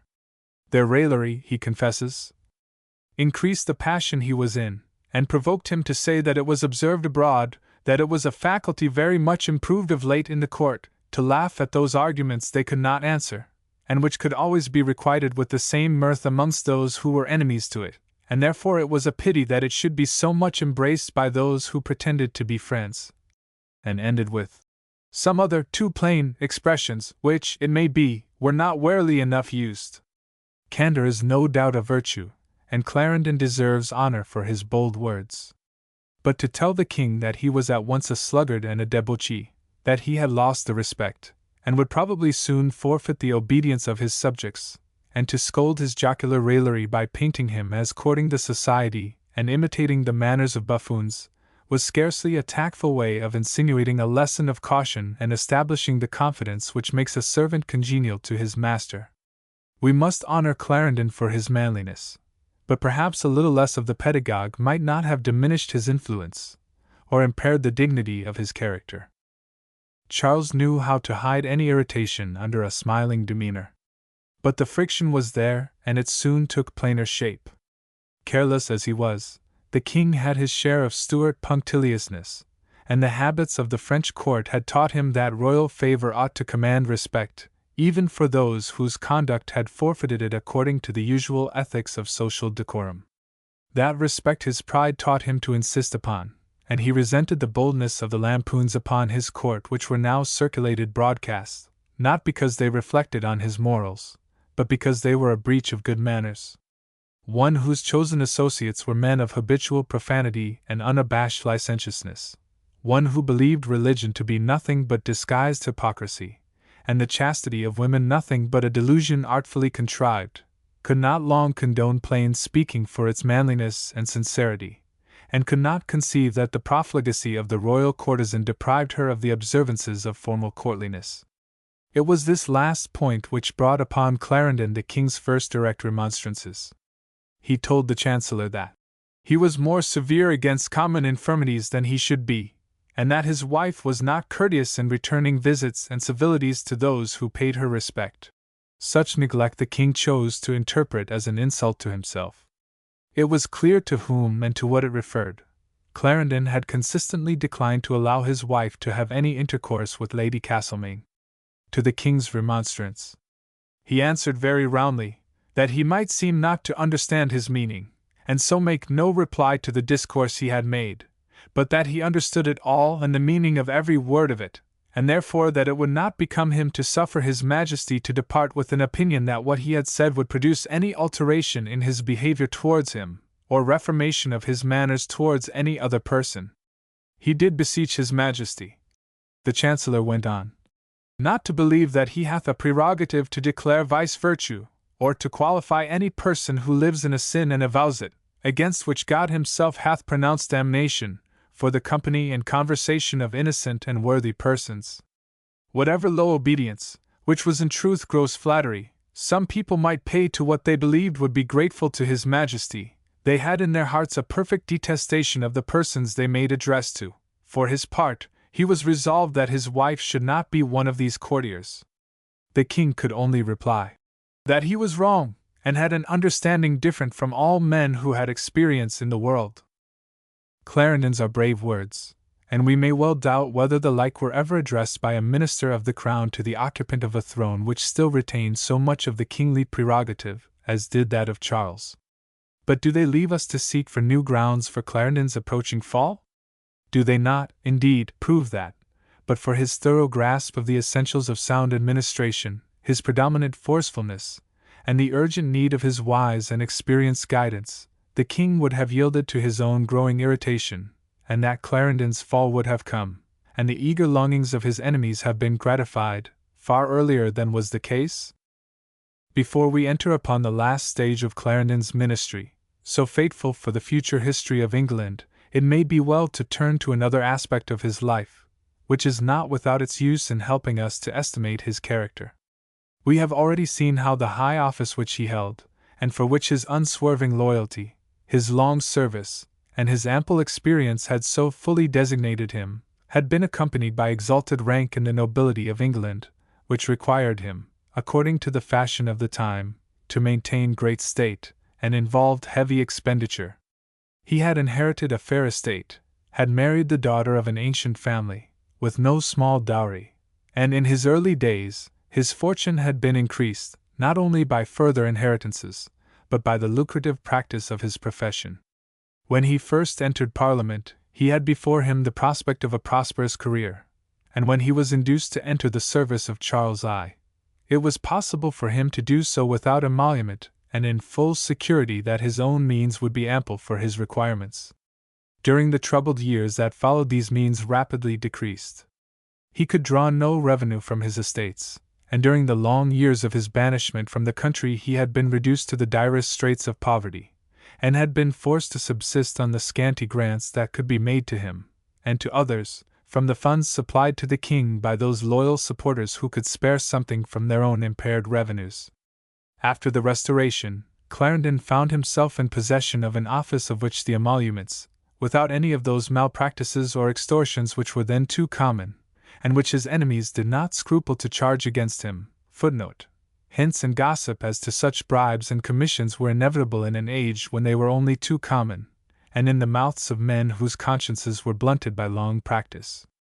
Such gossip readily spread, as it is, in all places and in all ages, too apt to do.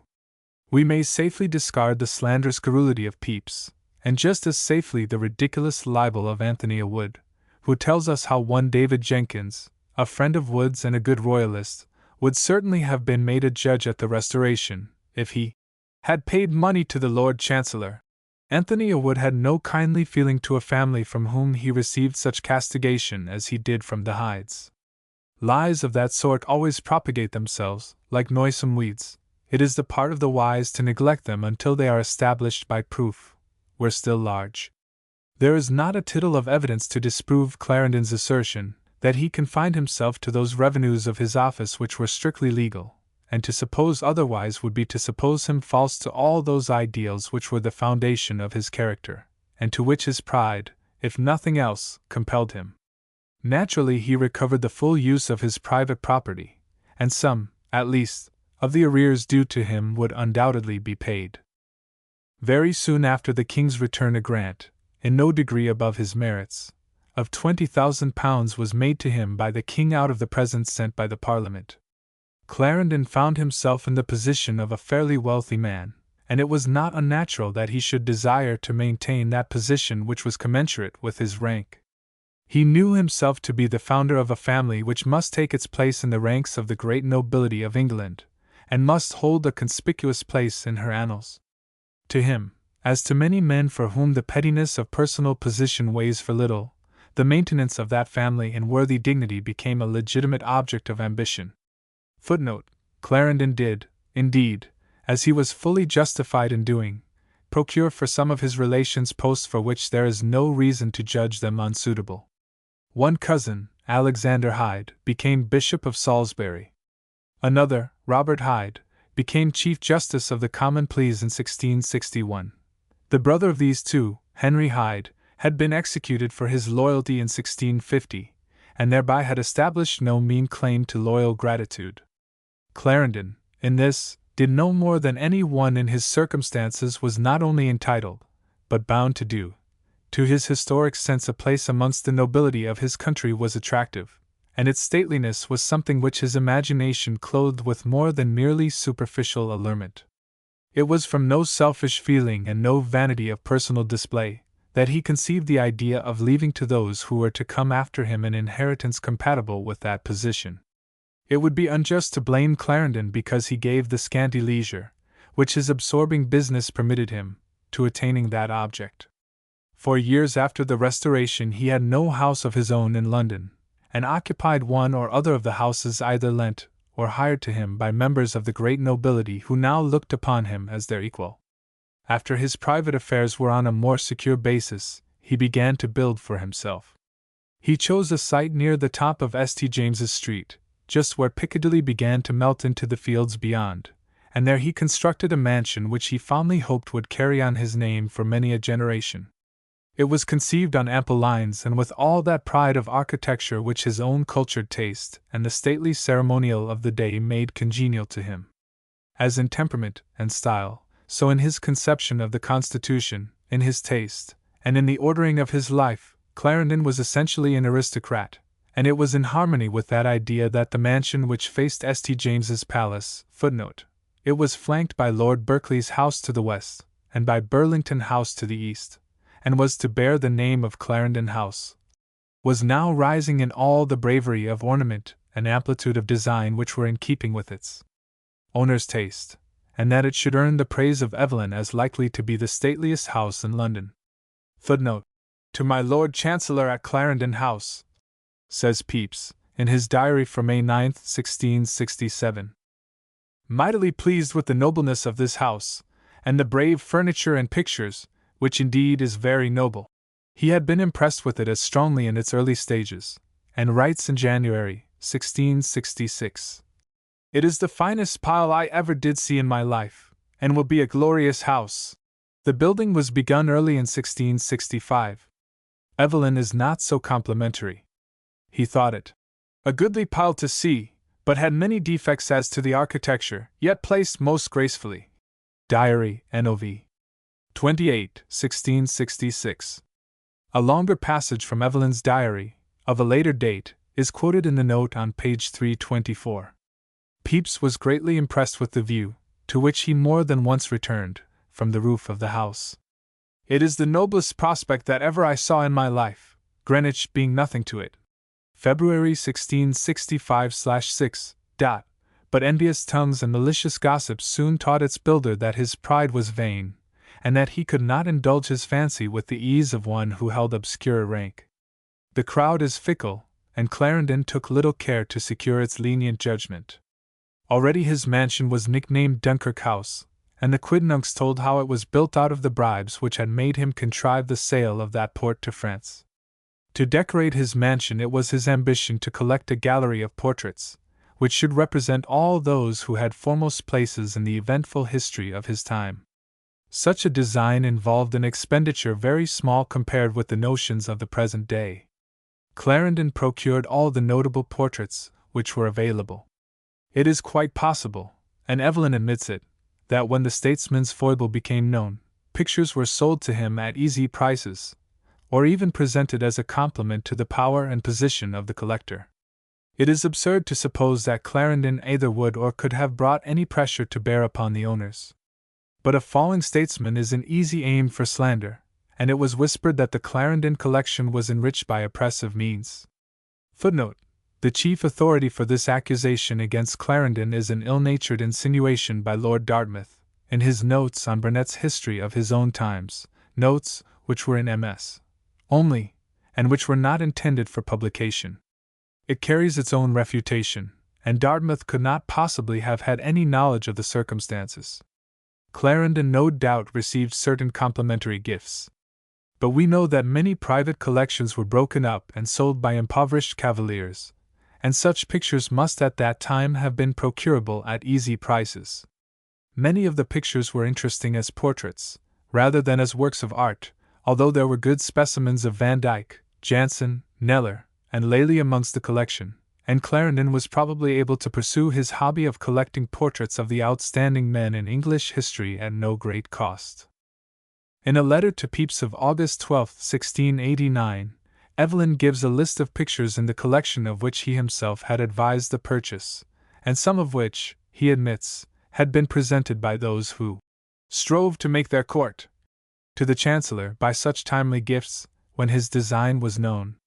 They comprise portraits of all the leading men in the reigns of Elizabeth, James I, and Charles I, and others were added from more remote history, and from his own later contemporaries. It is interesting to note that there were portraits of Chaucer, Shakespeare, Beaumont, and Fletcher. Which was, adds Evelyn, most agreeable to his lordship's general humour. When Clarendon House was destroyed, the collection went to his country house, at Cornbury, in Oxfordshire. On the death of Lord Rochester, in 1753, they were divided between his daughters, Jane, Countess of Essex, and Catherine, the famous Kitty of Pope and Gay, Duchess of Queensberry. The first moiety is that now at the Grove, Watford. The second is that which descended to the Douglas family, and is now at Bothwell Castle. If Clarendon's very natural ambition to bequeath a dignified home to his family and to make it a treasure house of portraits which represented a great page in English history was any weakness, it was one for which he may well be pardoned, and for which he paid heavily. He lived to regret the error into which a very human pride had led him. We must leave it to sterner moralists to deal out censure upon a weakness which he shared with other men of genius, who have found a solace in raising a stately monument which they may bequeath to posterity, and which may preserve another memory of them than that of their toils and their struggles and their own personal ambitions. But in the case of Clarendon, this weakness, of which he himself clearly saw the error, had this additional disadvantage, that it spread the belief that he had acquired wealth proportionate to such architectural expenditure. Like many another man, Clarendon overbuilt himself, and his miscalculation made his contemporaries suppose him the possessor of a superfluity of ill-gotten wealth. Chapter 24: Increasing bitterness of his foes. In the midst of thickening troubles at home and abroad, in court, in the city, and in the provinces, Parliament met on the 2 lst September, 1666. The new session was destined to bring sharply to an issue more than one of the questions in regard to which long-drawn friction had vexed the soul of Clarendon, and as it proceeded it was to reveal more clearly the designs of those who had striven so persistently to fret irritations and sow new seeds of dissension between him and the king. Their success, ignoble as it was, and little profitable either to the crown, the kingdom, or themselves, was soon to be achieved. Parliament met under the oppression of gloom caused by the fire. Whitehall and Westminster were safe, but scarcely a mile distant the smoke which rose from the desolated city had hardly died away. They saw, said the king in his opening address, the dismal ruins the fire had made, and nothing but a miracle of God's mercy could have preserved what was left from the same destruction. He was forced once more to apply for their assistance to meet the vast expense of the war, to which no end could be foreseen. The disasters of the kingdom had doubled the insolence of their enemies, and nothing could save the country but a vigorous effort to show the world that, in spite of these disasters, it was still equal to its own defense.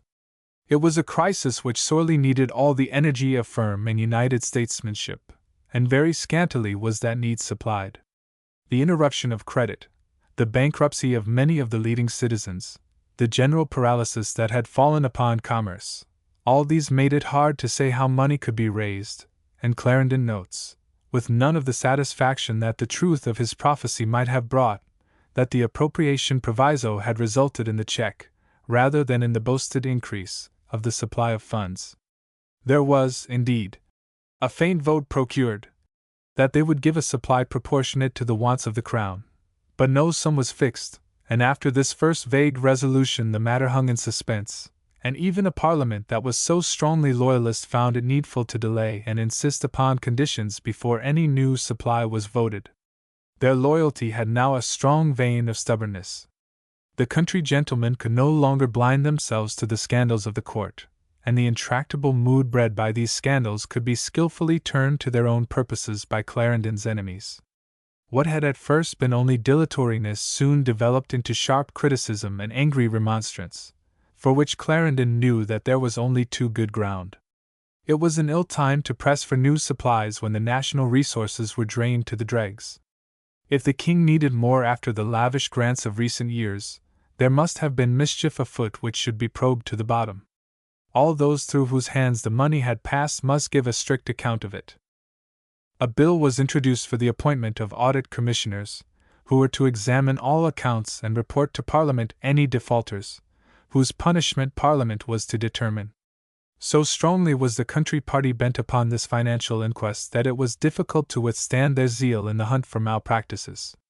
The naval administration was chiefly in their view, and their threats caused much searching of heart amongst those whose consciences told them that their methods could hardly meet the perilous light of day. A certain amount of corruption was an ordinary incident of all administrative dealings. Pepys had no wish to be dishonest, and was, indeed, a fairly incorrupt official, according to the ideas of the day. Many times he had withstood flagrant waste, and he was vigilant in promoting sound economies. But a barefaced system of secret commissions, which he honestly records in the faithful pages of his diary, was universally practiced, and the only admitted scruple was that such commissions should not be allowed to operate so as to permit a flagrantly dishonest contract. Subject to this, he evidently thought himself neglectful of his rightful interests if he did not make the most out of every transaction, and he piously invokes the blessing of heaven upon the unsavory business, as, with unctuous complacency, he counts up his gains. But however such things may be condoned by the prevailing practice, they have an ugly appearance when exposed to the public gaze, and Pepys was sorely alarmed both for himself and his principles at the prospect of a strict investigation. Others besides Pepys were involved. Ashley's administration of the prize money had been expressly set free from any auditing authority except that of the king, and under the protection of this proviso he had expended the proceeds not only with the sanction, but at the instigation of Charles, on objects which could not be made public without exposing the crown to the contempt of the nation, and making the resistance of the country party more obstinate and more outspoken. Charles took alarm, and consulted the secret committee of the Privy Council on the subject. He was determined, he said, to defend his ministers against an inquiry conducted on methods for which there was no precedent, and under which no man would be safe. He trusted that the bill would receive no support in the Commons, that if it passed the Commons it would be rejected by the Lords, but in any case, he was resolved never to give it his assent. The committee appeared to assent to these bold words, and to see in the proposal a dangerous menace to the prerogative of the crown, and Clarendon, obeying his natural dislike of such encroachments, confirmed the view of the king, hoped that he would abide by his resolution, and promised his own vigorous opposition to any such bill in the Lords. It is hard to find any adequate ground, either in policy or in justice, for Clarendon's resistance to this proposal. He had himself nothing to fear from it. He had no part in the details of naval administration, and those who were chiefly threatened had no claim to his protection. He had been strongly opposed to Ashley's appointment to administer the prize money, and he could not but know that the investigation would ruin Ashley's reputation. Had he boldly placed himself at the head of the country party and made himself the foremost champion of financial purity, he might have established a firm hold upon the affections of all that was best in the nation, and he might have trusted to their loyalty, and his own to prevent any serious blow to the prerogative of the crown and the respect due to the king. As a fact, he did assent, subsequently, to the nomination by the crown of an audit commission, and it does not seem as if a simple alteration of procedure would have seriously affected the substance of the matter. Of his failure to act thus, his increasing age, his infirmities of health, the anxieties by which he was oppressed, and the lack of powerful and confidential allies may have largely been the cause. But we must remember also the ruling principles in Clarendon's conception of the Constitution, and his own deep-seated prejudices. He was unwilling to stoop to injure an enemy by a weapon which might diminish the prerogative of the Crown. He never sought the position of leader of a party, which would thus have been forced upon him, and he felt that position to be incompatible with his own loyalty as servant of the Crown. He disliked the idea of parliamentary tactics, and all his past experience identified such tactics, in his mind, with the beginnings of rebellion. It was not given to him to see so far into the future as to conceive that an independent minister might be the strongest buttress of the Crown. But the tactics from which he recoiled were put into practice, with less than his honesty, but with much more skill and stratagem, by those who sought to accomplish his fall. The very courtiers whose influence was accountable for the scandals which stirred the indignation of the country party, made themselves the trusted friends of the parliamentary opposition, and carefully nursed it for their own purposes. The irresponsible and flighty genius of Buckingham made him, for the moment, the chosen patron of those who were murmuring against the abuses of the court, stimulated him to organize and conciliate the parliamentary faction that grumbled against the waste of the national resources, and induced him to cast aside for the time the habits of a profligate voluptuary, and throw himself with ardor into the labors of parliamentary debate. Rivalry and debauchery had made him, for a season, the object of the king's personal dislike, and had involved him in a bitter contest with Lady Castlemaine, and this tempted him to adopt the uncongenial part of a moralist, who found it convenient to cultivate the friendship of the strictest sectaries, and to pose as the savior of the kingdom. It was not the first, nor the only, antic by which he made himself, as Zimri, the easy butt of Dryden's satire. He became the prime favorite of the people, and his power with the mob seemed to make him the rival of the king. It added to the zest with which he pursued this new freak, that it helped him to satisfy private and personal piques. In particular, the Duke of Ormond had become the object of his almost insane jealousy. Ormond's lofty character, his consistent loyalty, his influence in the councils of the king, above all, his vast power as a great territorial magnate, had wounded the vanity of Buckingham, and he was able to evoke against Ormond, as an Irish peer, the jealousy of those English nobles who thought themselves unduly eclipsed by the great possessions and high official rank of a peer of a lower order, that of the Irish nobility. It was largely in obedience to this personal jealousy that Buckingham had made himself the prominent promoter of a bill of singular injustice to the sister kingdom. It was conceived that the importation of Irish cattle was a serious injury to the English agricultural interest, and was enriching the Irish at the expense of the English proprietors, and it was therefore proposed to forbid any such importation. That it involved practical ruin to Ireland, and promised to lay the seeds of deep-rooted hatred, mattered nothing to those who had their own selfish objects to pursue, or who had private grudges to satisfy. It was only natural that the bill found ready assent amongst some honest men, who were earnestly desirous to relieve the agricultural interest, suffering heavily under the pressure of taxation, and who had something else than private venom to indulge. The bitter complaints of Ireland could not be expected to weigh for much. It remained to be seen whether the short-sighted selfishness, which was sedulously fostered in order to gratify personal spleen, would be allowed to inflict upon a nation, united under the same crown, this scandalous injustice. At first it was proposed that the embargo should extend to Scotland also, but at a later stage this was dropped. Illustration: James Butler, Duke of Ormond. From the original by Sir Godfrey Kneller. The king was not deceived as to the injustice of the bill, and in its earliest stages he professed that his conscience would never allow him to give it his assent. He urged the council to give such a stop to this bill that it might never be presented to him, for if it were, he must positively reject it. It was not the first, nor the last, pronouncement of the king that was to turn out an empty threat. The council did not unanimously accept the opinion of the king. Those whom he consulted took diverse views of the bill, and some even who doubted its policy were not prepared to face the opposition of the English agricultural interest. Amongst the members of both houses of the English Parliament there was a deeply seated jealousy of Ireland, inherited from the days of her resistance to English power, and sharpened by fervent opposition to her Roman Catholic predilections. The promoters of the bill soon found themselves backed up by a solid phalanx of English prejudice, which held the Commons staunch to their support of its provisions.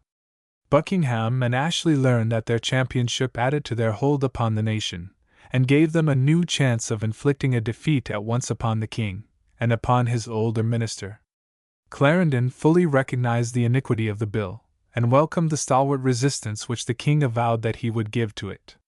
Footnote: It is odd to remark how the incurable prejudice of Whig historians blinds them to the real bearing of the bill, and forces them, in their desire to avoid any agreement with Clarendon, to find some excuse for it. It is by no means clear, writes Mr. Christie, the biographer of Ashley, that special circumstances did not counsel an exception to the general rules of political economy. So easily are fundamental principles made to bend to the exigencies of personal advocacy. But the result was to prove to him once more how little reliance could be placed on any apparently settled conviction of the king. The House of Commons had now become too stubborn to yield to any arguments of justice, and that the king and his ministers opposed the bill only added to the obstinacy with which it was pressed. There was now a deliberate opposition to the crown, and of the two bills, that about Irish cattle, and that for a commission of audit, the first was driven on with more fury, and the other more passionately spoken of. Any support which the party of the court could reckon on rapidly diminished, and even its adherents applied to the king for permission to record their votes in favor of the bill. Footnote Life 3. 141. Again Sir William Coventry, who, to Clarendon's mind, was the evil genius in every plot, appeared upon the scene. He persuaded the king of the strength of the supporters of the bill, and the small prospect of any supply until the House was satisfied that it would pass. Perhaps, he added, if the friends of the court withdrew their opposition to the Irish bill, they might thus be able to elude the threatening provisions of the bill for the audit of accounts. Footnote: Ibid, page 142. Under such inducements, Charles's conscientious opposition to the bill soon disappeared. His henchmen in the House received new orders, and amidst the plaudits of Buckingham's sycophants, this iniquitous bill passed through the House of Commons. The triumph only made the Commons insist with the more vigor upon the bill for the audit of accounts. Again the king yielded to pressure, to the alluring prophecies of abundant supplies as the reward of surrender, and to the dire threats of exposure of court scandals if the will of the House were thwarted. The result was a new surrender, and the accounts bill followed the other to the House of Lords. The scene of the struggle was now changed, but it was evident that the persistence of opposition was in no way checked, and that a fierce struggle between parliamentary power and the royal prerogative was threatened in the immediate future. To Clarendon, the opposition in the House of Commons centered in these two bills. Taken together, they roused his unrelenting hostility, the one because it was founded upon no constitutional precedent, and was dangerous to the royal prerogative, the other because it was conceived in a spirit of reckless animosity, and was flagrantly unjust to Ireland. Up to a certain point, the king had cordially agreed with that view, but once more that fickle support went for nothing. A few threats and allurements disposed of Charles's conscience as well as of his judgment. For him precedent did not count, the royal prerogative meant only what secured for himself an easy life, and the prospect of supply, and as for injustice to Ireland, the burden of conscientious scruples was easily transferred to other shoulders. A strong will and a scrupulous conscience were inconvenient equipments for a minister of Charles II. But it was still Clarendon's duty to do his best to save the king from treacherous plotters, as well as from the consequences of his own fickle waywardness. There was one way which occurred to Clarendon, and which he seems to have urged upon the king without success. The Parliament had now sat for 6 years, and perhaps contact with the constituencies might prove a solvent of their irksome obstinacy, and also of those dangerous combinations which were threatening to foil all schemes of sound policy. Might it not be that the sound loyalty of the nation would send to Westminster a Parliament, not servile or subservient, but less truculent and intractable than the present? whatever the soundness of his opinion, and it may perhaps be doubted if a new election would have been a safe expedient for the king, it obtained scanty support. The little clique of intriguing courtiers thought that it portended danger to their own influence. Some who had proved ineffective assertors of the views of the country party were alarmed for their seats. The king was easily persuaded that many of his own most obedient placemen might disappear. Buckingham and his friends managed even to alarm the bishops by predicting a majority for the enemies of the church. Clarendon never found that the ecclesiastical mind was one upon which, as a statesman, he could place any reliance. They judged now as far from the mark as usual, and yielded to the persuasions of his foes. Clarendon was fain to be content with the existing House of Commons, and the fight was now to be how far the Lords would bow to the imperious demands of that House, and allow themselves to be managed by the little band of malcontents, whose main object was to make the present administration impossible. In the House of Lords, the leading part in pushing forward the Irish Cattle Bill was taken by the Duke of Buckingham. His newfound ardor for political intrigue had changed for the moment his habits of life as a voluptuary. Under the impulse of his present irritation, his usual haunts were abandoned, and he spent laborious days in the House, the first to be present, and the last to disappear. Footnote: the usual hour for the meeting of Parliament was early, and Clarendon complains of the laxity which, of recent years, had made the hour as late as 10 o'clock a.m. The House of Lords had of late shown so little zeal for work that they frequently adjourned after a few minutes.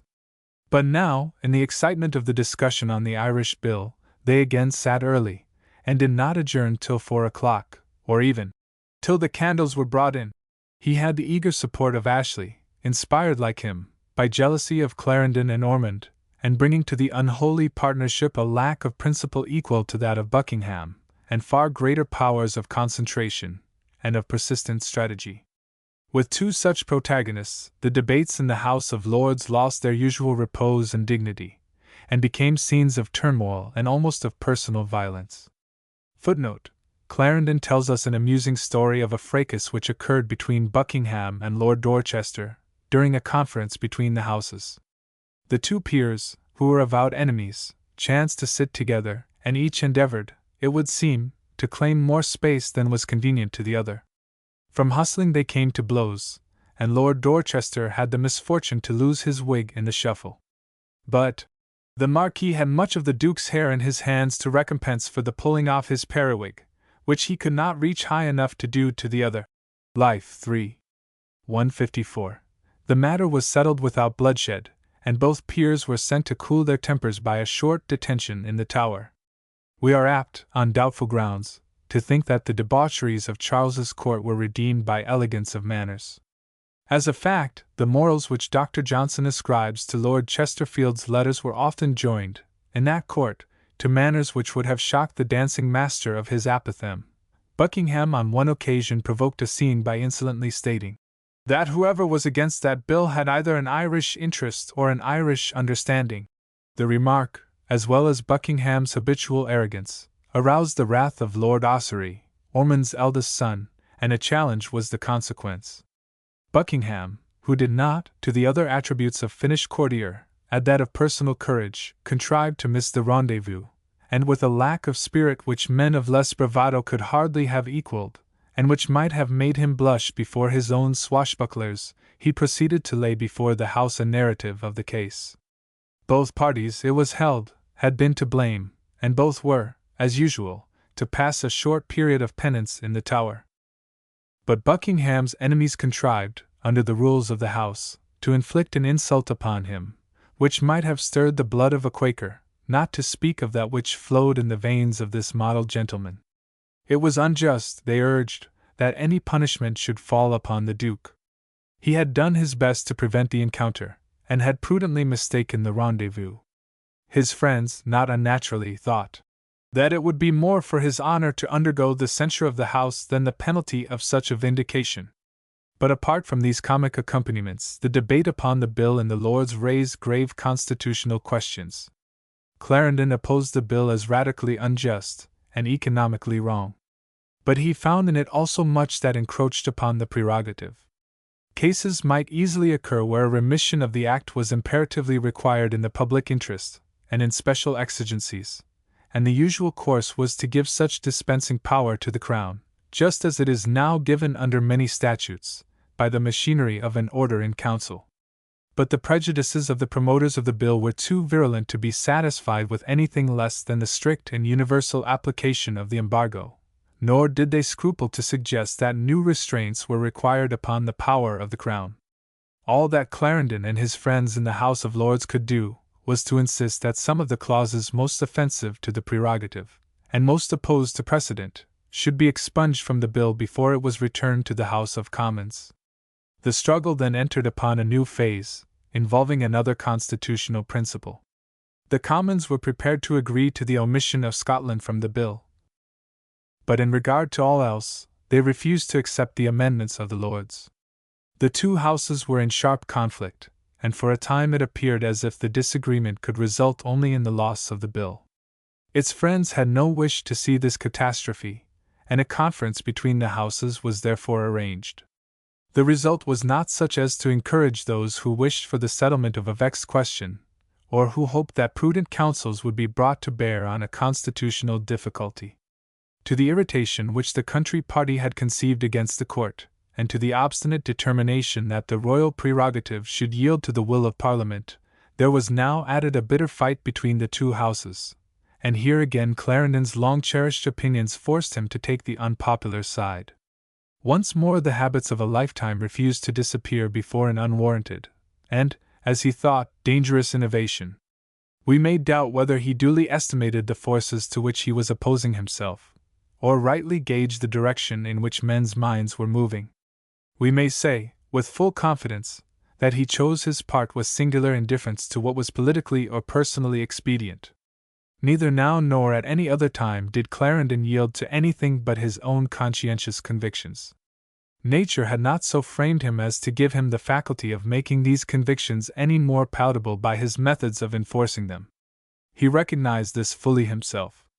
In all the debate upon this bill, and upon the other of accounts, the Chancellor had the misfortune to lose much credit in the House of Commons, not only by a very strong and cordial opposition to what they desired, but by taking all occasions which were offered by the frequent arguments which were urged of the opinion and authority of the House of Commons, and that it was fit and necessary to concur with them, to mention them with less reverence than they expected. It is very true he had always used in such provocations to desire the Lords to be more solicitous in preserving their own unquestionable rights, and most important privileges, and less tender in restraining the excess and new encroachments of the House of Commons. Footnote Life 3. 163. He listened with ill-concealed irritation to assertions of supreme power on the part of the Commons, which aroused echoes of the old days of the Long Parliament. His cherished hope was not for an absolute monarchy, but for such maintenance of the royal prerogative as might assure the delicate balance of the Constitution, and he saw that the degradation of the Lords to a mere chamber for registering the determination of the House of Commons was a first step in throwing that delicate balance out of gear. His opinion was that the late rebellion could never be extirpated and pulled up by the roots, till the King's regal and inherent power and prerogative should be fully awarded and vindicated. And that prerogative to his mind was associated with the maintenance of adequate authority in the House of Lords. It was not given to him to recognize how deeply that rebellion had struck its roots, and how sure it was that from these roots would grow a strong plant of parliamentary power, and of predominance of the representative house, which it was now too late to extirpate.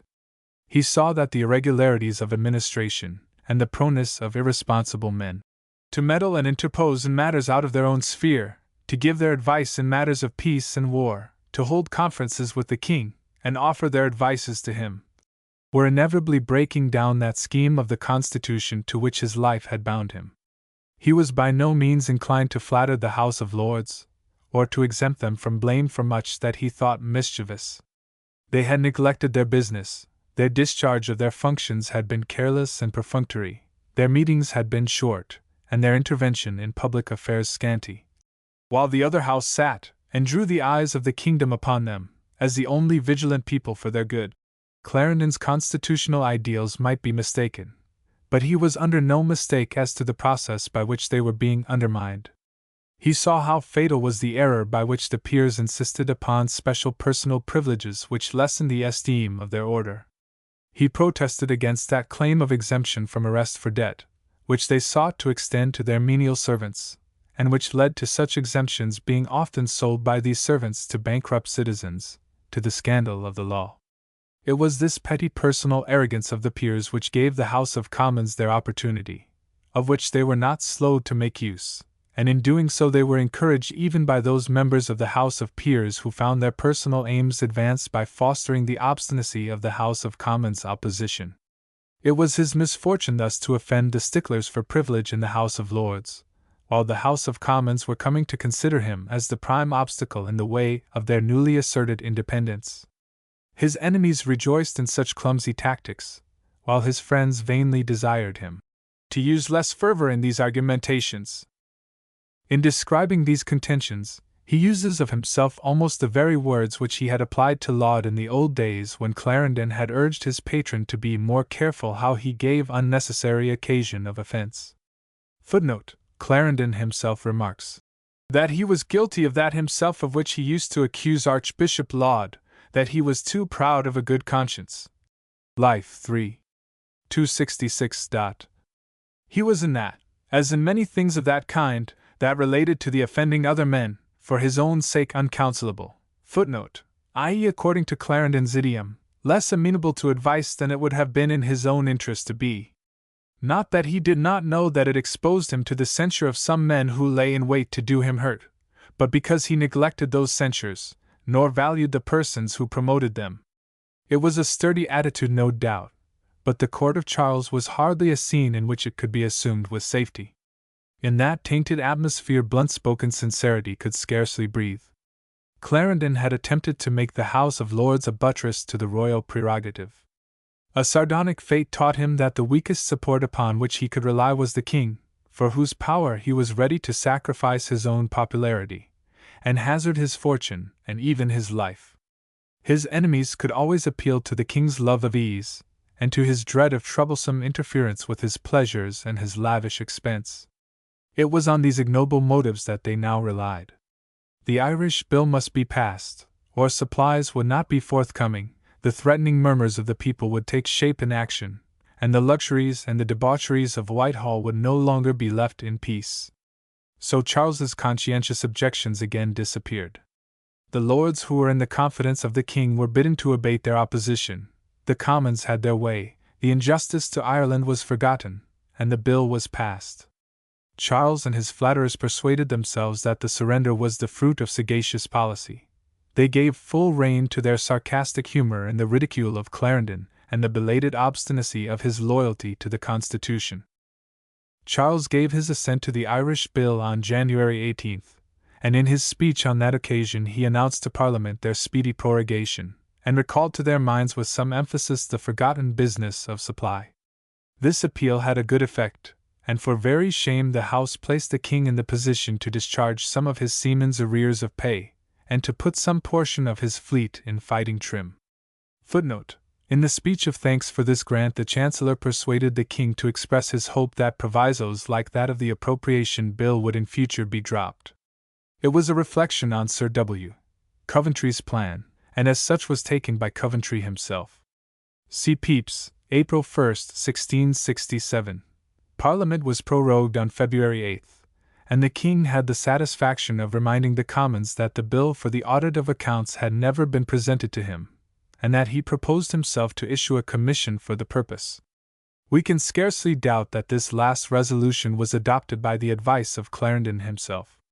He disliked the encroachment of the Commons, but it was no part of his desire to keep the light of day from the scandals of financial administration.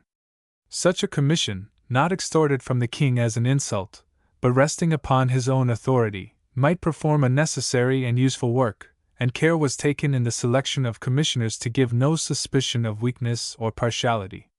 Before it could do effective work, Clarendon had ceased to guide the nation's policy. The pressure of parliamentary opposition was for the time removed. But the troubles of the king's minister were by no means at an end. The war dragged on its course, our resources were nearly drained, the navy was reduced to inefficiency, our foes were encouraged to new efforts by our disasters. We have already, chapter 21, seen the insults which England was yet to undergo before the relief of a not very creditable peace was won, and to what dire necessities the treasury was reduced for lack of funds. We have learned how, at that juncture, chapter 21, Clarendon differed from the other advisers of the king, was adverse to convoking Parliament, and suggested the unwelcome device of a loan to tide over the emergency. Peace came at last. But it brought no satisfaction to the nation, and no recompense for her vast expenditure. It left the relations between Clarendon and the king sadly strained, and it did not soften the growing unpopularity of the minister with the country party, or bring oblivion of his sharp passages with the House of Commons.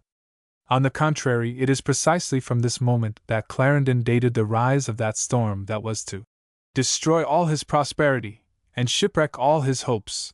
The cloud had indeed been thickening, and the waves had been gathering new force, for months and even years. Clarendon professes his knowledge of the plots that had long been undermining his power. All that he means by dating the storm from this period is that the long-threatened tempest now burst in its full force. But the struggle was to be maintained, not without hopes, for a few months more. Clarendon had the satisfaction of finding that the summoning of Parliament, in the spring of 1667, to which he had been strongly opposed, and the legality of which he doubted, see ante, page 206, was after all rendered unnecessary by the near prospect of peace. But Clarendon's opposition to the proposal had increased, if possible, his unpopularity with the Commons, and suspicions had been rife that he desired to raise revenue without parliamentary consent. The disasters which attended the last stages of the war did not allay the general discontent, and when the peace was at last signed on July 2 LST, 1667, it found court and ministers alike under the cloud of popular jealousy. Only 2 months before Clarendon had lost the stay and support of that colleague, whose sympathies were closest to his own, the loyalty of whose friendship was most untainted, and upon whose character and high rank Clarendon could rely to balance the jealousy of his own promotion, too sudden not to offend the pride of the older nobility. With touching anxiety, Clarendon had sought to defend his old friend, now enfeebled by age and ill health, from the unseemly efforts that had been made to remove him by those who sought to fill his place. But it may be doubted whether in doing so he acted in the real interests of Southampton's reputation. His desire to keep his old friend at his side was only natural. Both had passed through hard straits, and both, because Southampton was only the Chancellor's senior by a year, were now prematurely aged. Clarendon and he were the last of the old band who had rallied to the king in 1640, and a true instinct taught him that they must stand or fall together. All the most cherished memories of his life, all that was most sacred in his loyal devotion to his first master, all the vicissitudes of his fortunes, were associated in Clarendon's mind with the friendship which began when they were students together at Magdalen, and was cemented when they had been forced together, by the excesses of the party with which they had at first been in sympathy, to attach themselves to the Royalist side, at a time when that side had ceased to have any means of attracting the support of selfish ambition. They had alike been averse to the proceedings of the court during the days when parliamentary government was suspended. Southampton had suffered severely in purse from the claims put forward by the Crown on his estates in Hampshire, and we have already seen how little Hyde sympathized with the rigor with which such claims were pressed. This Thomas Wriothesley, 3rd Earl of Southampton, was the son of the 2nd Earl, whose name is immortalized as the patron and the friend of Shakespeare. It is interesting to remember that one of his daughters, he left no male heir, was the wife of William, Lord Russell, condemned and executed in 1683, and had welcomed what they hoped would be a return to sounder methods when Parliament was again summoned. Both had seen much amiss in the government of Strafford, and had been glad to think that what they deemed his innovations would receive a check.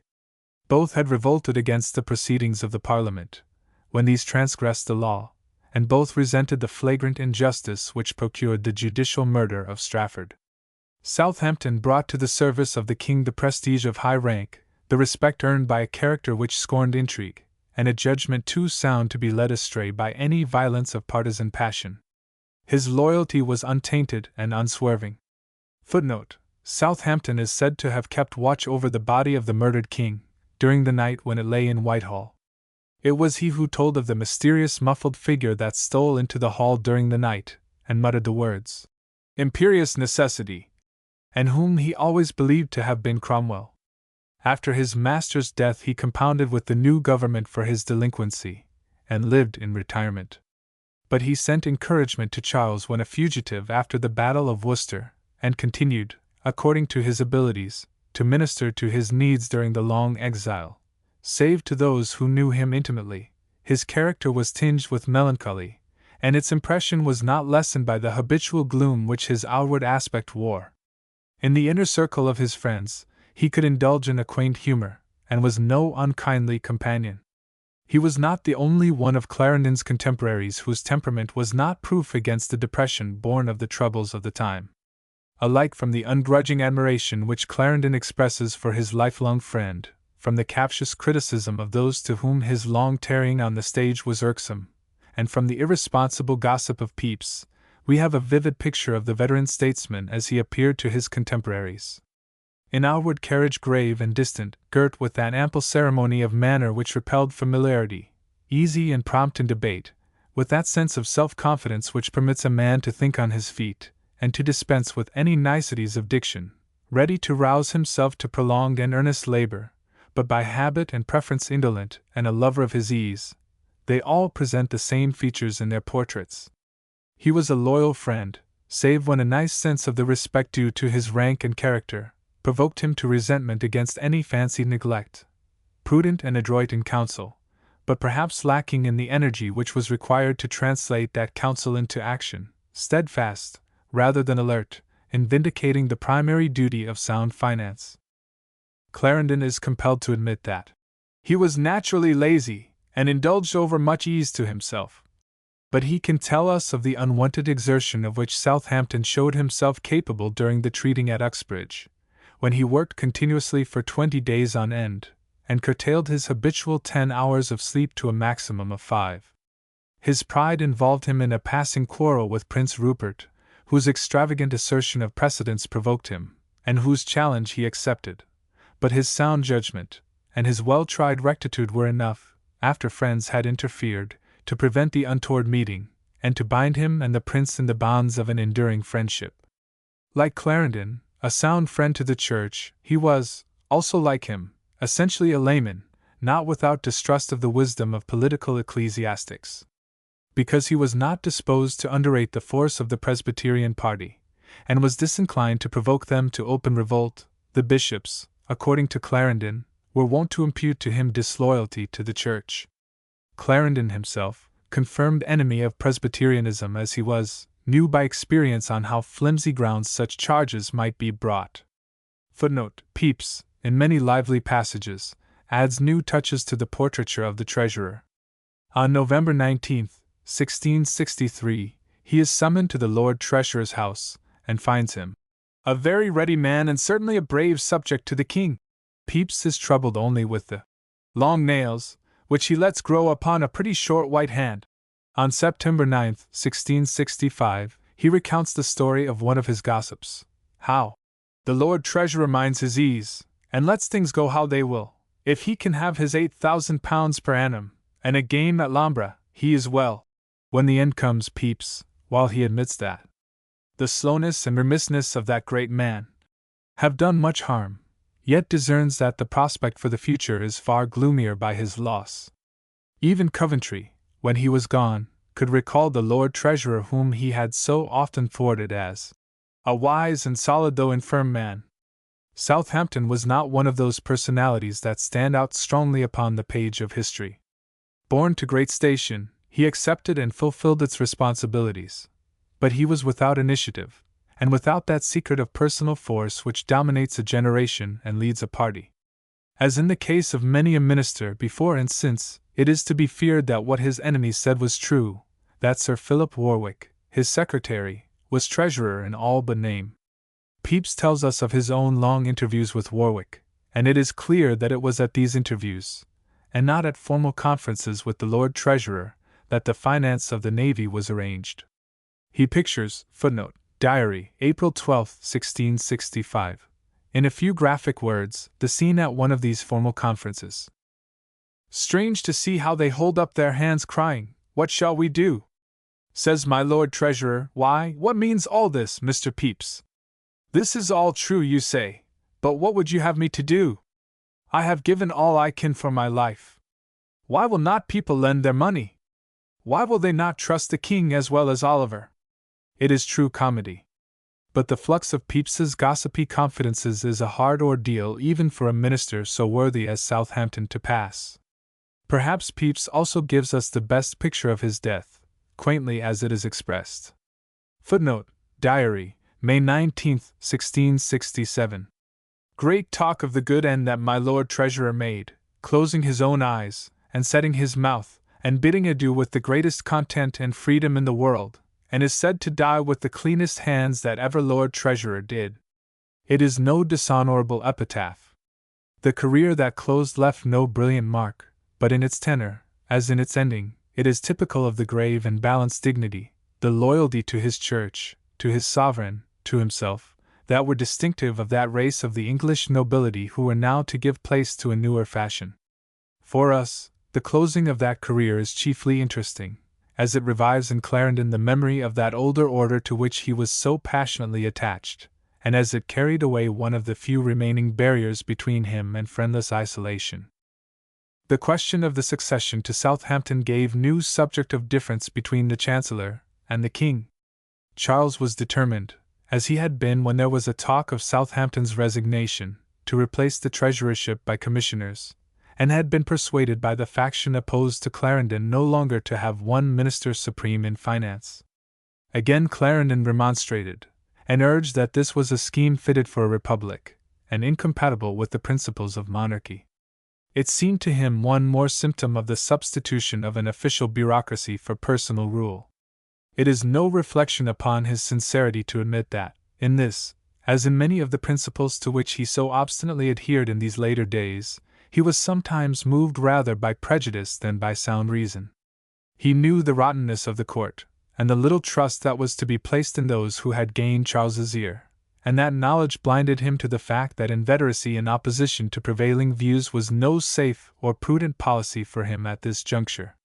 Himself a man risen from the middle class, he nevertheless held that the natural custodians of the executive power were men who by hereditary rank, and by outstanding position, could acquire, if not the confidence, at least the implicit obedience, of the people. Long association with men of the highest rank had imbued him with their feelings, and made him the champion of their privileges.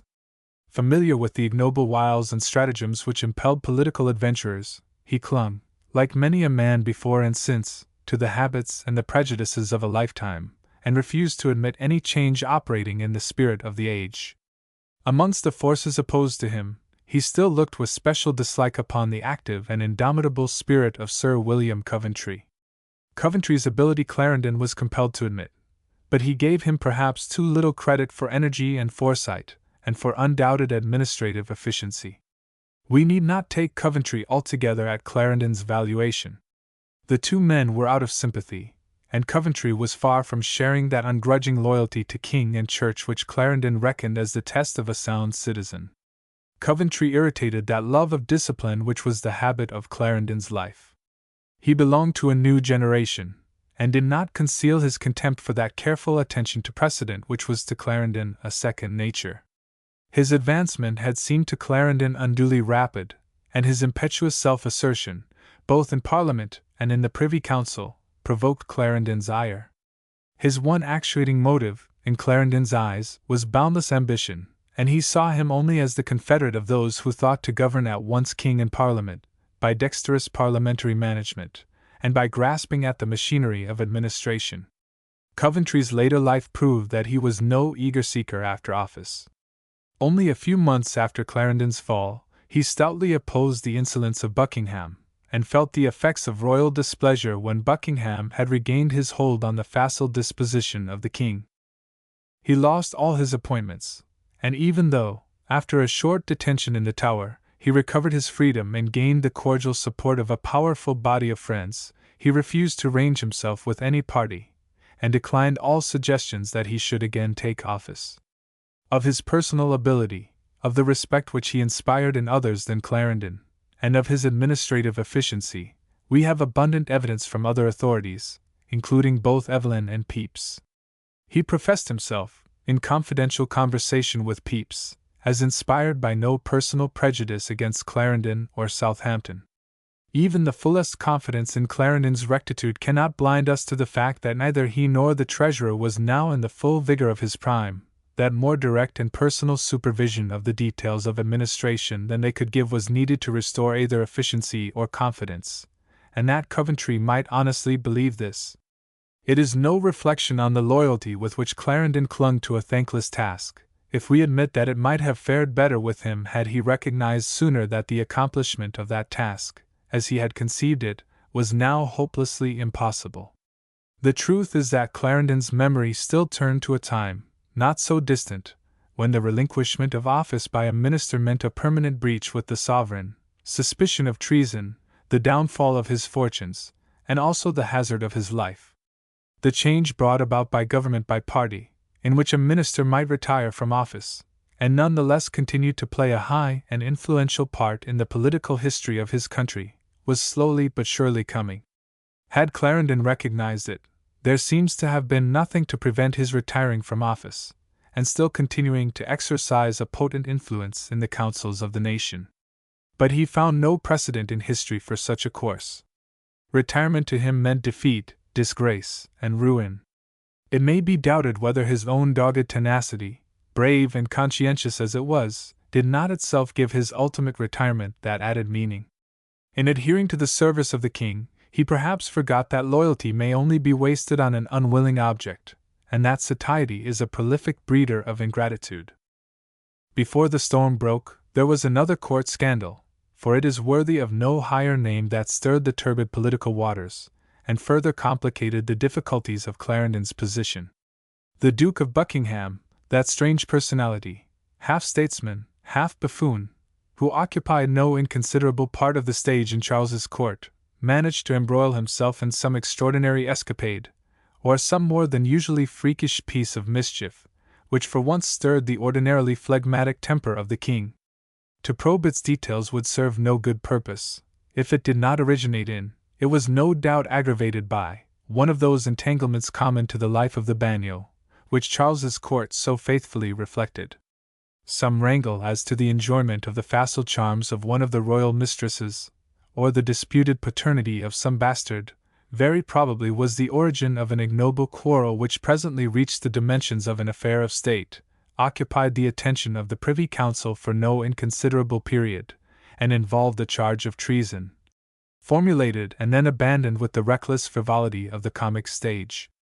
We shall probably not be far wrong in ascribing the beginning of the trouble to Lady Castlemaine, who found her hold upon the royal favour threatened by some ill-timed intrigue of Buckingham.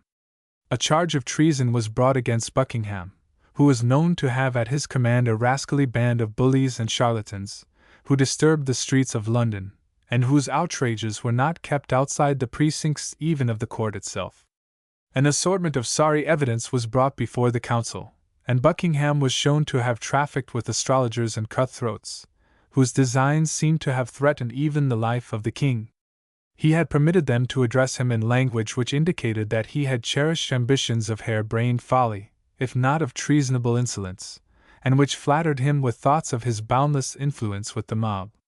The matter was brought to Clarendon's knowledge by the king, but the Chancellor endeavoured as far as possible to hold aloof from the squalid inquiry, which was pushed forward chiefly by Arlington and his sworn ally, the Lady Castlemaine.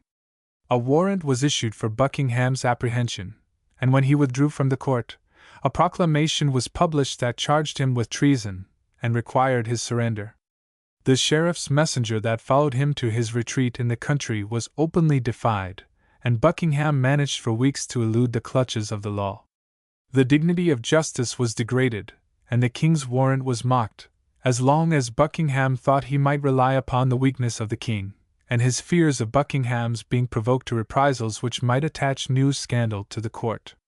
While the warrant was out against him, the Duke was bold enough to resort to Clarendon, and to invoke his aid in securing for him an interview with the king, in which he was confident that he might allay the passing anger. Clarendon could only advise his surrender, and assure him that nothing would be allowed to interfere with the even-handed administration of justice. Clarendon refused to denounce to Buckingham those who were his enemies, and evidently had no desire to secure for himself, by so doing, the gratitude or the alliance of such a man. The Duke at length found that it was either necessary or safe to surrender himself, and in the examination which ensued, he showed all his usual insolence, and his confidence in his hold over the king. He treated the evidence as worthless, and forced Charles himself to admit that some of the correspondence had its origin in court intrigue. The quarrel with Lady Castlemaine was composed, and from being bitter enemies, she and the Duke became sworn allies, who joined forces in denouncing Clarendon, and found abettors in those who had lately been the Duke's accusers. A man of much less than Clarendon's pride and dignity might well have despised such intrigues, but events soon proved how fickle was the support upon which he could rely in trusting to the gratitude of the king. The incident, as lightly closed as it had been recklessly begun, resulted only in knitting more closely the designs of those who were relentlessly pursuing the object of ending his power and procuring his downfall. No scruples were likely to stay the hands of the sorry band of conspirators. Chapter 25: The Triumph of Faction. Just as peace had been cemented amongst his enemies, in preparation for a final attack, Clarendon was struck by a heavy blow of domestic bereavement. Throughout all the vicissitudes of his life, amidst the hardships of exile, and in the still heavier anxieties that surrounded his later years of seeming prosperity, Clarendon had ever found in his family a center of affection and a source of consolation, broken only for a season when his eldest daughter was raised, by her marriage with the Duke, to a position which Clarendon knew well involved danger, both for her and for himself. His wife had proved an affectionate helpmate, and it is to her credit that in these court circles which jealousy had rendered vigilant of any trace of scandal, and keen to note any assumption of arrogance, the wife of the Chancellor provoked the attacks of no enemies, and managed to elude the wrangles and bickerings of the palace. In the summer of 1667, after a brief illness, she who had been his life's companion was taken from him, when, deprived of all his early friends, he was most in need of the comfort of a loving heart. Belonging by birth to the higher grade of the squirearchy, Lady Clarendon had married in her own rank, with every promise of all the comfort and dignity of honored station, and in the first years had enjoyed a rare felicity of happy wedded life. When the career of politics absorbed her husband, she submitted without murmur to the interruption of that happiness, and in after years, without repining, she accepted the burden of the breaking up of her home, long years of anxiety, and the trials and privations of exile. She carried her later elevation to high rank without pride or ostentation. She does not lose her right to our respect because she earned what the Greek historian pronounces to be woman's highest glory, the least noisy echo either of praise or blame.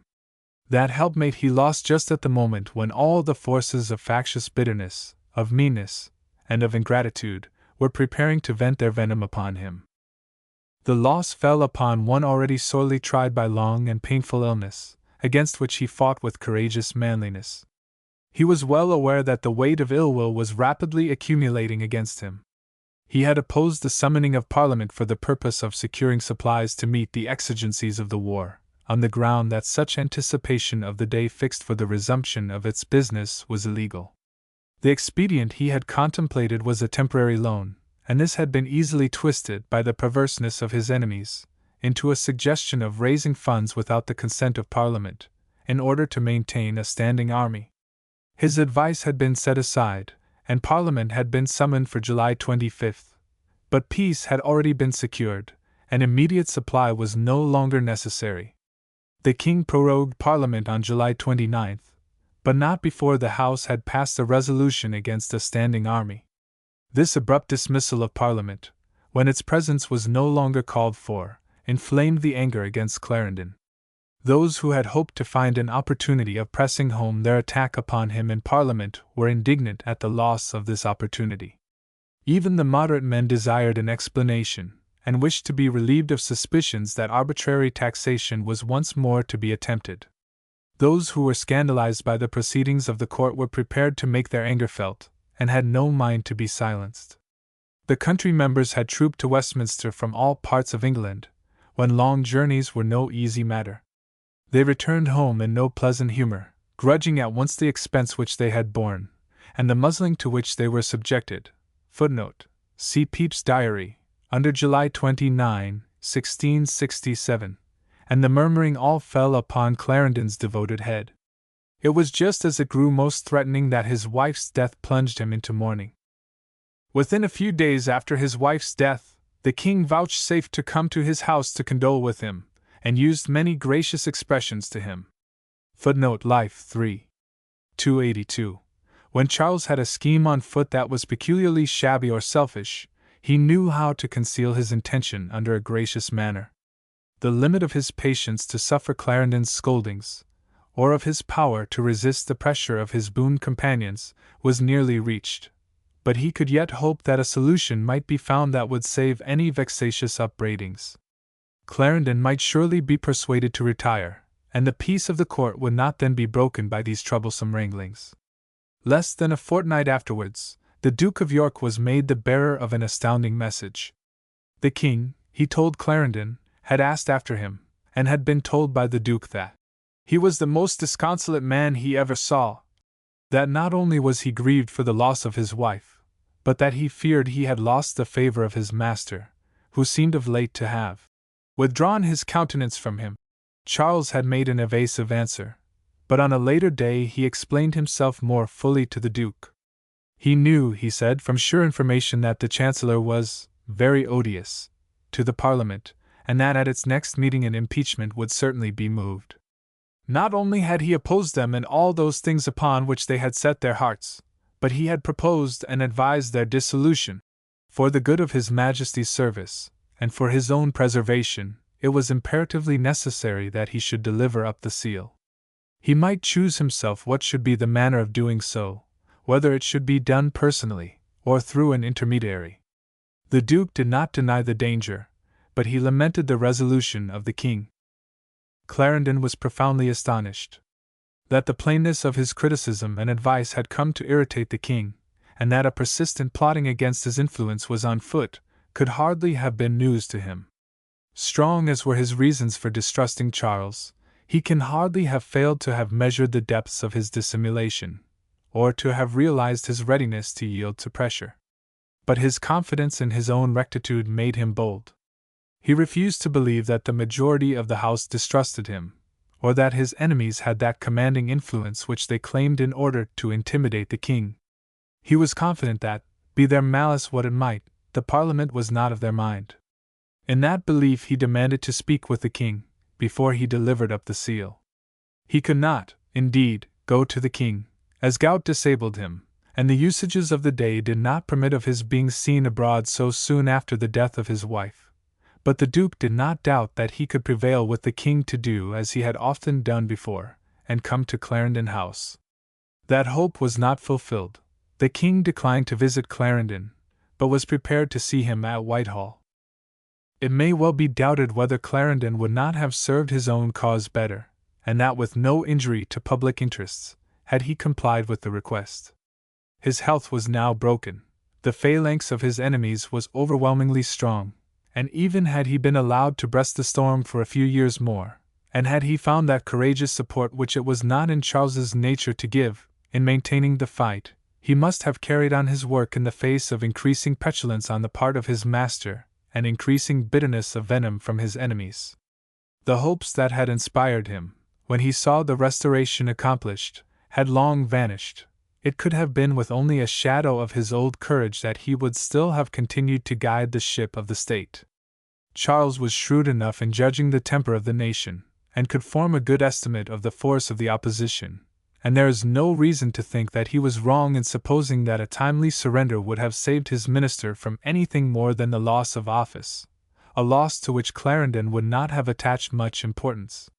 The very fact that his enemies were obnoxious to the darts of scandal, and that the nation was watching them jealously, the very probability that many would have resented the fall of a minister who had notoriously fought against the flagrant indecencies of the court, these were additional reasons why Arlington and his faction would have been content with the removal of the object of their hatred.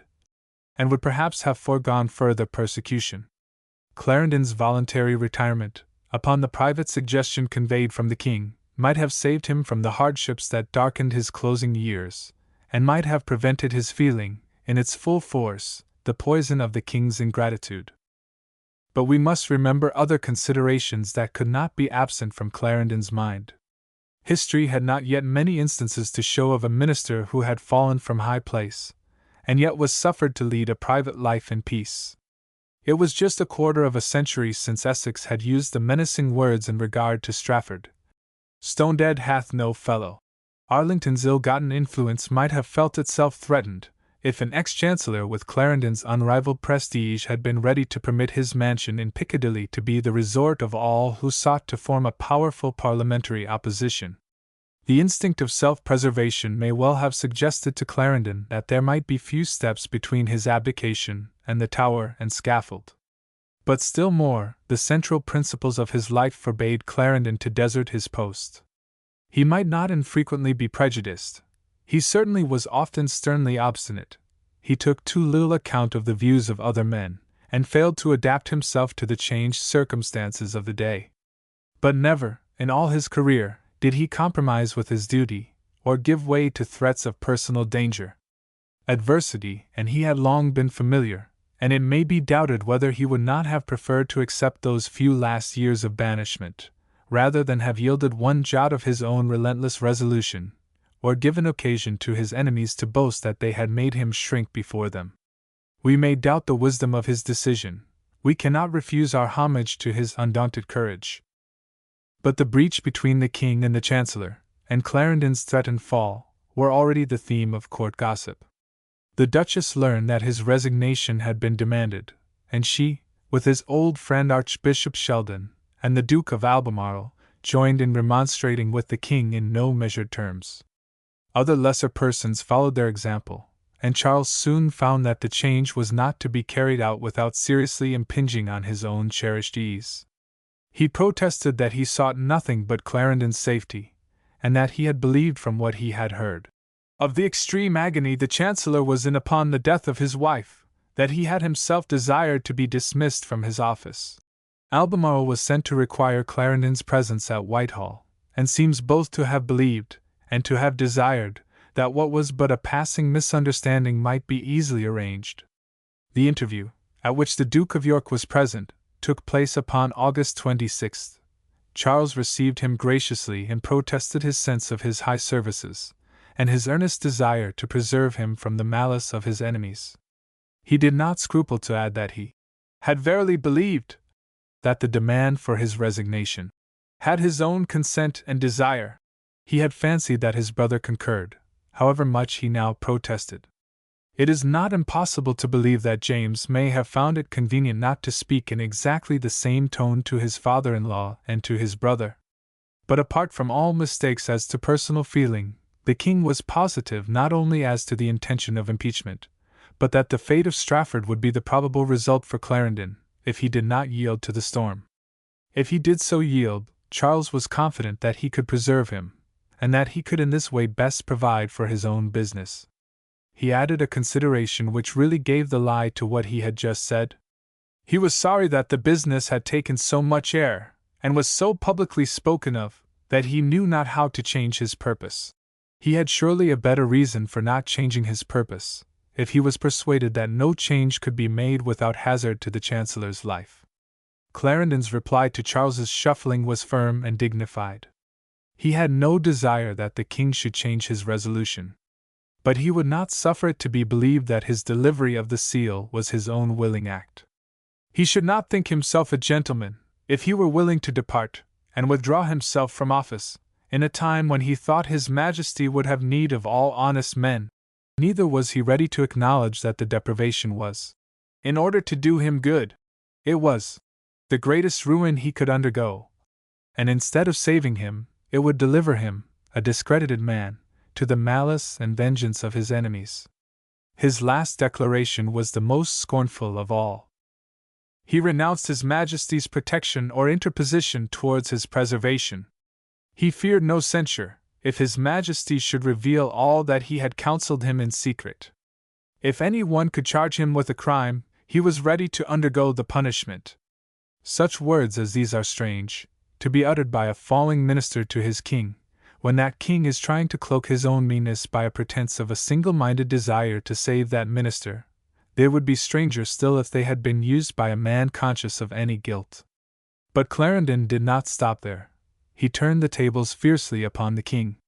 He doubted very much that the throwing off an old servant who had served the crown in some trust near 30 years, who had the honor by the command of his blessed father, who had left good evidence of the esteem he had of his fidelity, to wait upon his majesty when he went out of the kingdom, and by the great blessing of God, had the honor to return with him again, which no other counselor alive could say, on a sudden, without any suggestion of a crime, nay, with a declaration of innocence, would call his majesty's justice and good nature into question. Charles had pretended to be working for his servant's safety, and in accordance with what he thought that he desired. That servant brushes aside his subterfuges, renounces his protection, and plainly tells him that the course he proposes to follow will stamp him as an ungrateful master, and drive every honest man to abandon his service. No wonder that the king seemed very much troubled. He pleaded the power of Parliament, and how he was at their mercy. Clarendon could only advise him not to act the coward. He had a warning in the fate of Richard too, of what faint-heartedness in a king might bring. In his last thrust Clarendon forgot, as he himself admits, the bounds of prudence. In the warmth of this relation, he found a seasonable opportunity to mention the lady with some reflections and cautions, which he might more advisedly have declined. The close of his final interview was perhaps an ill-chosen moment for wounding the king's pride by another reference to the foul-mouthed termagant, who now swayed the court, and trampled on her royal lover with the usual insolence of the pampered courtesan. The visit of the king and the duke to Clarendon's chamber at Whitehall, where the interview took place, lasted 2 hours, and at its end the king rose in silence and retired ill-pleased. Meantime the tongues of the court gossips were busy. When the conference closed, the garden was filled with a crowd of courtiers, eager to watch the countenance of the king. As the Chancellor left the presence of his master, the lady, the Lord Arlington, and Mr. May, Bab May, the keeper of the privy purse, and minister to Charles's pleasures. See ante, page 244. Looked together out of her open window with great gaiety and triumph, which all people observed. The fallen minister could spare a moment's attention to mark the dramatic fitness of the scene. Clarendon, Life 3. 291. Pepys gives us the scene with more detail. Diary, August 27th. Mr. Pierce, the surgeon, tells me how this business of my Lord Chancellor's was certainly designed in my Lady Castlemaine's chamber, and that, when he went from the king on Monday morning, she was in bed, though about 12 o'clock, and ran out in her smock into her aviary looking into Whitehall garden, and thither her woman brought her nightgown, and stood joying herself at the old man's going away. And several of the gallants of Whitehall, of which there were many staying to see the Chancellor's return, did talk to her in her bird cage, amongst others Blancfort, the Marquis de Blancfort, telling her she was the bird of paradise. 2 or 3 days passed, during which the plot ripened amidst the gossip of the quidnuncs. To those of his more sober-minded counsellors, who spoke for the Chancellor, the king professed much kindness for him, but he had made himself odious to the Parliament, and was no more capable to do him service. The Lady Arlington and Bab May still honoured him by their fervent denunciation, and by their sure prediction of his speedy fall. Evelyn visited him the day after his interview with the king, and found him in his bedchamber, very sad. He had enemies at court, Evelyn goes on, especially the buffoons and ladies of pleasure, because he had thwarted some of them and stood in their way. I could name some of them. The next day Evelyn dined with him, and found him pretty well in heart, though now many of his friends and sycophants abandoned him. Clarendon knew the world too well to be surprised or grieved by such abandonment, or to allow it to affect his fortitude. The Duke of York, none of the most adroit or persuasive of advocates, still stood his friend, and endeavoured to bend the purpose of the king. Sir William Coventry, always, although afterwards he disclaimed it to Pepys, one of the most pronounced of Clarendon's enemies, found it necessary to resign his post of secretary to the Duke, and the place was filled by one whom Clarendon suggested. It may be doubted whether the change was meant as more than an outward sign to Clarendon that he still retained his son-in-law's respect. The fight between his friends and enemies still proceeded apace. When the Duke of York attempted to stem the tide against him, Charles only replied that he had gone too far to retire, that he should be looked on as a child if he receded from his purpose. Selfishness and love of ease blunted Charles's judgment. They did not interfere with that obstinacy which was a dominant trait in the family character. Only 2 days later he took the decisive step, and sent Secretary Morris with a warrant under the sign manual, to demand the seal. Footnote: the seal was entrusted to Sir Orlando Bridgeman, as Lord Keeper. The Chancellor delivered it with all expressions of duty to the King. If Charles felt the stings of conscience for his sorry action, he could comfort himself with the congratulations of the court pandar, Bab May. That worthy fell upon his knees, kissed the King's hand, and told him that he was now King, which he had never been before. Footnote: see Pepys' Diary, November 11, 1667. It was an odd change, from the dignified loyalty of Clarendon to the fulsome flattery of Bab May.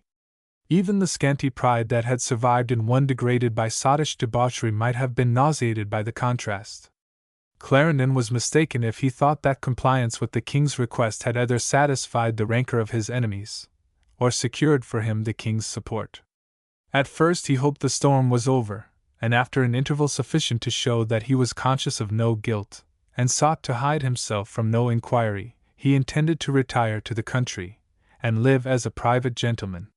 He had no fear either of Parliament or of his countrymen, and was ready to abide their question. He heard that the King dreaded his assumption of the part of leader of a parliamentary opposition, and hastened to assure him that he had no such intention.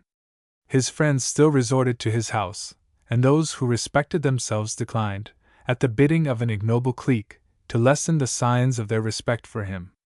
The King had not courage enough to forbid such demonstrations, but at the instigation of his new confidants he sulked and uttered vague hints, to which Clarendon's enemies gave open and more definite utterance. They had secured the cordial alliance of Buckingham, by persuading him that Clarendon had been at the root of his recent prosecution. Thus reinforced, they resolved to make their vengeance more complete. The King had induced Clarendon to yield, as the only means by which the wrath of Parliament could be stayed, and that had undoubtedly been the pretext put forward to the King by Arlington, and those who acted with him. But now they went further. So long as Clarendon remained at liberty, they dreaded his influence, and persuaded the King that he would spread suspicion and disaffection, and would obstruct every design of the government.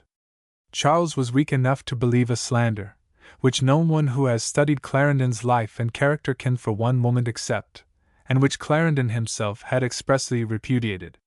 When the Duke of York expostulated, Charles shuffled and prevaricated after his wont.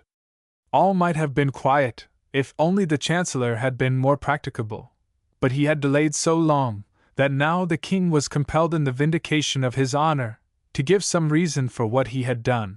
Those who praised the Chancellor so loudly were reflecting upon himself. But if he were freed from these inconvenient demonstrations, the Chancellor would not suffer, and he would use his sons as kindly as ever. Charles was not rancorous, but his gleams of good nature only mark his cowardice more strongly. In his speech at the opening of Parliament on October loth, the King attempted to smooth matters over. There had been miscarriages, but he had altered his counsels. What had been done amiss had been by the advice of the person whom he had removed from his counsels, and with whom he should not hereafter advise. No man ever betrayed a faithful servant with more consummate self-abasement. The House was asked by some to thank the King for removing the Chancellor, but it was thought premature to do so, and a committee was appointed to draft a reply. The King, so Clarendon's enemies represented, was offended by the omission, and the court party pressed for a specific vote, which should endorse his action in the dismissal. That was carried after a keen debate, and by similar court action it was pushed through the House of Lords. The Duke remonstrated, but was told by the King that it should go the worse for the Chancellor if his friends opposed. We need not be surprised that Charles doubled the weakness of the coward by the allied blustering of the bully. Again the king thought that he had satisfied the rancor of Clarendon's enemies, and had vindicated sufficiently the petty jealousy which he himself still felt at the memory of the Chancellor's sway. But he soon found that he had to satisfy more exigent taskmasters. Clarendon's power, they urged, was only scotched, not killed. His influence would soon be supreme, and he would come to the house with more credit to do mischief. Grounds of accusation were greedily sought for, and readily supplied. Footnote. Briefly stated, these were 1. That the Chancellor had advised the king to dissolve the Parliament, and said there could be no further need of parliaments. That it would be best for the king to raise a standing army, and govern by that. 2. That he had reported that the king was a papist in his heart. 3. That he had advised the grant of a charter to the Canary Company for which he had received great sums of money. 4. That he had raised great sums of money by the sale of offices. 5. That he had introduced an arbitrary government into His Majesty's several plantations. 6. That he had issued quo warrantos against most corporations till they paid him good sums of money. 7. That he received large sums for the settlement of Ireland. 8. That he had deluded the king, and betrayed the nation in all foreign treaties. 9. That he had farmed the customs at under rates, in return for money. 10. That he had received bribes from the vintners, to free them from penalties due. 11. That he had raised a great state, and got grants of crown lands. 12. That he had advised the sale of Dunkirk. 13. That he had caused letters under the Great Seal to be altered. 14. That he had arbitrarily raised questions of titles to land. 15. That he had been the author of the fatal counsel of dividing the fleet in June, 1666. 16.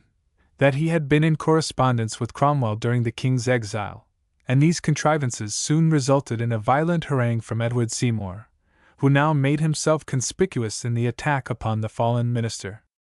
It is not easy to trace the special source of Seymour's violence, but we can find sufficient to account for it in the character of the man himself. He was of illustrious descent, as the head of the great house of Seymour. Footnote. Seymour was the direct representative of the great Duke of Somerset, the Lord Protector, but the dukedom had, by special remainder, passed to a younger son, over the head of Edward Seymour's ancestor. "You are of the family of the Duke of Somerset," said William III, when he was first presented. "Pardon me, sire," answered Seymour. "The Duke of Somerset is of my family." Possessed of abundant wealth, and unbounded territorial interest in the West. But his birth and wealth were accompanied by overweening pride and ambition, and by a restlessness of rancorous temper that made him for more than a generation a thorn in the side of every successive government. With high ability, he combined the character of a selfish voluptuary, and although possessed of great wealth, his support was always to be bought by the offer of a place, and he did not disdain the malpractices of a cozener in his eagerness to increase his store. After serving as Speaker, he remained in the Parliament, over which he had presided, as a captious and unruly partisan, forgetting alike dignity and honor in his factious virulence. Such was the spokesman chosen by Clarendon's enemies to frame the indictment. It was enough for Seymour that the task seemed likely to gratify his own ambition. His pride of birth and station no doubt gave a zest to the attack upon one who had raised himself from the smaller squirearchy to the place of foremost minister. The Chancellor, he avowed vaguely, had designed to govern by a standing army. Seymour swore that he would produce ample proofs, and meantime he urged that a charge of treason should be laid against Clarendon in the House of Lords. The wiser spirits, and those who preserved some regard for the decencies of justice, refused to assent to a course so flagrantly illegal, upon the unsupported clamor of an arrogant youth. After protracted debate, a committee was appointed to examine precedents in cases of impeachment. On October 29, it presented its report, and another keen debate ensued. Some argued that they should prefer a general impeachment, without adducing any special charge. Others, like Maynard, argued that common fame is no ground to accuse a man where matter of fact is not clear. To say an evil is done, and therefore this man hath done it, is strange in morality, more in logic. As a result, another committee was appointed to reduce the charge against the Chancellor into heads, and that committee then formulated their charges in 17 heads. Again a debate ensued upon these charges. They were discussed seriatim, and the 16th head was reached without one being found to involve a charge of treason. But the zealots had now gone too far to turn back. Another of the band, conspicuous for his profligacy even in a court of libertines, Lord Vaughan, the son of the Earl of Carbery, with bitterness, which is perhaps pardonable, Clarendon gives him a line of unflattering portraiture. A person of as ill a face as fame, his looks and his manners both extreme bad. Clarendon, Life 317, undertook to prove another charge. The Chancellor, he avowed, had discovered the king's secrets to the enemy. He was prepared to prove it, and to stimulate the virulence of those who were bent on Clarendon's ruin. Vaughan passed the whisper along the benches that this was in truth the source of the king's anger against him. Charles, it would seem, had dissembled the cause of his own jealousy to his minister. He was content that it should be suggested as a new incentive to that minister's foes. Opposition was trampled upon, and with unseemly haste, on November 12, Seymour was sent to the House of Lords to impeach the Earl of Clarendon at the bar, and to desire that his person be secured. A new stage in the fight now began. The House of Lords, weak as, in Clarendon's opinion, it had often been in yielding to the encroachments of the Commons, yet contained many members who were not prepared to abandon the very semblance of justice and of dignified procedure, either at the bidding of a court clique, or before the unseemly rancor of a party in the House of Commons. They urged that the demand of the Commons should be peremptorily refused, and they maintained their ground so firmly before the blustering of those who were ready not only to commit, but to convict, the Chancellor, in obedience to the dominant faction, that the debate was perforce adjourned. The delay continued, and the dispute raged fiercely. To the persecution of the Chancellor there was now added the additional zest of a struggle between the two houses. All business was suspended while the fight went on. The angry cliques saw all their schemes threatened. The king found his cherished ease disturbed. By some means or other the wrangle must cease. To those who refused to bend to the storm, hints were conveyed that they were incurring the anger of the king. Desperate plans were discussed, and if other means failed, a guard of soldiers might be sent to arrest the Chancellor and convey him to the Tower. How far Charles was privy to these designs, it is impossible to say. Reverence for the law would be no potent motive either to him, or to the gang who had for the moment secured his confidence. His friends urged Clarendon to make his escape. They saw the danger increasing, and they guessed that no ill-timed interruption would be placed in his way. Such an escape would relieve the king of a vexing situation, and would satisfy those enemies who might, by means of it, effectually destroy his reputation and his influence. An escape would doubtless have been construed as an evidence of guilt, but to give way to the malignity of his persecutors would at least have been better than lifelong imprisonment, or death upon Tower Hill. To yield to such advice was not in keeping with Clarendon's character. He was eager to stand his trial. Rightly or wrongly, he did unquestionably feel absolute confidence in the support of his countrymen at large. Even were he proved to have been mistaken, and were the power of his enemies greater than he reckoned, he was yet ready to bear the consequences so long as his good name was secure. Were he to fly, he would abase his pride before his foes, and would give just ground for impugning his innocence. Nay, more, how could he trust that he would not be captured at the first attempt to escape? It might only be a trap laid by his enemies, who would bring him to trial with that frustrated attempt as their securest evidence of his guilt. Rumors were rife of the king's growing irritation, of the specific charges to be preferred, of the proposed constitution of the commission by which he was to be tried. The Duke of York, still faithful to the Chancellor's cause, resolved to seek an explanation from the king. He asked if His Majesty was determined either to have the Chancellor's life, or his condemnation to perpetual imprisonment. Charles repudiated with his usual facility either idea, and swore that he wished the matter were ended. Had the Chancellor, asked the Duke, ever proposed to govern by an army? Never, answered the king. On the contrary, his fault was that he always insisted too much upon the law. The Duke asked again, if he might say as much to others. With all my heart, said the king. The statement of the king was creditable, and gave hopes to Clarendon's friends. But when the words were repeated, they were found to be disheartening to the conspirators, who thereupon carried their complaints to the king. They had tried to serve him, and now knew not how to behave themselves. Their weapons would be gone, if the king indulged in such inconvenient candor. The messenger was repudiated by the king with just as much readiness as he had shown in giving his original assurances. The duke remonstrated, and the king's only answer was that he would be more careful hereafter what he said to him. The duke might surely have learned that the king's candid truths were often uttered only to be repudiated when convenient.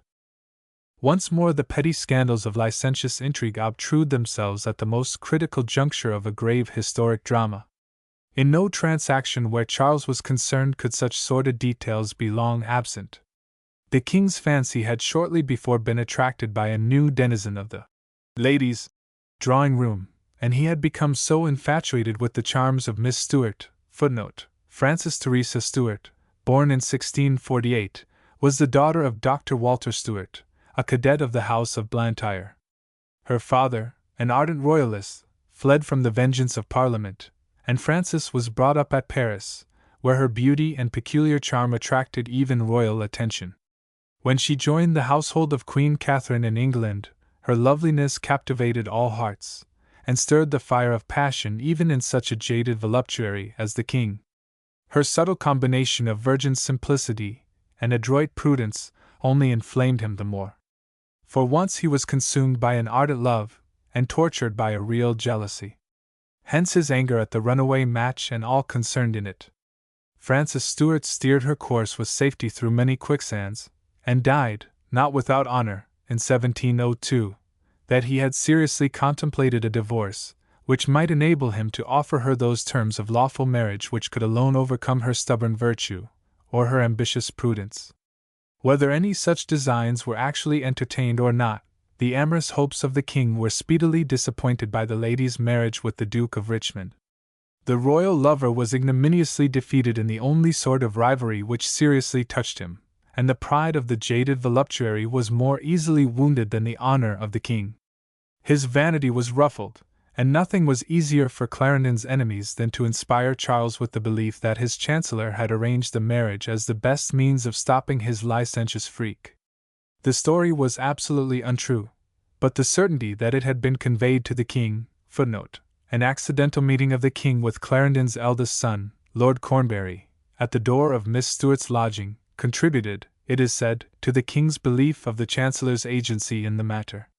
Ludlow can have had no personal knowledge of the circumstances, but he does not scruple to describe the marriage as a contrivance of Clarendon. That old Volpone was a character in one of Ben Jonson's plays, induced Clarendon to write to Charles a letter which might well have stirred remorse even in a heart as hardened by selfishness as his.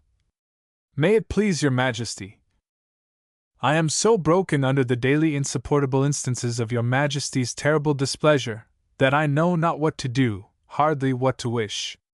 The crimes which are objected against me, however passionately ever pursued, and with circumstances very unusual, do not in the least degree fright me. God knows I am innocent in every particular as I ought to be, and I hope your Majesty knows enough of me to believe that I had never a violent appetite for money that could corrupt me. But, alas! Your Majesty's declared anger and indignation deprives me of the comfort and support even in my own innocence, and exposes me to the rage and fury of those who have some excuse for being my enemies, whom I have sometimes displeased, when, and only then, your Majesty believed them not to be your friends.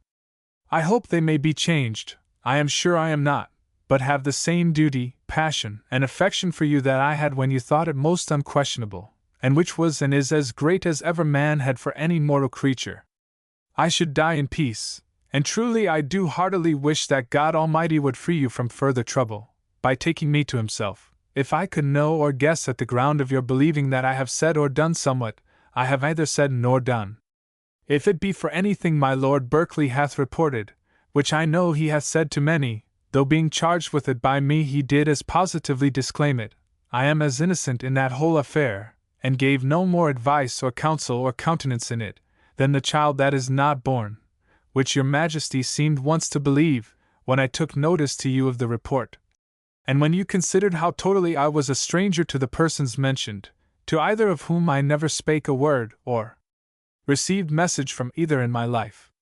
And this I protest to your Majesty is true, as I have hope in heaven, and that I have never wilfully offended your Majesty in my life, and do upon my knees beg your pardon for any overbold or saucy expressions I have ever used to you, which, being a natural disease in old servants who have received too much countenance, I am sure hath always proceeded from the zeal and warmth of the most sincere affection and duty. I hope your Majesty believes that the sharp chastisement I have received from the best-natured and most bountiful master in the world, and whose kindness alone made my condition these many years supportable, hath enough mortified me as to this world, and that I have not the presumption or the madness to imagine or desire ever to be admitted to any employment or trust again.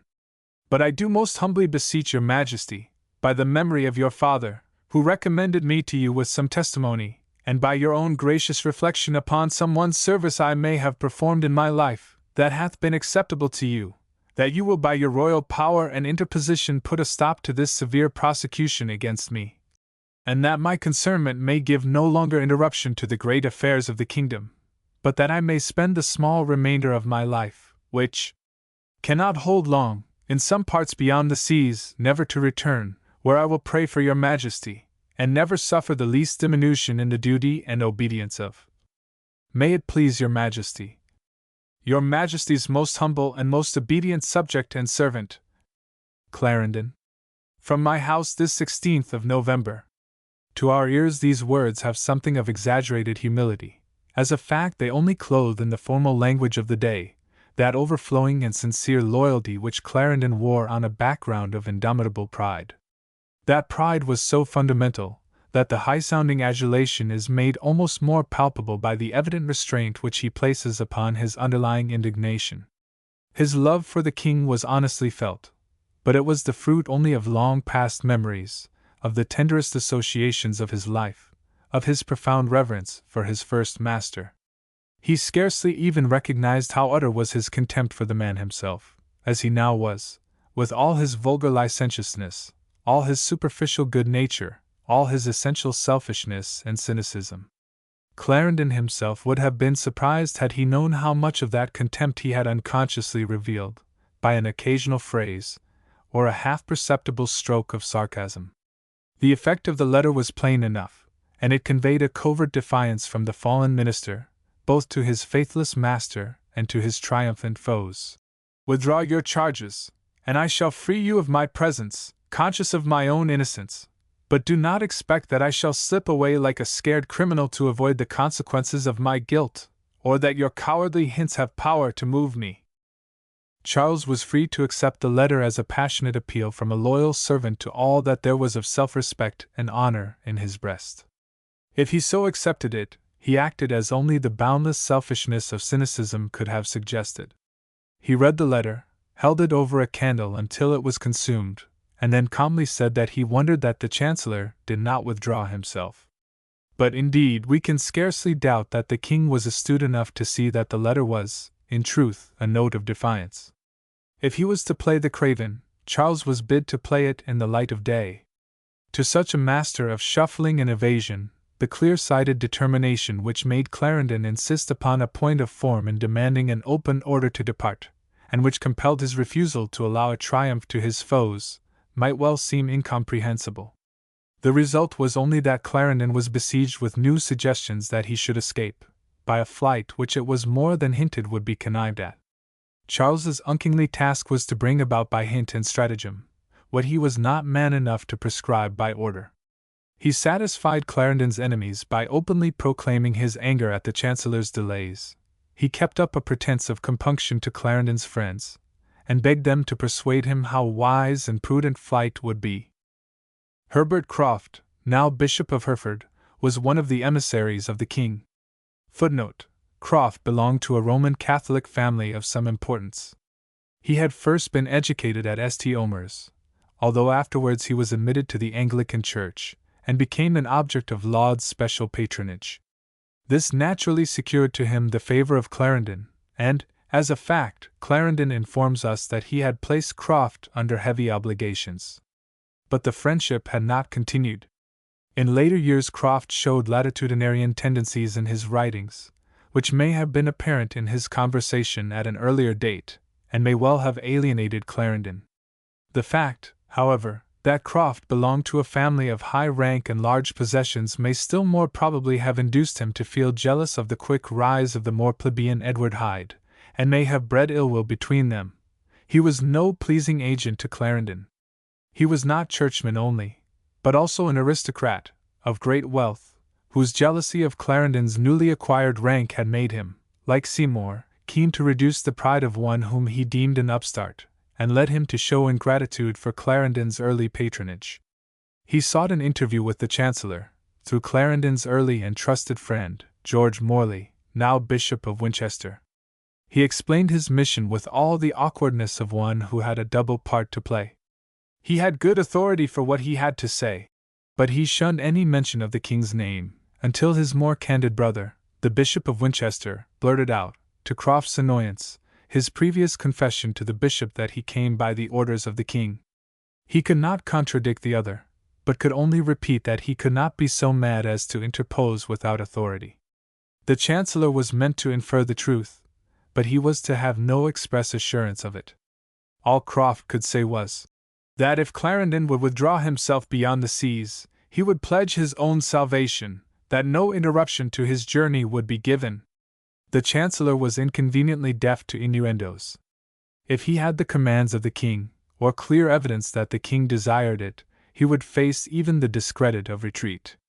Without such orders or such assurance, he would consult his own honor, and abide the issue. Clarendon was determined to play only with the cards upon the table. Croft fell back upon his former subterfuge, and at length it was agreed that Clarendon should have a pass under the royal warrant which would ensure him against misconstruction. So the interview ended. But he had not sounded the depths of Charles's cowardice. Word came that the king could not grant the pass. It would incense the Parliament. He could not face the risk that he asked his aged and discarded servant to run. Clarendon held to his former resolution. He would not obey even his sovereign in a trick.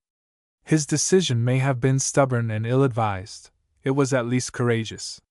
His friends vainly sought to bend his will. Rovigny, the new French ambassador, who had come to deal with Clarendon as first minister in his master's affairs, and had soon discerned his altered situation, sent word to him of the intrigues he found at court, and advised his withdrawal to France, where he would find a ready welcome. Clarendon remained immovable, and all the bluster of enemies, like Seymour, who swore that the mob would wreak their vengeance on Clarendon's adherents, failed to crush he a will.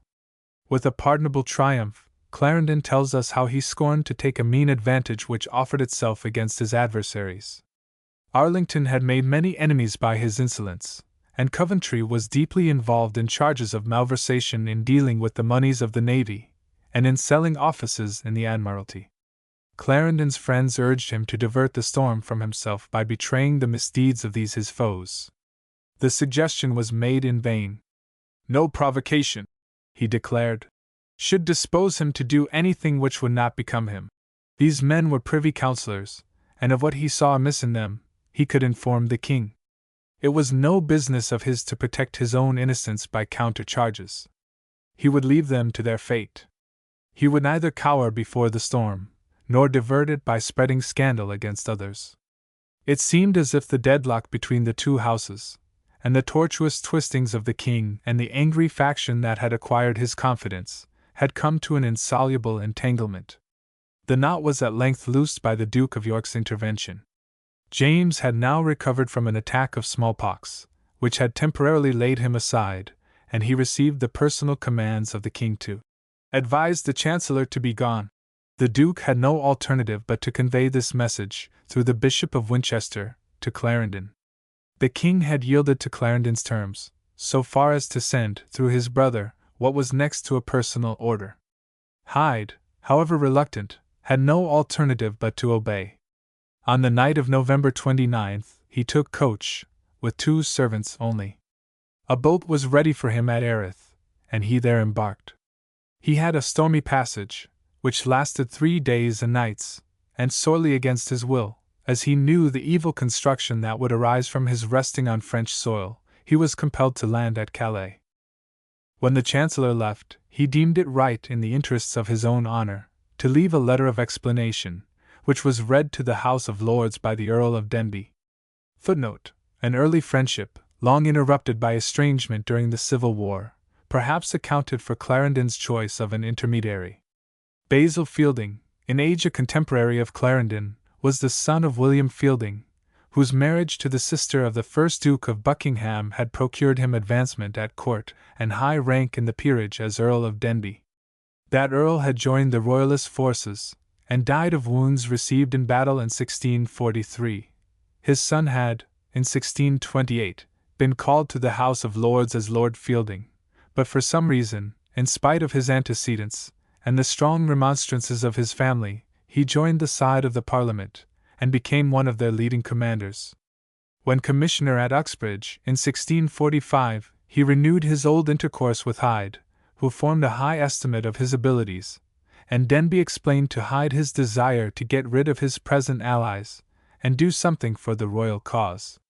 If any conjunction fell out, he said, in which by losing his life he might preserve the king, he would embrace the occasion, otherwise he would shift the best he could for himself. Hist. of Rebellion 8. 246. He was one of several peers whose pride was wounded, and whose resentment against Parliament was aroused, by the injury to their own order. He took no part in the king's trial, and gradually withdrew from the parliamentary side. In 1660 he managed to prove himself of sufficient use to the Royalists, to secure indemnity, and a certain degree of favour. He retained enough of his former reputation as an ally of Parliament to be characterized by Ludlow as a generous man, and a lover of his country. It grieved him, he said, that he should be the cause of difference between the two houses, and of obstruction to the business of the king. It was his misfortune to stand accused of 2 charges, either of which had any foundation, that he had enriched himself wrongfully, and that he had been sole and chief minister, and was thus responsible for all miscarriages. As to the first, he could only avow that he had received nothing, except by the bounty of the king, beyond the lawful perquisites of his office, as regulated by the traditions of the best holders of that office. For no courtesies or favours, of which he had been the medium, had he ever received as much as £5. He was now more than £20,000 in debt, and when his debts were paid, his estate was not worth £2,000 a year. All that he possessed did not amount to what the king in his bounty had granted him, the gift of £20,000 when he first came over, £6,000 from the Crown estates in Ireland, and a yearly allowance to supplement the scanty profits of his office. As minister, he had only shared power and responsibility with others, and it was notorious that, after the dismissal of Secretary Nicholas, his influence had been greatly diminished. The new appointments to the Privy Council had been, none of them, given to his intimates, and many of them had gone to his most implacable enemies. As for the mischief of the war, it had been undertaken against his earnest advice, and his efforts to negotiate alliances, and to introduce order into the conduct of the war, had been thwarted by the very men who now charged him with the results of their own misdeeds.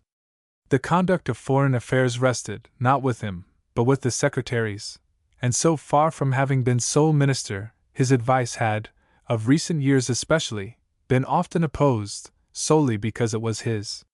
The storm now raised against him was due only to his having discharged his duty without fear or favor.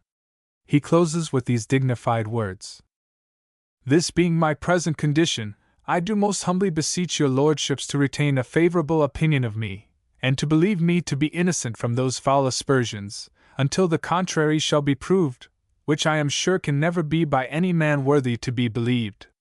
And since the distemper of the time, and the difference between the two houses in the present debate, with the power and malice of my enemies, who give out that I shall prevail with his majesty to prorogue or dissolve this parliament in displeasure, and threaten to expose me to the rage and fury of the people, may make me looked upon as the cause which obstructs the king's service, and the unity and peace of the kingdom.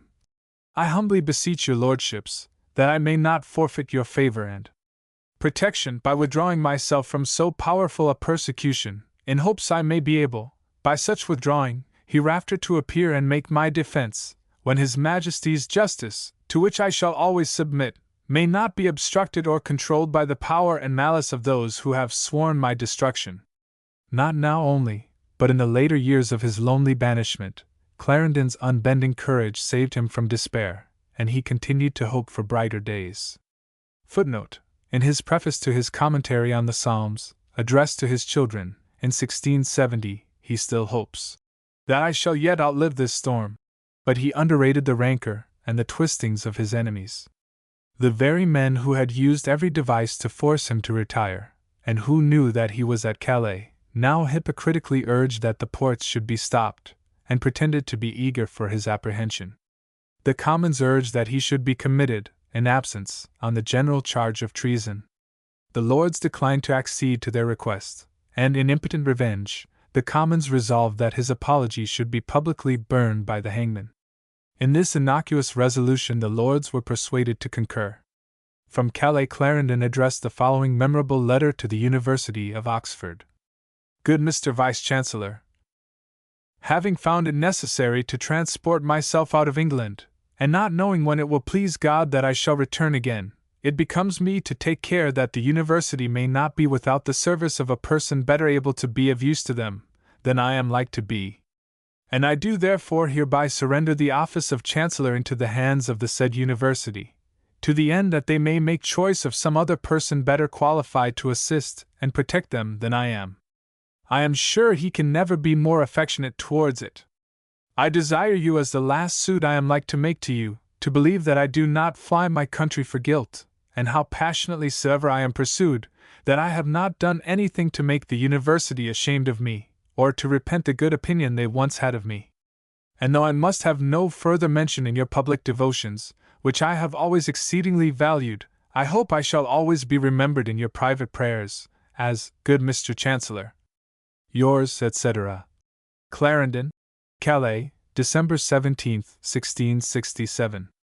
Archbishop Sheldon, his lifelong friend, was elected as his successor. Clarendon stayed on at Calais, at a loss where he should turn. He knew the suspicions which he might arouse, if he resorted to Paris, and meanwhile wrote to the Earl of St. Albans, and desired to know whether he might proceed to Rouen. The Earl of St. Albans acted as the representative of the Queen Dowager, footnote, to whom he was generally believed to be married, and from her Clarendon could scarcely expect a cordial welcome. St. Albans' reply was cold, but Clarendon learned both from him, and from the minister Louvois, that he had full permission to proceed to Rouen. At first he received all courteous attention from the representatives of the French court. His only desire was to reach some mild climate before the rigor of winter, which he was in no condition to sustain, should set in. With all proper respect and escort, he passed on to Boulogne, from thence to Montreuil, and next day to Abbeville.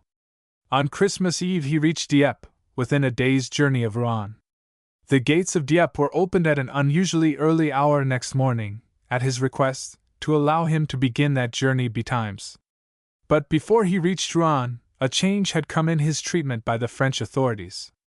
As he approached the halting place about noon, he was stopped by a gentleman on horseback, who inquired whether the Chancellor of England was in the coach, and on learning that he was, presented to him a letter from the French king, desiring him to follow the directions which the bearer would give him.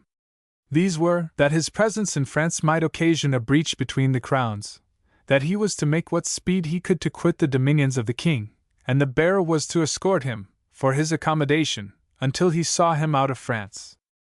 Clarendon was sorely perplexed by this unexpected message, which was explained by the negotiations now on foot between the French and English crowns. It was with difficulty that he persuaded his appointed escort to accompany him to Rouen, rather than return to Dieppe, which the escort would have preferred as the shortest way out of France. The journey to Rouen was a hard one, and the Chancellor was bruised by repeated overturnings of the coach. He was in no state to make forced journeys, and begged time to write to Paris, and ask for less stringent orders. With difficulty this small concession was obtained. But the reply from the French court only brought more peremptory orders to expedite his departure. His health was now grievously broken. The severity of the weather, the rapidity of his journeys under the most trying conditions, above all, the anxieties and perplexities of his position, had brought on an aggravated attack of the gout, and he was unable either to stand or walk again. He pleaded for that delay and consideration which even the most meager courtesy and the barest humanity regard as the prerogative of the sick. He had no wish to linger on the inhospitable soil of France, and desired only to reach Avignon, so that he might be beyond the king's boundary, but he begged at least to be allowed to rest at Orleans. The reply was barbarous in its peremptoriness. His Majesty was much displeased that he had not made more haste. If he chose to pass to Avignon, he might rest 1 day in 10, which was all His Majesty would allow. Meanwhile, the virulence of his enemies at home was as relentless as the barbarity of the French court. The party which still adhered to him in both houses was sufficiently large to be formidable to his opponents, who could only feel themselves secure by his perpetual banishment. On the pretext that he had fled from justice, a bill of banishment was passed through both houses, by which he was pronounced incapable of returning to the country unless he surrendered before February 1st. It might have been thought that it transcended even the bounds of Charles's shifty cowardice, to give his assent to a bill which imposed a punishment on his late minister solely because he had done what the king commanded him to do. But even to this depth the king descended. It was in vain that the Duke of York urged that it was the king's own order that betrayed Clarendon into making that escape from which his own judgment was so averse. Charles could only plead that the condescension was necessary for his own good, and that he must compound with those who would else press for worse. Charles shared in that fantastic pride of his family that often betrayed them to their fall. In him it was united with a depth of abasement to which only the selfish libertine could descend. What is strangest of all is, that a man guilty of such meanness should yet have attracted to himself such wealth of generous loyalty. When the news arrived that the bill of banishment had received the king's assent, Clarendon resolved to make all haste back to England before the appointed day. All thought of Avignon was abandoned, and, at the risk of his life, he pushed on to Calais. There he arrived on the last day of January, a broken, and it might well appear, a dying man. He was carried helpless to bed, and there lay unable even to read the letters from England, and incapable of thought and of speech. Even the wretched emissary of the French court, Le Fond, was fain to leave him for a few days, on what seemed to be his deathbed, but fresh orders compelled him again to undertake the irksome task of harrying the sickbed of a dying man. He must leave town next day. A few hours would carry him into Spanish territory. Clarendon's old heat of temper burst out once more. The conversation was in Latin, and the Chancellor's sick brain did not at once supply him with sufficient store of classical phrases to express his wrath. At last he told the court emissary that he must bring orders from God Almighty, as well as from the king, before he could obey. The struggle still went on. On the one side, the unlucky envoy of the court was compelled to pursue his degrading persecution. On the other hand, Clarendon and his physicians urged the murderous cruelty of the king's orders. At length, in a last burst of passion, he told the king's messenger that, though the king was a great and powerful prince, he was not yet so omnipotent as to make a dying man strong enough to undertake a journey. The king might send him a prisoner to England, or carry his dead body into Spanish territory, but he would not be the author of his own death by undertaking a journey which was beyond his powers.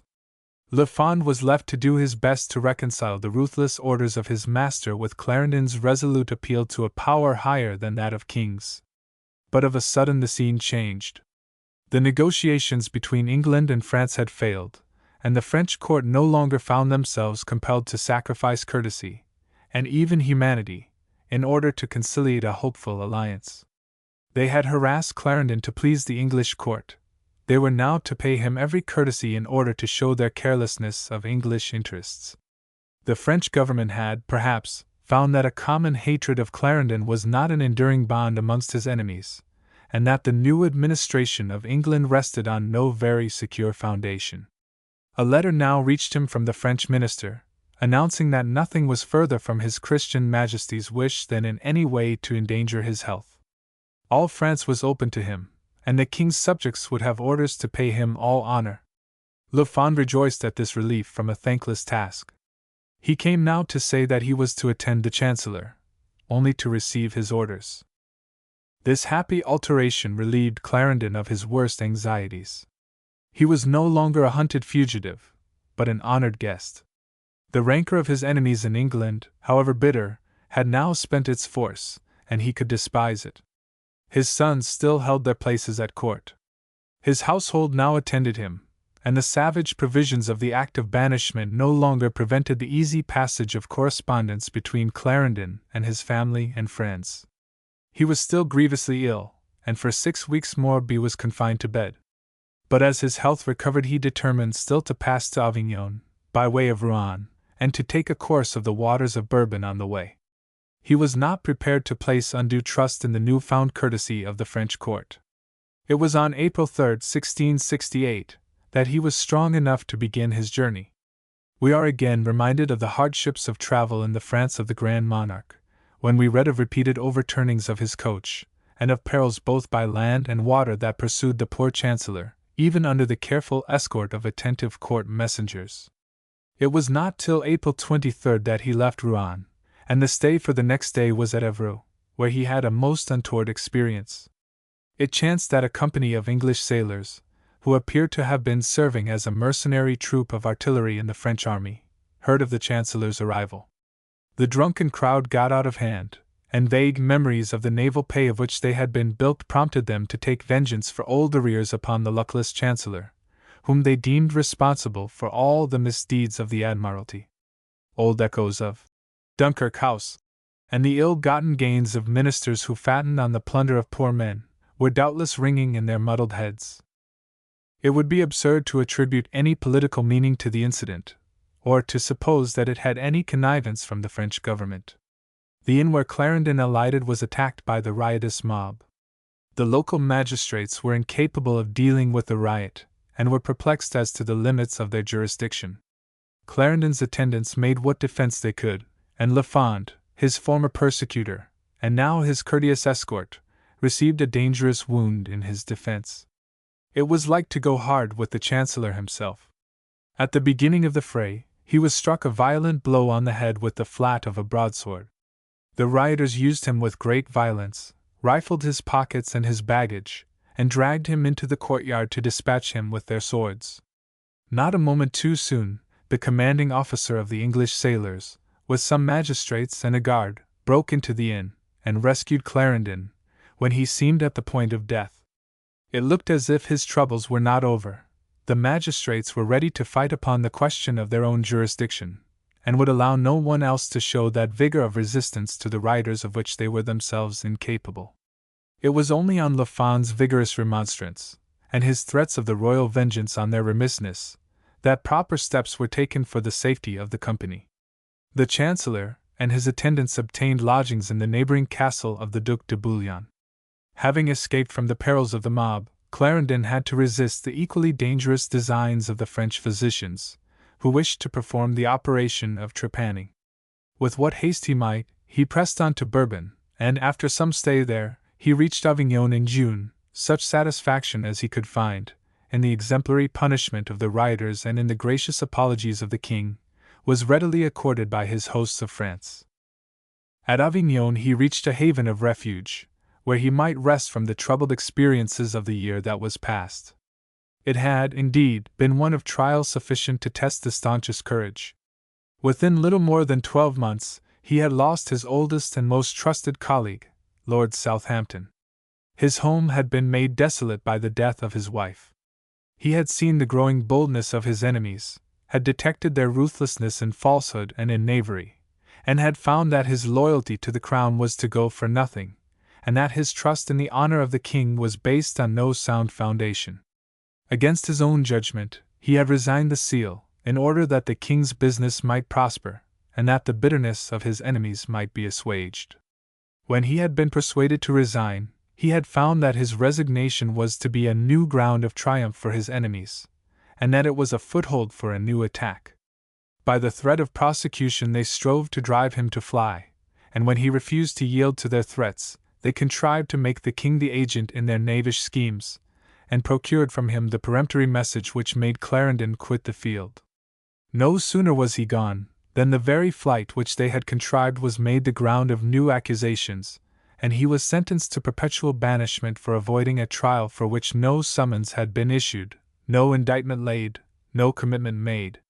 Stricken down by illness, he could not meet their challenge by the date enjoined, and the beginning of February found him a proscribed exile, a persecuted fugitive, hounded from post to post, a stricken invalid, longing for the release of death.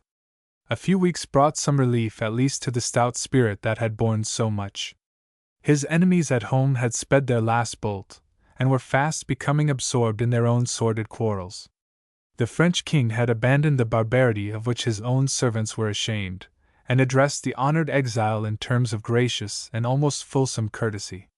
That exile reached the haven of Avignon, to be received there not only without any of the annoyance of suspicious espionage, but with all the courtesies that could be paid to an honored guest. The vice-legate and the archbishop vied with one another in the formal stateliness of their reception. The consuls and the magistrates attended him with all ceremony, and paid him their service in a Latin oration. The court of St. James's might reject him, but the high functionaries of European diplomacy accorded to him all that tribute of respect which was due to the man who had shaped the policy of the restored English monarchy, and had raised the standard of English statesmanship. Clarendon was not too proud to feel his sense of self-complacency flattered by such homage, and we like him none the less because he allows his satisfaction to appear. Thus closes the political career which we have endeavored to trace from its first beginnings, through the period of long and arduous struggle, amidst the clouds of exile and poverty, and once more in the full sun of a triumphant restoration, largely contrived by his wisdom, and dominated by his guiding hand. We have seen the disappointments that marred that triumph, and the ignoble stain that smirched the ideal of a restored monarchy which he had formed. We have seen how, one by one, his cherished aims had been defeated, and how a king, the slave of selfish libertinism, and a court, the scene of gross debauchery and undisguised corruption, had tempted him to despair of England. We have seen how high he bore himself amidst the degraded crew, and how boldly he attacked the scandals of the court, and rebuked the craven self-indulgence of the king. We have marked how the various factions that felt uneasy under his sway gradually coalesced into a rancorous opposition that knew no bounds in the meanness of their intrigues, and in the barefaced falsehood of their accusations. We have seen how the king stooped to be their instrument, and allowed himself to be the tool of their deceptions. Clarendon became an exile, and after a brief period of inhuman persecution from a false view of diplomatic expediency, he received the homage of European powers, as an honored guest. In honoring him, they showed what they thought of England under the cabal. Of what England lost in Clarendon, we can allow the sordid history that followed his fall to afford a sufficiently sure and graphic indication. It is no part of Clarendon's biography to linger over the revolting details of that disgraceful time. Even in Clarendon's day, the king had lamentably failed to maintain his dignity, or to discharge his task.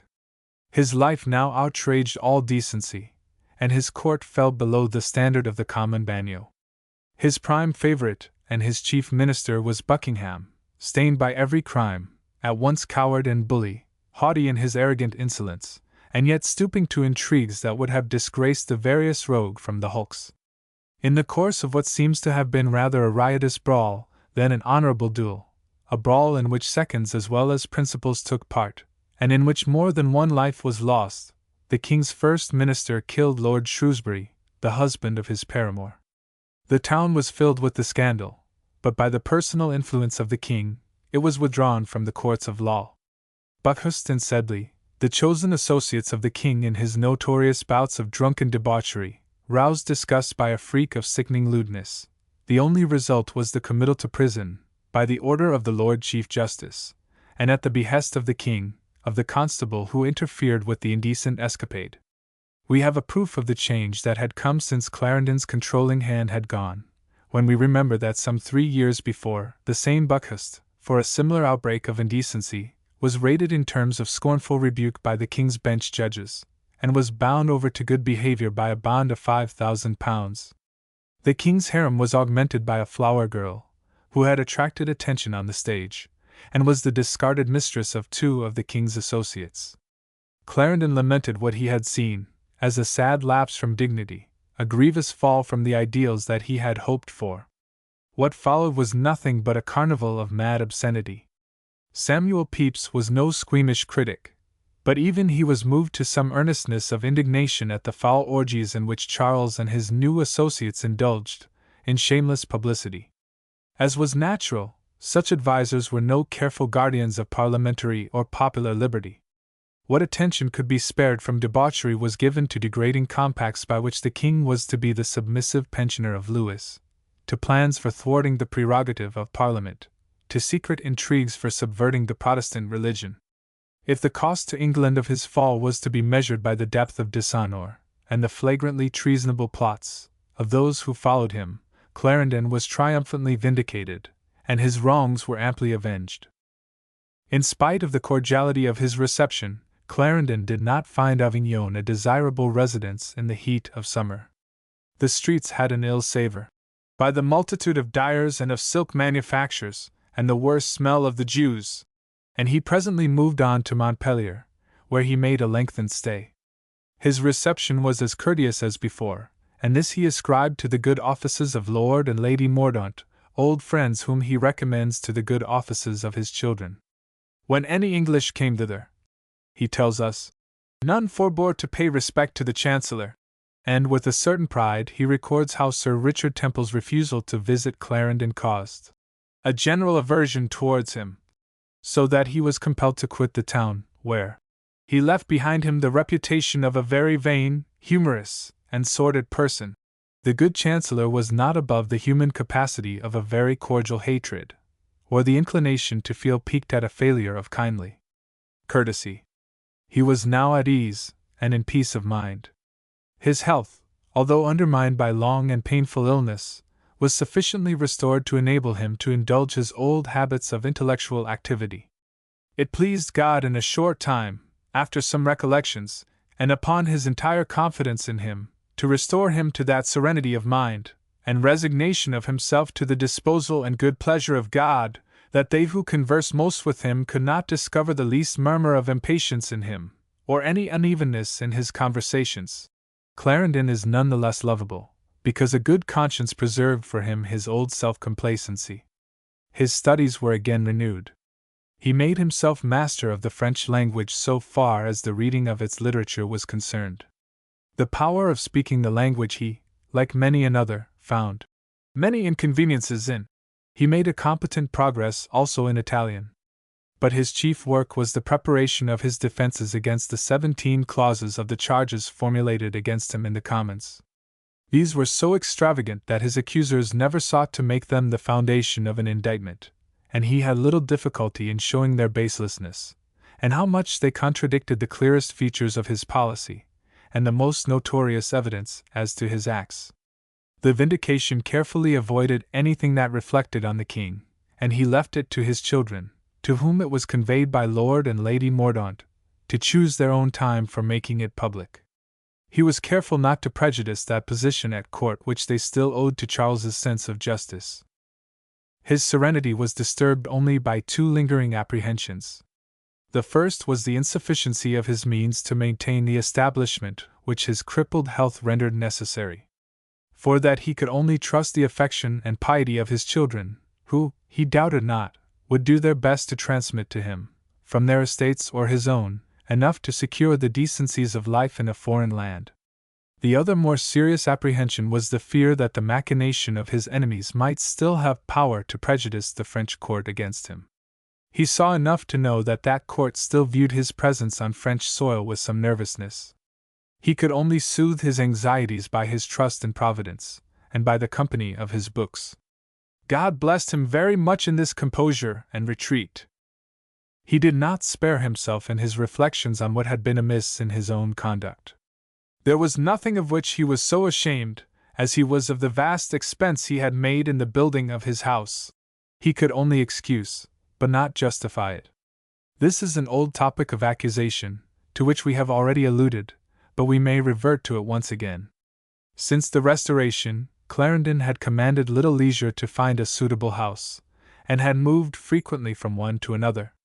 At first he had resided at Dorset House, in Fleet Street, once occupied by Bacon, and formerly the town house of the Bishop of Salisbury. From there he went to Worcester House, the residence of the Marquis of Worcester, previously Lord Glamorgan, and used by Cromwell during the Commonwealth, for which he paid the large rent of £500 a year. After the fire, he moved to Berkshire House, in St. James, on the site of the present Bridgewater House, which became known as Cleveland House when adopted as the residence of Lady Castlemaine, then Duchess of Cleveland, in 1668. York House, Twickenham, was assigned to him after the marriage of his daughter to the Duke of York, and there the Princess, afterwards Queen Anne, was born. It was only after many changes that he ventured, in the full tide of his prosperity, and with the encouragement of the King, to provide a house of his own. But his ignorance of architecture, and probably also his absorption in weightier affairs, made him the victim of the architect. The architect was Pratt. The house was built during Clarendon's absence from London in the plague year, when Parliament sat at Oxford, who estimated the cost at less than 1/3 of what it came to, which was £50,000. He found himself not only involved in debt, but the mark of envious scandal for the pride and ostentation of his dwelling. Yet when its sale was proposed to him, he remained so infatuated with the delight he had enjoyed, that, though he was deprived of it, he hearkened very unwillingly to the advice. A lingering hope remained that he might still live there, in all the pride of a restored good name. A weakness so confessed may readily be forgiven. The harm it did was only to his own estate. Evelyn, as we have seen, page 254, had praised the house more guardedly than Pepys, but in a letter to Lord Cornbury, January 20th, 1665, he speaks of it with perhaps courteous excess of admiration. "Let me speak ingenuously," he says. "I went with prejudice, and a critical spirit, incident to those who fancy they know anything in art. I acknowledge to your lordship that I have never seen a nobler pile. It is, without hyperboles, the best contrived, the most useful, graceful, and magnificent house in England." He enters into the details of the building, and concludes thus: "May that great and illustrious person, whose large and ample heart has honored his country with so glorious a structure, and by an example worthy of himself, showed our nobility how they ought indeed to build, and value their qualities, live many long years to enjoy it, and when he shall be passed to that upper building, not made with hands, may his posterity, as you, my lord, inherit his goodness, this palace, and all other circumstances of his grandeur, to consummate their felicity." Evelyn may best be allowed to tell of the passing of Clarendon's architectural glory. It is in the diary for September 18, 1683. "After dinner I walked to survey the sad demolition of Clarendon House, that costly and only sumptuous palace of the late Lord Chancellor Hyde, where I have often been so cheerful with him, and sometimes so sad, happening to make him a visit but the day before he fled from the angry Parliament, accusing him of maladministration, and being envious at his grandeur, who, from a private lawyer, came to be father-in-law to the Duke of York, and, as some would suggest, designing his Majesty's marriage with the Infanta of Portugal, not apt to breed. To this they imputed much of our unhappiness, and that he being sole minister and favourite at his Majesty's restoration, neglected to gratify the King's suffering party, preferring those who were the cause of our troubles. But perhaps as many of those things were injuriously laid to his charge, so he kept the government far steadier than it has since proved. I could name some who, I think, contributed greatly to his ruin, the buffoons and the misses, to whom he was an eyesore. 'Tis true he was of a jolly temper after the old English fashion, but France had now the ascendant, and we were become quite another nation. The Chancellor gone, and dying in exile, the Earl his successor sold that which cost £50,000 building to the young Duke of Albemarle for £25,000, to pay debts which how contracted remains yet a mystery, his son being no way a prodigal. However it were, this stately palace is decreed to ruin, to support the prodigious waste the Duke of Albemarle had made of his estate since the old man died. He sold it to the highest bidder, and it fell to certain rich bankers and mechanics, who gave for it and the ground about it £35,000. They design a new town as it were, and a most magnificent piazza. See the vicissitudes of earthly things! In June of the following year, Evelyn found streets and buildings, Bond Street and Albemarle Street, encroaching on the beauty of the site. The fall of Clarendon House had tempted Lady Berkeley to turn her gardens into squares, and she actually realized the then amazing amount of £1,000 a year in mere ground rents. To such a mad intemperance has this age come of building about a city by far too disproportionate already to the nation. If Evelyn's ghost still haunts the scene, what are its reflections now? At the date of his banishment, Clarendon was not an old man, as age is generally reckoned. He had not yet reached the age of 60 years, which finds many men in possession of their full powers. But ill health, anxiety, long years of hardship and incessant labor, had combined to make him prematurely old.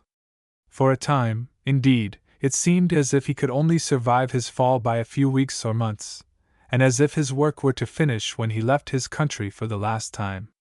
But his indomitable energy, and the brave spirit that sustained him, brought back first a tolerable measure of good health, then serenity of mind, and lastly, that industry which opened to him, in the reading and in the making of books, a new world from which all the sordid pettiness, and the infinite annoyances, of the political arena were banished.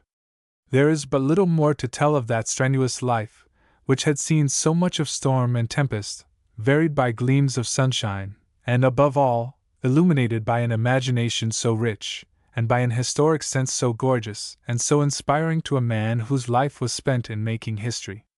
From what his pen has left us, from that incomparable history where the scenes in which he had played so great a part, and the actors amongst whom he had moved, are portrayed with such dramatic force, we can easily picture to ourselves how vivid were Clarendon's memories, and how richly the days of his retirement were peopled with the thoughts of what had been. The respect paid to him, the homage accorded to his great achievements and his great name, were not merely soothing to his personal vanity, they served to bring him closer to those historic scenes in which he had moved. He had still the invaluable treasures of industry and hope. He could still add to that which he would leave to his world. He could still hope that he might see his country, and be honored as of old by his countrymen. We must accept Clarendon as nature made him. For him life was a large stage on which he must act his part with dignity. Like Ulysses, he was a part of all that he had known. He could not rest from effort. If he could not act great deeds, he could still wield his pen in stately eloquence. It was, he tells, the third of the retreats from a life of trouble and vexation, which heaven had granted him, and which he reckoned amongst his choicest blessings. After the storms of the Civil War, he had one such retreat at Jersey, when the prince had, much against his advice, left for France. In that first retreat he had gained much. He learned to know himself better, and other men more truly. His youth had been engaged in company and conversation, and in the full tide of early success at the bar, followed by absorption in the turmoil of politics, he had moved on the quick current, and had not had leisure for contemplation, or for studying the ways of men. His early life had been one of ease and pleasure and too much idleness.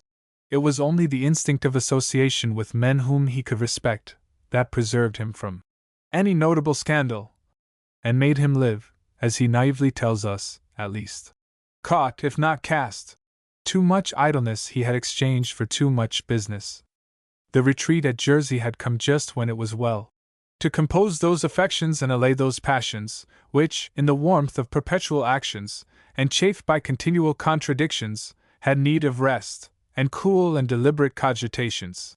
He learned how blind a surveyor he had been of the inclinations and affections of the heart of man, and how warily he must walk who would avoid the pitfalls of human intercourse. The next retreat came during the 2 years of his embassy in Spain. It gave him a respite from the petty, but none the less rancorous, bickerings of the exiled court. It offered him a new period of intercourse with his books. It opened a new world to him in the intricacies of European diplomacy. Above all, it allowed him once again to renew that spirit of fervent religious devotion, which always served as the background of his busy life. Now, in this the third of his retreats, spent and wearied, and, as it might seem, baffled, he could find consolation in the opportunity of once more adding to his intellectual stores, enriching his bequest to the world, and amplifying the proud record which should serve as his vindication to posterity. In his devotions on the Psalms, in his replies to Cressy and to Hobbes, in a crowd of miscellaneous essays on those general ethical topics which were suited to the taste of that day, and have proved singularly ill adapted to the taste of our own, above all, in the completion of his great History of the Rebellion, with which he incorporated his autobiography, Clarendon found abundant employment for his crowded leisure. He remained at Montpellier until June, 1671, and thereafter resided at Moulins, until the spring of 1674. He had the comfort of abundant friends, of frequent correspondence, and of occasional visits from his sons, Lord Cornbury and Lawrence Hyde. Footnote: Lawrence Hyde is always referred to as Laurie in his father's correspondence. He became Earl of Rochester. The management of his property, so far as he could carry it out in exile, was a source of some annoyance, but doubtless also helped to keep alive his hope of a return to his country and his home. We have no details of his life in exile. We only know enough to show that it was one of no listless indolence, no craven depression, and no vain repining. Clarendon died, as he had lived, with energy unconquered, with hope unabated, still clinging to all that made human life more noble in action, more stately in its ordering, more lofty in its ideals. Alike by temperament, by training, by all that had roused his enthusiastic devotion and attracted his passionate loyalty, and by the molding of a long experience of struggle and of suffering, he was apt to frame these ideals on the historic records of the past.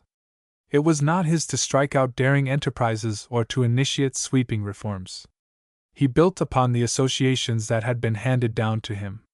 But the memory of his achievements, marred and blurred as these were by sordid surroundings, ignoble intrigues, and the disappointments that tried his loyalty, was none the less precious, nor was the inheritance of his literary accomplishment the less valuable.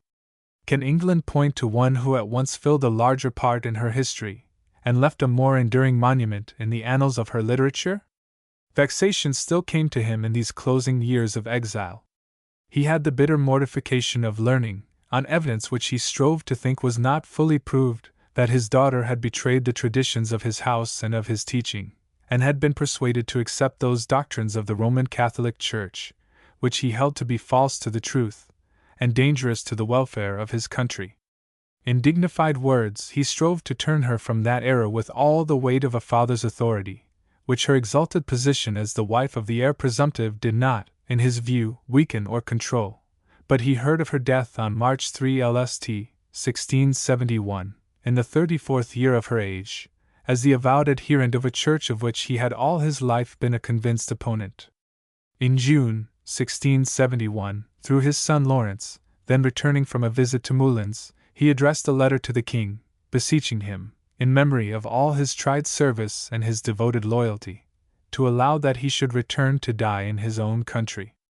In August 1674, he again addressed the king, the queen, and the Duke of York, in words of still more earnest entreaty. 7 years, he wrote to the queen, in asking her aid, was a time prescribed and limited by God himself for the expiration of some of his greatest judgments, and it is full that time since I have with all possible humility sustained the insupportable weight of the king's displeasure, so that I cannot be blamed if I employ the short breath that is remaining in me, in all manner of supplication, which may contribute to the lessening this burthen that is so heavy upon me. I do not presume to hope ever to be admitted to your Majesty's presence. Though I have all imaginable duty, I have no ambition, and only pray for leave to die in my own country amongst my own children, which I hope His Majesty will at some time vouchsafe to grant. It is now full 7 years, he wrote to the king, since I have been deprived of your Majesty's favor, with some circumstances of mortification which have never been exercised towards any other man, and therefore I may hope from your good nature and justice, that a severity which you have never practiced upon any other man for half the time, may be diminished in some degree towards me. He prays that you will at least signify your consent that I may return to beg my bread in England, and to die amongst my own children.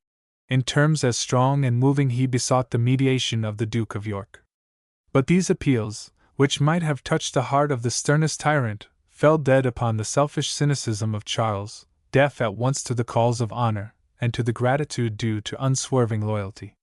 They met with no response.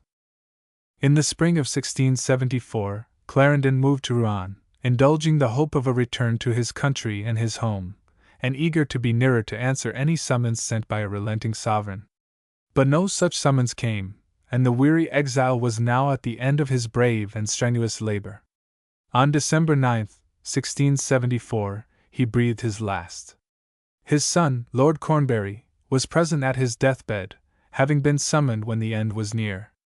The French court had granted him the privilege of making testamentary provisions, which otherwise would not have been possible to him as a foreigner on French soil. His will was dated on December 11, French style, footnote, December 1st, according to the English calendar, but it related only to his writings and papers, with which his heirs were to deal subject to the advice of his old friends, Sheldon, Archbishop of Canterbury, and Morley, Bishop of Winchester. He had probably disposed of his other property by earlier gifts. His body was brought to England, and was buried in the Henry VII Chapel at Westminster. No monument marks the spot where the great minister rests amongst the monarchs whose throne he served so well. Footnote: the name was inscribed on the site of the family vault, under Dean Stanley, in 1867. Clarendon's mother had been buried there in 1661, and afterwards his third son, in 1664. It is at the foot of the steps to Henry VII's chapel. We have endeavored, from the varied episodes of his life of strange vicissitude, and from the records of his strenuous action, of his undaunted courage, and of his well-tried loyalty, to draw the portrait of Lord Clarendon, to describe his character as we conceive it, and to vindicate his place in history.